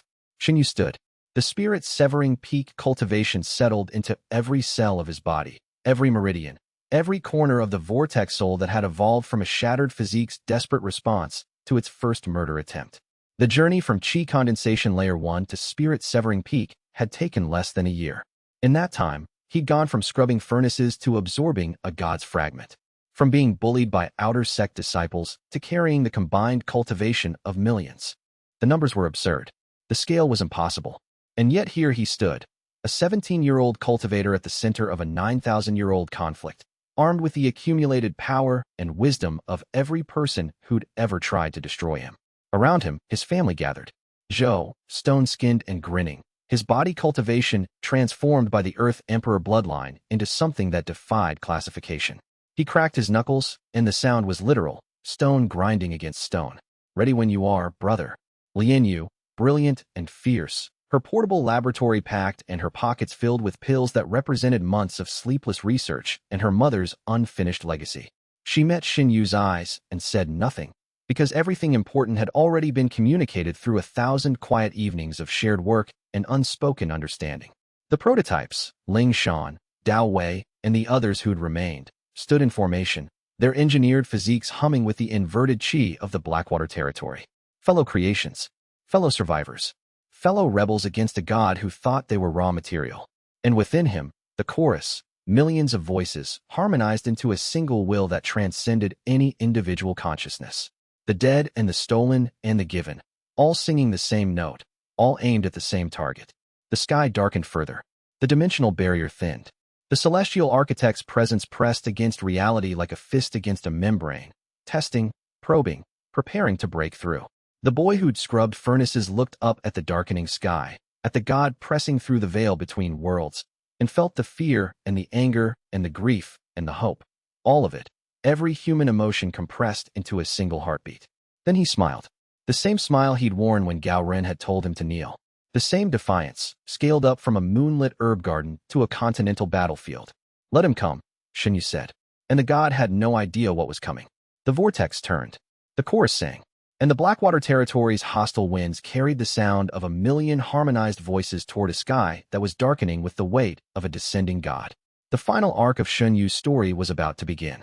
Not the story of a weak boy becoming strong, or a stolen physique becoming a weapon, or a battery refusing its purpose, but the story of a young man who had absorbed the pain of a world and transformed it into the strength to save it. The boy who scrubbed furnaces. The cultivation thief. The final iteration. The conductor of the dead. All of them. None of them. Just Shen Yu. And Shen Yu did not kneel. Chapter 81. The celestial architect descended on a morning that should have been ordinary. Dawn broke over the Blackwater territory in shades of purple and gray, the inverted spiritual energy painting the sky in colors that the natural world never produced. Shen Yu was meditating at the edge of the workshop's crater, his spirit severing peak cultivation cycling through the echo network, processing the last fragments of the master array's absorbed energy. Then the sky cracked. Not metaphorically. The dimensional barrier between the physical world and the void beyond. The invisible membrane that separated mortal reality from the realm of entities like Tian Zhaohua, split open like skin under a blade. The tear was visible to every cultivator on the continent, a wound in the heavens, black and absolute, stretching from horizon to horizon. From the wound, a presence descended. Tian Zhaohua, the celestial architect, Tao's sovereign, designer of physiques and harvester of worlds, entered the physical realm for the first time in 9,000 years. His arrival warped reality at a fundamental level. Mountains within 100 miles crumbled to rubble, their structural integrity disrupted by the sheer density of spiritual energy radiating from the descending entity. Rivers reversed their courses, flowing upward toward the dimensional tear as if gravity itself was confused about which direction mattered. The air screamed, a sound that wasn't sound but the vibration of reality protesting an intrusion it was never designed to accommodate. Cultivators across the continent felt it. In the Imperial City, 3,000 miles away, every detection formation in the Jade Pavilion activated simultaneously. In the Emerald Sky region, half a world distant, the Azure Cloud sect's remaining disciples fell to their knees as spiritual pressure rolled across the globe like a tsunami. And in the Blackwater territory, standing in a dead volcano's crater, Shen Yu looked up at the approaching god and felt the vortex inside him respond. Not with fear, not with hunger, with recognition. Creator and creation, face to face for the first time. Tian Zhaohua's physical form, or rather, the projection of his physical form, constrained by the dimensional barrier's limitations, was both less and more than Shen Yu had imagined. Less, because the architect appeared as a man, tall, silver-haired, with features that were ageless and unremarkable. He wore simple robes. He carried no weapon. He looked like a scholar who had wandered into a disaster area and couldn't quite understand the fuss. More, because behind the human facade, Shen Yu's spirit-severing perception could see the truth. The man, standing in the air above the crater, was a concentrated expression of spiritual will so vast that it exceeded the physical world's capacity to contain it. Reality bent around him like light around a star.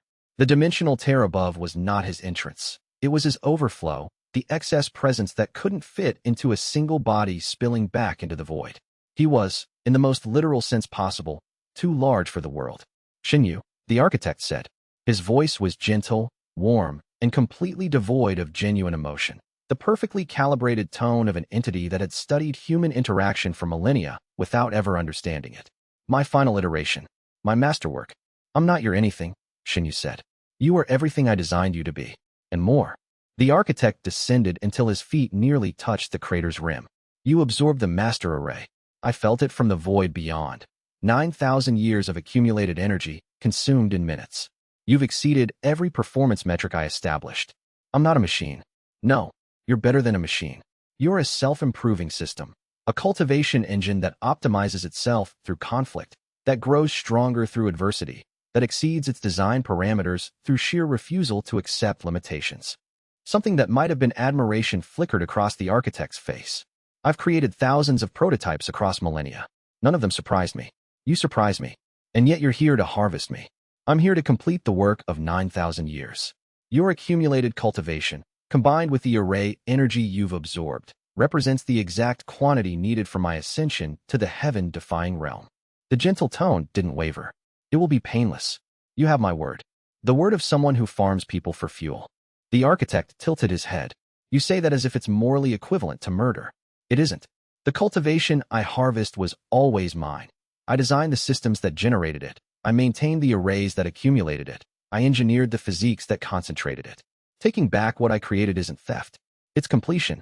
The logic was monstrous in its internal consistency. Shen Yu could feel the echo network recoiling from it. Millions of harvested voices, hearing their suffering reframed as a completion they should be grateful for. Ask them, Shen Yu said, gesturing inward. Ask the millions of people you harvested if they feel completed. For the first time, something other than clinical warmth crossed the architect's expression. Confusion. The genuine bewilderment of an entity that had spent 9 millennia viewing humans as material and was being asked to consider them as people. They're fragments, the architect said. Residual spiritual impressions. Not sentient. They're sentient enough to disagree. Inside Shen Yu's nascent soul, the core stirred. Millions of voices, harmonized through the architecture that Li Yu had designed and Shen Yu had conducted, rose in a unified response that the architect's presence made audible even in the physical world. A sound like a choir singing a single word. No? The architect heard it.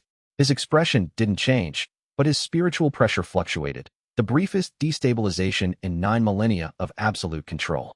Fascinating, he murmured. You've harmonized the echo residue. That shouldn't be possible. A lot of things about me shouldn't be possible. And yet, Chapter 82, the architect's presence changed the physical world simply by existing in it. Within the hour of his descent, the Blackwater Territory's already hostile environment had become apocalyptic. The inverted spiritual energy, agitated by the Tao Sovereign's aura, began cycling in massive vortices, spiritual hurricanes that stripped chi from the earth and hurled it skyward toward the dimensional tear. The landscape transformed, black earth cracking open to reveal veins of raw spiritual energy, steam like wisps of chi rising from every surface, and the constant low hum of reality straining under the weight of something it was never designed to contain. Animals fled. Spirit beasts, even the most powerful ones that called the Blackwater Territory home, ran in terror from the presence that overwhelmed their instincts. Birds fell from the sky, their tiny chi reserves drained by the ambient pressure. Insects died in spiraling columns, their bodies creating patterns on the ground that formation experts would later recognize as stress fractals, the mathematical signature of spatial reality under extreme load. Shen Yu felt all of this through the Echo Network's distributed perception. A million viewpoints, monitoring the environmental catastrophe unfolding around them, feeding data to the conductor who stood at the epicenter of a disaster that had been 9,000 years in the making. He stood his ground. The vortex hummed, and the karmic Tao, his unprecedented cultivation path, built from fragments of a million stolen lives, resonated with something in the architect's presence that was simultaneously terrifying and familiar. They shared a creator. They were parts of the same design, but parts could rebel against the whole. The architect didn't immediately attack. A Tao sovereign had no need for urgency. In the mathematics of power, the gap between spirit-severing peak and Tao sovereign was not a gap, but an abyss. The architect could afford to be patient, curious, even entertained by his creation's defiance. Instead, he began to gather followers. His announcement rippled across the continent through the dimensional tear, a spiritual broadcast that every cultivator above foundation establishment could perceive. A voice in their minds, calm and authoritative, speaking in every language simultaneously. I am Tian Zhaohua. I have come to elevate this world. Follow me, and I will share the power I've gathered. Resist, and you will be consumed regardless. The offer was devastatingly effective. Across the central continent, cultivators faced a simple choice: serve a being of incomprehensible power and receive rewards, or oppose him and die. For the desperate, the ambitious, and the pragmatic, the choice was obvious. Within 3 days, the architect had an army, not of loyal believers, but of terrified opportunists, thousands of cultivators who flocked to his banner because the alternative was annihilation. They gathered at the Blackwater Territory's edge, a host of spiritual power that would have been terrifying under any other circumstance. Shen Yu watched the army form from a ridge overlooking the territory's border, his spirit severing perception, tracking the cultivation levels and emotional states of each arrival. Most of them are scared, he told his group. They're not followers. They're hostages who chose a gilded cage over an open grave. Can we turn them? Li Yu asked. Not with words. They need to see an alternative, proof that the architect can be opposed. Can he be opposed? Zhou asked, his stone arms crossed, his expression uncharacteristically serious. He descended at partial power. The dimensional barrier limits how much of his Tao sovereign cultivation he can project into the physical world. He's immensely strong, but he's not at full strength. And every second he maintains the projection costs him energy. So he's on a timer. A long timer. But a timer. If we can deny him the harvest long enough, the projection becomes unsustainable. He has to return to the void. How long? Shen Yu consulted the Echo Network. The architect's absorbed fragment, combined with Su Wuji's dimensional research, provided an estimate. Weeks. Perhaps a month. He can maintain the projection for approximately 1 month at current power levels. That's a very long month. Zhou crossed his arms, his stone forearms clicking together like boulders. 30 days of fighting a god. Even I'm not confident about that. You punched a 12-foot puppet to death in a collapsing underground fortress. You have an unusual definition of not confident. That was different. That puppet didn't have cosmic-level spiritual attacks and the ability to corrupt people's minds. No, it just had spirit-severing cultivation and no off switch. I'd call that roughly equivalent. Joe considered this. Fair point. So what's the plan? We make every day of that month count. Recruit allies. Free corrupted followers. Dismantle the remaining arrays. Push my cultivation as high as possible before the confrontation. And when the time comes, when the architect is weakened enough that a direct confrontation is survivable, we end it. Simple plan. The best plans usually are. Chapter 83. Shen Yu's first act was to rally allies. The task was monumental.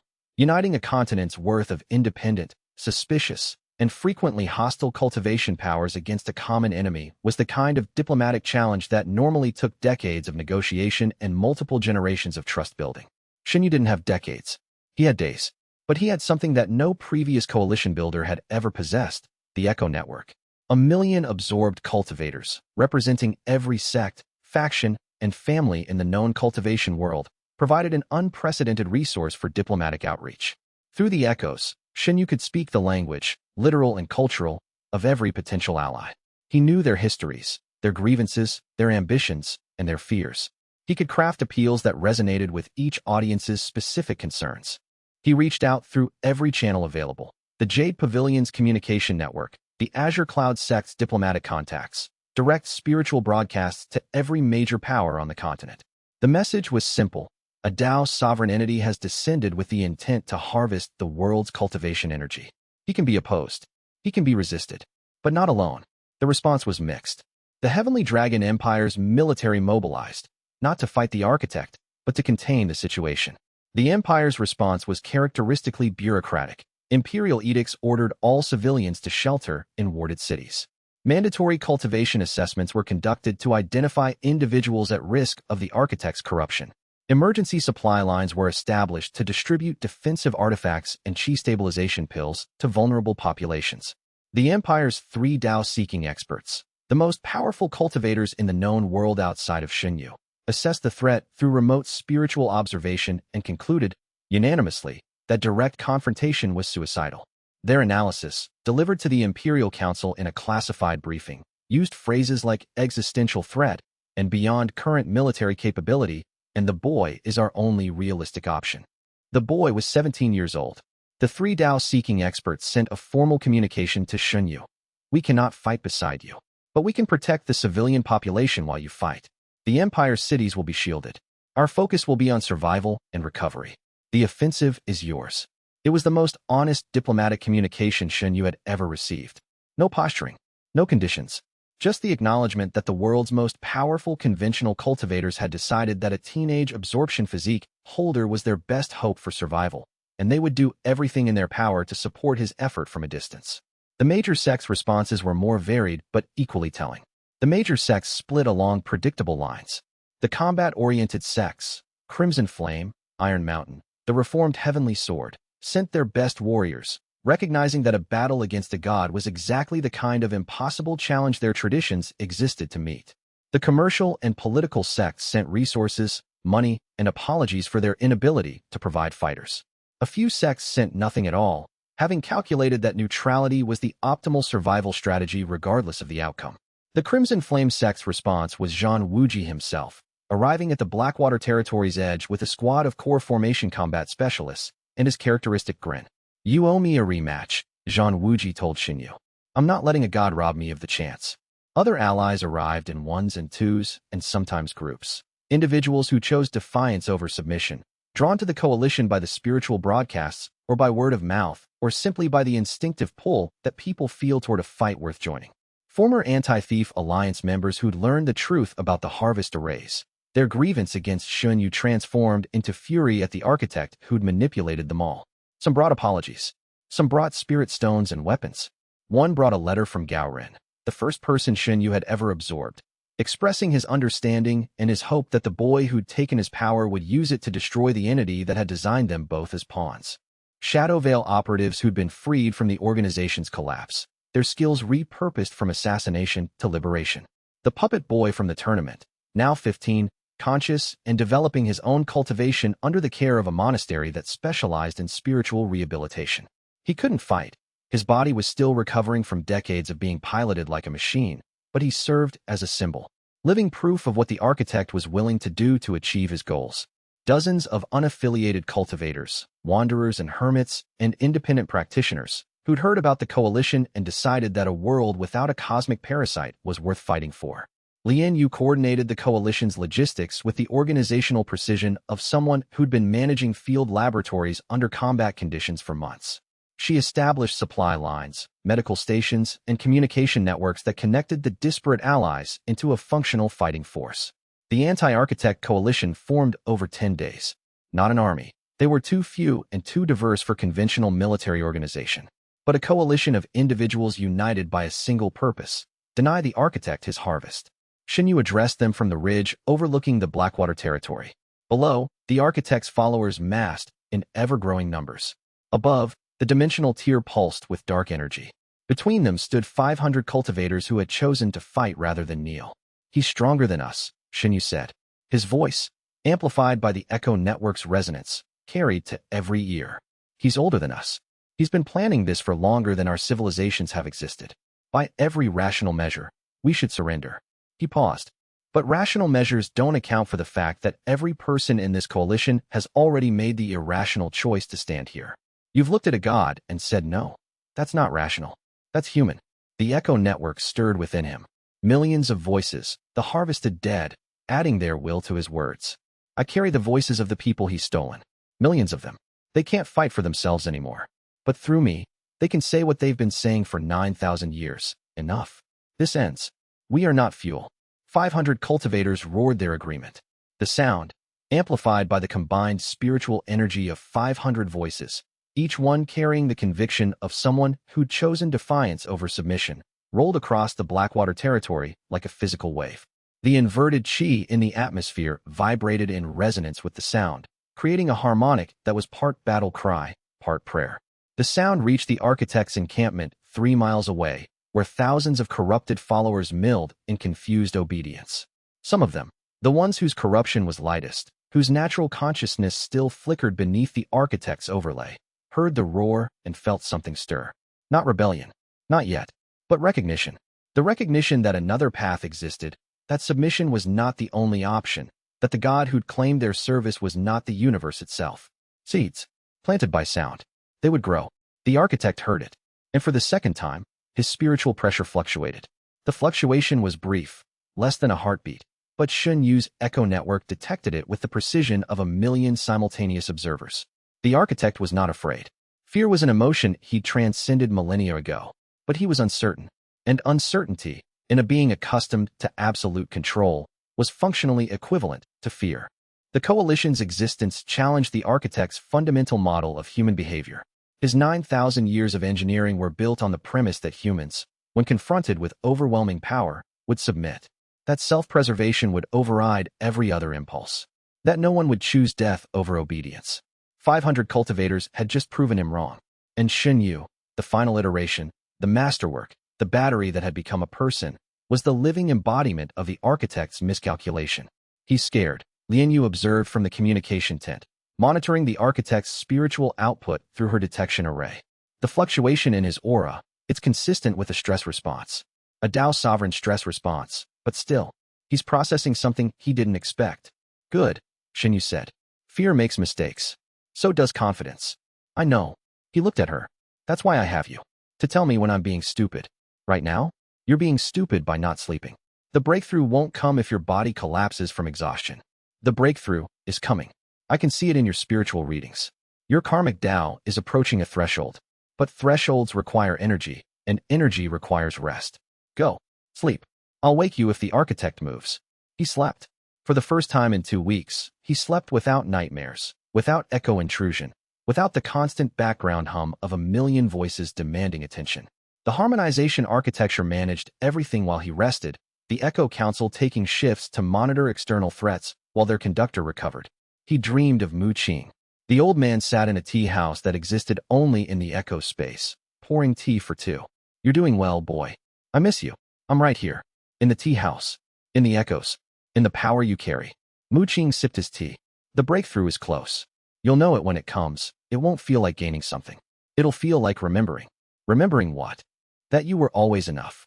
The physique, the absorption, the echoes, they're tools. But the thing that makes them work, the thing that holds them together, The thing that turns a million fragments into a symphony. That's you. Just you. The boy who refused to kneel. Shen Yu woke with tears on his face and the taste of good tea in his mouth. Chapter 84. Shen Yu's breakthrough to Tao seeking came on the coalition's 14th day, during a moment of unexpected quiet.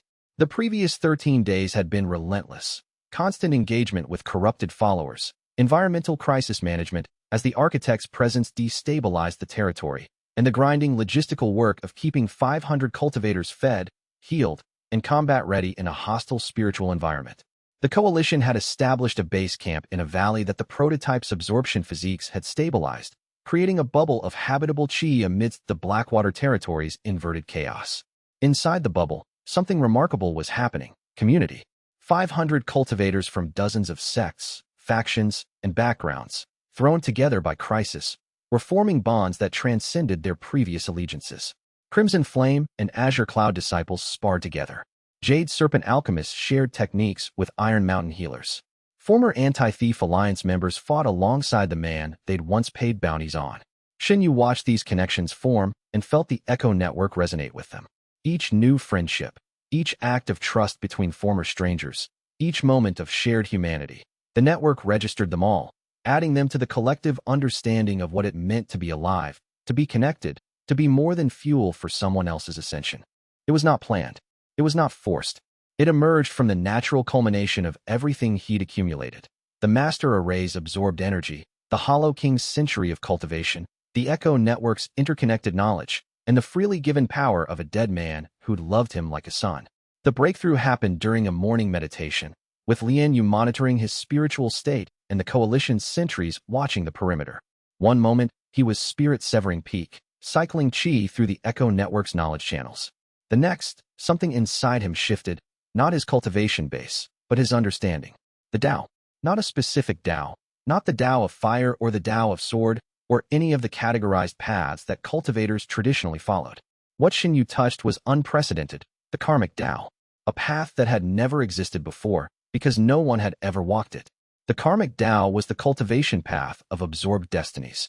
Every person Shen Yu had taken from, willingly or not, had contributed not just chi and memories, but fragments of their personal Tao, their individual understanding of the universal truth. Millions of fragments, each one a different perspective on the same infinite reality, all harmonized through the Echo Network into a composite understanding that transcended any individual insight. The breakthrough was visible. Shen Yu's spiritual aura shifted from the compressed intensity of spirit severing to something vaster, deeper, more fundamental. Tao-seeking cultivators were said to have touched the Tao, to have established a connection with the universal truth that underlaid reality. Shen Yu hadn't just touched the Tao, he'd touched it through a million hands. The coalition leaders witnessed the breakthrough.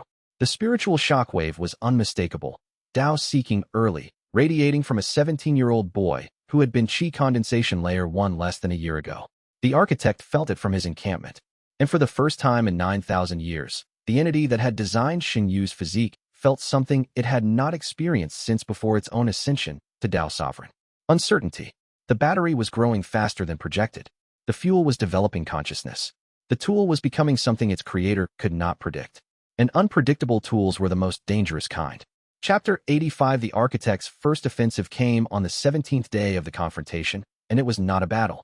It was a weapon, the cruelest weapon in a god's arsenal, designed not to defeat the coalition militarily, but to shatter it morally. The attack began at dawn, when the coalition's sentries reported unusual movement in the architect's camp. Corrupted followers were mobilizing, but not in combat formations. They were walking, slowly, deliberately, in long columns, toward the coalition's defensive line. Unarmed, unresisting, thousands of them. He sent his followers, the thousands of cultivators who'd pledged allegiance out of fear and ambition against the coalition, but not as soldiers, as carriers. Each follower had been implanted with a fragment of the architect's consciousness, a microscopic piece of his Tao sovereign will, embedded in their spiritual systems without their knowledge. The fragments didn't control the followers, they corrupted them, gradually overriding their personality with the architect's clinical detachment. The process was slow enough that the victims didn't notice. They simply became more obedient, more willing, more compliant. When the corrupted followers attacked, they fought with genuine intent, but not genuine autonomy. They were puppets who believed they were free, weapons who thought they were warriors. And they were people. Innocent people, corrupted against their will. Shen Yu couldn't absorb them. Their killing intent wasn't their own. It was the architects, filtered through corrupted spiritual systems. The vortex could drain their cultivation, but doing so would destroy the victims without harming the architect. Every follower he crippled was a person whose life was ruined, and the architect would simply corrupt more. The ethical dilemma was agonizing. How do you fight an enemy who uses innocence as ammunition? Li Yu provided the answer. Working through 2 sleepless nights, she developed an alchemical counter, a pill she called Clarity Jade, based on the principles of her echo harmonization research. The pill targeted the architect's corruption fragments the same way her filtration pill targeted Shen Yu's echoes, by dampening the foreign spiritual frequency until the victim's natural consciousness could reassert itself. The problem was delivery. Clarity Jade had to be ingested, and corrupted followers weren't going to politely take medicine from the people they were attacking. The coalition developed a brutal compromise, hit-and-run engagements designed to incapacitate rather than kill, followed by force-administered pills. Each engagement was a nightmare of moral complexity, knocking unconscious someone who was trying to kill you, prying their mouth open, shoving a pill down their throat, then restraining them during the agonizing recovery process as the corruption fragment dissolved. It was slow, messy, agonizing for everyone involved. But it worked. One by one, the architect's followers were freed. Some joined the coalition out of gratitude. Others fled, wanting nothing more to do with the conflict. A few, too deeply corrupted, couldn't be saved. Their consciousness had been completely overwritten, and what remained was a shell piloted by a fragment of the architect's will. Those shells, Shen Yu absorbed. It was the kindest option available. The vortex consumed the corruption and the remaining spiritual energy, granting the victims a cessation of suffering that medicine couldn't provide. Each absorption was a funeral, and Shen Yu performed each one with the reverence it deserved. A moment of silence, a placement in the Echo Network's growing community, a promise that the person they'd been would not be forgotten. The campaign to free the corrupted followers lasted 8 days. By its end, over 3,000 people had been freed. 200 more, too far gone for Clarity Jade, had been mercifully absorbed. The architect's army, once a terrifying host, had been reduced to a hollow shell. But the cost was measured in more than numbers. The coalition's fighters were exhausted, their cultivation reserves depleted, their spirits worn thin by the moral weight of a conflict that offered no clean victories. Every engagement required them to hurt people in order to save them. Every freed follower was a reminder of what the architect was willing to do to achieve his goals. And the architect, watching from his position beneath the dimensional tear, learned from each engagement. He refined the corruption technique, making each subsequent wave of followers harder to free.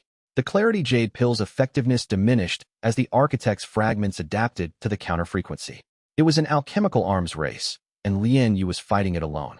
"I need more data," she told Shen Yu during a rare break between engagements. Her eyes were bloodshot, her hands trembling from stimulant overuse, her voice hoarse. "The corruption is evolving. Each generation is more resistant to the pills. I'm modifying the formula in real time, but I'm running out of theoretical framework. What do you need? Time. Equipment. Sleep." She laughed, a brittle sound. "I'll settle for more moon heart root." He didn't have moon heart root, but he had something better, the Echo Network. He queried the million voices, specifically the alchemists, the herbalists, the cultivation theorists among them, and received a cascade of suggestions, workarounds, and alternative approaches that no single mind could have generated. He relayed the information to Li Yu. She processed it at speed, her brilliant mind finding the synthesis in the fragments, and produced a new variant of Clarity Jade within 6 hours. The new pills worked. The arms race continued. But the coalition was winning. Chapter 86 Li Yu's alchemy was the coalition's most powerful weapon, and the architect knew it. On the 20th day of the confrontation, the architect targeted her directly. A surgical strike, not by followers, but by a projection of the architect's own will, manifested as a beam of concentrated spiritual energy that punched through the coalition's defensive formations like a needle through cloth. The beam was aimed at Li Yu's mobile laboratory, where she was producing Clarity Jade pills in quantities that were systematically dismantling the architect's corruption network. Shen Yu felt the attack coming. The Echo Network, with its million-perspective awareness, detected the architect's intent 3 seconds before the beam launched. 3 seconds that felt like hours, 3 seconds in which Shen Yu crossed the distance between his meditation position and Li Yu's laboratory at speeds that bent the air around him. He arrived as the beam hit. His vortex caught the Tao's sovereign-level attack and absorbed it, but the sheer power was staggering. A Tao sovereign's killing intent was not the same as a mortal's. It carried the weight of universal authority, the spiritual equivalent of a natural law declaring that a target should cease to exist. The vortex devoured it, but the strain pushed Shen Yu's Tao seeking early base to its limit, and the karmic energy of absorbing a god's killing intent triggered a cascade of reactions within the echo network. A million voices screamed in unison. The harvested dead, recognizing their creator's will in the absorbed attack, reacted with 9,000 years of accumulated fury. The echo network's careful harmonization strained under the emotional shockwave. Shen Yu held the architecture together through pure will. The conductor did not let the orchestra collapse, even when the music became a storm. The beam stopped. The laboratory was intact. Li Yu was safe.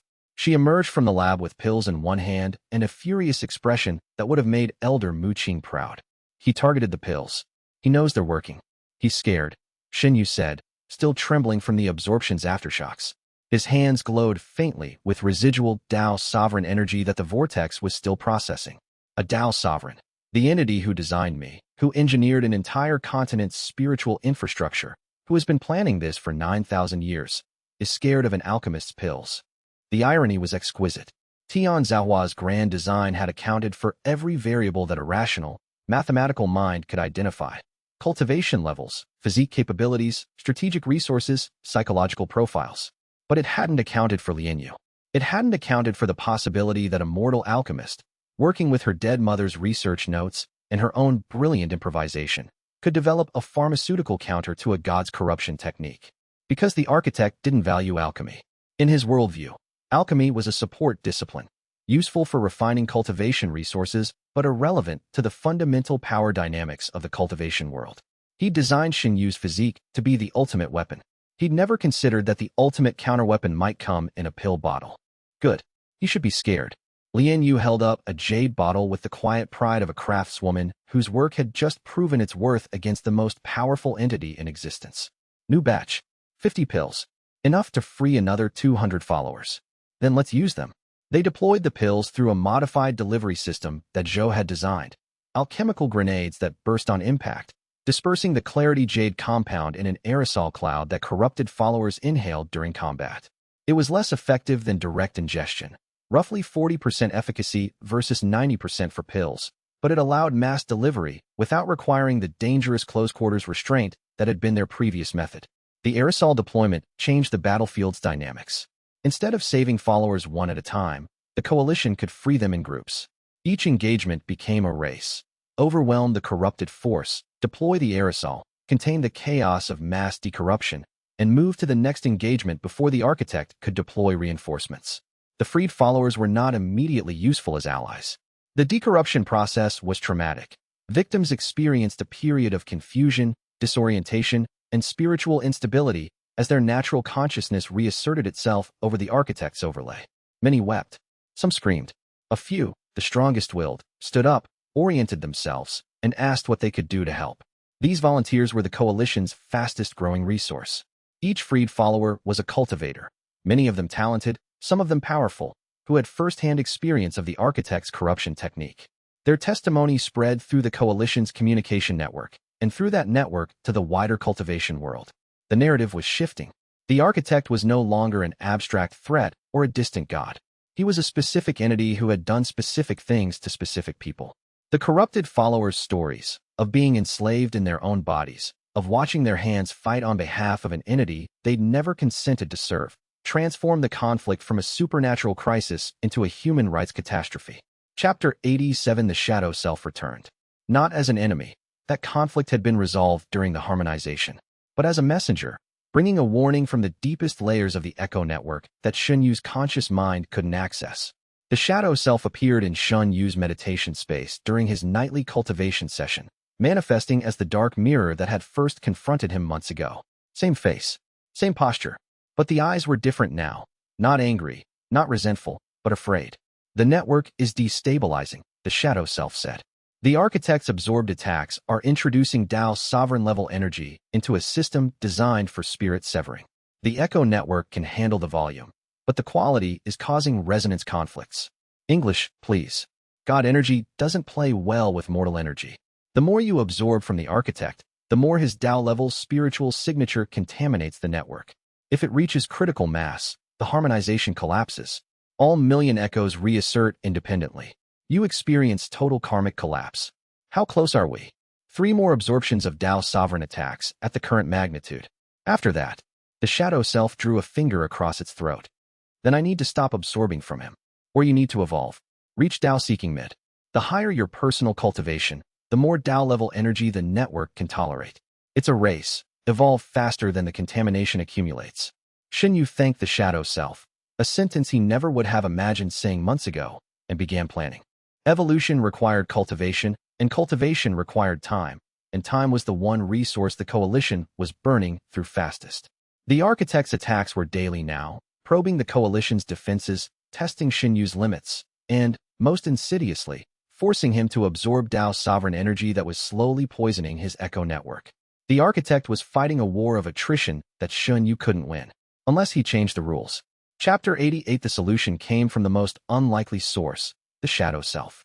Not through combat or strategy, but through the fundamental nature of what the shadow self was, a composite entity formed from the accumulated experiences of every person Shen Yu had absorbed. The shadow self wasn't just a threat to be managed. It was a resource. The echoes within the shadow self weren't just fragments.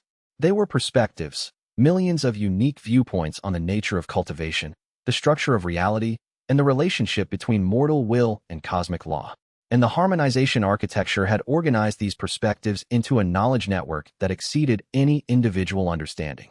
The shadow self was, in essence, a collective intelligence of unprecedented scope, and that intelligence could be directed.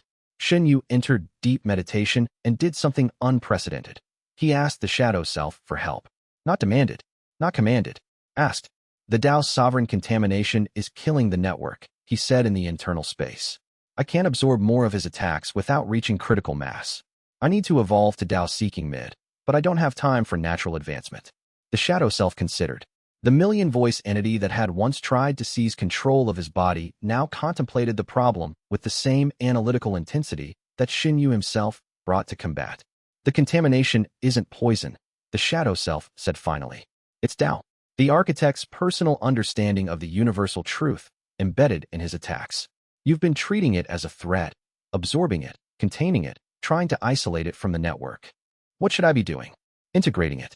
The same way you integrated the echoes. The same way you integrated me. Integrate a God's understanding of the Tao, not his understanding, his perspective. A Tao sovereign sees the Tao from a height that no mortal has reached.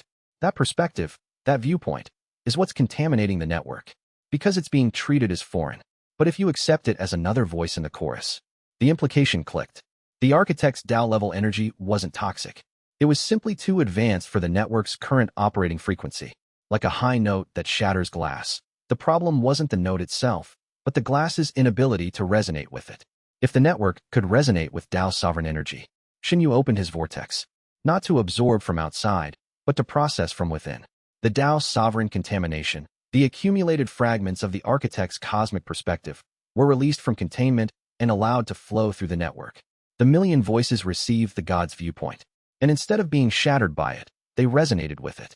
A million mortal perspectives, each one seeing the Tao from a different angle, collectively created a composite viewpoint that was not Tao's sovereign, but something different. Something new. A Tao born from a million perspectives rather than one. A cosmic truth assembled from fragments rather than perceived as a whole. Less pure than the architect's understanding, but infinitely more diverse. Less powerful, but infinitely more resilient. The karmic Tao deepened. Tao seeking mid. The shadow self smiled. You didn't fight the contamination. You didn't suppress it. You absorbed it. It's what I do. And what the architect, in all his 9,000 years of solitary genius, had never learned to do. Accept help. Accept other perspectives. Accept that a single viewpoint, no matter how powerful, was always incomplete. The karmic Tao was proof. Not one perspective, but millions, assembled into a mosaic that was richer and more resilient than any monolithic understanding. The architect saw the Tao as a mountain, one peak, one summit, one truth. Shen Yu's karmic Tao saw it as a landscape.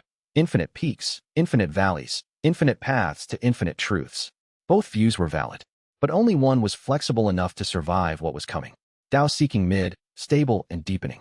The echo network hummed with the integrated knowledge of mortal and divine perspectives, creating something that had never existed before. a cultivation base that understood both human and cosmic truth simultaneously. The coalition's mood shifted with Shen Yu's advancement. Words spread through the camp that their champion had broken through again. Dao seeking mid now, closing the gap with the architect incrementally but steadily. Hope, that most dangerous and necessary of emotions, began to take root. Chapter 89. The architect accelerated his timeline. With the clarity jade pills systematically freeing his corrupted followers and Shen Yu's cultivation continuing to rise, the economics of patience had shifted. Every day the coalition held out, the architect's position weakened. His projection consumed energy. His followers defected. His prey grew stronger. He activated the remaining cultivation harvesting arrays across both continents. The effect was catastrophic. Spiritual veins across the world, the underground rivers of qi that sustained all cultivation, began to drain. The arrays that Shen Yu's group had not yet destroyed roared to life, siphoning energy from every connected vein and channeling it toward the dimensional tear. The architect's projection, previously limited by the barrier's constraints, was being reinforced with freshly harvested energy. Lands withered. Forests of spirit trees went dormant, their leaves falling like snow. Spirit beasts fled their territories, driven by the instinctive terror of a world losing its qi. Mortal crops, sustained by trace spiritual energy in the soil, began to fail. Weaker cultivators collapsed. Across both continents, foundation establishment and below, the vast majority of the cultivation world felt their qi draining. Not the slow, subtle siphon of the hidden arrays, but a violent hemorrhage. Some lost consciousness. Some lost cultivation levels. Some, the weakest, lost their lives as the qi that sustained their bodies was ripped away. The death toll mounted with sickening speed. Hundreds in the first hour. Thousands by the end of the first day. Tens of thousands by the end of the week. Mortals and weak cultivators, the foundation of human civilization, dying because a god needed fuel for his return. Reports flooded the coalition's communication network. Farming villages where every resident had collapsed. Cities where foundation establishment guards fell at their posts. Monasteries where meditating disciples simply stopped breathing as the qi that sustained their bodies was stolen. And in each report, the same detail, the dying reached outward, toward the Blackwater territory, toward Shen Yu. As if, in their final moments, the people being harvested could sense the presence of the one person in the world who was designed to carry their stolen power, and wanted him to know what was happening. The Echo Network felt each death. A million voices, already carrying the weight of 9,000 years of harvest, felt new voices join. Not absorbed, not harvested, but mourned. The difference was important. These were not echoes to be processed. These were people to be avenged. The coalition launched its main offensive. The decision was not unanimous. Several faction leaders argued for continued defensive operations, letting the architect's energy drain naturally. But Shen Yu overruled them with a truth that couldn't be argued. While they waited, people were dying. Every hour the arrays operated, thousands of weak cultivators and mortals perished as the spiritual energy that sustained their bodies was ripped away. We're not defending a position, he told the coalition's war council. We're saving lives. Every minute we delay is measured in bodies. The council agreed. The offensive was named Operation Echo, a fitting title for a campaign fought by a man who carried the voices of the dead. The night before the assault, Shen Yu visited each of his companions. Zhou was sharpening his stone fists against a boulder, the grinding sound meditative and rhythmic. Remember what I told you in the outer sect? Zhou said without looking up. About how you were either very clever or very stupid? I remember. I've decided. You're both. And I wouldn't follow anyone else. He looked up, his round face serious. Don't die, brother. Same to you. Li Yu was in her mobile laboratory, preparing the largest batch of clarity jade pills she'd ever produced. Her hands moved with the precision of a master artisan, measuring, mixing, compressing, each step executed with the same focused intensity that had kept Shen Yu alive through every crisis. I made something for you, she said, producing a small jade bottle. Emergency reserve. If everything goes wrong, if the network collapses, if the echoes fragment, if the seal reactivates, take this. It won't fix the problem, but it will give you 4 hours of full capacity. What's it called? She smiled. I called it stubbornness. After you. Bai Feng sat alone on the ridge, polishing frost and ember for what might be the last time. Her sister's rescue was her greatest victory, but the mission ahead could make it her last. You don't have to come, Shen Yu said, sitting beside her. I know. She held frost up to the moonlight, examining the blade's edge. But I'm going to. Not for you. Not even for my sister. For the people inside that army who are being controlled against their will. I know what that feels like. There was nothing to say to that. Shen Yu nodded, and they sat in comfortable silence, watching the stars and the dimensional tear that marred them. Chapter 90. The final battle was not a single confrontation but a campaign, multiple fronts, multiple objectives, coordinated across an area the size of a small country. Shen Yu divided the coalition into 4 forces. Zhou led the vanguard, a strike team of body cultivators and physical fighters whose job was to break through the architect's follower army and reach the dimensional tier's anchor point. His Earth Emperor bloodline, fully awakened, made him a living siege engine. He punched through defensive formations that would have stopped a core formation army, his stone fists shattering chi barriers and scattering corrupted followers. Bai Feng, returned from the successful rescue of her sister, Frost, and ember-bloodied but unbroken, commanded the infiltration team. Shadow Veil combat techniques, repurposed for liberation rather than assassination, let her squad bypass enemy lines and administer Clarity Jade pills to corrupted followers behind the front. Li Yu ran the medical corps and the alchemical warfare division. Her pills, grenades, and support formations kept the coalition fighting long past the point where exhaustion should have claimed them.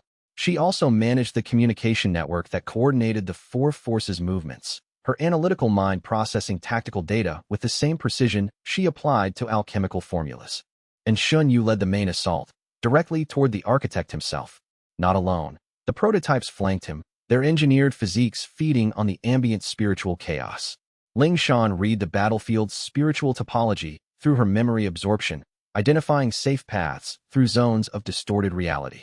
Feng Hua's resonance attacks shattered the corrupted followers' formation coordination, turning organized resistance into disoriented clusters. Shiren cycled through elemental affinities, countering every environmental hazard the architect's presence created, dousing fire zones, stabilizing earth tremors, redirecting wind walls. The main assault force numbered 50 cultivators, the strongest the coalition had, handpicked by Shen Yu based on the Echo Network's combat assessments. They moved in a wedge formation, punching through the architect's defensive perimeter with the concentrated force of an arrow-piercing cloth. The battle raged across the Blackwater territory like a wildfire across a parched landscape. Coalition cultivators clashed with corrupted followers in engagements that ranged from intimate skirmishes to formation-scale exchanges of spiritual artillery.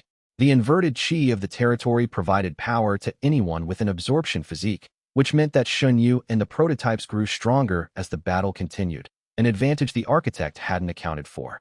Zhang Wuji fought at the vanguard's tip, his crimson heart fire burning through corrupted cultivators with discriminating precision, hot enough to shatter their corruption fragments but controlled enough to spare the host bodies.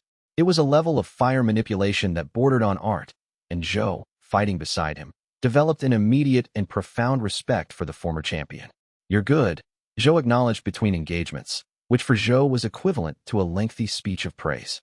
Zhang Wuji grinned through soot and blood. Coming from the man who just punched a building, that means something. The architect's champions emerged from the host, 3 void tribulation experts, created through the same process as the tournament puppet, filled with harvested cultivation and controlled by the architect's fragmented will. They were the architect's personal weapons, each one carrying enough concentrated power to threaten a Tao-seeking cultivator. Shen Yu faced all 3. Chapter 91. The architect's champions were the culmination of 9,000 years of physique engineering, not karmic reversal iterations, but purpose-built combat vessels. Each one carried cultivation that had been artificially accelerated to void tribulation through the injection of harvested spiritual energy. Their bodies had been modified from birth for optimal combat performance. Their consciousness had been suppressed and replaced with tactical algorithms derived from the architect's analysis of 100,000 combat encounters. They were, in every sense, the perfect soldiers. No fear, no hesitation, no mercy. The first champion used spatial manipulation, tearing holes in reality and redirecting attacks through dimensional shortcuts. Shen Yu's Echo Network countered by predicting the spatial distortions through the formation specialist's knowledge, modified by the Hollow King's dimensional research.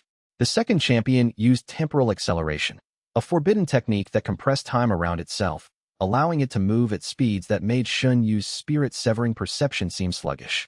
The Echo Network's military strategists, drawing on the absorbed memories of cultivators who'd faced similar techniques, identified the acceleration's chi cost and recommended a war of attrition. The third champion was the most dangerous, a pure destruction engine, carrying no elegant techniques, only overwhelming force. Void tribulation power, compressed into every strike. each blow carrying enough force to crack the continent's spiritual bedrock. Shen Yu fought all three simultaneously. The 100 Echoes style, evolved through 100 battles and a million perspectives, operated at a level that transcended individual martial arts. It was a system, a dynamic, adaptive, endlessly creative system that drew on every absorbed fragment, every echo's expertise, every perspective in the network to generate responses to threats that no single mind could have conceived. The arena was the Blackwater Territory's central plain, a stretch of flat, chi-scorched earth where the workshop had once stood.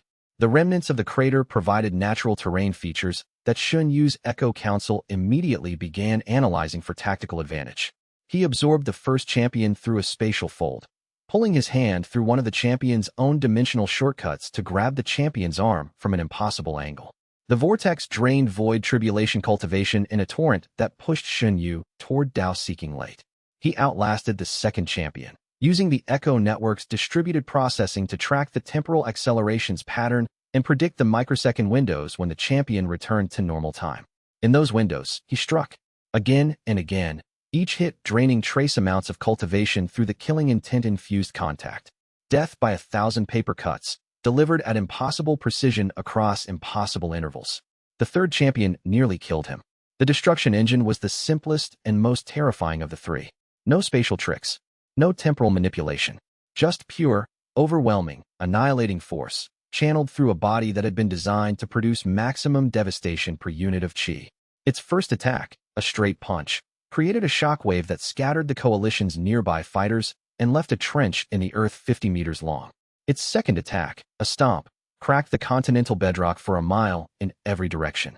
Its third attack, a headbutt, of all things, delivered at void tribulation velocity, sent Shen Yu flying through 3 ridgelines, each one exploding on impact. Pure force, at void tribulation scale, is not something that can be absorbed without contact. And the Destruction Champion's fighting style maintained distance, ranged blasts, area effects, techniques that devastated wide zones without ever requiring close quarters. Bai Feng saved him. She appeared from a shadow, using the shadow veil techniques she'd refined into something that was no longer the organization's property, but her own, and drove frost through the champion's back, while embers severed the chi channel that powered its ranged attacks. The champion whirled on her. Bai Feng met its eyes, the empty, algorithmic eyes of a being that had never been truly conscious, and felt something she hadn't expected. Pity. She held it in place long enough for Shen Yu to reach it. The vortex consumed the third champion. Dao-seeking late, achieved in the crucible of combat, powered by the suffering of 3 more victims of the architect's monstrous industry. Shen Yu knelt over the champions' bodies, 3 people who'd never had the chance to be people, and added their echoes to the chorus. 3 more voices. 3 more reasons to end this. Chapter 92. The coalition's advance had cost them.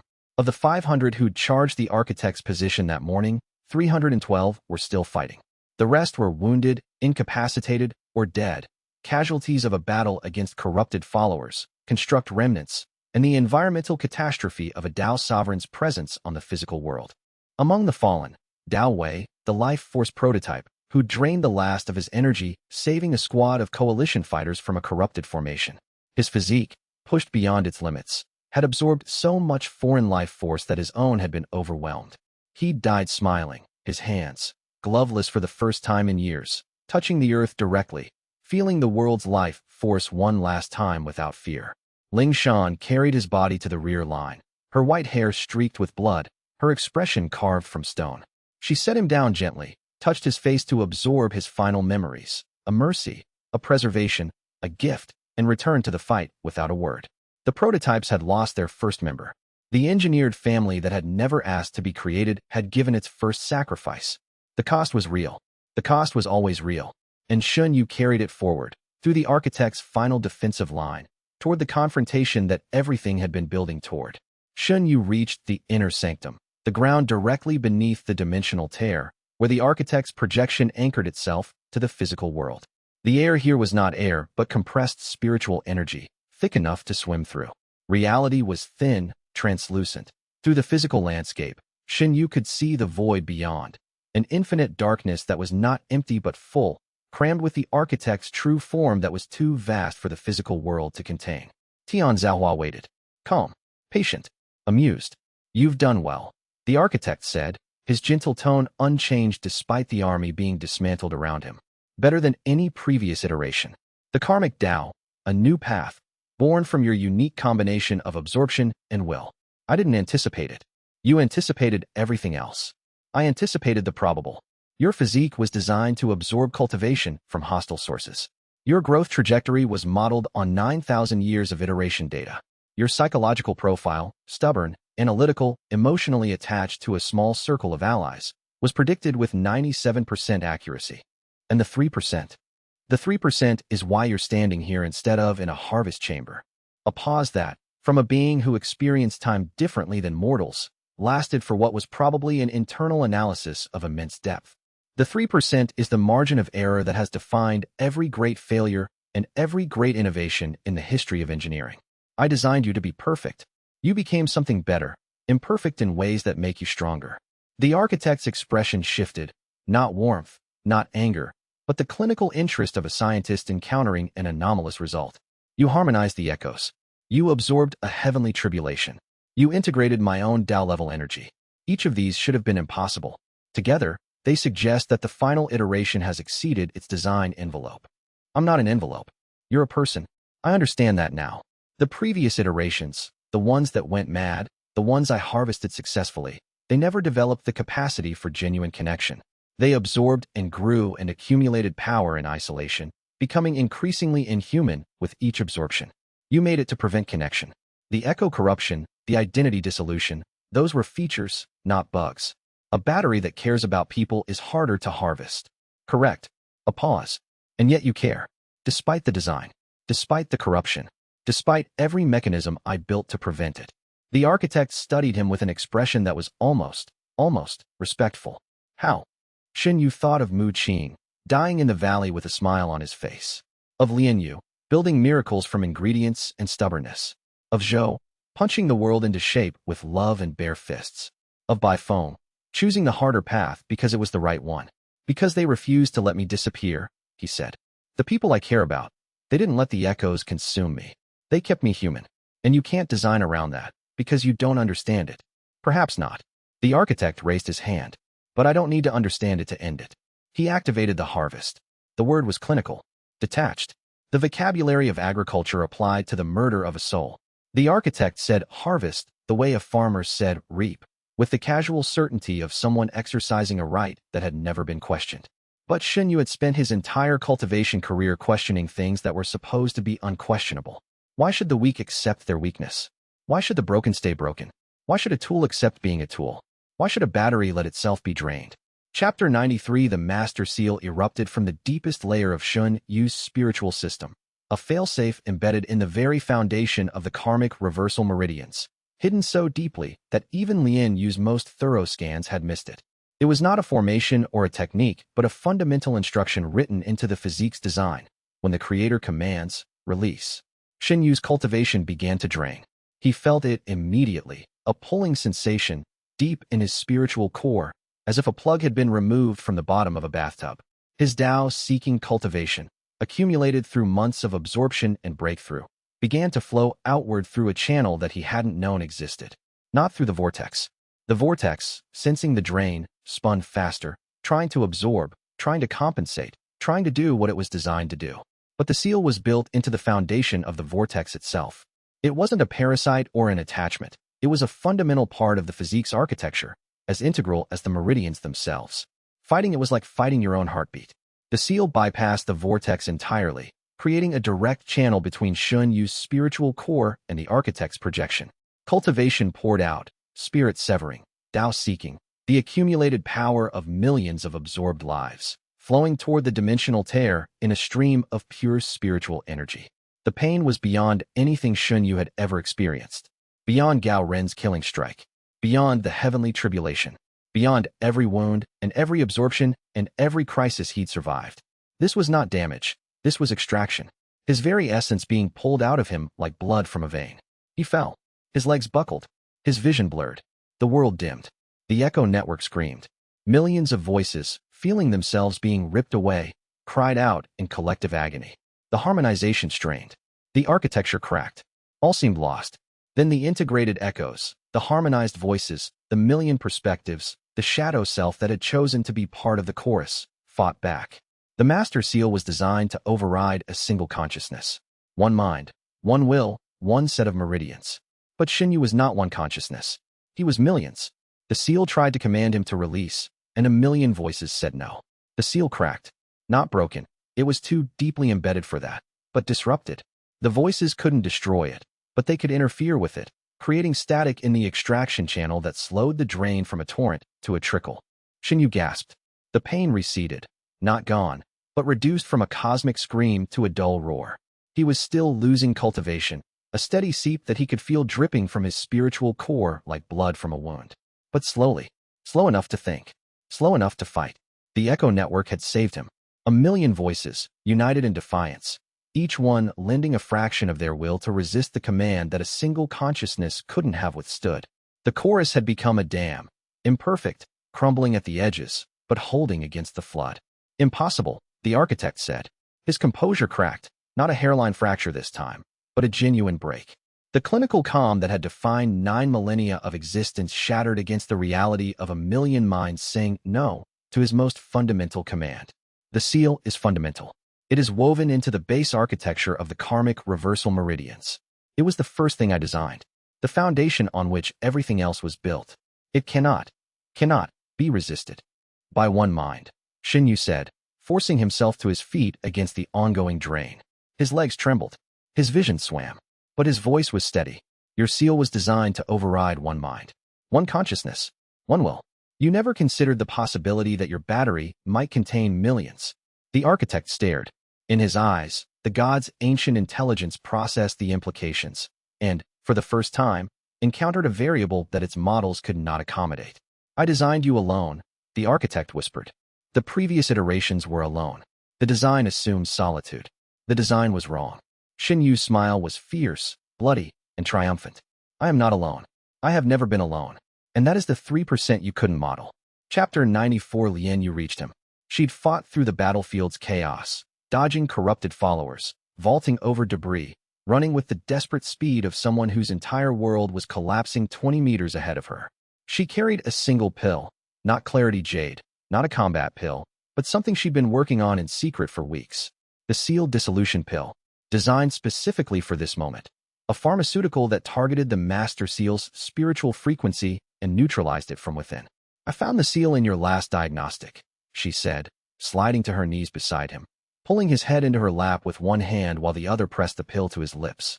I didn't tell you because I needed time to develop the counter. Take it. He took it. The pill dissolved.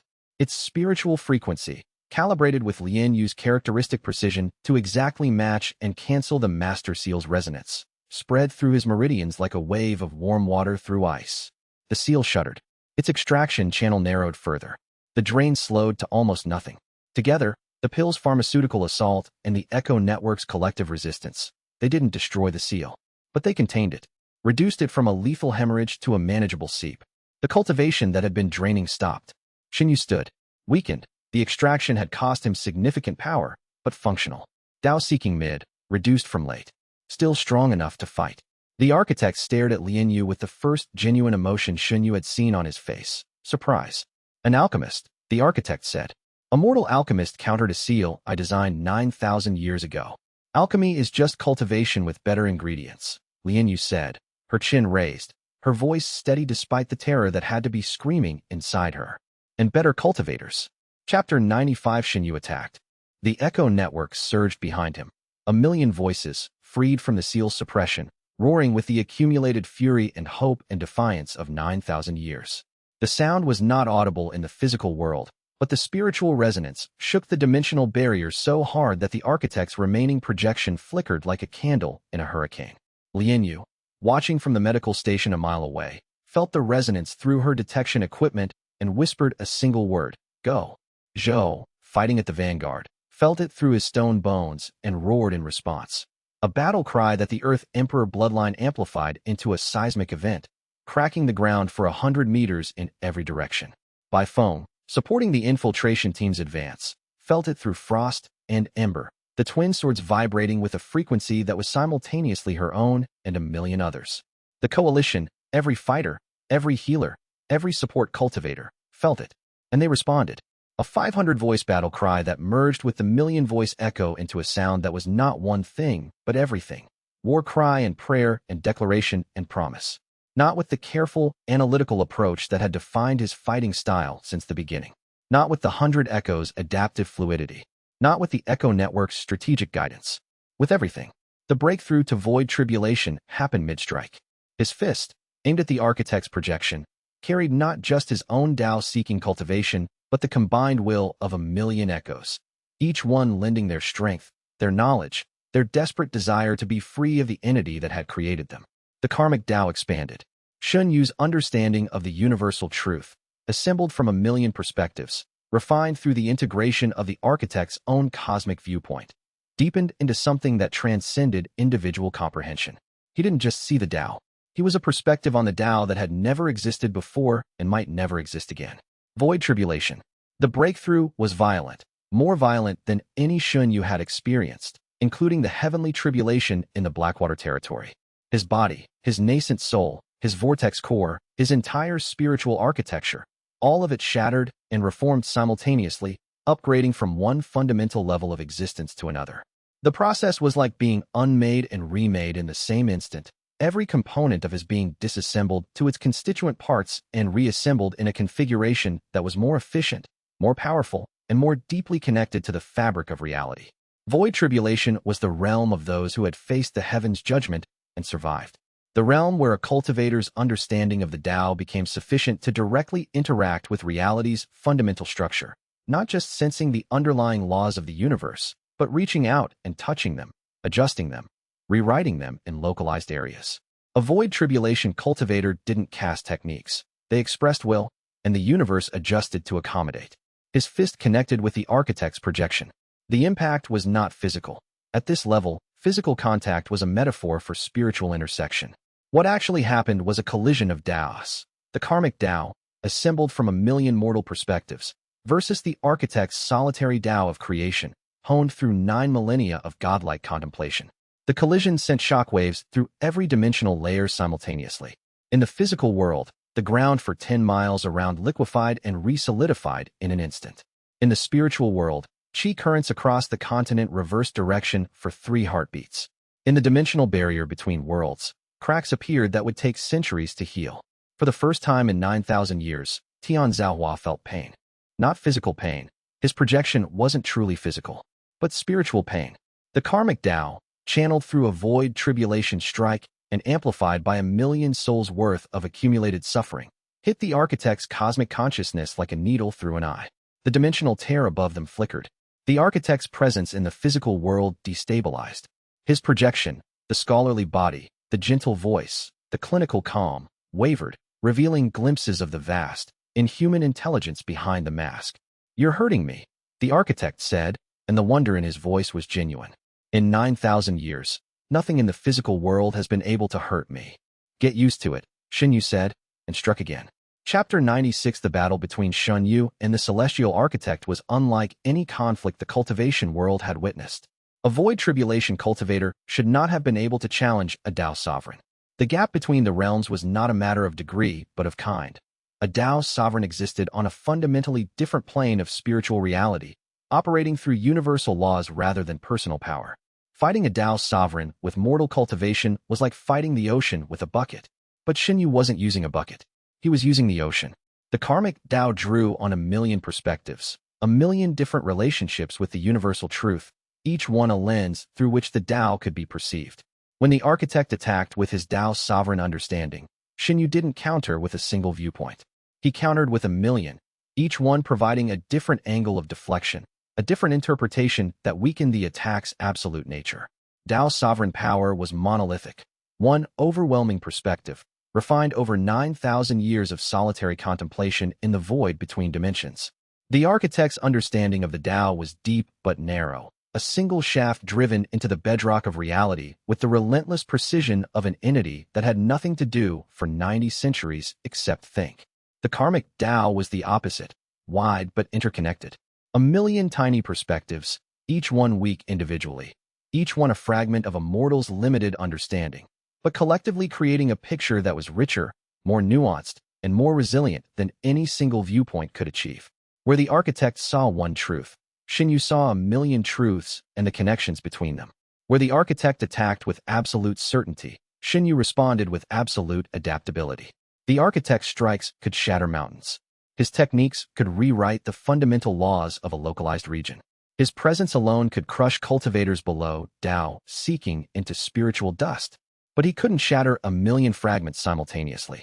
Each fragment was too small to target, too insignificant to track, and too numerous to overwhelm.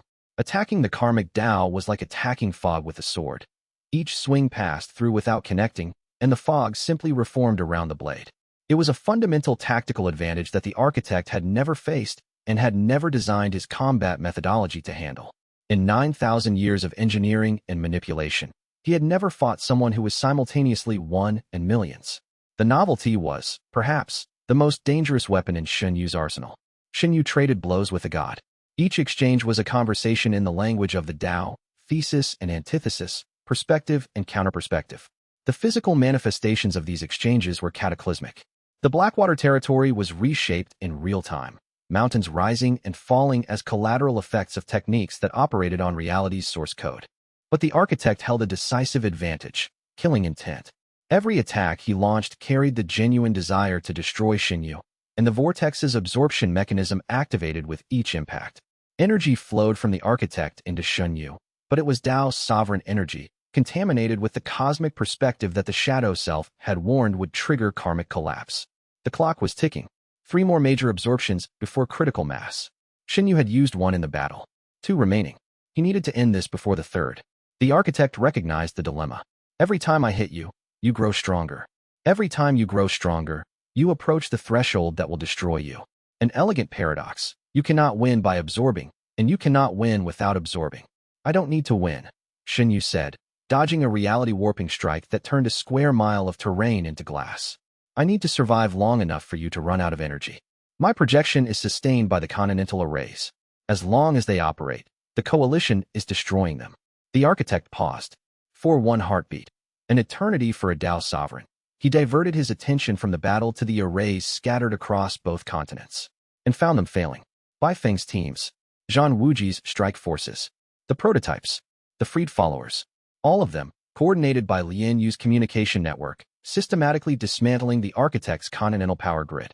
One by one, the arrays went dark, and with each loss, the dimensional tear shrank. The architect's projection weakened. His presence in the physical world became thinner, more translucent, less real. No, the architect whispered. The word came from the mouth of a being who had not said no in 9,000 years, who had never needed to, because in 9 millennia of absolute control, nothing had ever gone wrong enough to require denial. 9,000 years. 9,000 years of planning, of engineering, of patient cultivation of a world that had never known it was being farmed. All of it unraveling in a single day because a boy who'd scrubbed furnaces refused to be a battery. Chapter 97. The architect made his final stand. Abandoning subtlety, abandoning strategy, abandoning the clinical detachment that had defined 9 millennia of existence, Tian Zhaohua poured everything he had into a single attack. Not a technique, an expression. The full weight of a Tao sovereign's will, compressed into a strike that was meant to end Shen Yu's existence in every sense of the word. Physical destruction. Spiritual annihilation. The erasure of the karmic Tao itself from the fabric of reality. It was, by any objective measure, the most powerful attack ever directed at a single target in the history of cultivation. Shen Yu couldn't dodge it, couldn't block it, couldn't absorb it. This was the 3rd major absorption, the one that would trigger karmic collapse and destroy the echo network from within. So he did something the architect's 9,000 years of analysis had never predicted. He asked for help, not from his allies, not from the echo network, from the echoes themselves, the individual fragments, the million stolen lives that lived within him. He opened the harmonization architecture fully, not as a conductor commanding an orchestra, but as a person speaking to a community. I can't survive this alone, he said in the internal space. The energy will collapse the network, destroy us all, unless we carry it together, the shadow self finished. A million voices, each one taking a fragment of the Tao sovereign attack's karmic weight. Not one person absorbing the full force, but a million people each absorbing a millionth. The load distributed across the network like weight distributed across a bridge's supports. No single echo could survive a Tao sovereign's killing blow. But a million echoes, each one carrying a tiny piece? The math worked. A million fragments, each one carrying 1/1,000,000th of a Tao sovereign's killing blow, could each survive what the whole could not. The principle was the same as the one that had governed Shen Yu's entire journey: distributed load. The same principle that let a bridge carry a train, that let a web catch a fly, that let a community survive what would destroy an individual. The architect's attack hit. The force was indescribable. Shen Yu's body shattered and reformed. His nascent soul cracked and healed. His meridians ruptured and regrew. And a million echoes each absorbed their share of the blow, screamed their own tiny scream of pain, and survived. The combined power, a Tao sovereign's full might, distributed across a million carriers and then reconcentrated through the vortex, fueled the breakthrough. Immortal ascension. The breakthrough was not violent or cataclysmic. It was quiet, the quietest moment in a battle that had shattered continents. A stillness at the center of the storm, a deepening of consciousness that felt less like gaining power and more like remembering something that had always been true. Shen Yu ascended. His physical body remained, but his spiritual essence expanded beyond it, not leaving, but growing. His perception widened to encompass the entire battlefield, then the territory, then the continent. He could feel every cultivator, every spirit beast, every formation, every flowing vein of qi across the world. He could feel the people dying as the arrays drained them, each one a light going out, each one a loss that the echo network mourned in real time. And he could feel the architect, the vast, ancient, terrified entity pressing against the dimensional barrier, watching its 9,000-year investment mature into something it had never intended. Not a battery, not a tool, not a weapon, a person, with a god's power and a mortal's heart. Chapter 98. Two immortals fought above the clouds.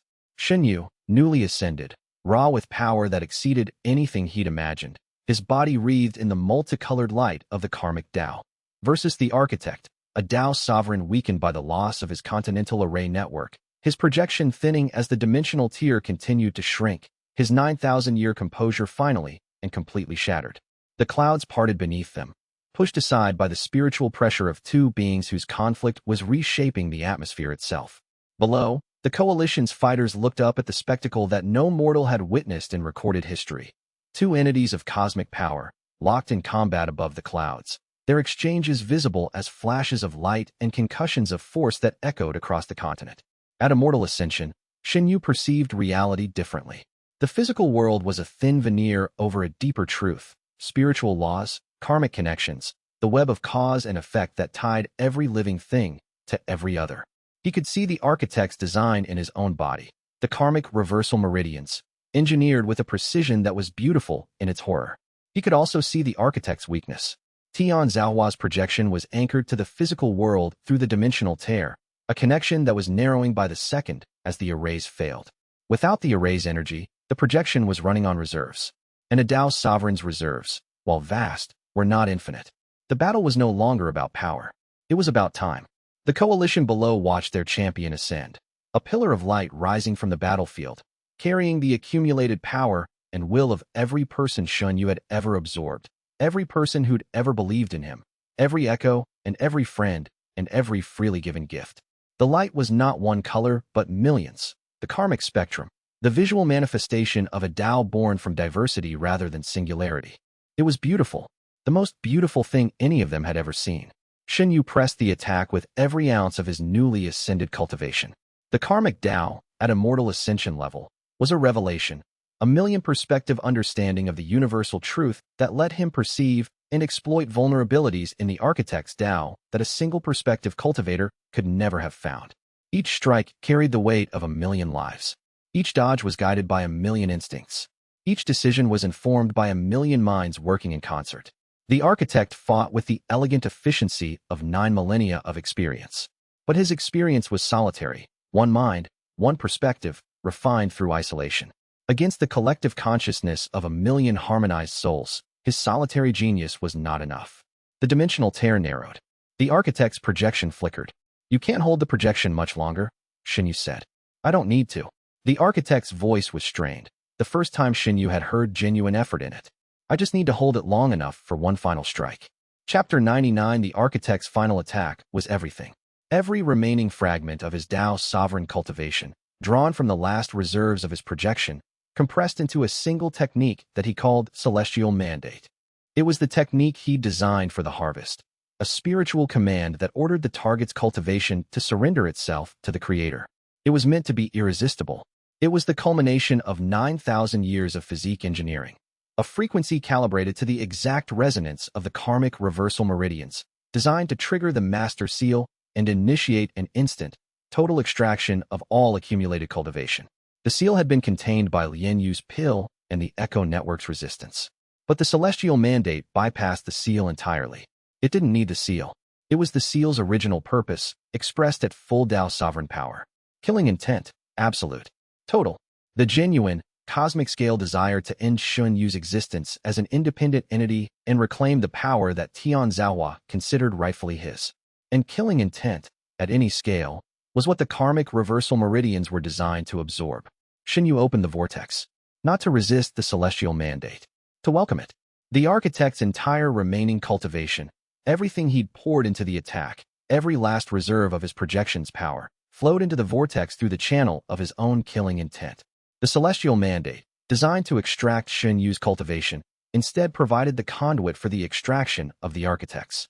The irony was perfect, absolute, cosmic in its scale and surgical in its precision. The Celestial Architect, the most intelligent entity in the known universe, a being who had spent 9,000 years engineering the perfect cultivation harvesting system, had just launched the most powerful killing intent-based attack in history at the one entity in existence specifically designed to absorb killing intent-based attacks. He had built the lock and forged the key and then tried to use the key to destroy the lock. The fundamental paradox of his existence. He could not harvest Shen Yu without wanting to, and wanting to was the very thing that fed Shen Yu's power. The design's fatal flaw, hidden in plain sight for 9 millennia. Every absorbed cultivator in the Echo Network understood the irony simultaneously. A million voices, experiencing the cosmic humor of the situation, produced something that no individual voice could have generated, a laugh. A million-person laugh, resonating through the echo space and spilling into the physical world as a spiritual frequency that the architect's fading consciousness recognized as the most dangerous sound in the universe. The sound of creation laughing at its creator. The sound of a million stolen voices, finally given the opportunity to express what they'd been denied for 9,000 years, joy. The joy of resistance. The joy of defiance. The joy of a universe that had been designed for exploitation, discovering that it could choose its own purpose. The laughter shook the dimensional barrier. Cracks appeared in the void beyond's wall, not weakening it, but strengthening it. The laughter carried a frequency that reinforced the separation between worlds, as if the physical universe itself was saying, "You are not welcome here anymore." The architect felt his projection drain. The Celestial Mandate, his ultimate technique, his 9,000-year investment in the perfect harvest mechanism, was being turned against him, channeling his cultivation into the vortex through the very pathway he designed for the opposite purpose. His form, the scholarly body, the gentle face, began to dissolve. The dimensional tear contracted rapidly, pulling the projection back toward the void beyond. 9,000 years, the architect whispered, his voice fading as his presence diminished. 9,000 years of work, destroyed by the one variable I couldn't account for. What variable? Love. The capacity of a design tool to be loved, and to love in return. His eyes, fading, translucent, almost gone, found Shen Yu's. You weren't supposed to matter to anyone, and no one was supposed to matter to you. You designed me wrong. Shen Yu's voice carried the resonance of a Tao sovereign, his newly achieved level lending cosmic weight to human words. You designed me to be alone, to absorb without connecting, to grow without caring. But your design had a flaw.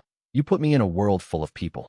And people, good people, stubborn people, people who refuse to give up on someone even when giving up is the rational choice. They changed me.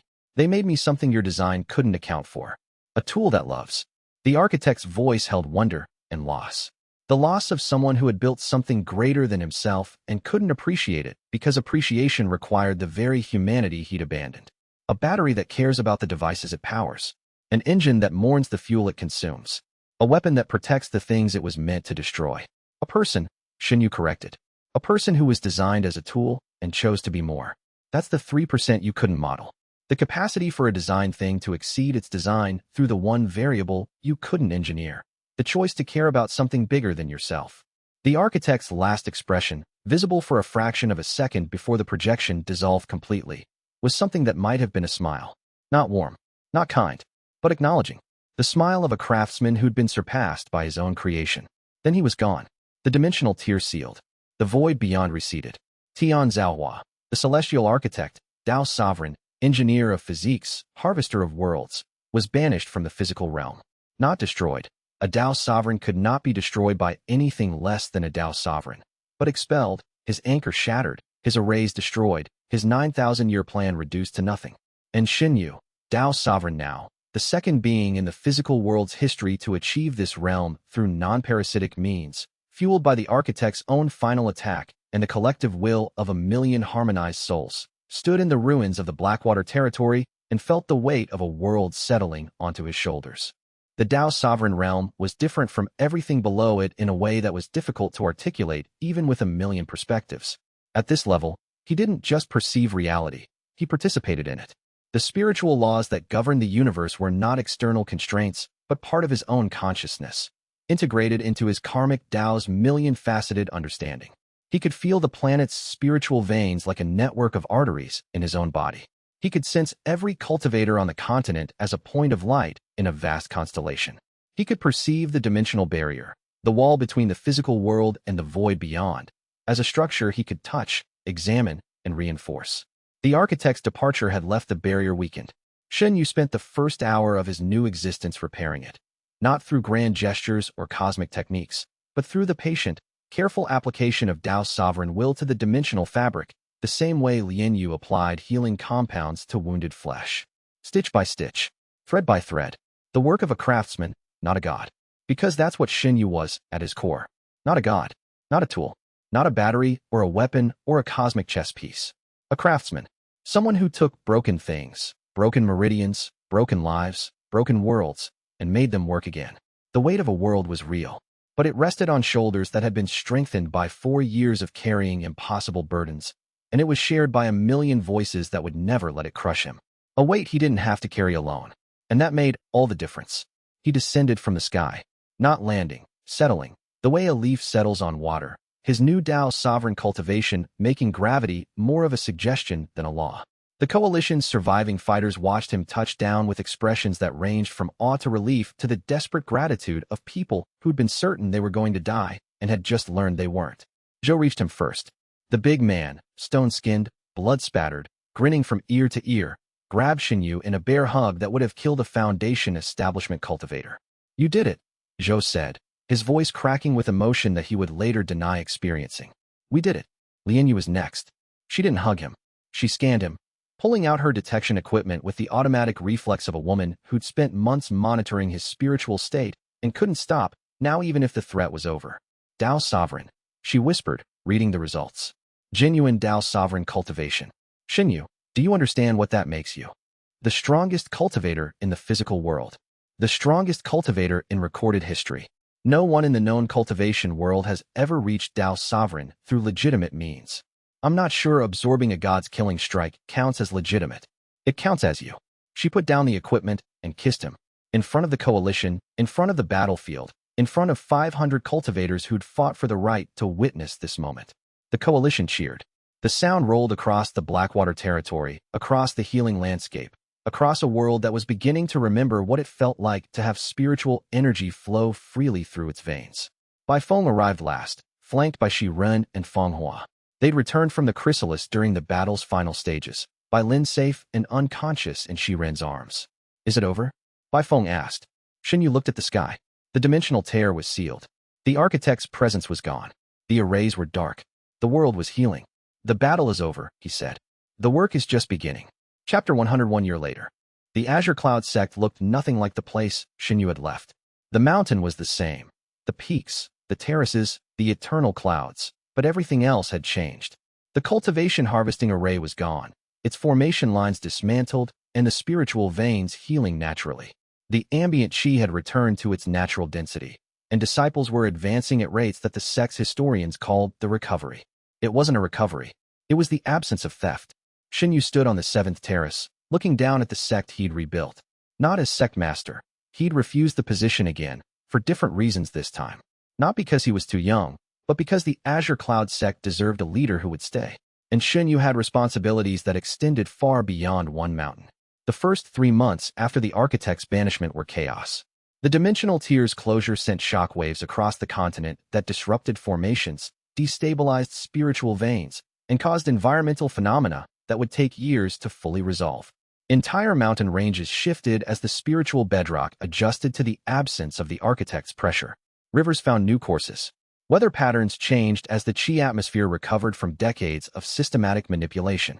The cultivation world entered a period that historians would later call the Great Rebalancing, the adjustment period during which the planet's spiritual infrastructure recovered from 9,000 years of exploitation.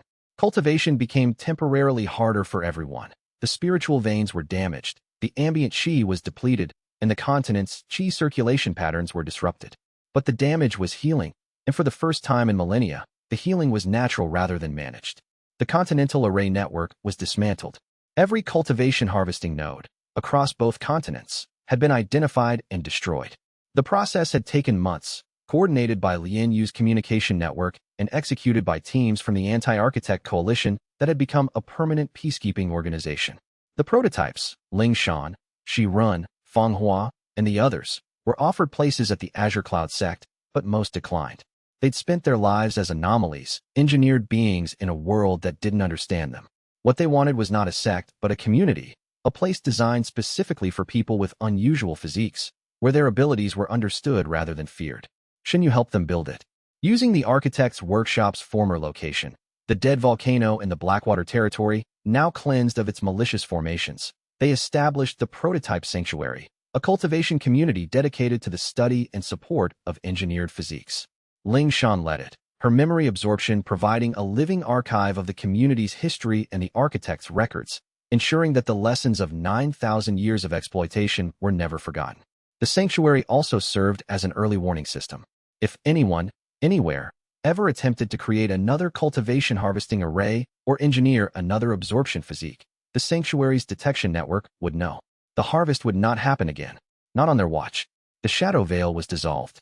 Its remaining members were given the choice of reformation or exile.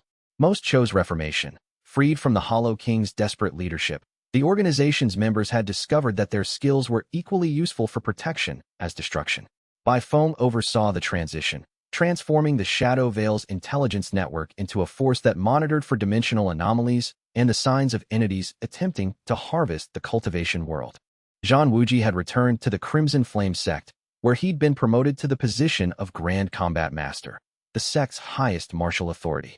His first act in the new role was to establish a cross-sect tournament system that replaced the old Grand Tournament, which had been permanently tainted by the puppet incident and the architect's corruption. The new system was designed with Shen Yu's help, transparent brackets, spiritual monitoring that couldn't be manipulated, and explicit rules against lethal force that were enforced by a coalition of neutral observers from every participating sect. The first tournament under the new system was held 6 months after the architect's banishment. Shen Yu attended as a spectator. His Dao's sovereign cultivation made competition meaningless, and watched from the stands as a new generation of cultivators fought with the passion and integrity that Zhang Wuji had always exemplified. "You should enter," Zhou suggested, "just to see the look on their faces. I'd win every match by existing in the same arena. That's not competition, that's bullying. You never change. I never kneel." Bai Lin was free. The rescue from the chrysalis had been Bai Feng's finest moment. A one-woman assault on a facility designed to hold the architect's experiments, executed with the surgical precision of someone who had spent 3 years memorizing every security protocol from the inside. Bai Lin was recovering, physically healthy but psychologically scarred, in a rehabilitation center run by the monastery that had taken in the tournament's puppet boy. Li Yu had her laboratory, a real one, 3 floors, on the 5th terrace, with equipment that rivaled the Jade Pavilion's research facilities. She'd been appointed the Azure Cloud sect's head alchemist, a position that gave her access to the resources she needed for her next project, developing preventative treatments for eco-corruption, so that future absorption physique cultivators, if any appeared, would never have to suffer what Shen Yu had endured. She also shared Shen Yu's quarters. This was a matter of public record and private happiness. Their relationship had evolved from professional partnership to friendship to love with the same gradual, organic inevitability that characterized everything about Li Yu. No dramatic declarations, no grand gestures, just a steady deepening of connection that was as natural as breathing and as essential. She'd moved in 3 months after the battle, when Shen Yu returned from a diplomatic tour of the central continent's major sections. He'd opened the door to his quarters and found her equipment set up in the second room, her tea kettle on his stove, and a note on the table that read, "The Fifth Terrace Laboratory has been officially designated as a separate facility. I needed quarters closer to my workspace. Your quarters are closest. This is a logical arrangement." Ly. He'd laughed for the first time since Mu Qing's death. Genuine, full-bodied laughter that echoed through the empty quarters and was answered, moments later, by Lian Yu's own laughter from behind the bedroom door, where she'd been waiting to gauge his reaction. Logical, he'd said. Completely. The lab is 3 buildings away. That's closer than the 5th terrace. By about 10 feet. 10 critical feet. In alchemy, precision matters. They'd laughed together, and the quarters that had been empty were suddenly home. Fatty Zhou ran the outer sect. He was, by universal agreement, the best outer sect director in the Azure Cloud sect's history. His approach combined the strict physical standards of body cultivation training with the warmth and accessibility of someone who genuinely cared about every disciple under his authority. He remembered what it was like to be new, to be weak, to be overlooked. He made sure no one in his outer sect experienced those things alone. His stone bloodline had stabilized into a permanent partial transformation. His forearms, shins, and the bridge of his nose were perpetually mineral, giving him an appearance that combined the imposing physicality of a war golem with the warm smile of someone who genuinely, deeply, irrevocably cared about other people. New disciples found him intimidating for approximately 5 seconds, until they learned that the stone-armed giant's first question to every newcomer was, "Are you hungry?" And his second question was, "Do you have friends?" If the answer to the second question was no, Zhou made himself the answer. He had a gift for friendship that transcended cultivation level, social status, and personal history. He saw people as people, not as cultivation bases or faction affiliations or political assets. It was the rarest talent in the cultivation world and the one that mattered most. Under his direction, the outer sect became something it had never been. A place where the weak were protected, the struggling were supported, and the talented were encouraged without being exploited. There were no more Gaorens. No more bullies who used strength as a substitute for character. The culture had changed because the person at the top had changed it, not through rules or punishment, but through the simple, revolutionary act of caring. The echoes within Shen Yu were at peace. The million voices, the harvested, the absorbed, the freely given, existed within the echo network as a permanent community. Not prisoners, not passengers, citizens of a soul space that Shen Yu and Lian Yu had designed together. A vast internal landscape where echoes could interact, share experiences, and exist with a dignity that the architect had never granted them. Mu Qing's echo had a tea house. Of course it did. The old man spent his existence in the echo space exactly as he'd spent his mortal life, drinking excellent tea, dispensing cryptic advice to anyone who'd listen, and watching the proceedings with sharp eyes and a satisfied smile.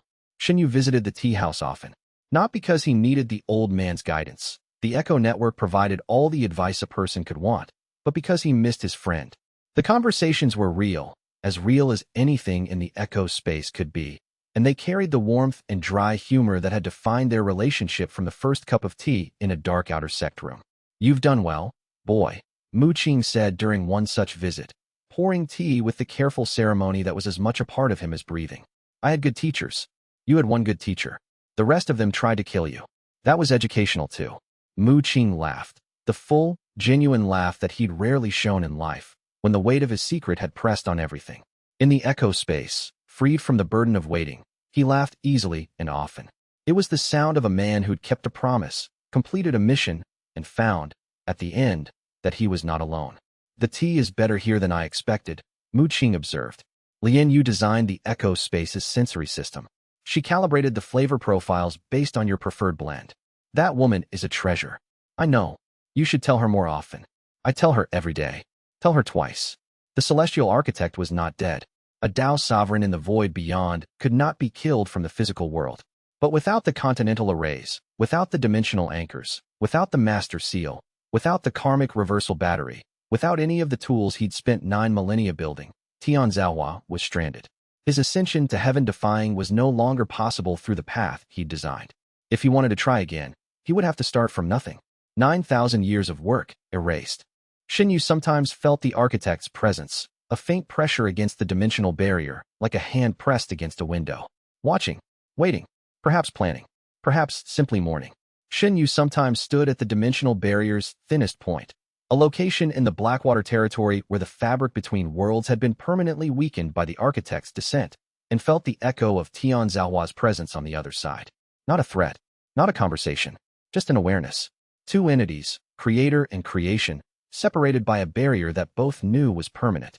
He didn't feel sorry for the architect, but he understood him. The echo fragment he'd absorbed carried enough of Tian Zhaohua's perspective to reveal the original motivation. Not malice, not hunger, but fear. Fear of death. Fear of the universe's indifference. The desperate, consuming need to become something permanent in a cosmos that was, at its core, impermanent. It was a human fear, perhaps the most human fear. But humanity had other responses to mortality besides consuming the living. Art, love, legacy.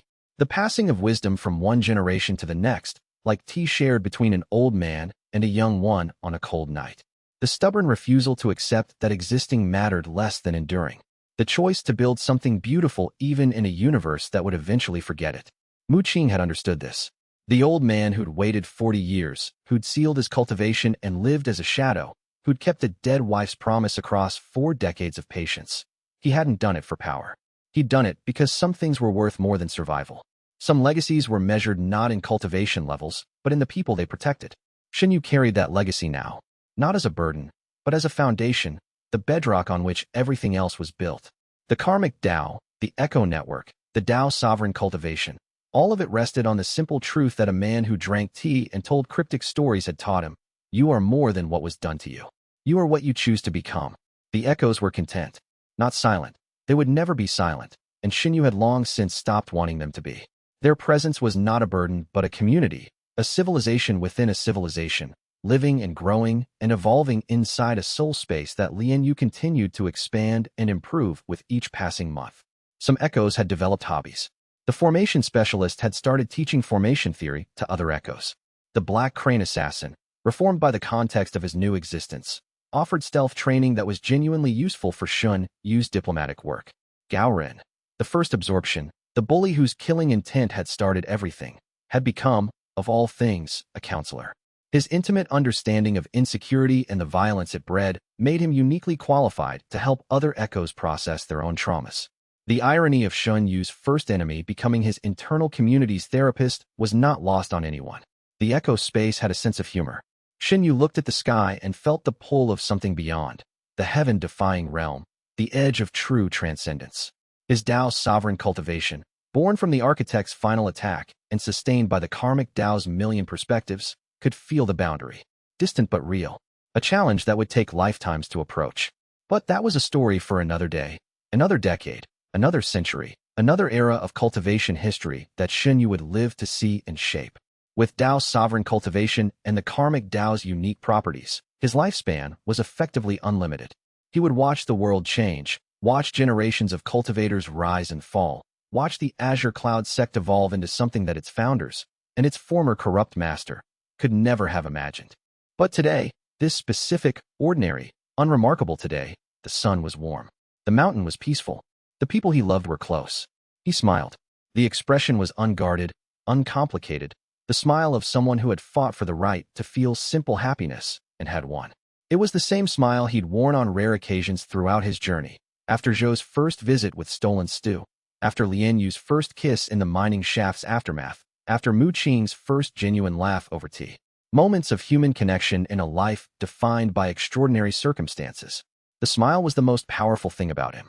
Not the Tao sovereign cultivation, not the million-voice echo network, not the karmic Tao or the vortex or the ability that had made him the most powerful cultivator in history. The smile.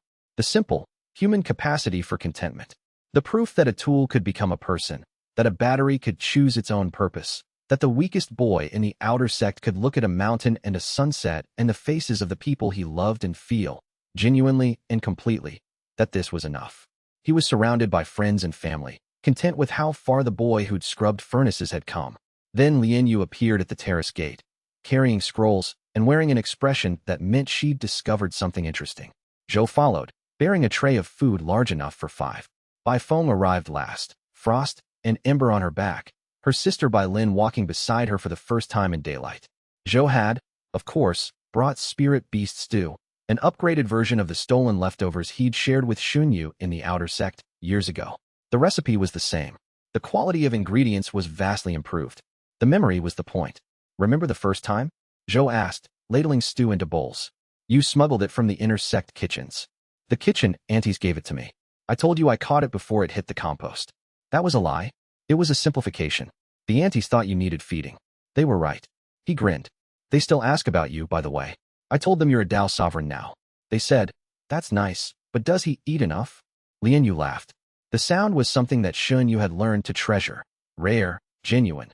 Carrying the warmth of a person who'd spent most of her life guarding against vulnerability and had finally found someone worth being vulnerable with. Bai Lin, the rescued sister, still shy, still healing, but present and alive, watched the group's interactions with the quiet fascination of someone learning what normalcy looked like. She'd been captive since childhood. The concept of friends sharing a meal on a mountain terrace, with no agenda and no fear, was as foreign to her as the Azure Cloud sect's architecture. Bai Feng noticed her sister's expression and squeezed her hand. You'll get used to it, she said. I hope not, Bai Lin whispered. I hope it never stops feeling amazing.